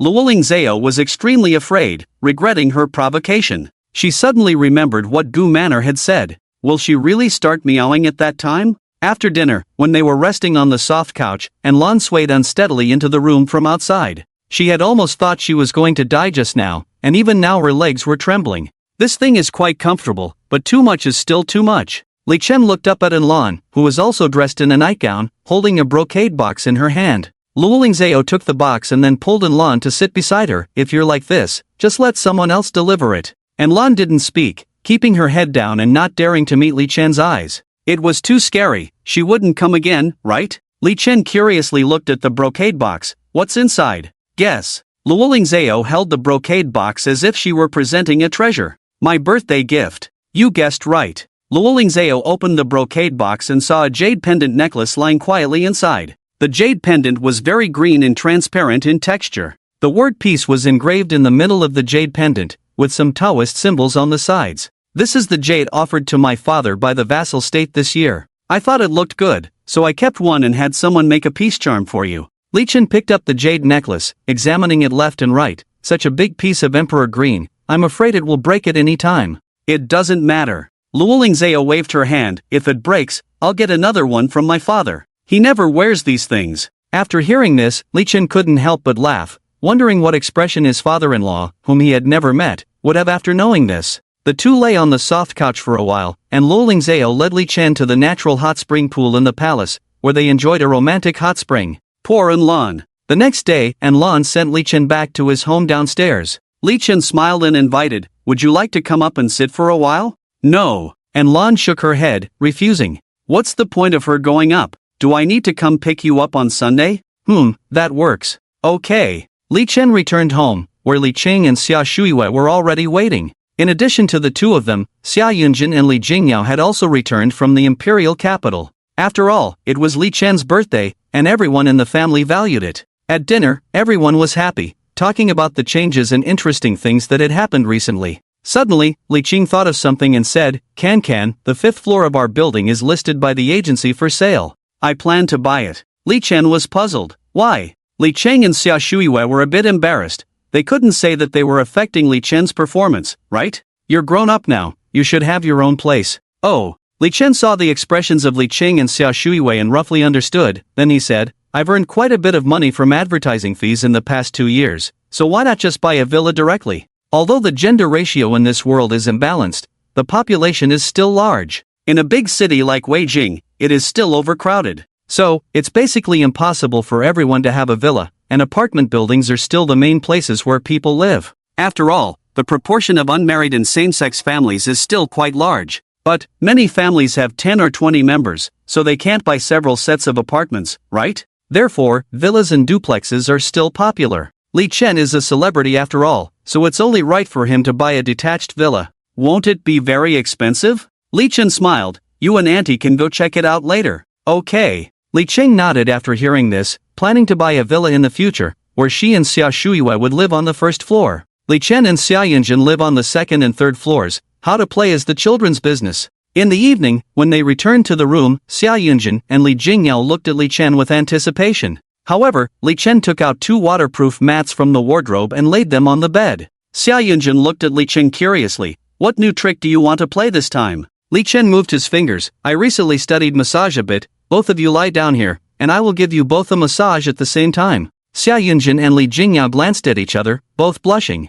After Li Chen went to college, his play became more and more fancy. On Sunday morning, when Liang Ying heard that Li Chen had returned home, she specially came over from the capital. Feeling happy, and with her artist doing so well now, Liang Ying looked much younger. She walked into Li Chen's house carrying a file bag and placed a stack of scripts on the table as soon as she entered. Little ancestor, these are the scripts I found according to your request. Li Chen looked through them but didn't find anything suitable. Jia, didn't I say I wanted to play the villain? Liang Ying was a bit hesitant and advised, with your current status, playing the villain. Is it appropriate? What status do I have? Li Chen chuckled, I'm just a freshman, what can I play? Well then. Liang Ying nodded, took out another script from the folder, and handed it to Li Chen. This is a villain role in the 5th part of the series movie Supreme Fist King, which seems to fit your requirements. Li Chen had also watched this series of movies, and the plot of each part was similar. In short, it was a story of the protagonist team facing various difficulties and dangers along the way, overcoming obstacles with friendship and passion. Over the 4 parts, the protagonist team grew from 2 people to 5 people. Each protagonist had different characteristics, such as 8 extremities fist, Muay Thai, and so on. Due to salary issues, one person was replaced in the 4th part. In the plot, she was captured and taken to the notorious Kalen women's prison in Southeast Asia, so in the ongoing 5th part, they had to go to the prison to rescue her. Kalen prison was a private prison, with the chairman at the top, followed by the warden. Even wealthy people could experience a rich lifestyle in the prison, while the poor lived in miserable conditions, not only having to work hard but also having very poor living conditions. The story was about 2 members of the protagonist team infiltrating the prison to rescue someone, discovering that the prison board colluded with the local court for the occupancy rate of the prison, and engaged in heinous crimes such as abusing prisoners, extending the sentences of young offenders, expelling elderly prisoners, and even organ trafficking. Li Chen played the role of the warden in the prison, who, although not involved in these dirty deeds, was the biggest obstacle to the protagonist team and was eventually defeated by the combined efforts of the team. As a martial arts film with a typical plot, there was no expectation of any outstanding aspects in the storyline. The warden character had 3 segments. The first was the description of the warden by others, saying he was an outstanding martial arts heir. The second was when the protagonist team caused a riot shortly after entering the prison, and the warden rushed into the crowd, swiftly resolving the situation and ordering, "Lock them up." The third segment was the final showdown, where the warden fought against 2 members of the protagonist team and waited for the rest of the team to arrive before being defeated. Li Chen nodded, "Let's go with this one." "No problem." Liang Ying nodded, thinking this role was the most suitable besides being a villain. "When do you have a break?" "January 11th. "Okay." Liang Ying nodded, "There are 20 days from the break to the Chinese New Year, so we should be able to finish filming. I will inform the production team." "Okay." The crew of Supreme Fist King heard that Li Chen agreed to play the villain role, and they were happy and celebrating. After signing the contract with Liang Ying, they directly spent money to buy publicity online. Netizen reveals, Li Chen suspected to have joined the Supreme Fist King crew. Supreme Fist King 5 officially starts filming. Li Chen joins in forcefully. On Sunday, after dinner, Li Chen and 2 others went downstairs. Although Xia Yunjin already had a driver's license, she still felt hesitant about driving. "Let's talk about it after work." Xia Yunjin always made excuses like this. Li Chen didn't insist. After all, taking the high-speed rail to the capital was also very convenient, and there was a subway station at the entrance of their school. "My friend is coming to pick me up, and you can meet each other." "Oh?" Li Jingyao and Xia Yunjin seemed pensive. The 3 of them walked out of the neighborhood, and there was a special car parked on the side of the road. It didn't look particularly special on the surface, but many car enthusiasts stopped to take a look. Because the Dasha First Automobile Factory didn't have this model. Li Chen led Xia Yunjin and Li Jingyao into the car. Xia Yunjin sat in the front passenger seat, and Li Jingyao and Li Chen sat in the back. "This is Lan. She is Xia Yunjin and Li Jingyao. You guys should get to know each other." Sitting in the front passenger seat, Xia Yunjin looked at Lan and greeted her with a friendly smile. "Hello, I'm Xia Yunjin, Li Chen's sister." "Hello, sister." And Lan tried to appear gentle. "I'm Li Jingyao. Nice to meet you." "Nice to meet you." Li Jingyao also leaned over to greet Lan, and the scene was very harmonious. And Lan was also very familiar with Xia Yunjin and Li Jingyao.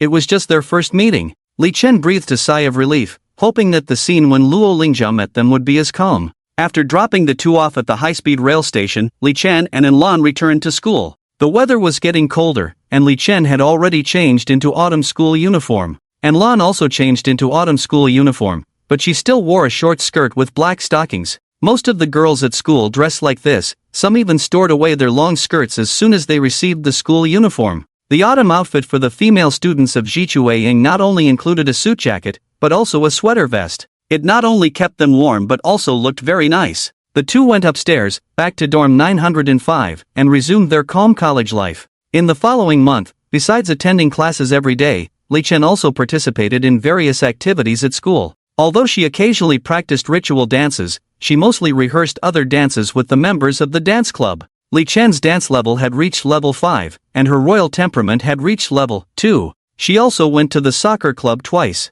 The soccer club had already started the selection matches for the University Soccer League, so Li Chen went to help them practice. Although they had been working hard during this period, their skills were still limited, and Li Chen didn't think they would go far. November 25th. In the martial arts room, Li Chen practiced martial arts every day while Lan was still there. In just a few days, Li Chen's ancient martial arts had reached level 2. However, Lan, at level 2, was still not Li Chen's match. Lan seemed to have broken through like the Rundu channel. Her strength had increased significantly, and she could easily suppress Li Chen.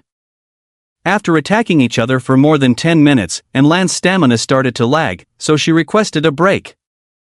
Li Chen was also a bit tired, lying on the cushion panting. Since reaching level 2, her experience points had been growing very slowly. After a month of grinding, she still had a long way to go in terms of experience points. Why couldn't she transform instantly like Lan? Lan, can you tell me why your strength increased so much all of a sudden? Lan bit her lip. I'm not sure either. I was stuck at level 3 and couldn't break through to level 4, but one day I suddenly reached level 4. The third and fourth floors in Anlan's mouth basically correspond to Li Chen's level 3 and level 4, which means that Anlan is currently at level 4 in martial arts, while she herself is at level 2. If you can beat her, that would be a miracle. Li Chen asked, when did this happen? Tell me more. Anlan hesitated a bit and said, it was that day. Which day? It started loosening after the first time, and you broke through directly on your birthday. Li Chen? Am I some male protagonist in a novel? Can I help you in your cultivation? I don't know either. Anlan felt a bit embarrassed, but our martial arts here are indeed authentic, you have to trust me.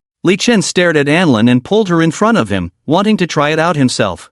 Wait, husband. Should we go back to the room or to the bathroom? No, let's do it here. It turned out that doing this kind of thing didn't help Li Chen level up. He had to slowly level up on his own. If he wanted to upgrade this skill, he might have to go fight in some underground boxing matches like the male protagonist in a novel. Of course, Li Chen was more laid back about it. He would level up slowly. After all, he wasn't in a post-apocalyptic world, so there was no rush to level up in martial arts. On the other hand, Li Xinyan and the others, who got drunk on October 18th, woke up with headaches for several days and secretly vowed never to drink like that again. Since that day, Bessie's transformation had been remarkable. She studied diligently every day, not only paying attention in class but also asking questions to the teachers after class. Her classmates were amazed. Only Li Chen knew the reason behind her change. In the dorm room, Bessie was studying attentively with headphones on, while Besna didn't even want to play with her phone on the bed. Unable to resist, she approached Bessie and said, Sis, please, take a break and play for a while. Don't really end up being the top student in the class. Bessie glanced at her and ignored her. What will I do if you surpass me? Besna was on the verge of tears. Bessie packed up her things and Besna, wiping her tears, said, Right, do you want to play a game? How about we play together? I'll let you be the main attacker. However, Bessie put her books in her bag, got up, and opened the dorm room door. Where are you going? Besna was shocked. To the library. Bessie, you traitor! Besna was furious, took out her new books and placed them on the table, determined to study hard. She didn't aim to be the top student in the grade, just to beat Bessie. December 3rd. Li Chen was having breakfast in room 905, where he hadn't stayed for a month, even bringing his computer over. Luo Lingzhao sat beside him in a nightgown, looking pitifully at him. I have to leave again. How long will you be gone this time? Since Li Chen met Luo Lingzhao, she had always been busy. Last month, she didn't leave for a whole month, which surprised Li Chen. I probably won't have time until after the new year. You'll only see me next semester. Luo Lingzhao held Li Chen's hand. You're not angry, are you? No, not at all. Li Chen shook his head. It's normal for you to be busy. Li Chen had a vague guess that his girlfriend might not be an ordinary princess. Perhaps the emperor was grooming her as the crown princess. Otherwise, why would she be invited to all those meetings? Luo Lingzhao looked reluctant. If I have time, I'll come back. Okay. Li Chen nodded, then suddenly remembered something. By the way, didn't I and Jiang Xingru go to Xiantian Temple last time? Yes, Luo Lingzhao blinked, not understanding why Li Chen suddenly mentioned Jiang Xingru. Jiang Xingru told me that on the 9th day of the first lunar month, Xiantian Temple will have a ceremony to worship the heavens, celebrating the birthday of the Jade Emperor. She invited me to go and watch. In Luo Lingzhao's eyes flashed a hint of annoyance. Jiang Xingrua, oh Jiang Xingrua, you are truly shameless. Do you want to go? Luo Lingzhao asked curiously, with no trace of anger on the surface. Yes, I want to go, Li Chen nodded. The sacrificial dance dasha that I performed is a kind of ritual dance for offering to the heavens, so I also want to see how grand the sacrificial ceremony at Xiantian Temple is. Alright, Luoling Zhao nodded. Our family occasionally goes to Xiantian Temple, so there are houses in the temple. You and your family can stay there. Is that appropriate? Li Chen blinked. After all, it's where the emperor lives. It's not suitable for our family to stay there, right? You don't have to stay in my father's room. Luoling Zhao waved her hand. During those days, Xiantian Temple will be crowded, so if you don't stay there, will you stay at the foot of the mountain? Alright, Li Chen nodded. I'll have someone send you the key at that time, and Enlon, remember to inform Shuming Jinren about this. Enlon nodded, understood. After Luoling Zhao and Enlon left, the quiet crowd around Li Chen seemed to suddenly become lively. That evening, Zhang Xingrua took Li Chen to play chess. On Tuesday afternoon, Bai Tao, after more than a month, once again invited Li Chen to her dormitory. Although it was already winter, there was heating in the dormitory. Moreover, this was a new building, so not only was there heating, but it was also very sufficient. It was below zero outside, but inside it was a comfortable 27 to 28 degrees. Senior sister Bai Tao smiled and opened the door. She was wearing a tank top and shorts, looking very cool. It seemed that her cheeks were slightly pink because she had just taken a shower. Can, take off your clothes. Li Chen, due to practicing ancient martial arts and breathing techniques, was not afraid of the cold, so he was simply wearing his school uniform without an extra layer of warmth. Hanging his coat on the coat rack by the door, Li Chen sighed. Senior sister, it's really hot in your room. Shouldn't we turn down the heating a bit? It's okay, I like the feeling of being warm. The two chatted for a few moments. Then Li Chen turned around and saw a table full of delicious food in the living room. Wow, senior sister, where did you get all this? I made it myself. Bai Tao smiled and led Li Chen to sit on the sofa. There is a communal kitchen in the teacher's dormitory building, and I made a few dishes specifically. How about you try them? Then I won't be polite. Li Chen picked up a piece of twice-cooked pork with his chopsticks. The taste was quite average, probably too much cooking wine. But it didn't matter, he was used to delicacies, so occasionally eating home-cooked dishes had its own charm. Do you want to have some wine? Senior sister Bai Tao suggested. Li Chen was puzzled. Aren't we going to practice in the afternoon? We also need to rest. Senior sister Bai Tao took out a bottle of white wine. How about some white wine in winter? It warms the body. That's fine with me, Li Chen nodded. The two ate and chatted, discussing dance and matters related to their sect. Master was furious when he found out about Guan Rongrong's divorce. What's there to be angry about? Li Chen was puzzled. Fifth senior sister can earn money on her own. Why does she have to be with that useless man? Bai Tao sighed. Guan Rongrong gave up the sacrificial dance to marry this man. Now she's divorced from him. Isn't it all in vain? There's nothing that can be done about it, Li Chen sighed. That's just how the world is. Yes, that's how the world is, Bai Tao also sighed, then turned to Li Chen. Junior brother, can you give me a massage later? I'm feeling a bit sore. Li Chen's mouth twitched. Since the last time, Li Chen hadn't given Bai Tao a massage again. Did she really want a massage? Senior sister, you've been drinking. Massages promote blood circulation, so I don't recommend it. Oh, the regret was evident on Bai Tao's face as she muttered, I shouldn't have drunk. It's okay. Li Chen smiled and took Bai Tao's hand. Since you want it, I'll give you a little massage. Oh, Bai Tao blushed, hoping that Li Chen understood her meaning. Li Chen's massage skills became more proficient, his fingers lightly gliding over, causing the other person to feel as if they were being electrified. With just a gentle press on a few acupoints, the blocked meridians were cleared. At 3 o'clock in the afternoon, Li Chen walked out of his senior sister's room. He returned to the dormitory building to find Zhang Xingrua for a game of chess. Inside the dorm room, Zhang Xingrua looked at Li Chen with suspicion. What mischief have you been up to again? Why do you look so pleased with yourself? Do I? Li Chen looked at Zhang Xingrua in confusion. Yes, you seem quite pleased with yourself. Just so. Li Chen leaned back on the sofa. Let me tell you, Zhang Xingrua, within a week, I will definitely be able to defeat you and go. Good luck. Zhang Xingrua nodded, but her face was full of disdain. By the way, Zhang Xingrua, Li Chen seemed to remember something. On the 9th day of the first lunar month, our whole family will go and stay at Luo Lingzhao's house. Oh, Zhang Xingrua nodded, I guessed as much. And one more thing, what is your birthday? Why? Zhang Xingrua was puzzled. You've prepared a gift for me, so I'll have to reciprocate. Don't bother, just give me a ring. Then you have to confess to me first. What dream did you have during the day? What do you do at night? Li Chen resisted the urge to throw his phone, rubbed his temples. So, when is your birthday? The 15th day of the 6th lunar month. What about the Gregorian calendar? Figure it out yourself. Got it. Time passed slowly, and before they knew it, it was December 8th. Today was Saturday, and Li Chen and Jiang Xingrua had been playing Go all day. Li Chen was determined to reach level 3 in Go today, while Jiang Xingrua, yawning, was starting to feel tired. You've beaten me twice today, isn't that enough? Stop talking nonsense. Li Chen made his move, come on. Jiang Xingrua leaned against the table lazily playing her move. After spending time with Li Chen, she had become more relaxed and natural, shedding her previous noble lady demeanor. Ha ha. Jiang Xingrua glanced around and chuckled, isn't this the endgame if I play here? Then play. You really won't give up until you hit a wall. Jiang Xingrua made her move, and Li Chen followed with a smile. What's the point? Jiang Xingrua expressed her confusion, with your level, can you really turn the tables?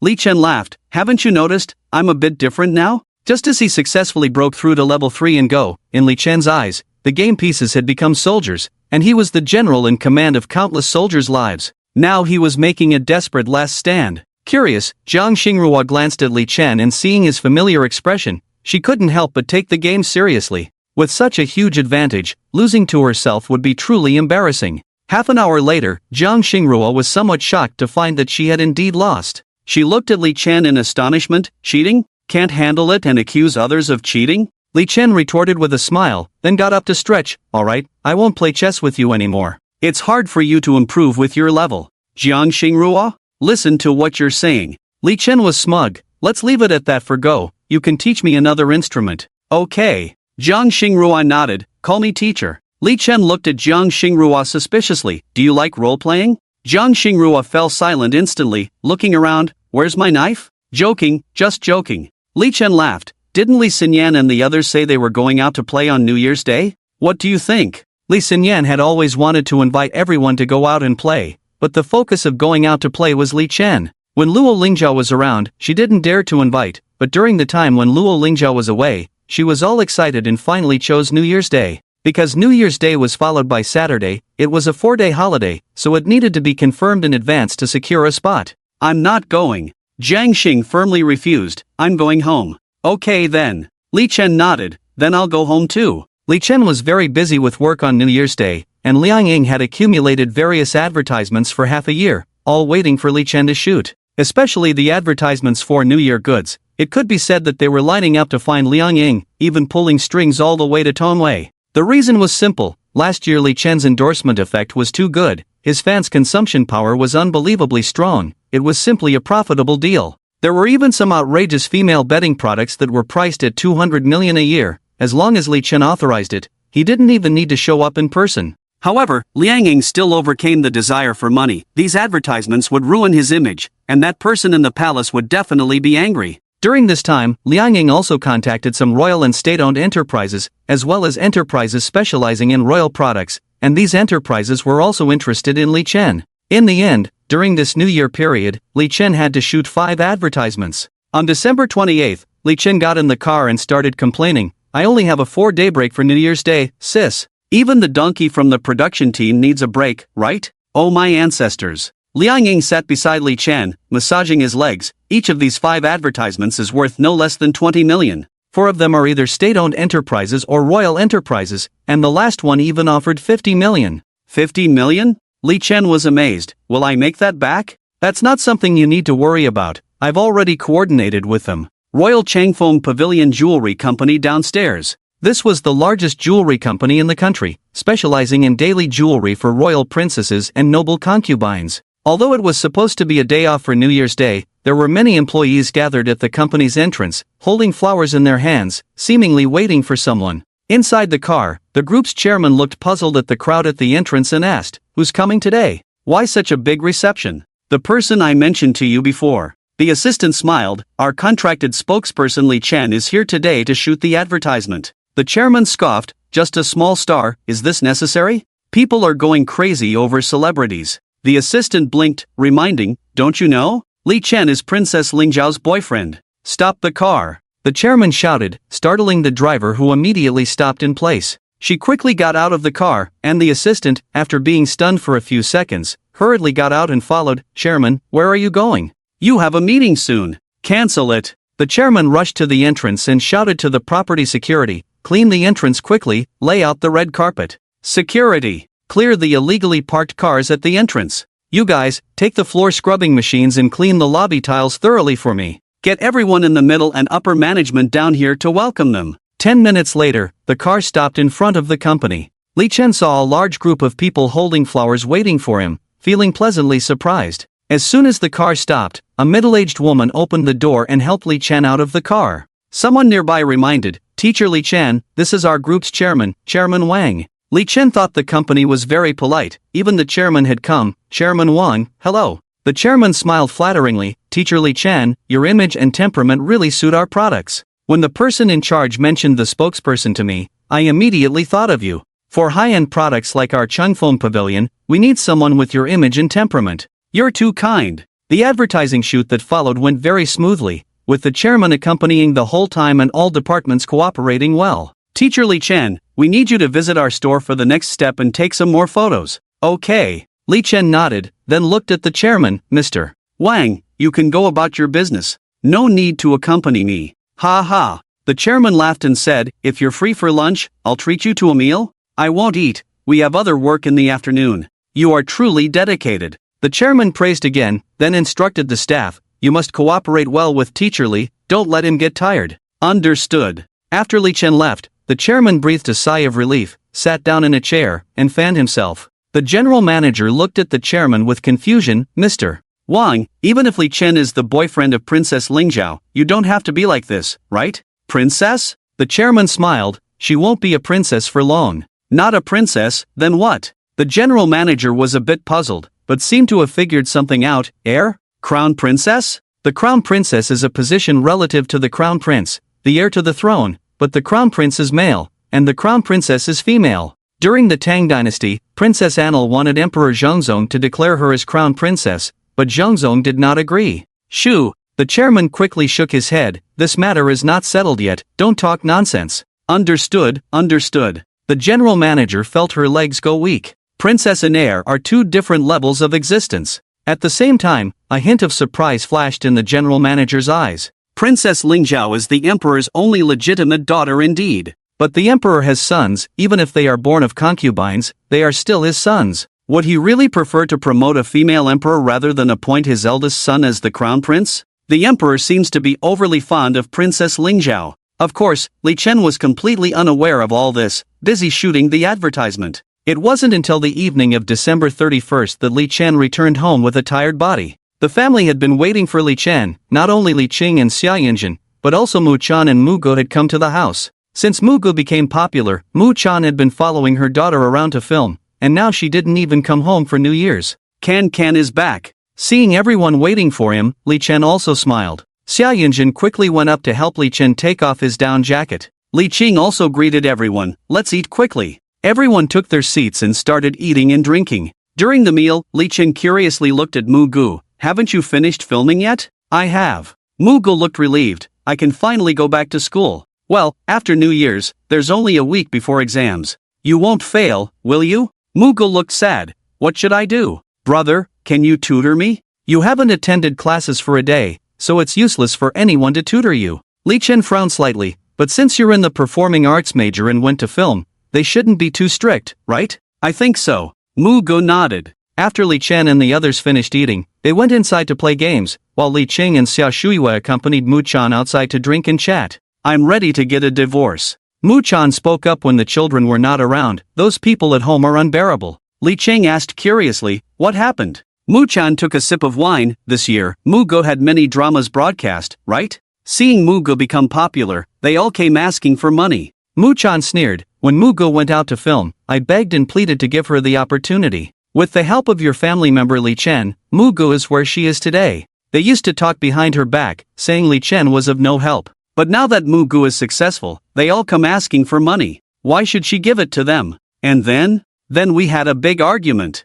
Mu Chan looked relaxed. "I've never liked them anyway. I'm already looking for a house." Mu Go has earned so much money, enough to buy a house. "We won't have any contact with them in the future." "What kind of house are you looking for?" Li Qing smiled. "We just bought a 1,500 square meter villa, you can move in with us." 1,500 square meters? Mu Chan was surprised. "Is it the Star Lake Mansion?" "Yes." "That house must be expensive." Mu Chan was amazed. Star Lake Mansion is a well-known upscale residential area in the entire province, where many people from the capital city come to buy houses. Located in Weijing City, Star Lake Mansion is a circle of new Chinese-style villas built around the scenic Lake Star Lake. Not only is the scenery beautiful, but it is also not far from the city center. It's only a 20-minute drive to Weijing City and just 1 to 2 hours to the capital city. The owner of Star Lake Mansion said he is a fan of our family, not only giving us a discount but also providing decoration and furniture for free. It's all done now, and it has been tested by professionals, completely free of formaldehyde. Li Qing smiled. We plan to move in during the Chinese New Year. You can move in with us then. Okay. Mu Chan also smiled, feeling more comfortable with Li Qing and Xia Shuiwa than with others. I was wondering where I would go after Mu Gu marries into the family. Now it's settled. Li Qing continued. We live here during workdays. When the children come back during holidays, they can stay in the villa. The villa has 5 floors including the basement. We elders will live on the first floor, and the rest will be for the children on the second, third, and fourth floors. Okay. As they chatted and envisioned the future, they unintentionally drank too much again. Attribute column, name, Li Chen age, 19 height, 183 centimeters attributes, physical fitness, 100, looks, 100, temperament, 100, mental domain, 99, special, physical fitness self-healing, 4, look size, 8, temperament royal, 2, stage, adult skills, breathing technique, 2 out of 10, ancient martial arts Canly, 2/10, soccer, 5/7. Photography modeling, 4/5, acting, 5/10, piano, 6/10, pop singing technique, 3/5, dance, 5/10, ritual dance dasha, 4/5, calligraphy, 2/5, guzheng, 3/10, mathematics, 2/10, go, 3/10, ancient massage, 2/5, university courses, 3/10, other skills in different age stages are omitted. The next morning, Li Chen was enjoying a rare holiday. He had slept past 1 in the morning last night. Having multiple girlfriends is not all good. The first one is already awake, and the third one is still not done. Li Chen lay on the sofa, with Mu Gu and Li Jingyao sitting on either side, feeding him melon seeds and fruits. Xia Yunjin was busy with household chores. Mu Chan walked out rubbing her waist. Mu Gu, give me a waist massage. I strained it last night drinking. Auntie, did you hide under the table again? Ha ha. Mu Chan laughed awkwardly. This embarrassing incident was known to everyone. Li Chen got up and said, Come, Auntie, I'll massage you, I'm a professional. Really? Mu Chan was skeptical. Li Jingyao and Mu Gu nodded. Chen Chen is very skilled. My neck was uncomfortable from sleeping on the plane, but my brother massaged it a few times last night and it was fine. Mu Chan started to believe, really? My waist, legs, and neck all have issues. It's true, I'm very professional. 20 minutes later, Mu Chan and Lycan walked out of the room, praising Lycan's massage. In the evening, Lycan drove a 5-seater sedan with 3 women. They first went to the high-speed rail station and then to the school. Along the way, Muge suddenly had an idea. Brother, do you want to try how good the shock absorption of this car is? In broad daylight, Lycan was speechless. There are more serious matters. Come on. No. Poof. Muge, sitting in the passenger seat, suddenly lay on Lycan's lap. The car had a gearshift lever, so Muge's movement was very smooth, without any hindrance. Drive. Muge, you drive yours, I didn't touch your arm. Mumbling, don't talk, it's bumpy. Humph. After the car stopped, Muge staggered out and leaned against a tree trunk in the greenbelt, vomiting for a while. Lycan handed her a bottle of water. Muge took several sips, feeling a bit better. Not fun. Lycan helplessly said, feeling nauseous, right? Muge, however, looked excited. It's fun, I want to play more. Brother, do you think we can drive and? No, I don't want to die yet. Foolish girl. After Muge returned, Lycan's daily life became more fulfilling. However, he still set aside 2 hours every day to learn musical instruments with Jiang Xingruo. But this didn't last long, because after a few days of classes, exams were coming up. With his brain domain at 99 foot points, Lycan felt uncomfortable until he reached 100. So during this time, Lycan was also reading books on logic and philosophy, and debating with Jiang Xingruo. Because, besides leveling up skills, continuous learning can also increase the brain domain. Unfortunately, the results were minimal. There was also photography modeling, which stopped leveling up after reaching level 4. He planned to take an advertisement for a magazine cover during the winter break to max out this skill. And acting, he would read more acting books during the summer break and take a film appreciation course next semester. Lycan was perfect. Starting from the 8th, the whole school had unified exams, including subjects like physical education, swimming, and music appreciation. This week was a week of lament for countless people. In the indoor sports hall in winter, the 50-meter freestyle race puzzled many. The once friendly teachers suddenly became strict, evaluating everyone according to strict standards. It was believed that many students in the second semester of their freshman year would have to retake swimming classes. Lycan felt no pressure. I got full marks, do as you please. After the exams on the 12th, Lycan bid farewell to Muge. Baisiki took the initiative to find Lycan. Since that incident, she had not bothered Lycan. Did Lycan think she had backed off? Class monitor, can I talk to you? Lycan nodded curiously, then looked at Muge. Muge looked at Baisiki, then at Lycan, and covered her ears with her fingers. Lycan, Baisiki. The two moved a little away from her. Baisiki blushed slightly and whispered, if I rank first in the class, does that count as completing the master's command? Lycan blinked, thinking that this girl had been studying hard this semester for him? Of course. Why wouldn't it count? Lycan smiled and pinched her cheek. If you complete my task, I will reward you. Really? Baisiki's cheeks flushed with joy. Really? Lycan nodded. Remember to send me your report card later. Okay. Baisiki nodded and ran towards Baizina dragging a suitcase. Baizina looked at Baisiki suspiciously. What did Lycan say to you? Baisiki proudly said, he said that as long as I rank first in the class, he will reward me. He's just teasing you, Baizina said sourly. If he really liked you, he would have taken you in long ago. He. Beth chuckled, he won't lie to me. Beth nah. Winter break, Li Jingyao was going to accompany Li Su in Bangkok, and Mu Go ran an announcement. As usual, Xia Yunjin and Meng Kuei accompanied Li Chen to the kingdom of Siam. Upon arriving in the Thai capital of Siam, the cruise cars were already waiting in the parking lot. The former kingdom of Siam was filled with black markets, underground transactions, and ladyboys,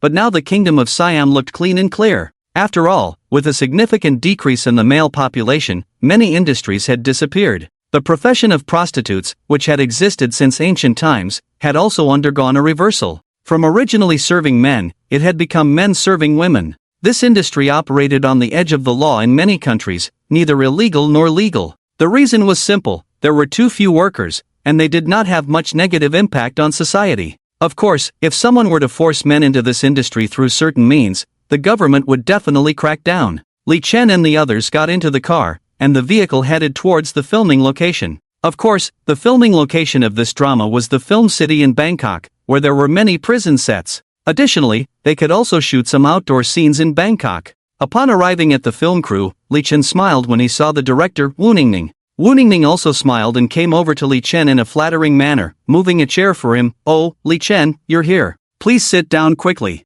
Li Chen teased, Director Wu, you're really busy all year round, huh? How many films do you make in a year? I have to make money, Wu Ningning grinned. If this movie can make a big profit, I can take a few months off. What should I do today? First, let the action director arrange some martial arts rehearsals for you. Wu Ningning pointed to a slightly tanned short-haired woman beside him. Your storyline is not extensive, easy to shoot. But regarding your storyline, I think we need to discuss it. Let's have a script meeting tonight. Still changing? Li Chen sighed, Director Wu, are you uncomfortable without changing the script? I have no choice, the logic of this script is off. Wu Ningning shook his head and said, they cleaned you up to make you act. The warden you play is at most an accomplice, not truly evil. But why are you restricted by the group and willing to work for them? Right? The script doesn't mention this, it's unreasonable. Let's discuss it tonight. Okay, Director Wu. Li Chen nodded, knowing that the scripts Wu Ningning revised in their previous collaborations had turned out well. Afterwards,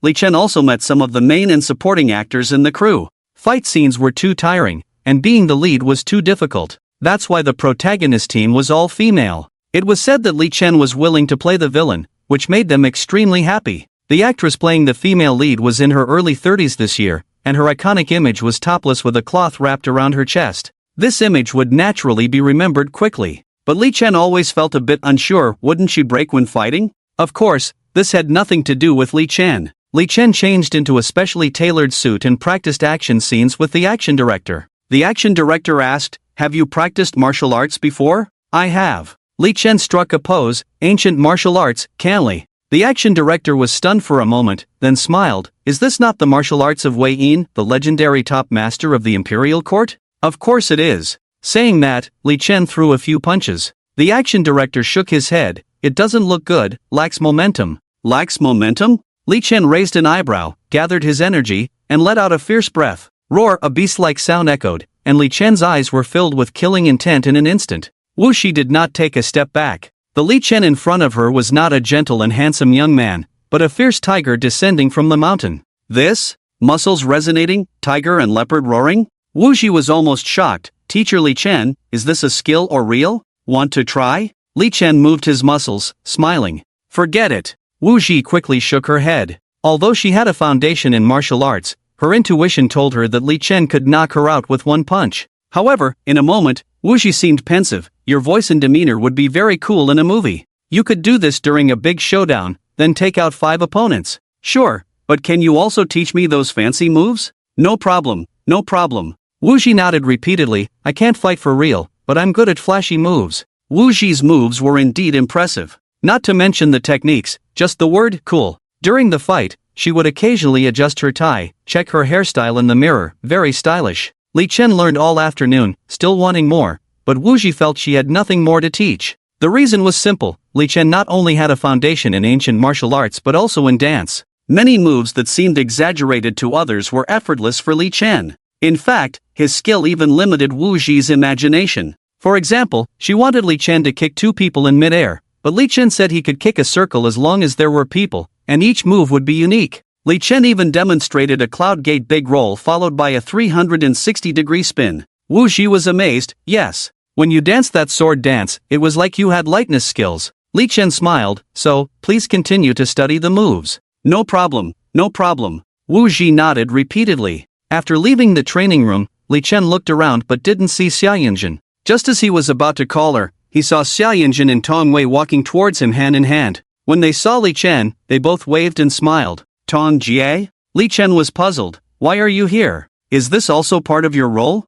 Tong Wei nodded with a smile. Of course, I am the villain in this drama, and our company also invested in this drama. I see. Li Chen nodded. I thought you came here just for me. Of course, it's for you. Tong Wei smiled and held Xia Yunjin's hand. It's also for Yunjin. Look, Yunjin and Yunjin, it's quite interesting. Li Chen. Are they playing around? In the evening, the 3 of them, along with the director and other main actors, had dinner together. After dinner, Wu Ningning clapped her hands. Alright, now that Tong Zong is here too, let's go to the small meeting room later to discuss and revise the script. Upon hearing this, the expressions on everyone's faces varied. In the industry, there was a saying that Tong Wei plus Wu Ningning equals script revision. This formula once again proved true. As with Tong Wei's arrival, Wu Ningning was indeed going to revise the script. What a disaster! Despite the various emotions in their hearts, everyone still went to the small meeting room. They sat around a long table, and Wu Ningning began. Everyone, we've all read the script many times. Not only have we memorized our lines,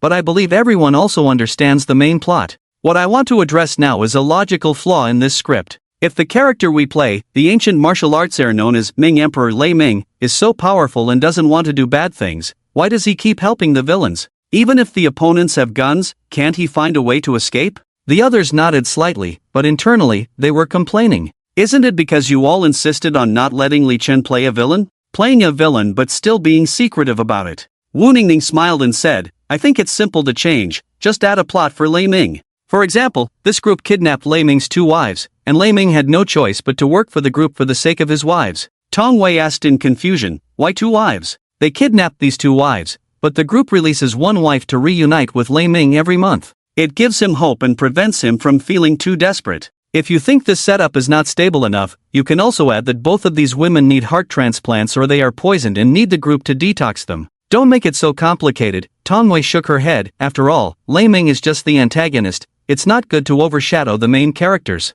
We can add a twist. These 2 wives are sisters, so they won't leave each other behind to escape alone.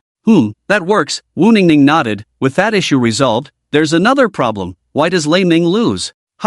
Everyone was puzzled. Because he's the antagonist, right? Yes, if he doesn't lose, should he kill us? Would the movie end here? No. Wu Ningning shook her head. We can change it to even the 5 of you can't defeat him, and then one of you secretly goes to rescue his other wife. Lei Ming then switches sides to help you attack the group. The main characters looked at each other and reluctantly accepted the idea. It didn't matter as long as the movie's box office was high, they would support whoever. We have no objections. Wait, Tong Wei was still pondering the previous issue. Director Wu, I don't have a big problem with the plot you just mentioned. The question is, who will play the roles of Lei Chen's 2 wives? If it's just a nominal role, it's fine, But if you want to show the joy of being freed from suffering, will there be some intimate physical actions? I'm afraid it won't pass the censorship. Tong Wei's statement was understood by all. Wu Ningning smiled, it's simple, just call Mu Gu, bring that little girl over. Word had already spread within the industry that Mu Gu was Lei Chen's girlfriend, and it was said that Princess Ling Zhao quite liked her, specifically inviting her to participate in the tribute film directed by Mao Yi. Mu Gu is indeed a solution. Tong Wei nodded, if others couldn't play the role, why not Mu Gu? But isn't it 2 wives? Who is the other one? The other one, Wu Ningning's gaze turned to Xia Yinjin, who was playing with her phone in the corner. Everyone looked at Xia Yinjin, realizing she was also a suitable candidate. Xia Yinjin felt everyone's eyes on her and couldn't help but raise her head, blinking nervously, what's going on? Yunjin, would you like to act? I don't know how, Xia Yunjin awkwardly laughed. She studied medicine, not acting. A minor role, Wu Ningning explained, just walk hand in hand with Mu Gu towards the end, then see Lei Chen, rush into his arms for a hug. Say a few lines, and it's over. Tong Wei also tried to persuade her with a smile, yes, Yunjin, just consider it a fun experience. I'll offer you a 500,000 yuan fee. Ah, Tong Jia, I don't need money. I can act, just consider it helping out. Okay, Tong Wei nodded, I'll give you a big red envelope privately later. The discussion continued among the group, with ideas like using an armored vehicle to break into the prison being too far-fetched since there were guns in the prison. It would be better for the main character to escape secretly, enter the group's building, and then Lei Ming finds the protagonist team in the building, leading to a fight. The script revision continued until late at night, leaving the screenwriters in tears. Once they entered Wu Ningning's crew, they couldn't get a good night's sleep for a month. Always changing the script, so annoying. The next day, news of the major script changes spread throughout the entire crew. The crew had already gotten used to it. Wu Ningning as the director, it would be strange if she didn't change the script. At the same time, Tong Wei called Mu Gu and asked her to come quickly to film. Hearing that she would be acting as screen lovers with Li Chen, Mu Gu was extremely happy. With the script confirmed, Li Chen's filming career officially began. Because it was a women's prison, everyone in the entire play except for Li Chen was a woman. There were many scenes where Li Chen, during inspections, encountered women trying to seduce him while barely clothed. Wu Ningning said this was more logical. In a prison full of women, it would be strange if they had no reaction to seeing a man. On the 3rd day of filming, they started shooting fight scenes. The first scene shot was a fight scene with extras, where the main characters incited a prison riot and the warden went to suppress it. The warden, entering from outside and seeing the chaos inside, furrowed his brow, charged into the crowd and kicked several people, sending them flying. Of course, this was all done with wirework, allowing Li Chen to kick them while flying, but not with full force, as breaking a few ribs wouldn't be worth it. Later, the warden kicked off a pillar and flew to the 2nd floor, then kicked down a group of people to reach the main characters. They fought from the 2nd floor to the 1st, and then the 2nd lead rushed over to join the attack on the warden. However, they were still overpowered by the warden. During the fight, Li Chen's bandages came loose twice, revealing 2 large bulges. Li Chen was speechless. This scene was filmed from morning until night, as the scene involved not only actors but also set design, makeup, camera work, and more. The fight scenes with dozens of extras required a lot of time for each take. The directors had to explain scenes to actors with issues, and everyone had to eat lunch and dinner. They also needed breaks when tired. In the end, everyone stood up and applauded. Li Chen breathed a sigh of relief, acknowledging that having many people around was troublesome. As if it were just him, the scene might have been completed in one take. Li Chen, you've worked hard today. Just from this scene alone, Li Chen's dedication won everyone's approval, especially the main cast. They had initially thought that Li Chen, as a male actor, was just there to show his face, with all the action scenes done by stunt doubles. Today, they realized that Li Chen didn't need any stunt doubles, and even his movements were beyond what the doubles could achieve. Wu Ningning and Tong Wei immediately walked over to Li Chen, while Xia Yunjin took out a towel to wipe the sweat and dust off Li Chen's face.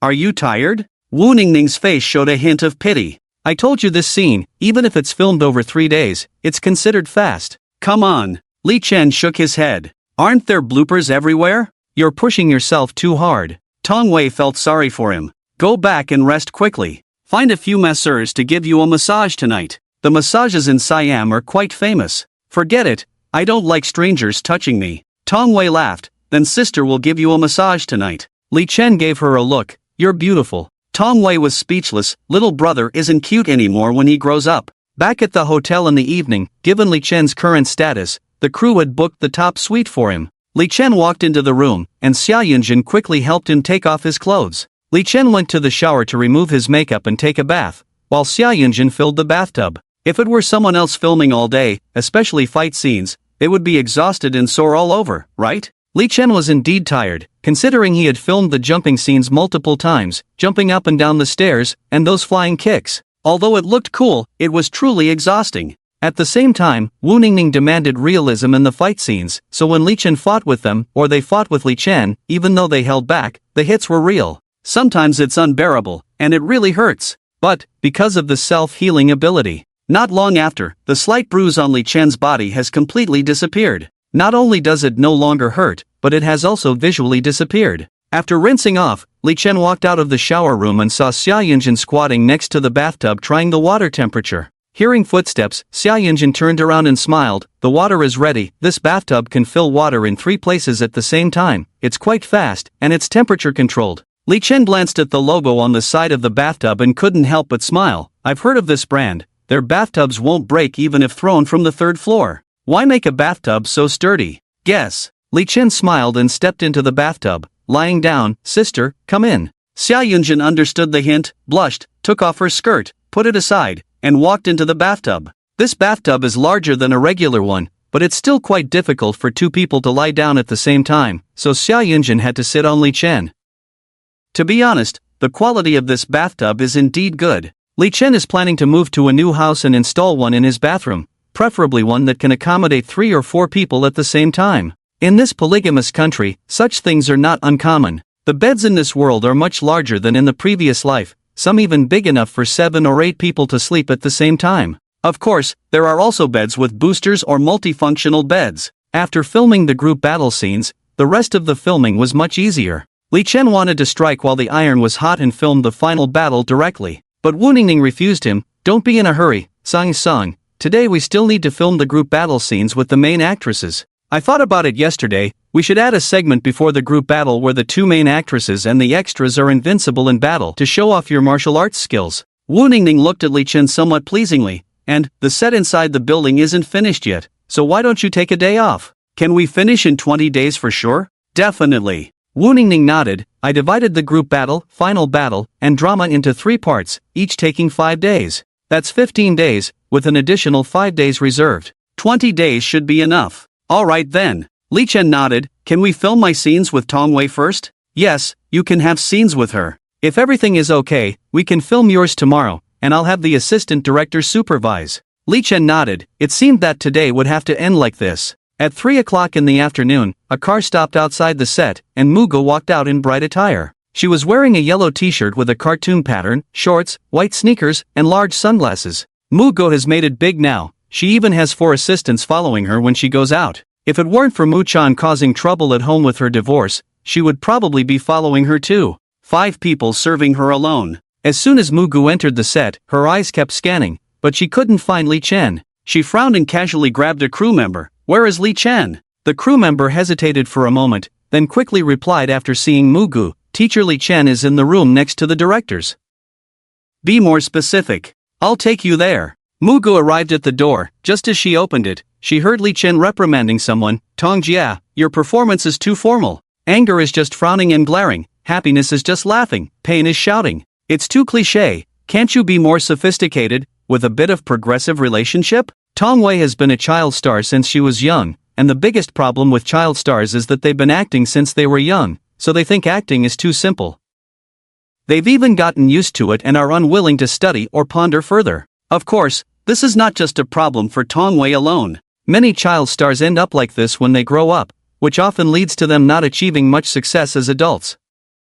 Tong Wei sat at the table, bowing her head and murmuring, "Don't worry, let me think." Brother. Mugo cautiously greeted Li Chen, who smiled when he heard her. Sister Tong, Mugo is here, you think for yourself. Your performance should engage your brain a bit more, go deeper, don't just stay on the surface. Mugo was happy to see Li Chen approaching but was surprised when he said, "Let's go, I'll take you to do makeup and change clothes." Mugo was taken aback as Li Chen led her forward. She looked at Xia Yunjin following behind, then at Li Chen. Huh? In such a hurry? Yes, let's finish shooting quickly. I just got off the plane, Mugo weakly retorted. No more nonsense. Oh. Guided by Li Chen, Mugo and Xia Yunjin entered the dressing room to do makeup. The two beautiful young girls were naturally radiant and did not need elaborate makeup. While doing makeup, Li Chen asked, "Do you know all your lines?" I glanced at them, but haven't memorized them. Muga felt embarrassed. "I've been busy with variety shows these days, no time to memorize the script." "Alright," Li Chen sighed, "let's shoot what we can first,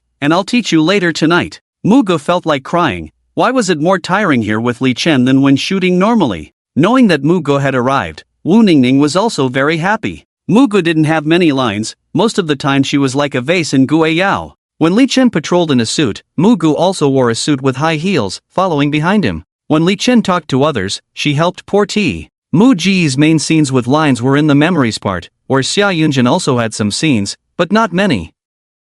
However, it was Mu Ji's first time wearing such mature women's clothing, with mature makeup, looking quite intriguing and fresh. The pants paired with high heels made Mu Ji's legs look very long, commonly known as legs longer than life. In the evening, after finishing shooting, they returned to the hotel. Muga was about to take off her clothes when Li Chen said, "Don't take it off yet." Muga smiled and turned around, leaning on the table to unbutton her shirt. "Brother likes this outfit? Then I'll take it after filming." Li Chen walked up and hugged Mu Ji's waist. "You'll probably get tired of it after filming." "Sister," Muga looked at Xia Yunjin, "let's buy some professional clothes later." "Ha? Oh," Xia Yunjin blushed. "Young people really know how to have fun." 30 minutes later. "Muga, sister, quick, help me. I'm going to die." Muga was always the first to provoke and the first to beg for mercy. She had a big appetite. After Li Chen's guidance for a night, Muga had mastered all her lines. Although Xia Yunjin had never acted before, being with Li Chen and Muga made her more natural. She just had trouble with her positioning and camera sense. In simpler terms, she didn't know where to stand and often blocked others' faces. But that was okay, they could mark the floor. The shooting process went smoothly, with only the final big battle left. In the plot, 1 and 2 first fought Li Chen. Undoubtedly, they were no match for Lei Ming. Later, 3 and 4 also finished off the lackeys and rushed over. Under the siege of the 4, Lei Ming retreated step by step, until he had nowhere to go. Lei Ming loosened his tie, slowly rolled up his long-sleeved shirt. "I didn't intend to kill you all, but since you're so aggressive, don't blame me for being ruthless." After speaking, the muscles on Lei Ming's body suddenly surged, emitting a fierce low growl like a wild beast, echoing throughout the entire hall. The 4 main characters subconsciously took a step back. The versatile number 3 exclaimed in astonishment, "Tiger leopard thunder sound, muscles and bones resonating?" Number 4 couldn't help but laugh, "Ancient martial arts? Breathing technique?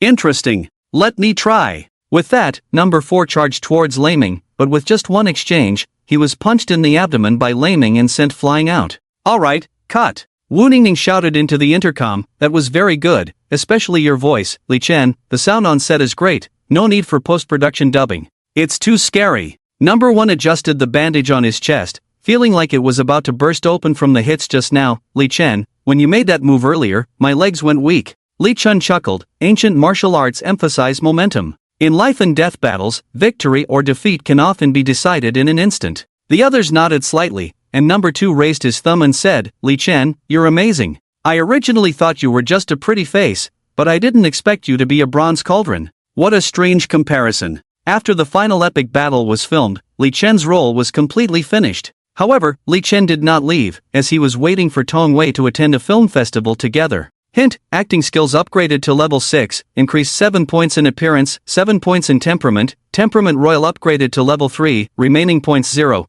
eyes upgraded to level 10, remaining 5 appearance points. Please choose other categories: smile, fingers, skin, body proportions, body fragrance, hair, teeth, or continue to upgrade eyes. Every 10 points increase by 1 level. Li Chen lay on the sofa in the rest area, smiling as he read the system prompts. Compared to before, he had also added hair and teeth. Would there be gene shapes in the future? Endless possibilities? As for continuing to upgrade the eyes, the cost effectiveness was too low. The royal temperament compared to the noble temperament was just an added layer of dignity. In reality, this dignity came from power and background. With Li Chen's current status, he could not fully display the royal temperament. As for his eyes now, Li Chen glanced at Mu Gu, who was eating melon seeds on the side, and stared into her eyes. Mu Gu was stunned for 3 seconds, then blushed and whispered, "There are many people coming in and out of the rest area. If you want to come in, wait for me to change into a short skirt." Li Chen, suppressing the urge to stab Mu Gu with a fruit knife, he pointed to himself and asked, "Do you see any changes in my eyes?"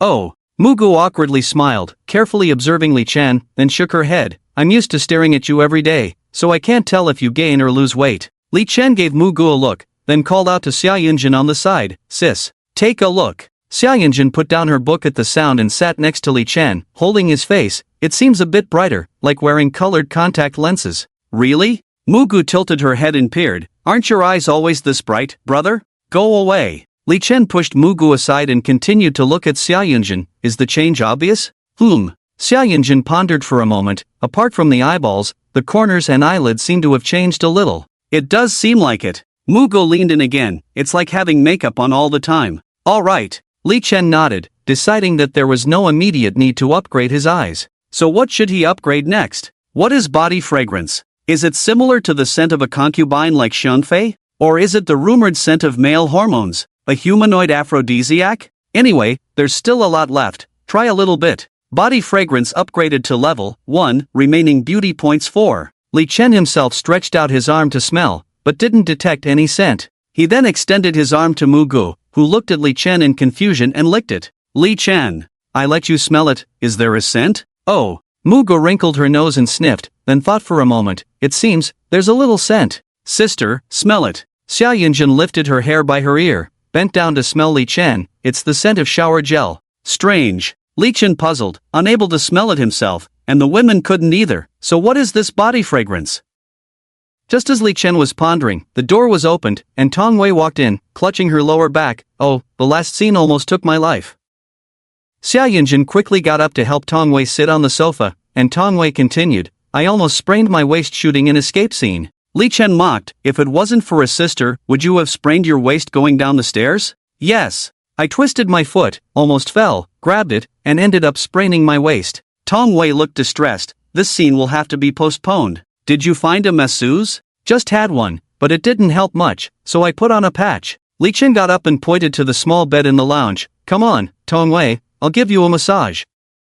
You know how to massage? Tong Wei looked skeptical. Would someone like Li Chen voluntarily give a massage? Yes, very professional. Li Chen nodded, with Xia Yunjin and Mugu chiming in. Tong Wei was skeptical, but she came to the edge of the bed and lay down. Li Chen pressed on Tong Wei a few times through her clothes. Tong Wei initially felt sore, about to cry out, but the soreness quickly turned into numbness, like an electric shock. Her voice changed instantly. Tong Wei was so scared that she immediately shut her mouth. Li Chen's massage skills were real, not just about sensuality, but also about promoting physical recovery. In just a few minutes, Tong Wei felt much better.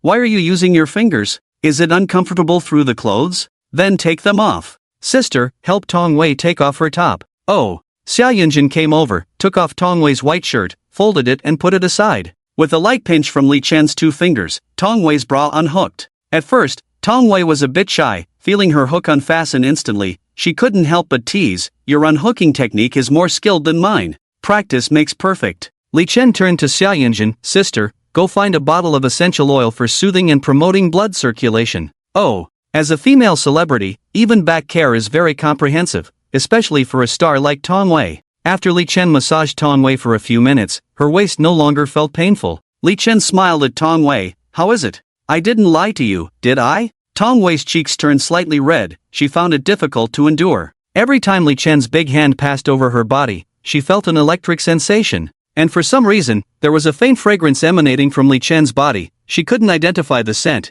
but after smelling it for a while, she felt itchy in her heart, and slowly, even below. Thinking of this, Tong Wei couldn't help but curse herself. Tong Wei, oh Tong Wei. You are really hungry. Why is your mind full of such things? But Li Chen is getting more and more attractive. No, can't think about it. Thank you, Yunjin, help me put on my clothes. Okay, sister. Li Chen looked at Tong Wei in confusion. Not going to massage your ankles? No more, can't do it anymore. Tong Wei blushed and shook her head. I need to go to the bathroom. I was just about to go. Okay. Li Chen nodded. Tong Wei took a few steps and returned, picked up her phone and said, come on, little brother, let's take a picture together. Li Chen was puzzled, wondering if you don't need to go to the bathroom again? After taking 2 photos, Tong Wei blushed and left. Mugu walked over with a smile.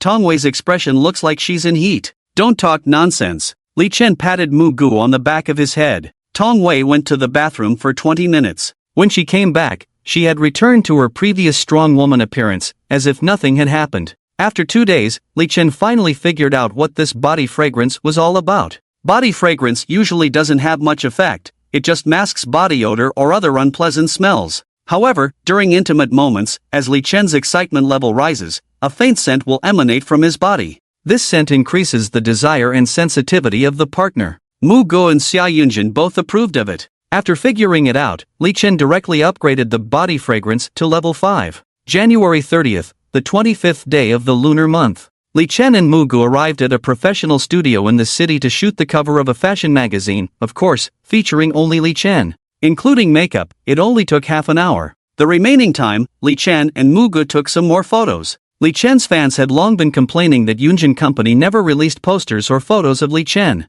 They were forced to buy posters from the mall or standees outside the store. In the second half of last year, Mu Go appeared in various web dramas and TV series, gaining a lot of fans, but she had no time to shoot posters or photos. In the evening, it was the Asia-Pacific Film Festival, and during the day the two were taking photos in the studio. Neither of them took any provocative photos. Li Chen didn't even take any topless photos, just kept changing clothes. Because the number of photos was not enough, they had to be together. Of course, the main reason Li Chen agreed to the shoot was to level up, as the skill of modeling had been around for too long. Modeling skill upgraded to level 5, increased 5 points in appearance, 5 points in temperament. Body fragrance upgraded to level 10, maximum level, remaining 5 points in temperament. In the evening, Li Chen and Tong Wei went to the central part of Taijing City to attend the 2019 Asia-Pacific Film Festival Awards ceremony. As the name suggests, the Asia-Pacific Film Festival is an award ceremony for countries in the region, held in different countries each year, and this year it was held in Siam. The film First Love starring Li Chen and Su Yunjin was nominated for Best Actress, Best Score, and Best Screenplay. However, many people felt that it was just there to make up the numbers. Although First Love had high box office numbers, winning awards in this school-type genre was not easy. Moreover, the Asia-Pacific Film Festival was quite authoritative and wouldn't just give awards based on box office success. However, Li Chen was also nominated for Best Newcomer. Many people believed that Li Chen was a sure bet for this award. As the Spring Festival approached, it was already the peak tourist season in Southeast Asia. Taijing had attracted many tourists, and when they heard that Li Chen was coming, they crowded the entrance of the Grand Theater early on. The authorities had to contact the local government and dispatch a large number of police to maintain order. Although Tong Wei accompanied Li Chen to the event, she was not there for the film festival. She only had a small role in the movie. At the entrance of the Grand Theater, Li Chen found Ji Yunha and Su Yunjin and greeted them with a smile. The two were very happy to see Li Chen, with a joy of reunion.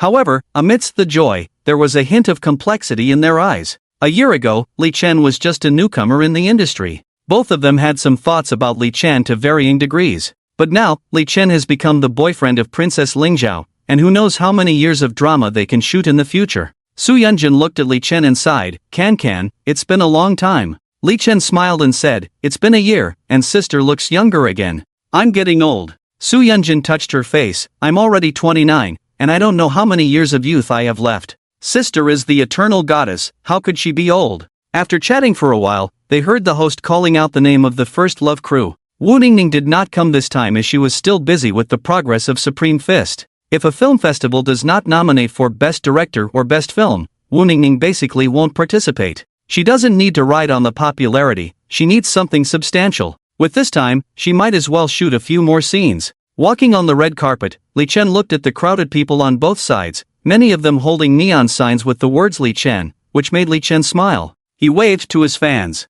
On the red carpet, Li Chen wore a black suit, white shirt, with a gentle smile on his face, exuding an extraordinary aura from the inside out. Even standing next to top beauties like Ji Yunha and Su Yunjin, they couldn't steal Li Chen's spotlight. Not only Li Chen's fans were always watching him, even other fans were also infatuated. I should have been a fan of Li Chen earlier, he's too handsome. Li Chen's fans let out a huge scream, crying and shouting. This excitement was understandable, as it was very difficult to see Li Chen in person throughout the year. Li Chen rarely participated in events all year round, and fans relied on Meng Kuei's operation of Weibo to get by with posting Li Chen's solo photos. But their good days were coming soon, as posters and photo albums would be released soon. In the live broadcast room, there were all kinds of cries and howls. The screen was full of comments like, "Brother is so handsome," "Brother's suit is killing me." It was so crowded and overwhelming that if all the bullet comments were turned on, you couldn't even see the people. However, when Li Chen disappeared from the camera, the bullet comments instantly decreased by 90%,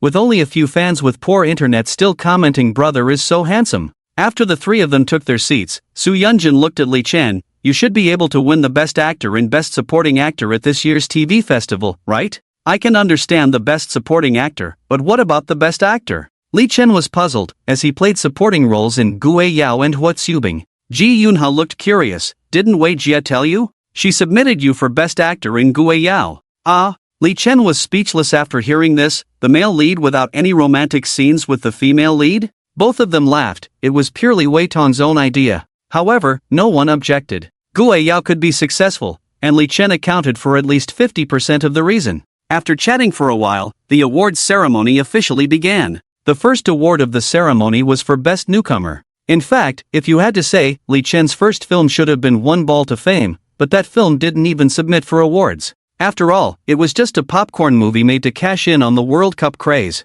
The winner of the 2019 Asia Pacific Film Festival Best Newcomer Award is Li Chen. The applause thundered through the venue, and this result was not surprising at all. Li Chen's acting skills, performance, and box office appeal, not to mention the best newcomer, no one questioned him being the strongest newcomer. Li Chen went on stage to receive the award, casually thanked a few words, and walked down holding the crystal trophy. Ji Yunha and Su Yunjin were a bit envious. Li Chen was curious, have you two never won before? I thought this award could be applied for. Ji Yunha. Su Yunjin raised a smile at the corner of her mouth. Little brother is not cute at all. Found a few photos in the style of female frequency, quite good looking. Help me bring a gift to auntie when you go home. Got it, Wei Jia. Bye. On February 1st, Li Qing, Xia Shuiwei, and Mu Chan were already waiting for the three of them in the airport parking lot. The family got in the car and headed to their new home in Xinghu Mansion. In the car, Li Qing introduced with a smile, our new home is very big now, cleaning it is a headache for the three of us.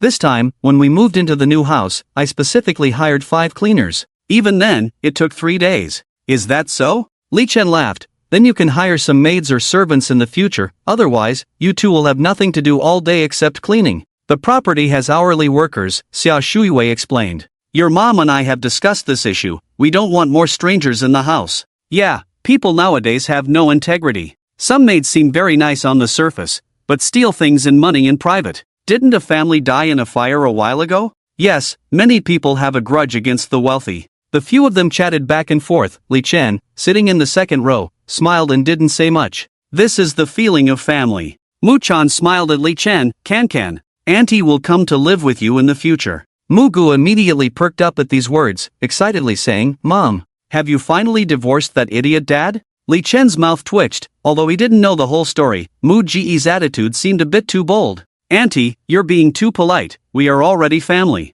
Mu Chan also ignored Mu Gu, nodding with a smile, yes. Li Qing also smiled, it's lively with more people, otherwise, living in such a big villa with few people would be lonely, and we wouldn't dare to leave the bedroom at night. While chatting, they turned onto the road leading to Xinghu Mansion. Li Chen sighed, is it this close? Yes, it's only about 10 kilometers from the airport to Xinghu Mansion, and there's no traffic jam. Indeed, not bad. Li Chen nodded. The vehicle entered the gate of Xinghu Mansion. The decorations at the entrance were very luxurious, and several security guards stood in the security booth saluting. The vehicle drove onto a wide asphalt road, with rows of Chinese-style villas on the side. When the vehicle was close to Villa 95, Li Qing introduced, the house also comes with a huge basement that can park 6 cars. The developer also built a storage room and a swimming pool. In the future, we can swim at home. Oh, great! Mu Gu was excited and pulled Li Chen in the front row. Brother, we can play in the swimming pool. Xia Yunjin quickly covered Mu Ji's mouth. This guy was too outspoken, and he might blurt out something shocking.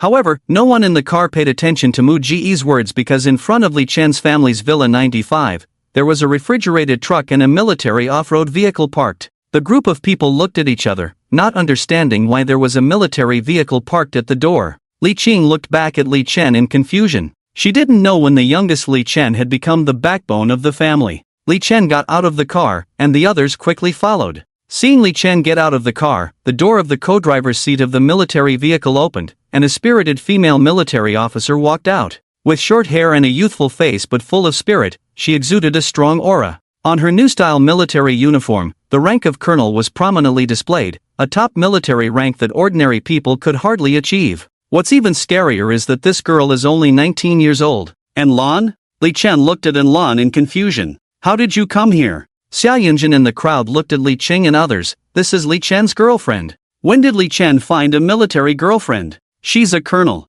Oh my god, isn't that equivalent to a mayor? Hearing that she was Li Chen's girlfriend, several people also approached. And Lan saw the crowd coming over and politely greeted them. Aunt Li, Aunt Xia, Aunt Mu, hello. The three were somewhat surprised. They had never met before, but why could this girl easily distinguish each person? Hello, hello. The girl looks pretty. Are you our classmate Kai Kai? And Lan smiled and nodded at the three, not answering their questions. It's almost Chinese New Year. Princess Lingzhao asked me to bring some New Year goods. New Year goods? Li Chen asked in confusion. Just some fruits and vegetables. And Lan explained. Oh, Li Chen nodded. Then let's move them. Mom, go open the door. Li Chen felt embarrassed, but Li Qing and the others felt embarrassed. But when they heard that even Princess Lingzhao herself didn't know whether to be polite or not, they hesitated. After all, in historical dramas, emperors never gave things to others politely. Your Majesty, why are you being polite to me? I don't want your things. Emperor, just take it, these are for the children.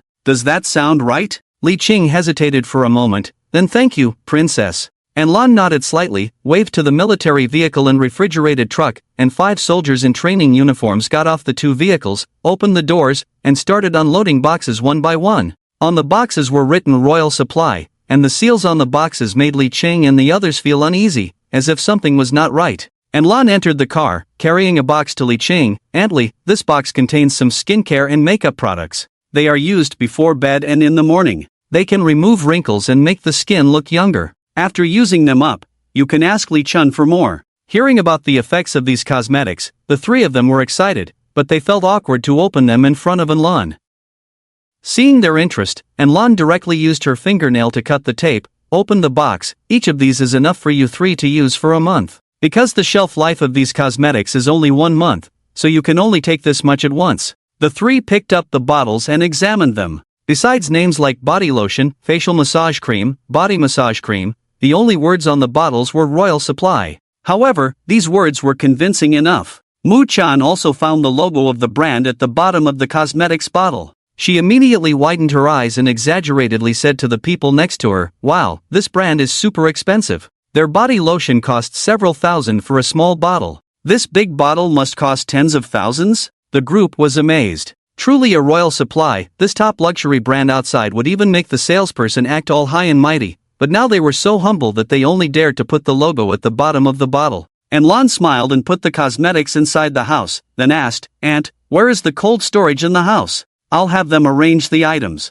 Li Qing shook her head repeatedly. "It's okay, I'll do it myself later. I don't want to trouble you." Li Chen shook his head. "Mom, you don't need to be polite to Lan. She's my girlfriend, your daughter-in-law." And Lan smiled and nodded. "Okay then." Li Qing was somewhat at a loss. "Let me take you there." Xia Shuiyue, Mu Chan, and others followed. Sitting on the sofa in the living room, Li Chen teased, "And Lan, are you misusing public resources and abusing your power?" And Lan's expression remained unchanged, but a hint of helplessness flashed in her eyes. In the old system, Your Highness should have the personal guards, distinguished guards, and assisting guards, the 3 guard forces.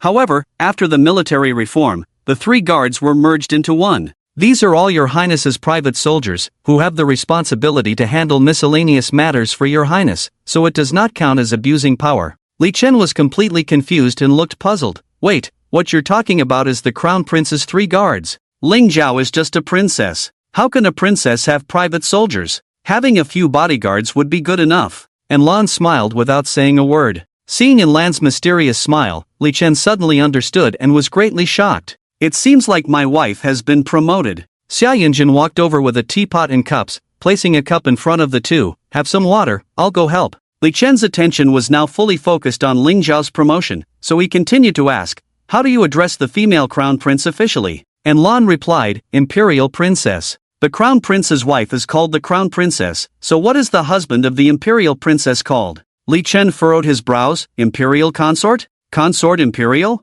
And Lan remained silent for a few seconds before speaking. "The crown prince holds half the power, with his own small court, known as the Eastern Palace. Therefore, the husband of the imperial princess is also referred to as the Lord of the East or Eastern Lord. However, others will still address you as Your Highness. I see. Li Chen nodded, realizing that he was just curious and asking casually. Thinking that he hadn't heard any official announcement, he asked curiously, has the formal enthronement taken place? Not yet. The enthronement ceremony is quite complicated, not only in terms of procedures but also in choosing an auspicious day. And Lan shook her head, but preparations are already underway. The Eastern Palace has been arranged, and Your Highness's army has been fully established. Will she be busier in the future? Yes. Okay. Li Chen nodded, originally thinking he was just a son-in-law, but unexpectedly became the Lord of the East. At this moment, Li Qing walked out of the cold storage room and came to the living room, exclaiming, "Why did you bring so many things? Fruits, vegetables, various meats, eggs, milk.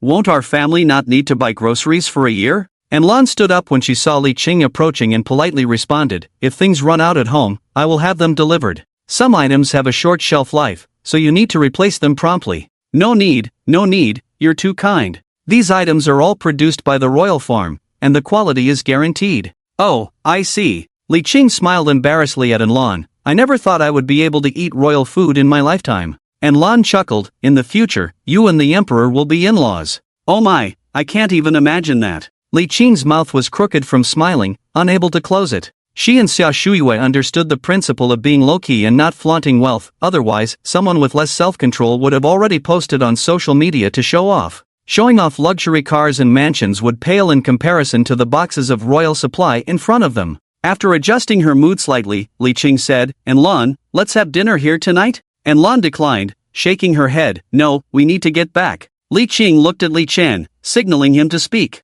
Li Chen nodded, "Let's eat first before leaving, there's no rush." And Lan looked at Li Chen and ultimately did not object. If she went against Li Chen's face, she might be dealt with next time. She was afraid. "Alright, sorry for the trouble. Auntie, I'll help you cook." No need. Li Qing shook her head and took out her phone. The residential property can help contact a professional chef. I'll just hire someone to cook. Okay. And Lan nodded. Not long after, the three chefs arranged by the property management arrived at Li Chen's house. Seeing the boxes of royal supplies, a young chef exclaimed, "Master, we can consider ourselves imperial chefs for a day." She then looked around and picked up a handful of rice to examine closely. The rice was red in color, crystal clear, and emitted a faint fragrance. The chef couldn't help but marvel, "Master, look at this red rice, it's quite beautiful. Put that down." The head chef's pupils dilated as he sternly reprimanded, "This is imperial rouge rice. Don't ruin this good stuff with your dirty hands." At 7 o'clock in the evening,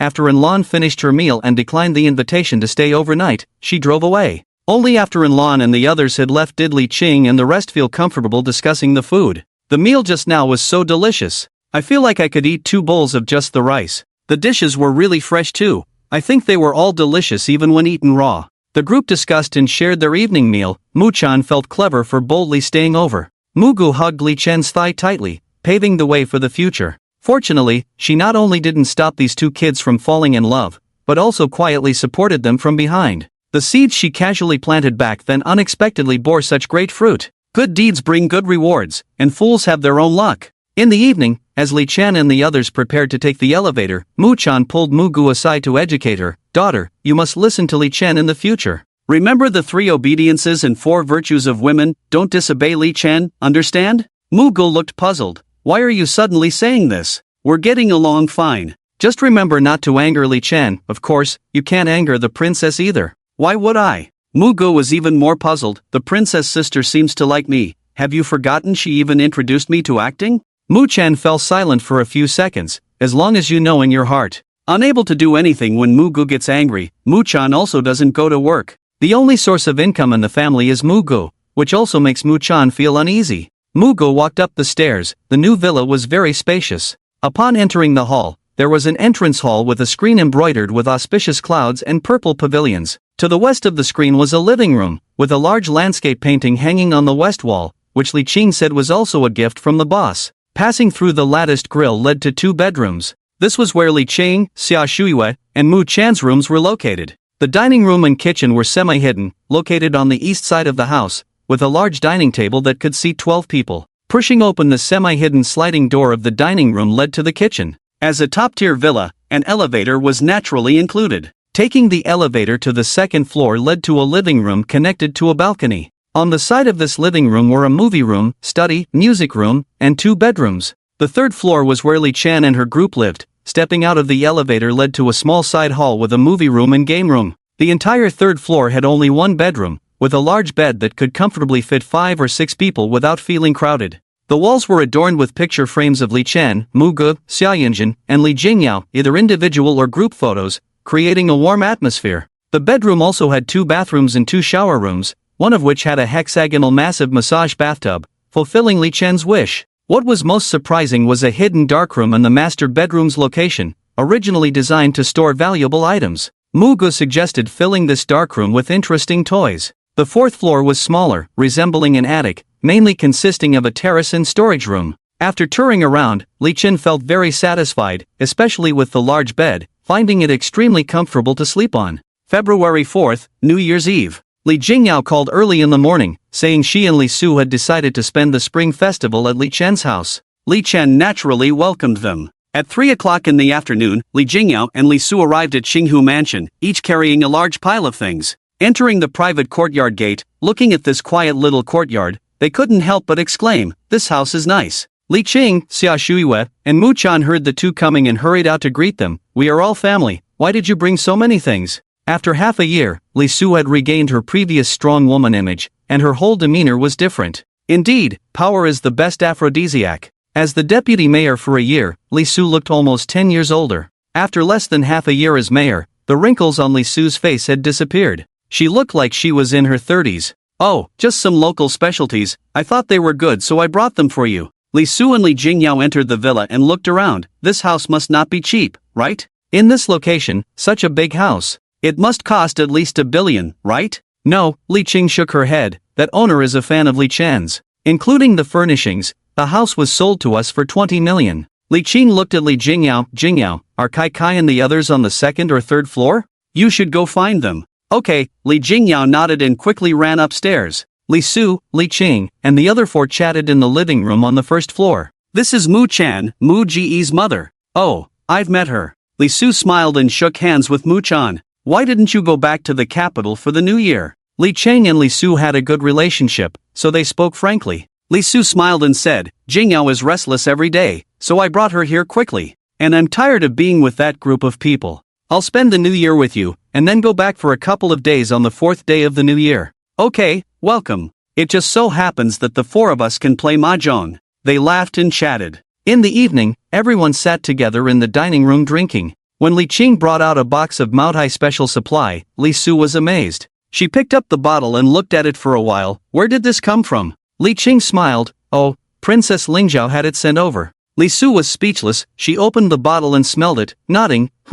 Special supply is indeed different." Xia Shuiwei teased, "Just thinking it's a special supply, you can smell the fragrance even before drinking it, right?" "Ha ha." Everyone laughed. During dinner, Li Qing curiously asked, "Aunt Li, how are things on your end?" Li Su smiled and said, "They value me highly up there. Not only did they promote me to mayor, in charge of all affairs in Nan City, they also gave me the power to mobilize the local army. I am currently slowly sorting out things in Nan City, and I estimate that in 3 to 5 years, I will be able to achieve my initial expectations. Are you planning to continue in Nanling province or transfer back to the capital or Jili? I have also thought about this question." Li Su pondered. Each has its pros and cons. Continuing in Nanling, step by step, is definitely more secure. After all, there are opportunities to make achievements. In the central government, it will definitely be beneficial for development, but power is limited, like walking on thin ice. Overall, I am more inclined to stay in Nanling, where I can better utilize my talents.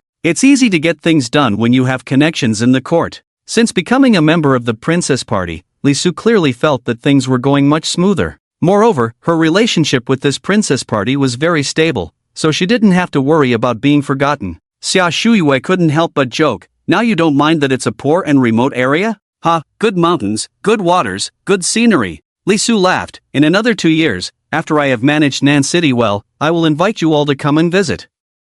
Great! Several people had a great time drinking at night, and Li Qing specially cleaned up a room on the second floor for Li Su to sleep in. Li Jingyao was also very happy. After all, it was like a timely rain after a long drought. However, what was out of line was that she felt herself becoming more and more sensitive. After it happened once, she couldn't stay calm at all, with only lewd thoughts in her head. Her shamelessness was almost catching up to Mu Ji's. However, this shameless feeling was quite enjoyable. The next morning at 11 o'clock, Li Jingyao finally woke up. Recalling the absurdity of last night, she felt a bit out of line. Was she really that hungry? Why was her reaction so intense? She tried to get up, but her legs and waist hurt with every movement, the aftermath of the out-of-line actions from last night. Struggling to get out of bed, she walked into the bathroom. The door opened, and Xia Yunjin walked in. "You're awake, sis." Li Jingyao felt a bit embarrassed. "I don't know what happened to me yesterday, sorry." Li Jingyao had several rounds of conflict with Xia Yunjin last night, and now she felt a bit embarrassed thinking about it.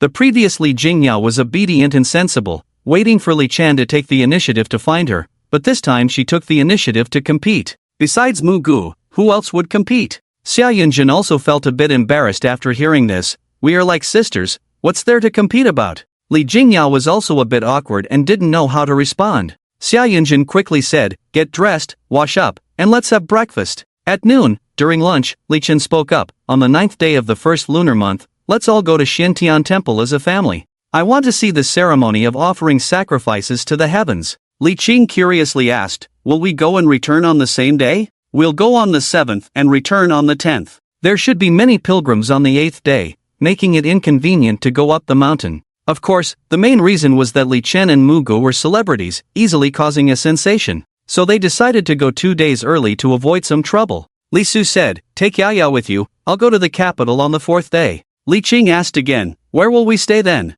Can we still book a hotel now?" "We won't stay in a hotel, we'll stay in the Taoist temple," Li Chen explained. "Lingzhao has a house in the temple." Upon hearing this, Li Su felt the urge to go as well, but she thought better of it. February 11th, the 7th day of the first lunar month. After lunch, the group got in the car and headed to Xiantian Temple. Before entering the mountain, they would pass through a small town where there were many shops along the street renting and selling hanfu. Mu Gu insisted on getting one, and Li Chen waved his hand to buy a set of hanfu for the whole family. Xia Yunjin chose a horse-faced skirt similar to before, and Li Chen said she looked good in it, which she remembered. Li Jingyao chose a jade green and pearl-colored Taoist robe, with a diamond-shaped hairpin on her forehead, giving off a somewhat heroic vibe. The young people chose very seriously, but Li Qing and Xia Shuiwei felt a bit embarrassed. Li Qing looked at some hanfu, liked them, but still refused. "I don't want one." "I don't want one either." Xia Shuiwei shook her head. "We are so old, isn't this a waste of money?" Hey, what do you mean?"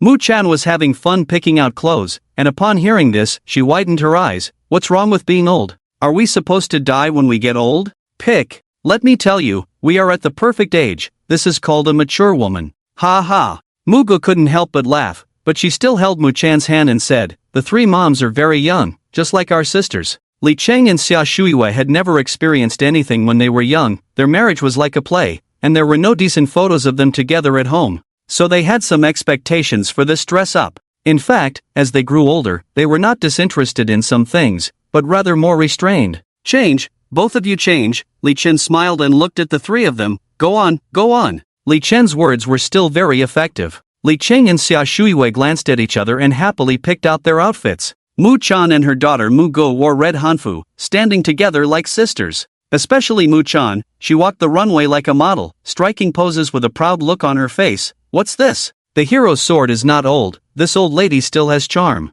Everyone couldn't help but chuckle and nod in agreement. Li Cheng and Xia Shuiwei were a bit shy at first after changing into hanfu, but upon entering the Taoist temple, they found that along the road to Xiantian Temple, there were young people dressed in hanfu everywhere. However, among the crowd, Li Chen's group of 7 had the highest looks, causing many heads to turn. Some even recognized Li Chen, crying out, "Emperor! Emperor! Look at me, Emperor!" Although Li Chen was wearing a simple black and white hanfu, it couldn't hide his extraordinary aura. Moreover, it accentuated his flawless face. What's more, Li Chen even bought a wig to wear. "Isn't that the emperor from Guiyao?" Li Chen waved at them with a smile, didn't linger, and led the group into Xiantian Temple. While many people were still distracted, Li Chen took out a card to open the door to the backyard. As they passed the screen wall, Li Chen noticed Xu Mingjin chatting with a group of people in a pavilion not far away. This group of people was also dressed in hanfu. Sitting next to Xu Mingjin were a man and a woman in purple robes, draped in white fox fur cloaks.